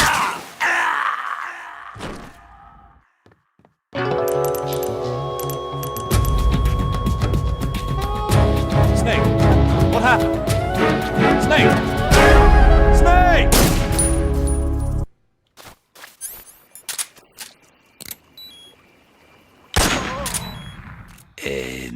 HQ, please respond. This is HQ. Control here. We're being attacked. Major, Sokolov's been hauled off. Snake? Did you kill another one of the Cobras? Yeah. I'm pretty sure it was the end. Good work. Now you won't have to deal with him later. I guess so. What's wrong?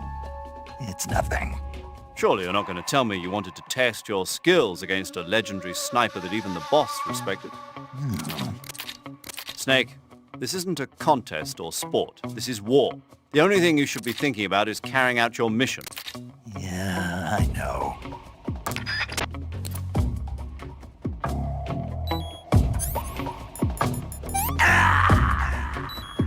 Acknowledged. Sending reinforcements. Use extra caution.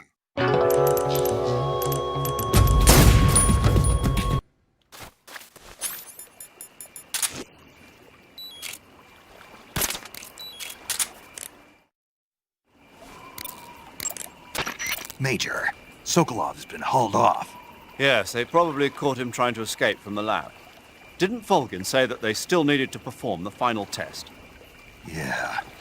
Then Sokolov must have been taken back to the lab. Get to the lab and get Sokolov the hell out of there. Pass through that warehouse and you'll come out south of the lab. Make your way inside the warehouse. Watch out for enemy sentries. The assault rifle can punch through materials like wooden boards. That means you can Major, do you know anything about this, Tanya? No. Nothing? Not a thing. Why not? You must have checked up on Sokolov when he defected 2 years ago. If he had a lover... Make no mistake, we conducted a thorough investigation, but there was nothing about him having a mistress. Maybe you didn't notice. That's impossible. Then he must have become involved with her after he was taken back to Russia. I wonder. What is it, Major? Something wrong?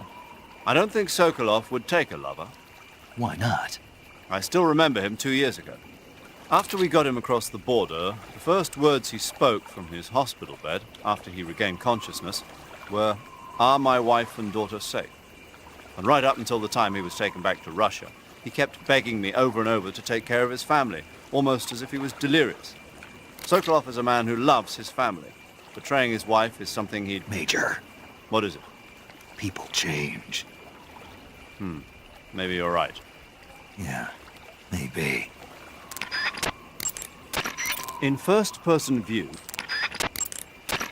Snake, if you... When you hold an... Looks like you got yourself some funky clothes there. Yeah.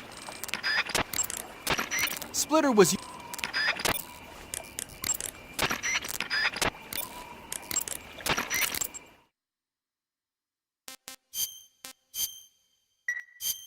Snake, have you ever seen the Guns of Navarone? Never. It's about a mission to blow up the huge guns on the island of Navarone during World War II. 6 men are chosen to participate in the operation, each with his own special ability. They only have until an English destroyer passes by the island to complete their mission. Facing impossible odds, the 6 men have to sneak onto the island from a cliff on the southern shore. That doesn't sound like something I'd want to watch in my free time. Maybe not for you, but the Major was absolutely crazy about it. The Major? He told me to tell you how great it was. Tell him I'll go see it as soon as I get back to the States. Do you want to tell him yourself? No, let's save that for later. I'd better get back to the mission. Yeah.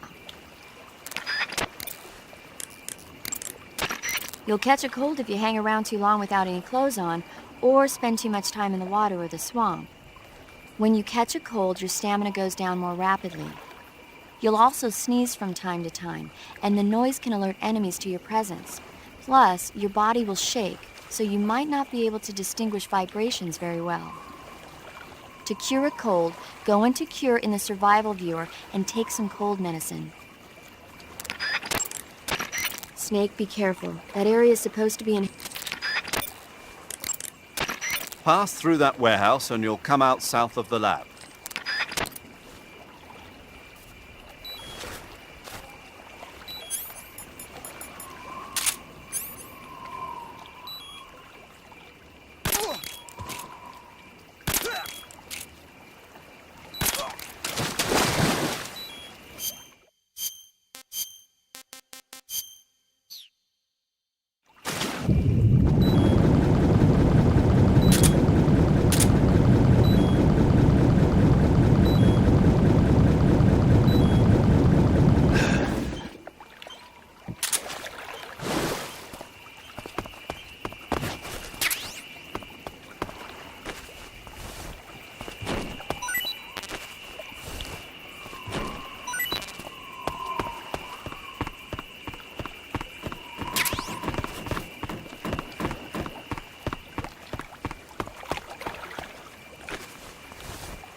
Hey, Snake, have you seen 20,000 Leagues Under the Sea?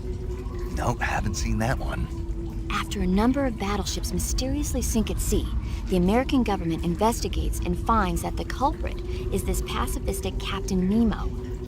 The scene where the giant squid attacks Captain Nemo's submarine, the Nautilus, is breathtaking. The movie was filmed in CinemaScope, and it was great to see it on the big screen. A giant squid, huh?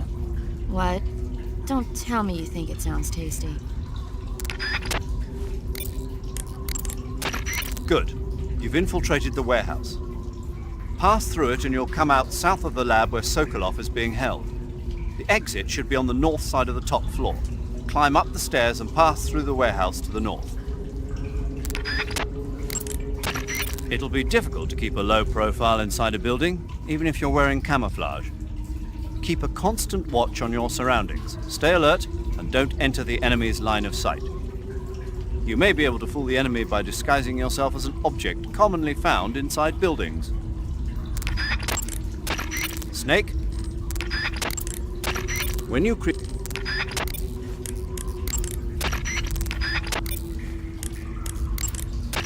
Snow, as you might have guessed, is a winter camouflage.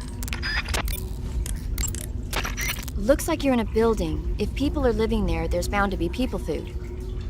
People food? Soviet military rations. It beats eating raw snakes and mushrooms all the time, doesn't it? I'm getting to like raw snake and mushroom. You really are turning into an animal. If only my wheelchair exploded and hit Jack with the wheel when he killed me. Instead, I just piss myself and get a hug while I convulse. Sod off, Jack. In the corner view, press the left step button or the right step button.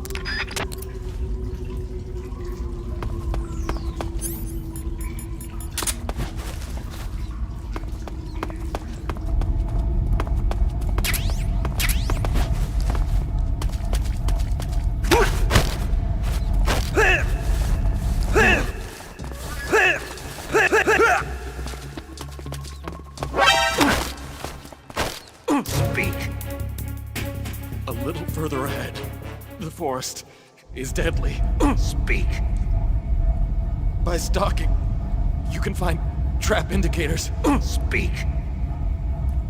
Fire support request 148.56. Freeze.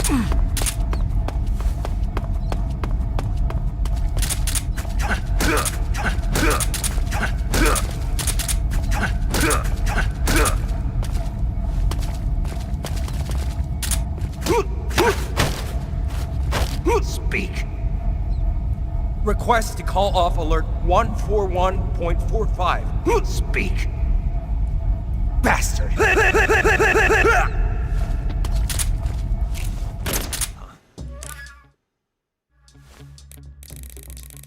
Brothers! This is Patrol. The area is clear. Recommend discontinuing the state of alert. Over. Understood, Patrol. As per standard operating procedure, this frequency will no longer be used. Out.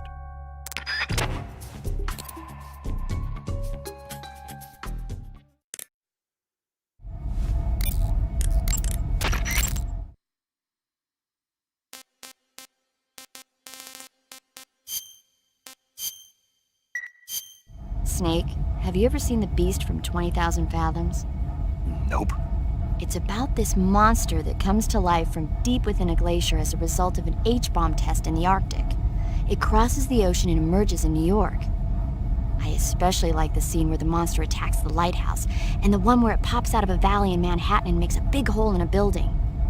And the last scene on the burning roller coaster was simply incredible. And because I saw it in a drive-in theater, I actually felt like I was part of the movie. It's funny, isn't it? How you can let yourself get absorbed into these things without thinking even when you know it's not real? Distinguishing between what's real and what's not isn't always as simple as we think. Well, don't get too absorbed in your mission. It's important to take a rest every now and then.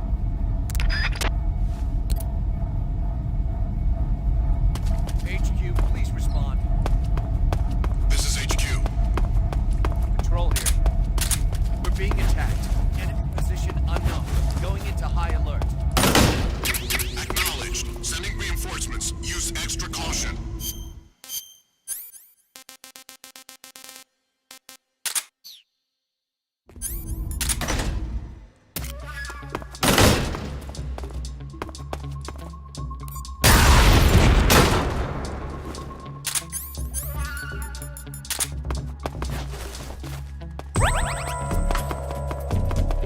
What's wrong? What's wrong? Huh? A box? Here?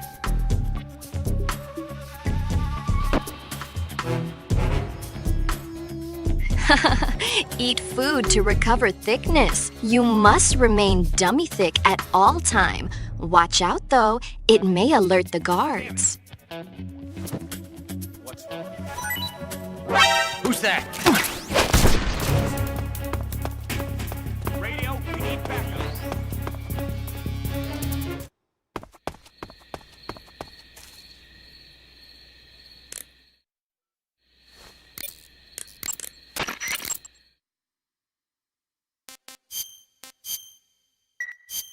Snake, have you seen The Magnificent Seven?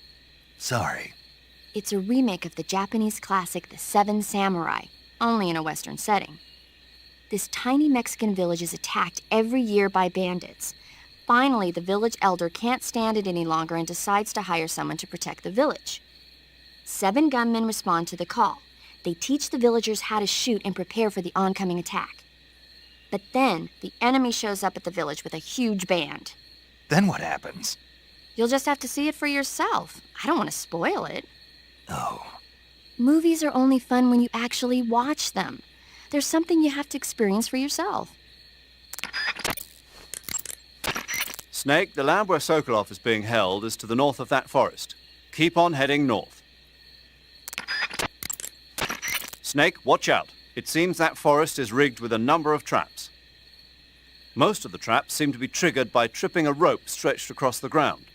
Don't just run around like a fool. Keep an eye on the ground and watch where you step.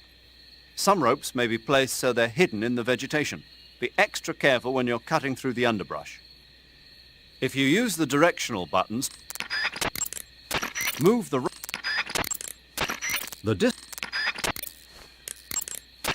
You got some instant noodles, huh? Instant noodles? Uh-huh. It was invented in Japan just recently. Add some hot water and it's ready to eat. It's cheap and can be stored for a long time, and besides, it's delicious. It's like a miracle food. Wow. Speaking of which... Yeah? Are you going to eat that? I was planning on it, yeah. Oh, all right. Is there some reason I shouldn't? No, that's not what I meant. Then what did you mean? I was just going to say that if you weren't going to eat it, you should bring it back to me. I've always wanted to try some. Whatever. Snake, that area is inhabited by the green tree python. The green tree python isn't venomous, so no need to worry. It's fairly docile too, so I don't think it's likely to attack you. The green tree python originally comes from Australia and New Zealand. It's a really pretty green color, and it lives... Oh my god. What's wrong? Snake, what did I just say? They come from Australia and New Zealand. No, after that. They're a really pretty green color. I thought so. What was I thinking? Seeing a snake and calling it pretty? What's wrong with that? Everything. When a normal woman sees a snake, she's supposed to scream or get sick or something like that. And you think you're normal? What was that? Nothing. Oh, it's all your fault. Jeez, I'm sorry. But enough of that. What do you mean, enough of that? This is serious. No, I just wanted you to tell me how it tastes. How should I know? Ugh. It was awfully pretty, though. You'll get a stomachache if you eat something rotten. Snake, that area is inhabited by European rabbits. The European rabbit is said to have come from the Mediterranean region originally, but nowadays they're found all over the world. They've been used since ancient times as a source of food, so it might be worth catching them. Rabbits are known to eat their own excrement.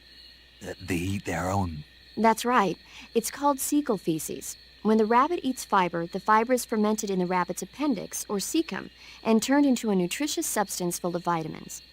The rabbit excretes this substance and then eats it again to absorb the nutrients. That's a neat trick. I think I'll give it a try. Snake, rabbits and humans don't work the... I'm just kidding. You really thought I was going to eat it? A little, yeah. Even I wouldn't do that. I guess not. But how did those seagull feces taste? What? I'm just kidding. Oh. Snake, there should be fly agaric mushrooms growing in that area. The fly agaric is a relative of the death cap mushroom that grows only in that region. You'll find it growing on the ground, but it's poisonous, so if you pick one up, don't eat it. If you do eat one, go into the survival viewer immediately and use Cure to take some antidote. The poisons found in the fly agaric include phallotoxins and amatoxins. It says here that when you eat it, the initial symptoms include nausea, stomach pain, and diarrhea. Finally, your liver and kidneys will break down into a sponge-like substance and you die. Sounds like a horrible way to die. Isn't it? Yeah. So how does it taste? Huh? How does it... Were you listening to me? The fly agaric is poisonous. Oh, hell no! You. But if I did eat it, it might taste good, right? I give up.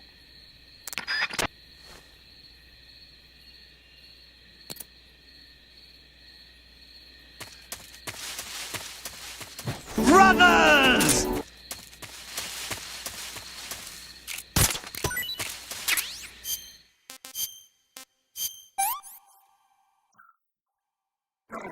Poison. I want some more.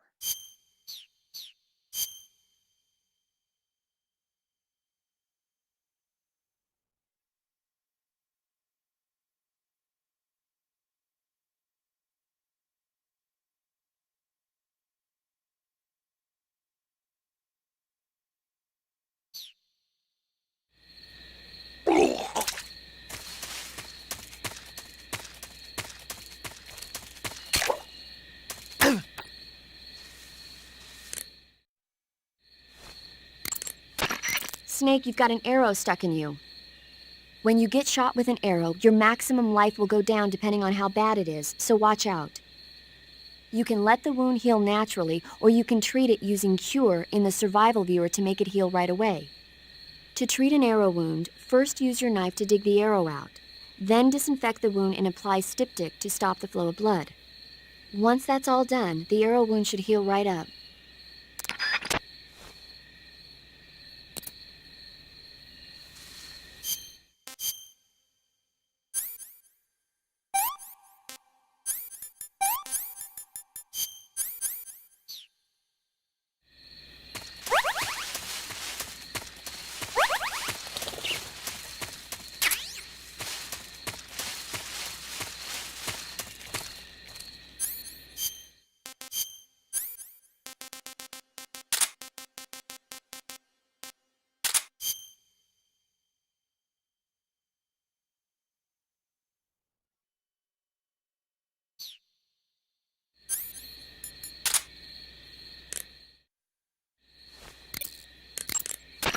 There seem to be traps planted throughout that area, and they look a little primitive. Yeah, but this is their territory. Why would they need this many traps here? Maybe it's part of some kind of tactical research. Tactical research? Yeah. As I'm sure you know, the Soviet Union is leading a worldwide revolution among communist forces all over the globe. But a lot of the countries involved don't have the necessary funds and industrial technology, so they need tactics that are both effective and economical. That's what they're researching? Yeah, and traps are one of the best ways to do that. I'll bet that place is one of their testing grounds. Clappers, arrows, pendulums, all of these traps are set off by applying force to a rope. Don't touch the ropes and you'll be fine. Use rolling to get over them, or just crawl under them. Either way ought to work. If you do set off a trap and an arrow or a spiked pendulum comes flying your way, you can still dodge it by immediately diving out of the way. Pit traps and snares are camouflaged into the ground to make them harder to detect. But if you look carefully enough, you can see them through the disguise. Try stalking to proceed with extra caution. In any case, if you think there might be traps lying around, keep a close eye on the ground and stay alert.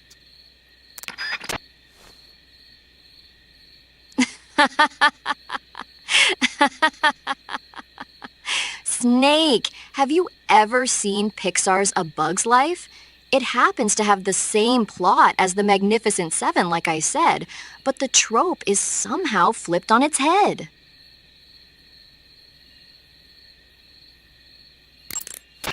The chocolate chip pattern is probably designed to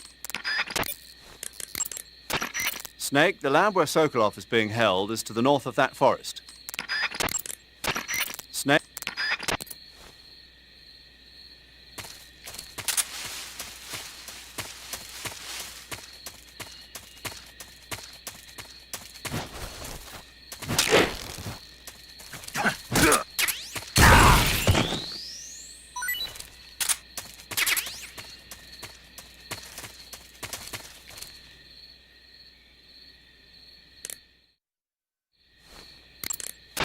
Your actions can lower your stamina.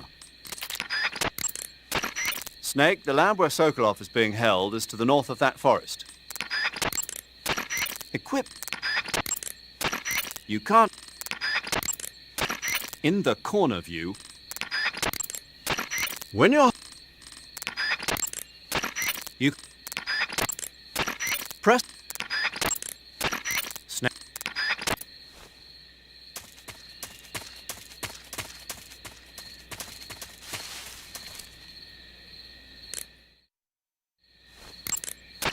Snake, the lab where Sokolov... The battery recharges automatically when not in use. When you want to recharge the battery, unequip all electronic devices and... The battery... Oh, shit. Here we go again.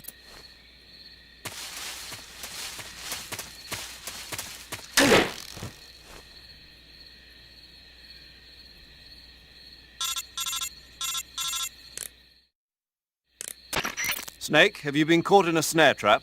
Yeah. If you don't get down from there soon, the enemy might spot you. I know that. Then why don't you get yourself down? How am I supposed to do that? It should be obvious. If you get caught in a snare trap, press the action button. That will allow you to cut the rope. Hurry and free yourself before the enemy comes around.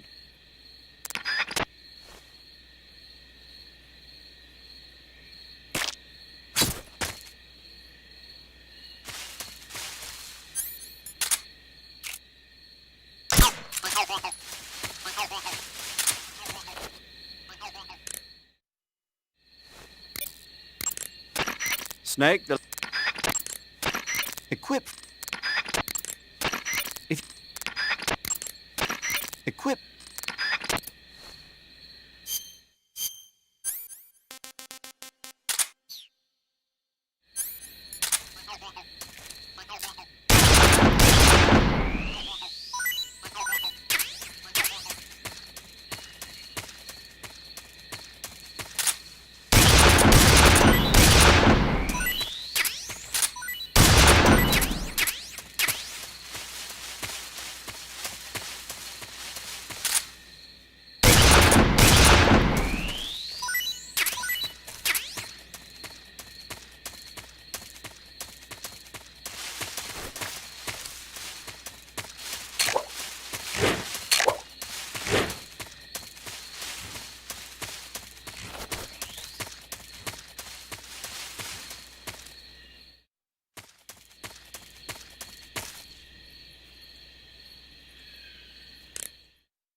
Sokolov is inside the lab.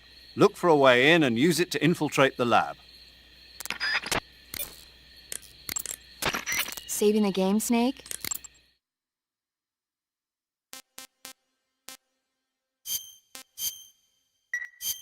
Hey, Snake, have you ever seen My Mother Was a Teenage Spider Queen from Mars? I can't say that I have.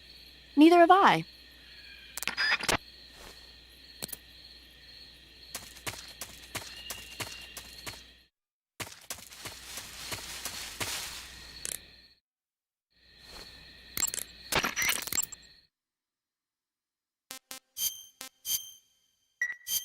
Snake, I'm behind you 100%.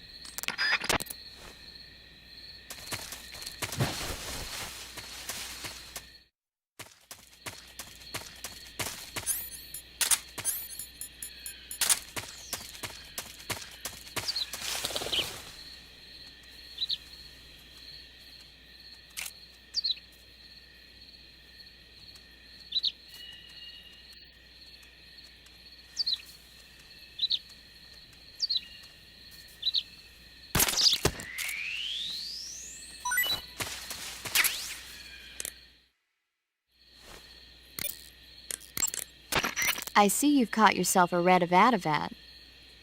The red avatavat is a small bird native to southern China and Southeast Asia. This is its mating season, so the males ought to be a brilliant red color right now. I see. How do they taste? The what? The flavor. You're not going to eat such a cute little bird, are you? Yeah. Oh. Something bothering you? No. Okay then, so how about it? How should I know?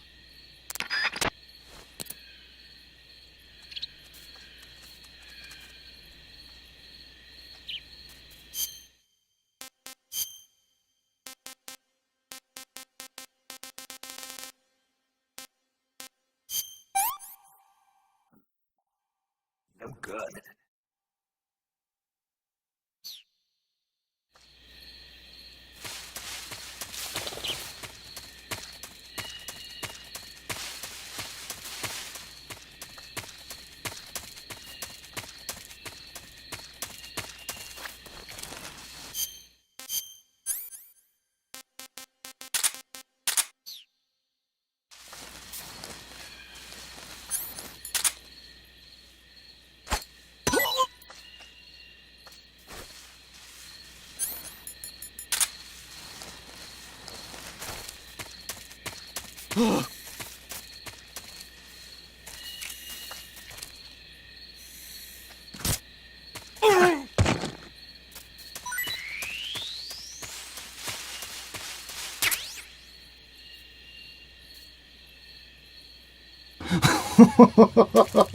Soda!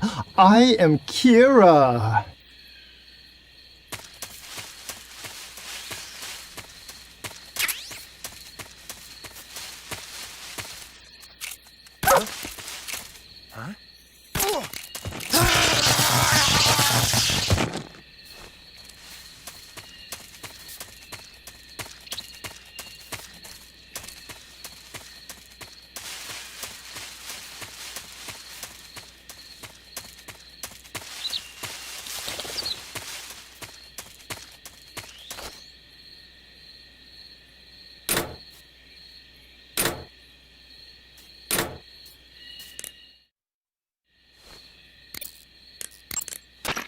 Snake, the enemy appears to be using that door to enter and exit the lab. Think you can sneak in? I can't open the door. That door appears to be locked from the inside. You won't be able to open it from the outside. But there must be some way to use the door to sneak inside. And what do you propose? Well, How about if you stand in front of the door and perform a ritual dance? A ritual dance? That's what they do in Japan when they find a door that won't open. Are you serious? Of course. He certainly seems to know a lot about Japan. Yeah, but this is the Soviet Union. I don't think doing a dance is gonna make the door open. Then you think of something.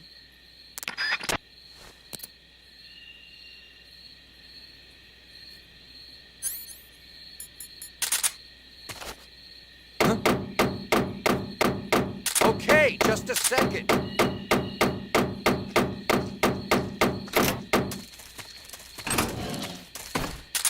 Who's that? I am the one who knocks.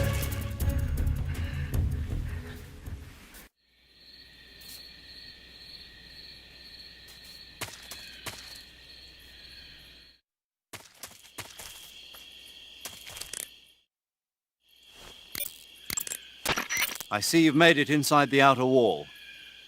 Sokolov is inside the lab. Look for a way in and use it to infiltrate the lab. A dud! You can get inside trees that are hollowed out from decay. When you hold when you creep inside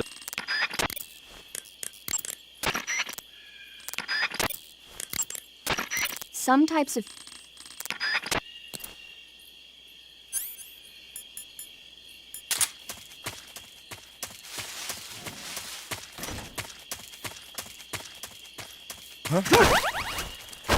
Speak. To the northeast. Answer me. In the armory. Speak. There's some ammo.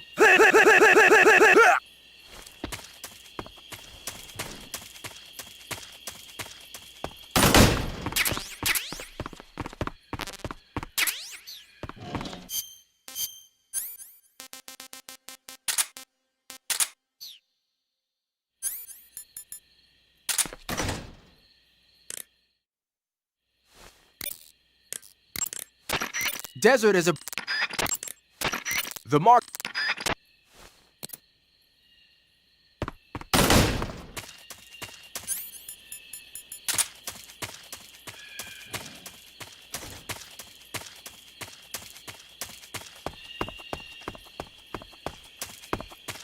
Huh?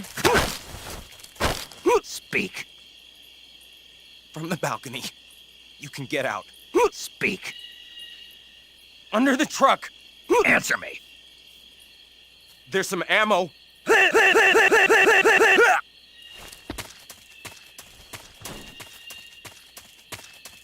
Huh? Speak. Fire support request 146.74. Speak. Let go of me.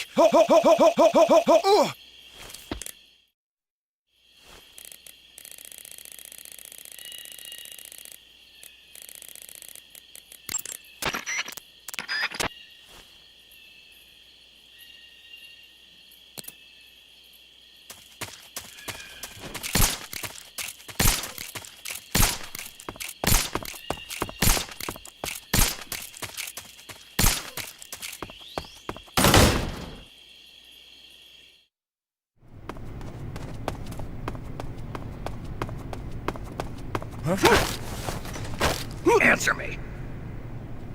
The chief's room. It's underground. Speak. On the second floor. Speak. There's some rations. Speak. You do have freedom? Speak. Bastard!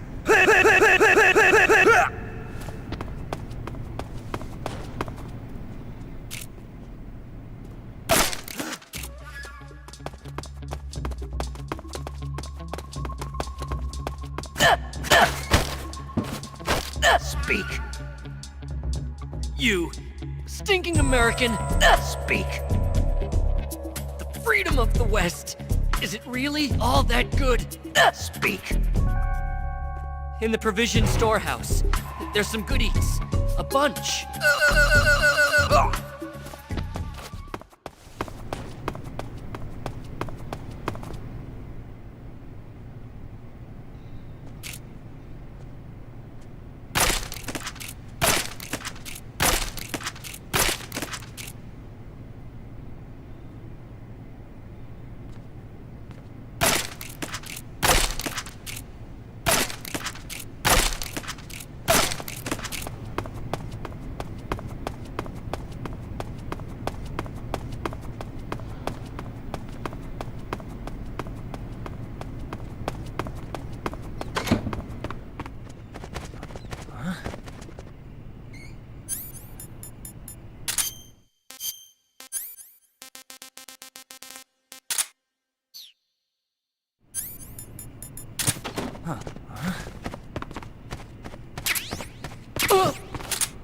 Who's there?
Pretty tasty.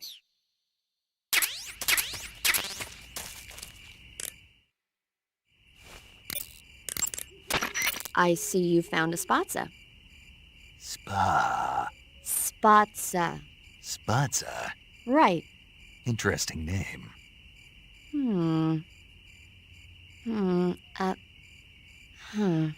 So, paramedic, What? what kind of mushroom is a spatza? You really want to know? I guess so. Okay, let's see. The spatza... Yeah. It's gray, and it grows on the ground. Yeah, and? That's all. That's all? That's all the guide says. Okay, so I don't know that much about it. Why don't you eat one and see? It might be pretty tasty. Eat one and see. What do I look like, a lab rat? Shh. What? What did I say? What if the rats hear you? You'll hurt their feelings.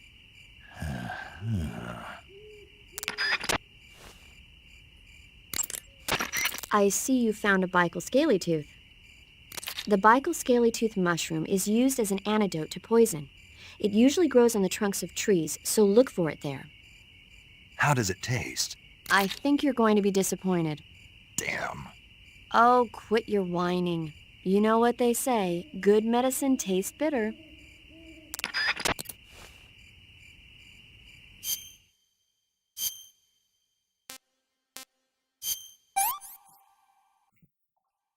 Disgusting.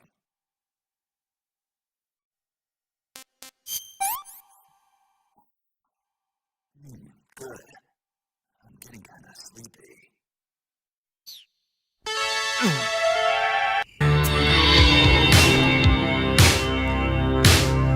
Oh no, not me. I never lost control. Your face to face with the man who sold the world. Paramedic, Yeah? I ate one of those spatza mushrooms you were talking about. Really? How did it taste? I passed out. Seriously? Yeah. So that's why they call it the bringer of sleep. What? Oh, I looked the word spatza up afterwards and found out it means bringer of sleep in Russian. Well, But anyway, the reason the spatza puts you to sleep when you eat it is because it contains a type of anesthetic substance similar to an alkaloid. Maybe if you soak a handkerchief or something in it, you could use it to put the enemy to sleep. Eating a spatza and falling asleep might cause your life and stamina to recover as well. Why don't you find a safe spot and try it out?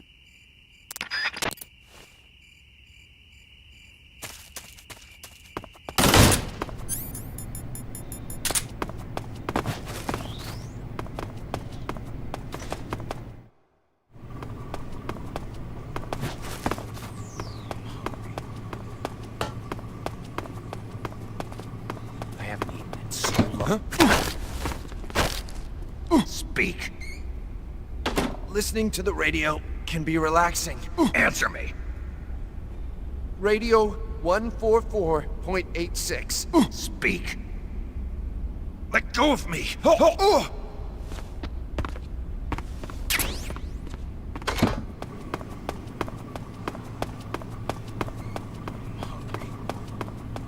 I think I saw. Answer me. Under the bed. Speak. There's some life medicine. Speak. Bastard.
Freeze! Speak! Bastard! Who's that?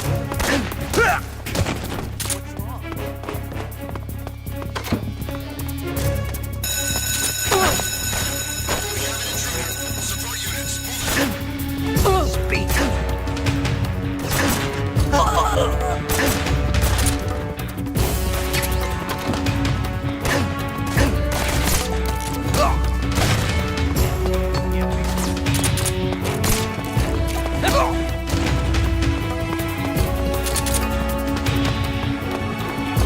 Brothers!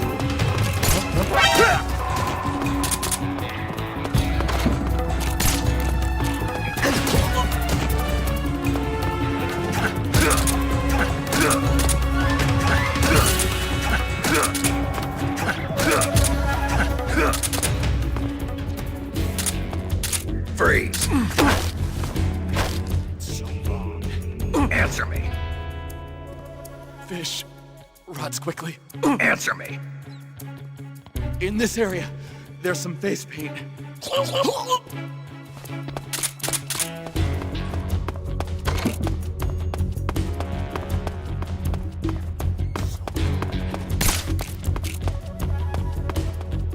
We've lost sight of the enemy.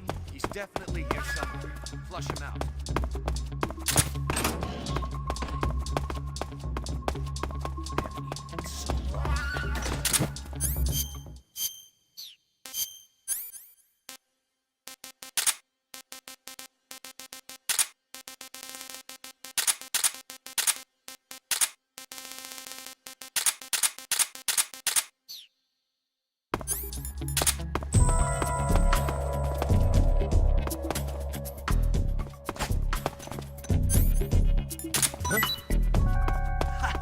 Food!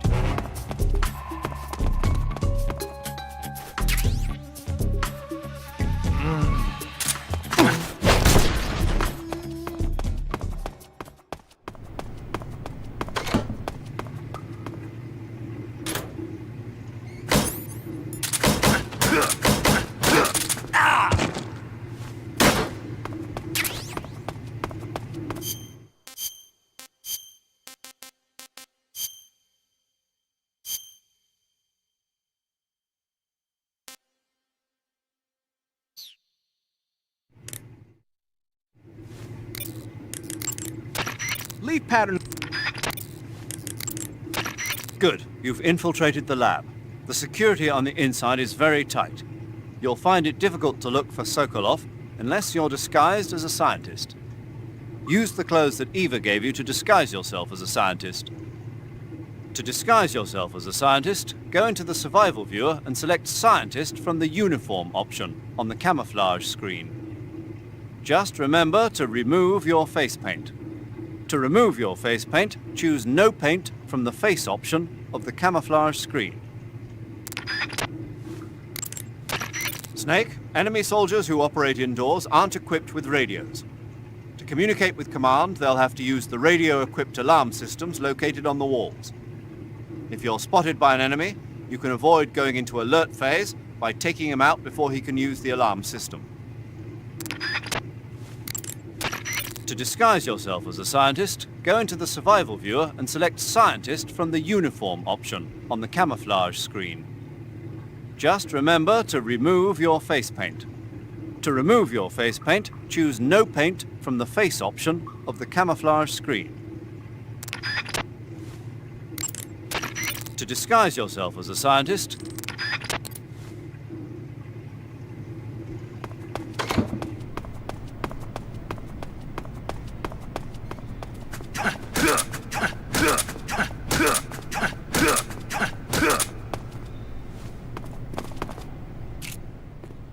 Freeze!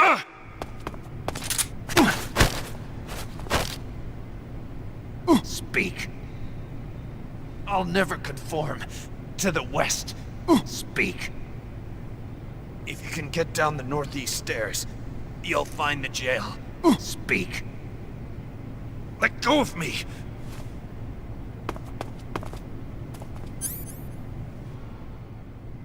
Who's that?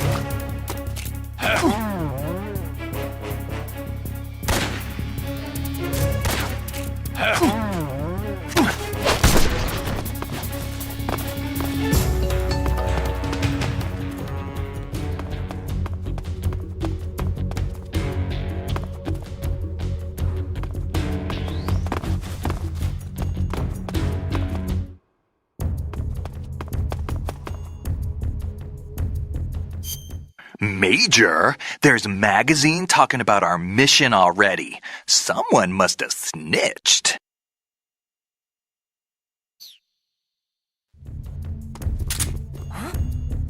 Over there? Oh. So hungry.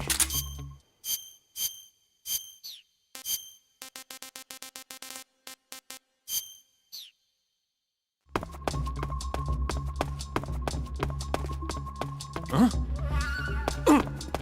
Huh? Hey!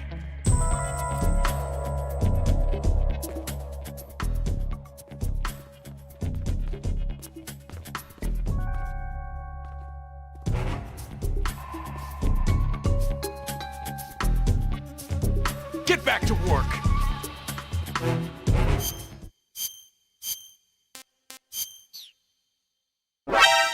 What's with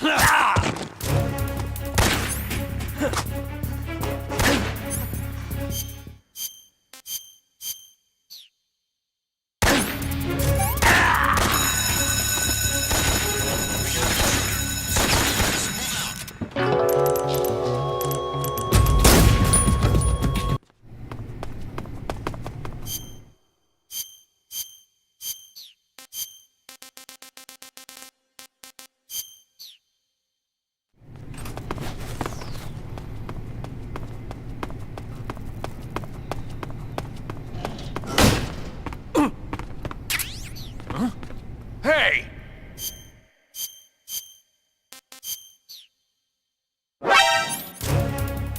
What's with the face?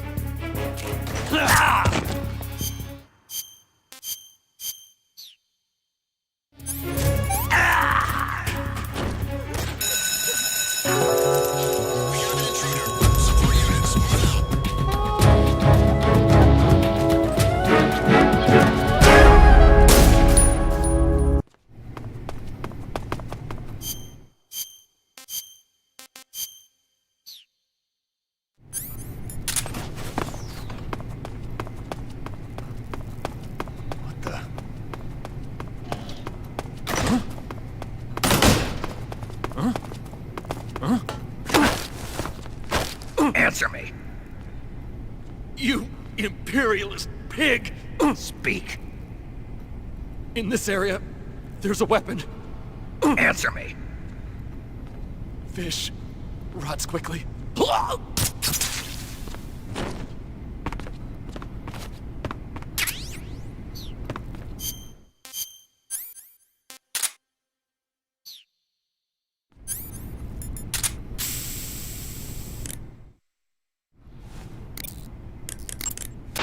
In addition to AKs, some of the patrols you'll encounter might be equipped with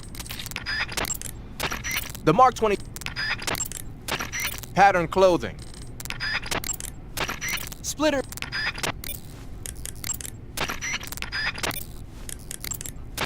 To disguise yourself as a scientist. To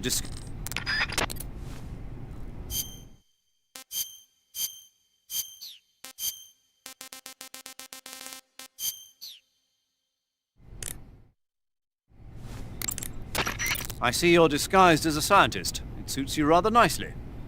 As long as you don't do anything suspicious, like roll or crawl, the enemy should have no reason to suspect you. Sokolov is somewhere inside that lab. Find out where he is and make contact with him. If you want to know where Sokolov is, why don't you ask one of the people around there? Snake, your disguise seems to be working. But don't forget that you're trying to pass as a scientist. Don't do anything that a scientist wouldn't do, like roll or crawl, and certainly don't go around punching people. If an enemy starts to suspect something, don't run away. Stay where you are and remain still. That should get you out of most situations. Snake, be careful of those scientists as well. If they get a good look at your face, they'll know that you're not one of the scientists assigned to the lab. Take care to keep your face hidden from the scientists.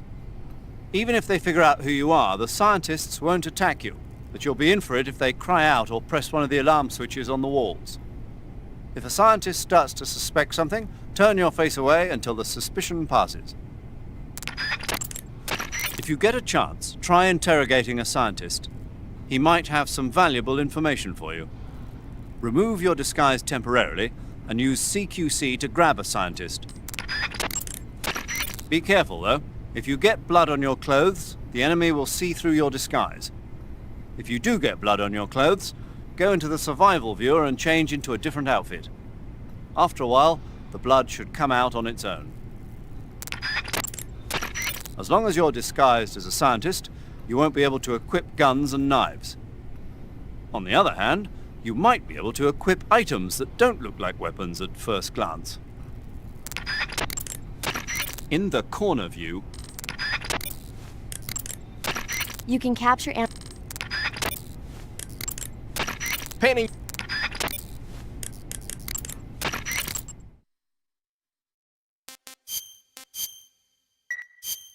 Chin up. I'll be in touch.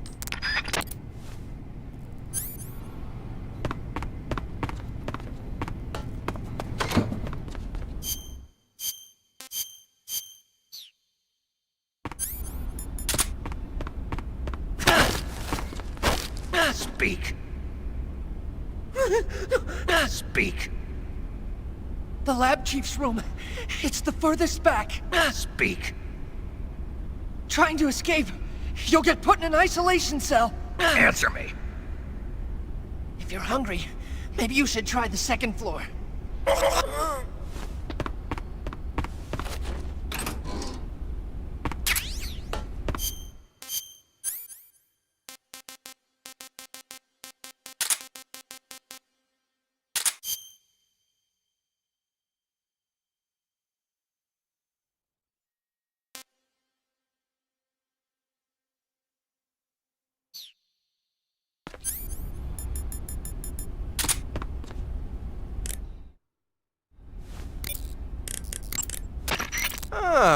A handkerchief soaked with a knockout drug, you say? With that thing, I'll bet you could put the enemy to sleep just by grabbing them in CQC. You could also press the weapon button to wave the hanky around and spread the knockout drug that way. But there's only enough drug for one use, so you'll have to go soak it if you want to use it again.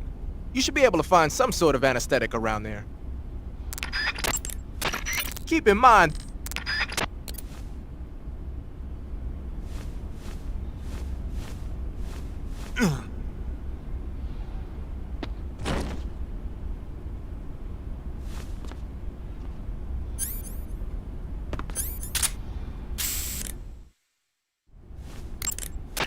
snow, as you might.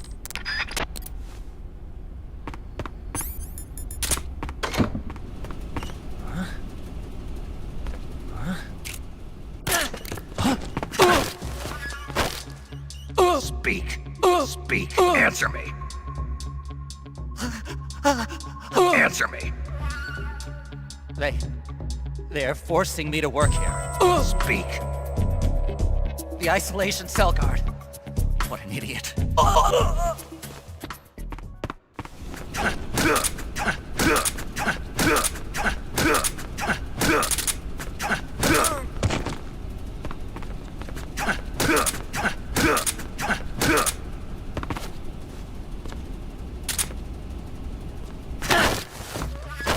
Speak. Speak.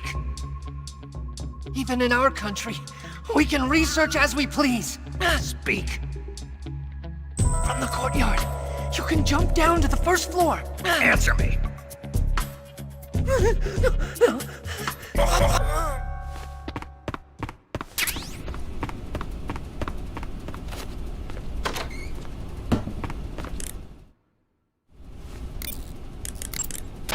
Good. You've infiltrated the lab.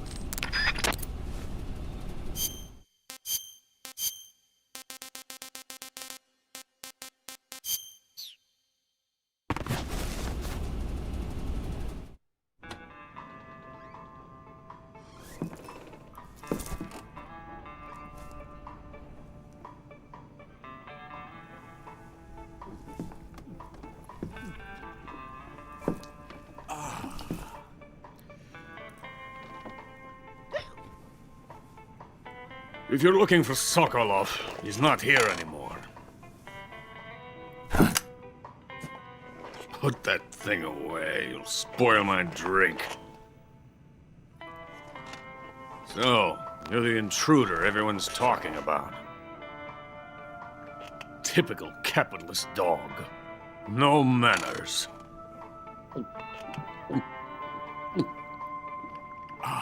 And who are you? You mean you've never heard of me? And you call yourself an agent? Very well, then. I am Alexander Leonovich Granin. A man of some importance, if I do say so myself. I am the foremost weapons scientist in the Soviet Union, and the head of the glorious Granin Design Bureau. This is the Order of Lenin. It is an honor of the greatest magnitude, given along with the title of Hero of Socialism to only the finest workers. It was awarded to me in recognition of my brilliant contributions to society. Since the Great Patriotic War, I have created countless weapons in the service of our great communist society. It was thanks to me that we were able to stamp out the Nazi scum.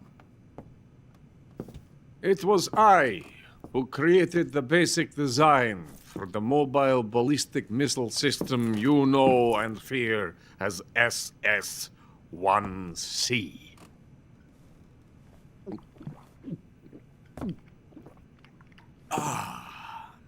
You're crocked, aren't you? I'm merely drowning my sorrow. Because of him, I've got nothing to do but sit here and drink this crap. Him? Sokolov. It's him you're looking for, isn't it? Because of him, I have been stripped of my authority. My research has come to nothing. Look. It is a revolutionary mobile nuclear missile system. A bipedal tank.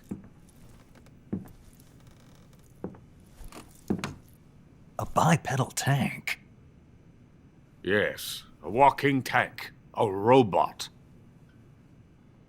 Are you familiar with the theory of the missing link between apes and humans? Well, this technology will be the missing link between infantry and artillery. A kind of Metal Gear, if you will. And this magnificent Metal Gear will mark a revolutionary step forward in weapons development. Metal Gear? But I won't be used so easily. No crying myself to sleep. For you see, I'm going to send these documents to my friend in the United States. What? These bastards will live to regret this. And when they themselves become the targets of my creation, they will know my true greatness. Yes, Sokolov's pathetic Shagohod pales in comparison to my work. What are you going to do with a rocket engine on a tank? About Sokolov. A tank does not need a rocket. It needs something else. Look at these. Nice shoes. No. Legs. Legs that allow it to go anywhere. Just as when humans learn to walk upright. That is the real revolution in weaponry. Don't you agree? But the fool's in charge. Joe Sokolov. And where is Sokolov? My project has been terminated. The philosopher's legacy has been handed over to him. What the hell are you talking about?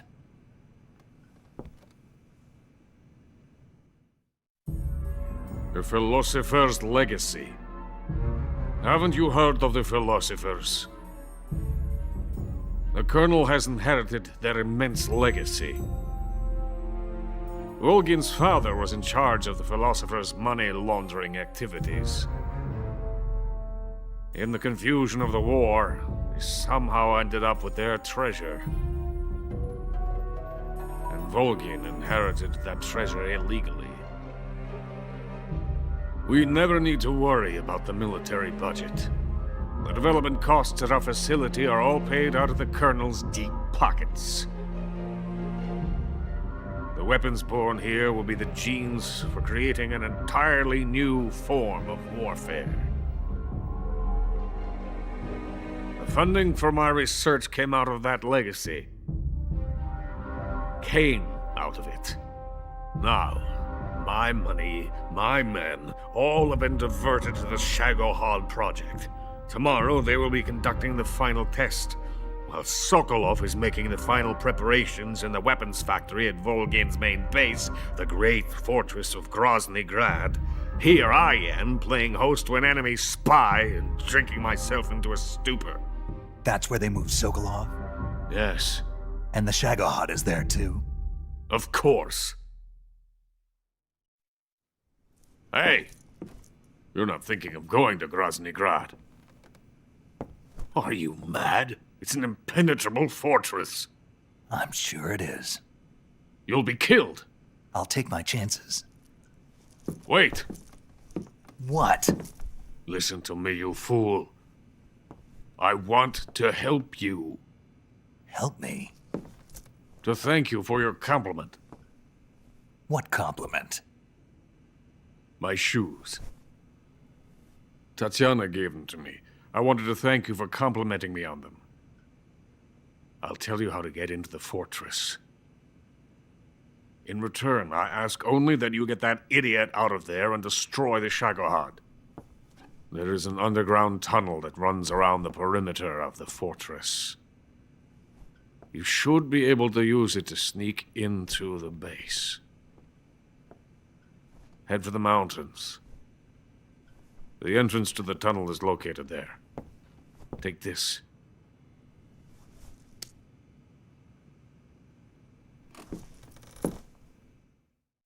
You passed through a warehouse on your way here, didn't you? Yeah. There should have been a locked door inside of it. Do you remember it? This key will open that door. Beyond that door lies a vast jungle. You can climb up into the mountains from the far end of the jungle. Go back to the warehouse. Use the key to open the locked door and head for the mountains. Got it? Why are you helping me? Unlike Sokolov, the thought of defecting has never once crossed my mind. I love my country. I love this land. I cannot even imagine living anywhere else. I wish to remain a hero of the great motherland. I cannot bear the thought of being hounded into a corner and left to waste away. It is already dawn. We must hurry. I will remain here and nurse my troubles for a little longer.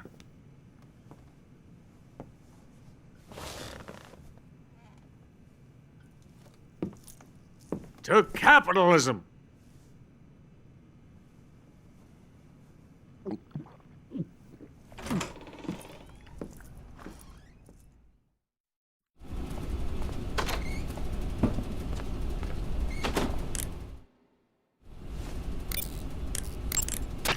Do you want to save?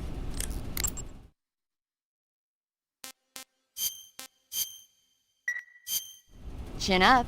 I'll be in touch.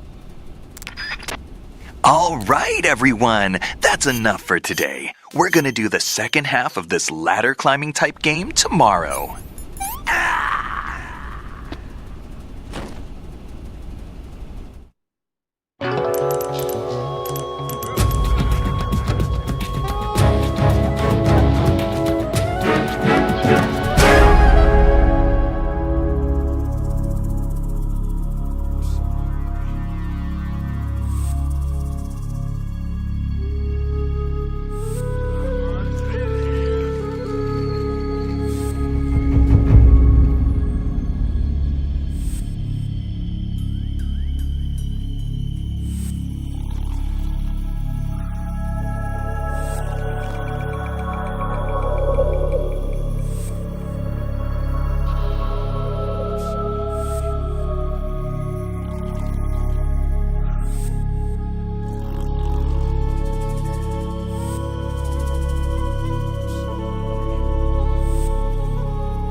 Meat.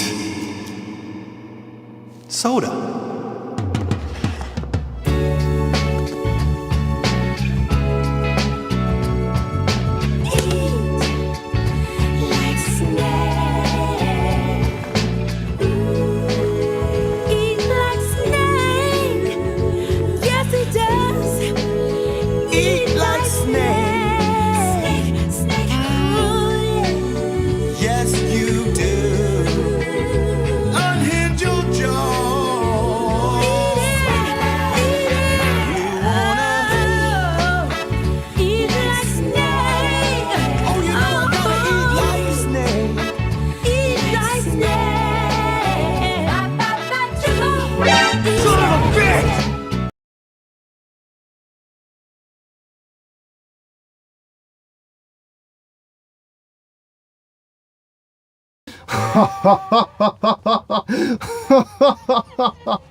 Soda, I am Kira.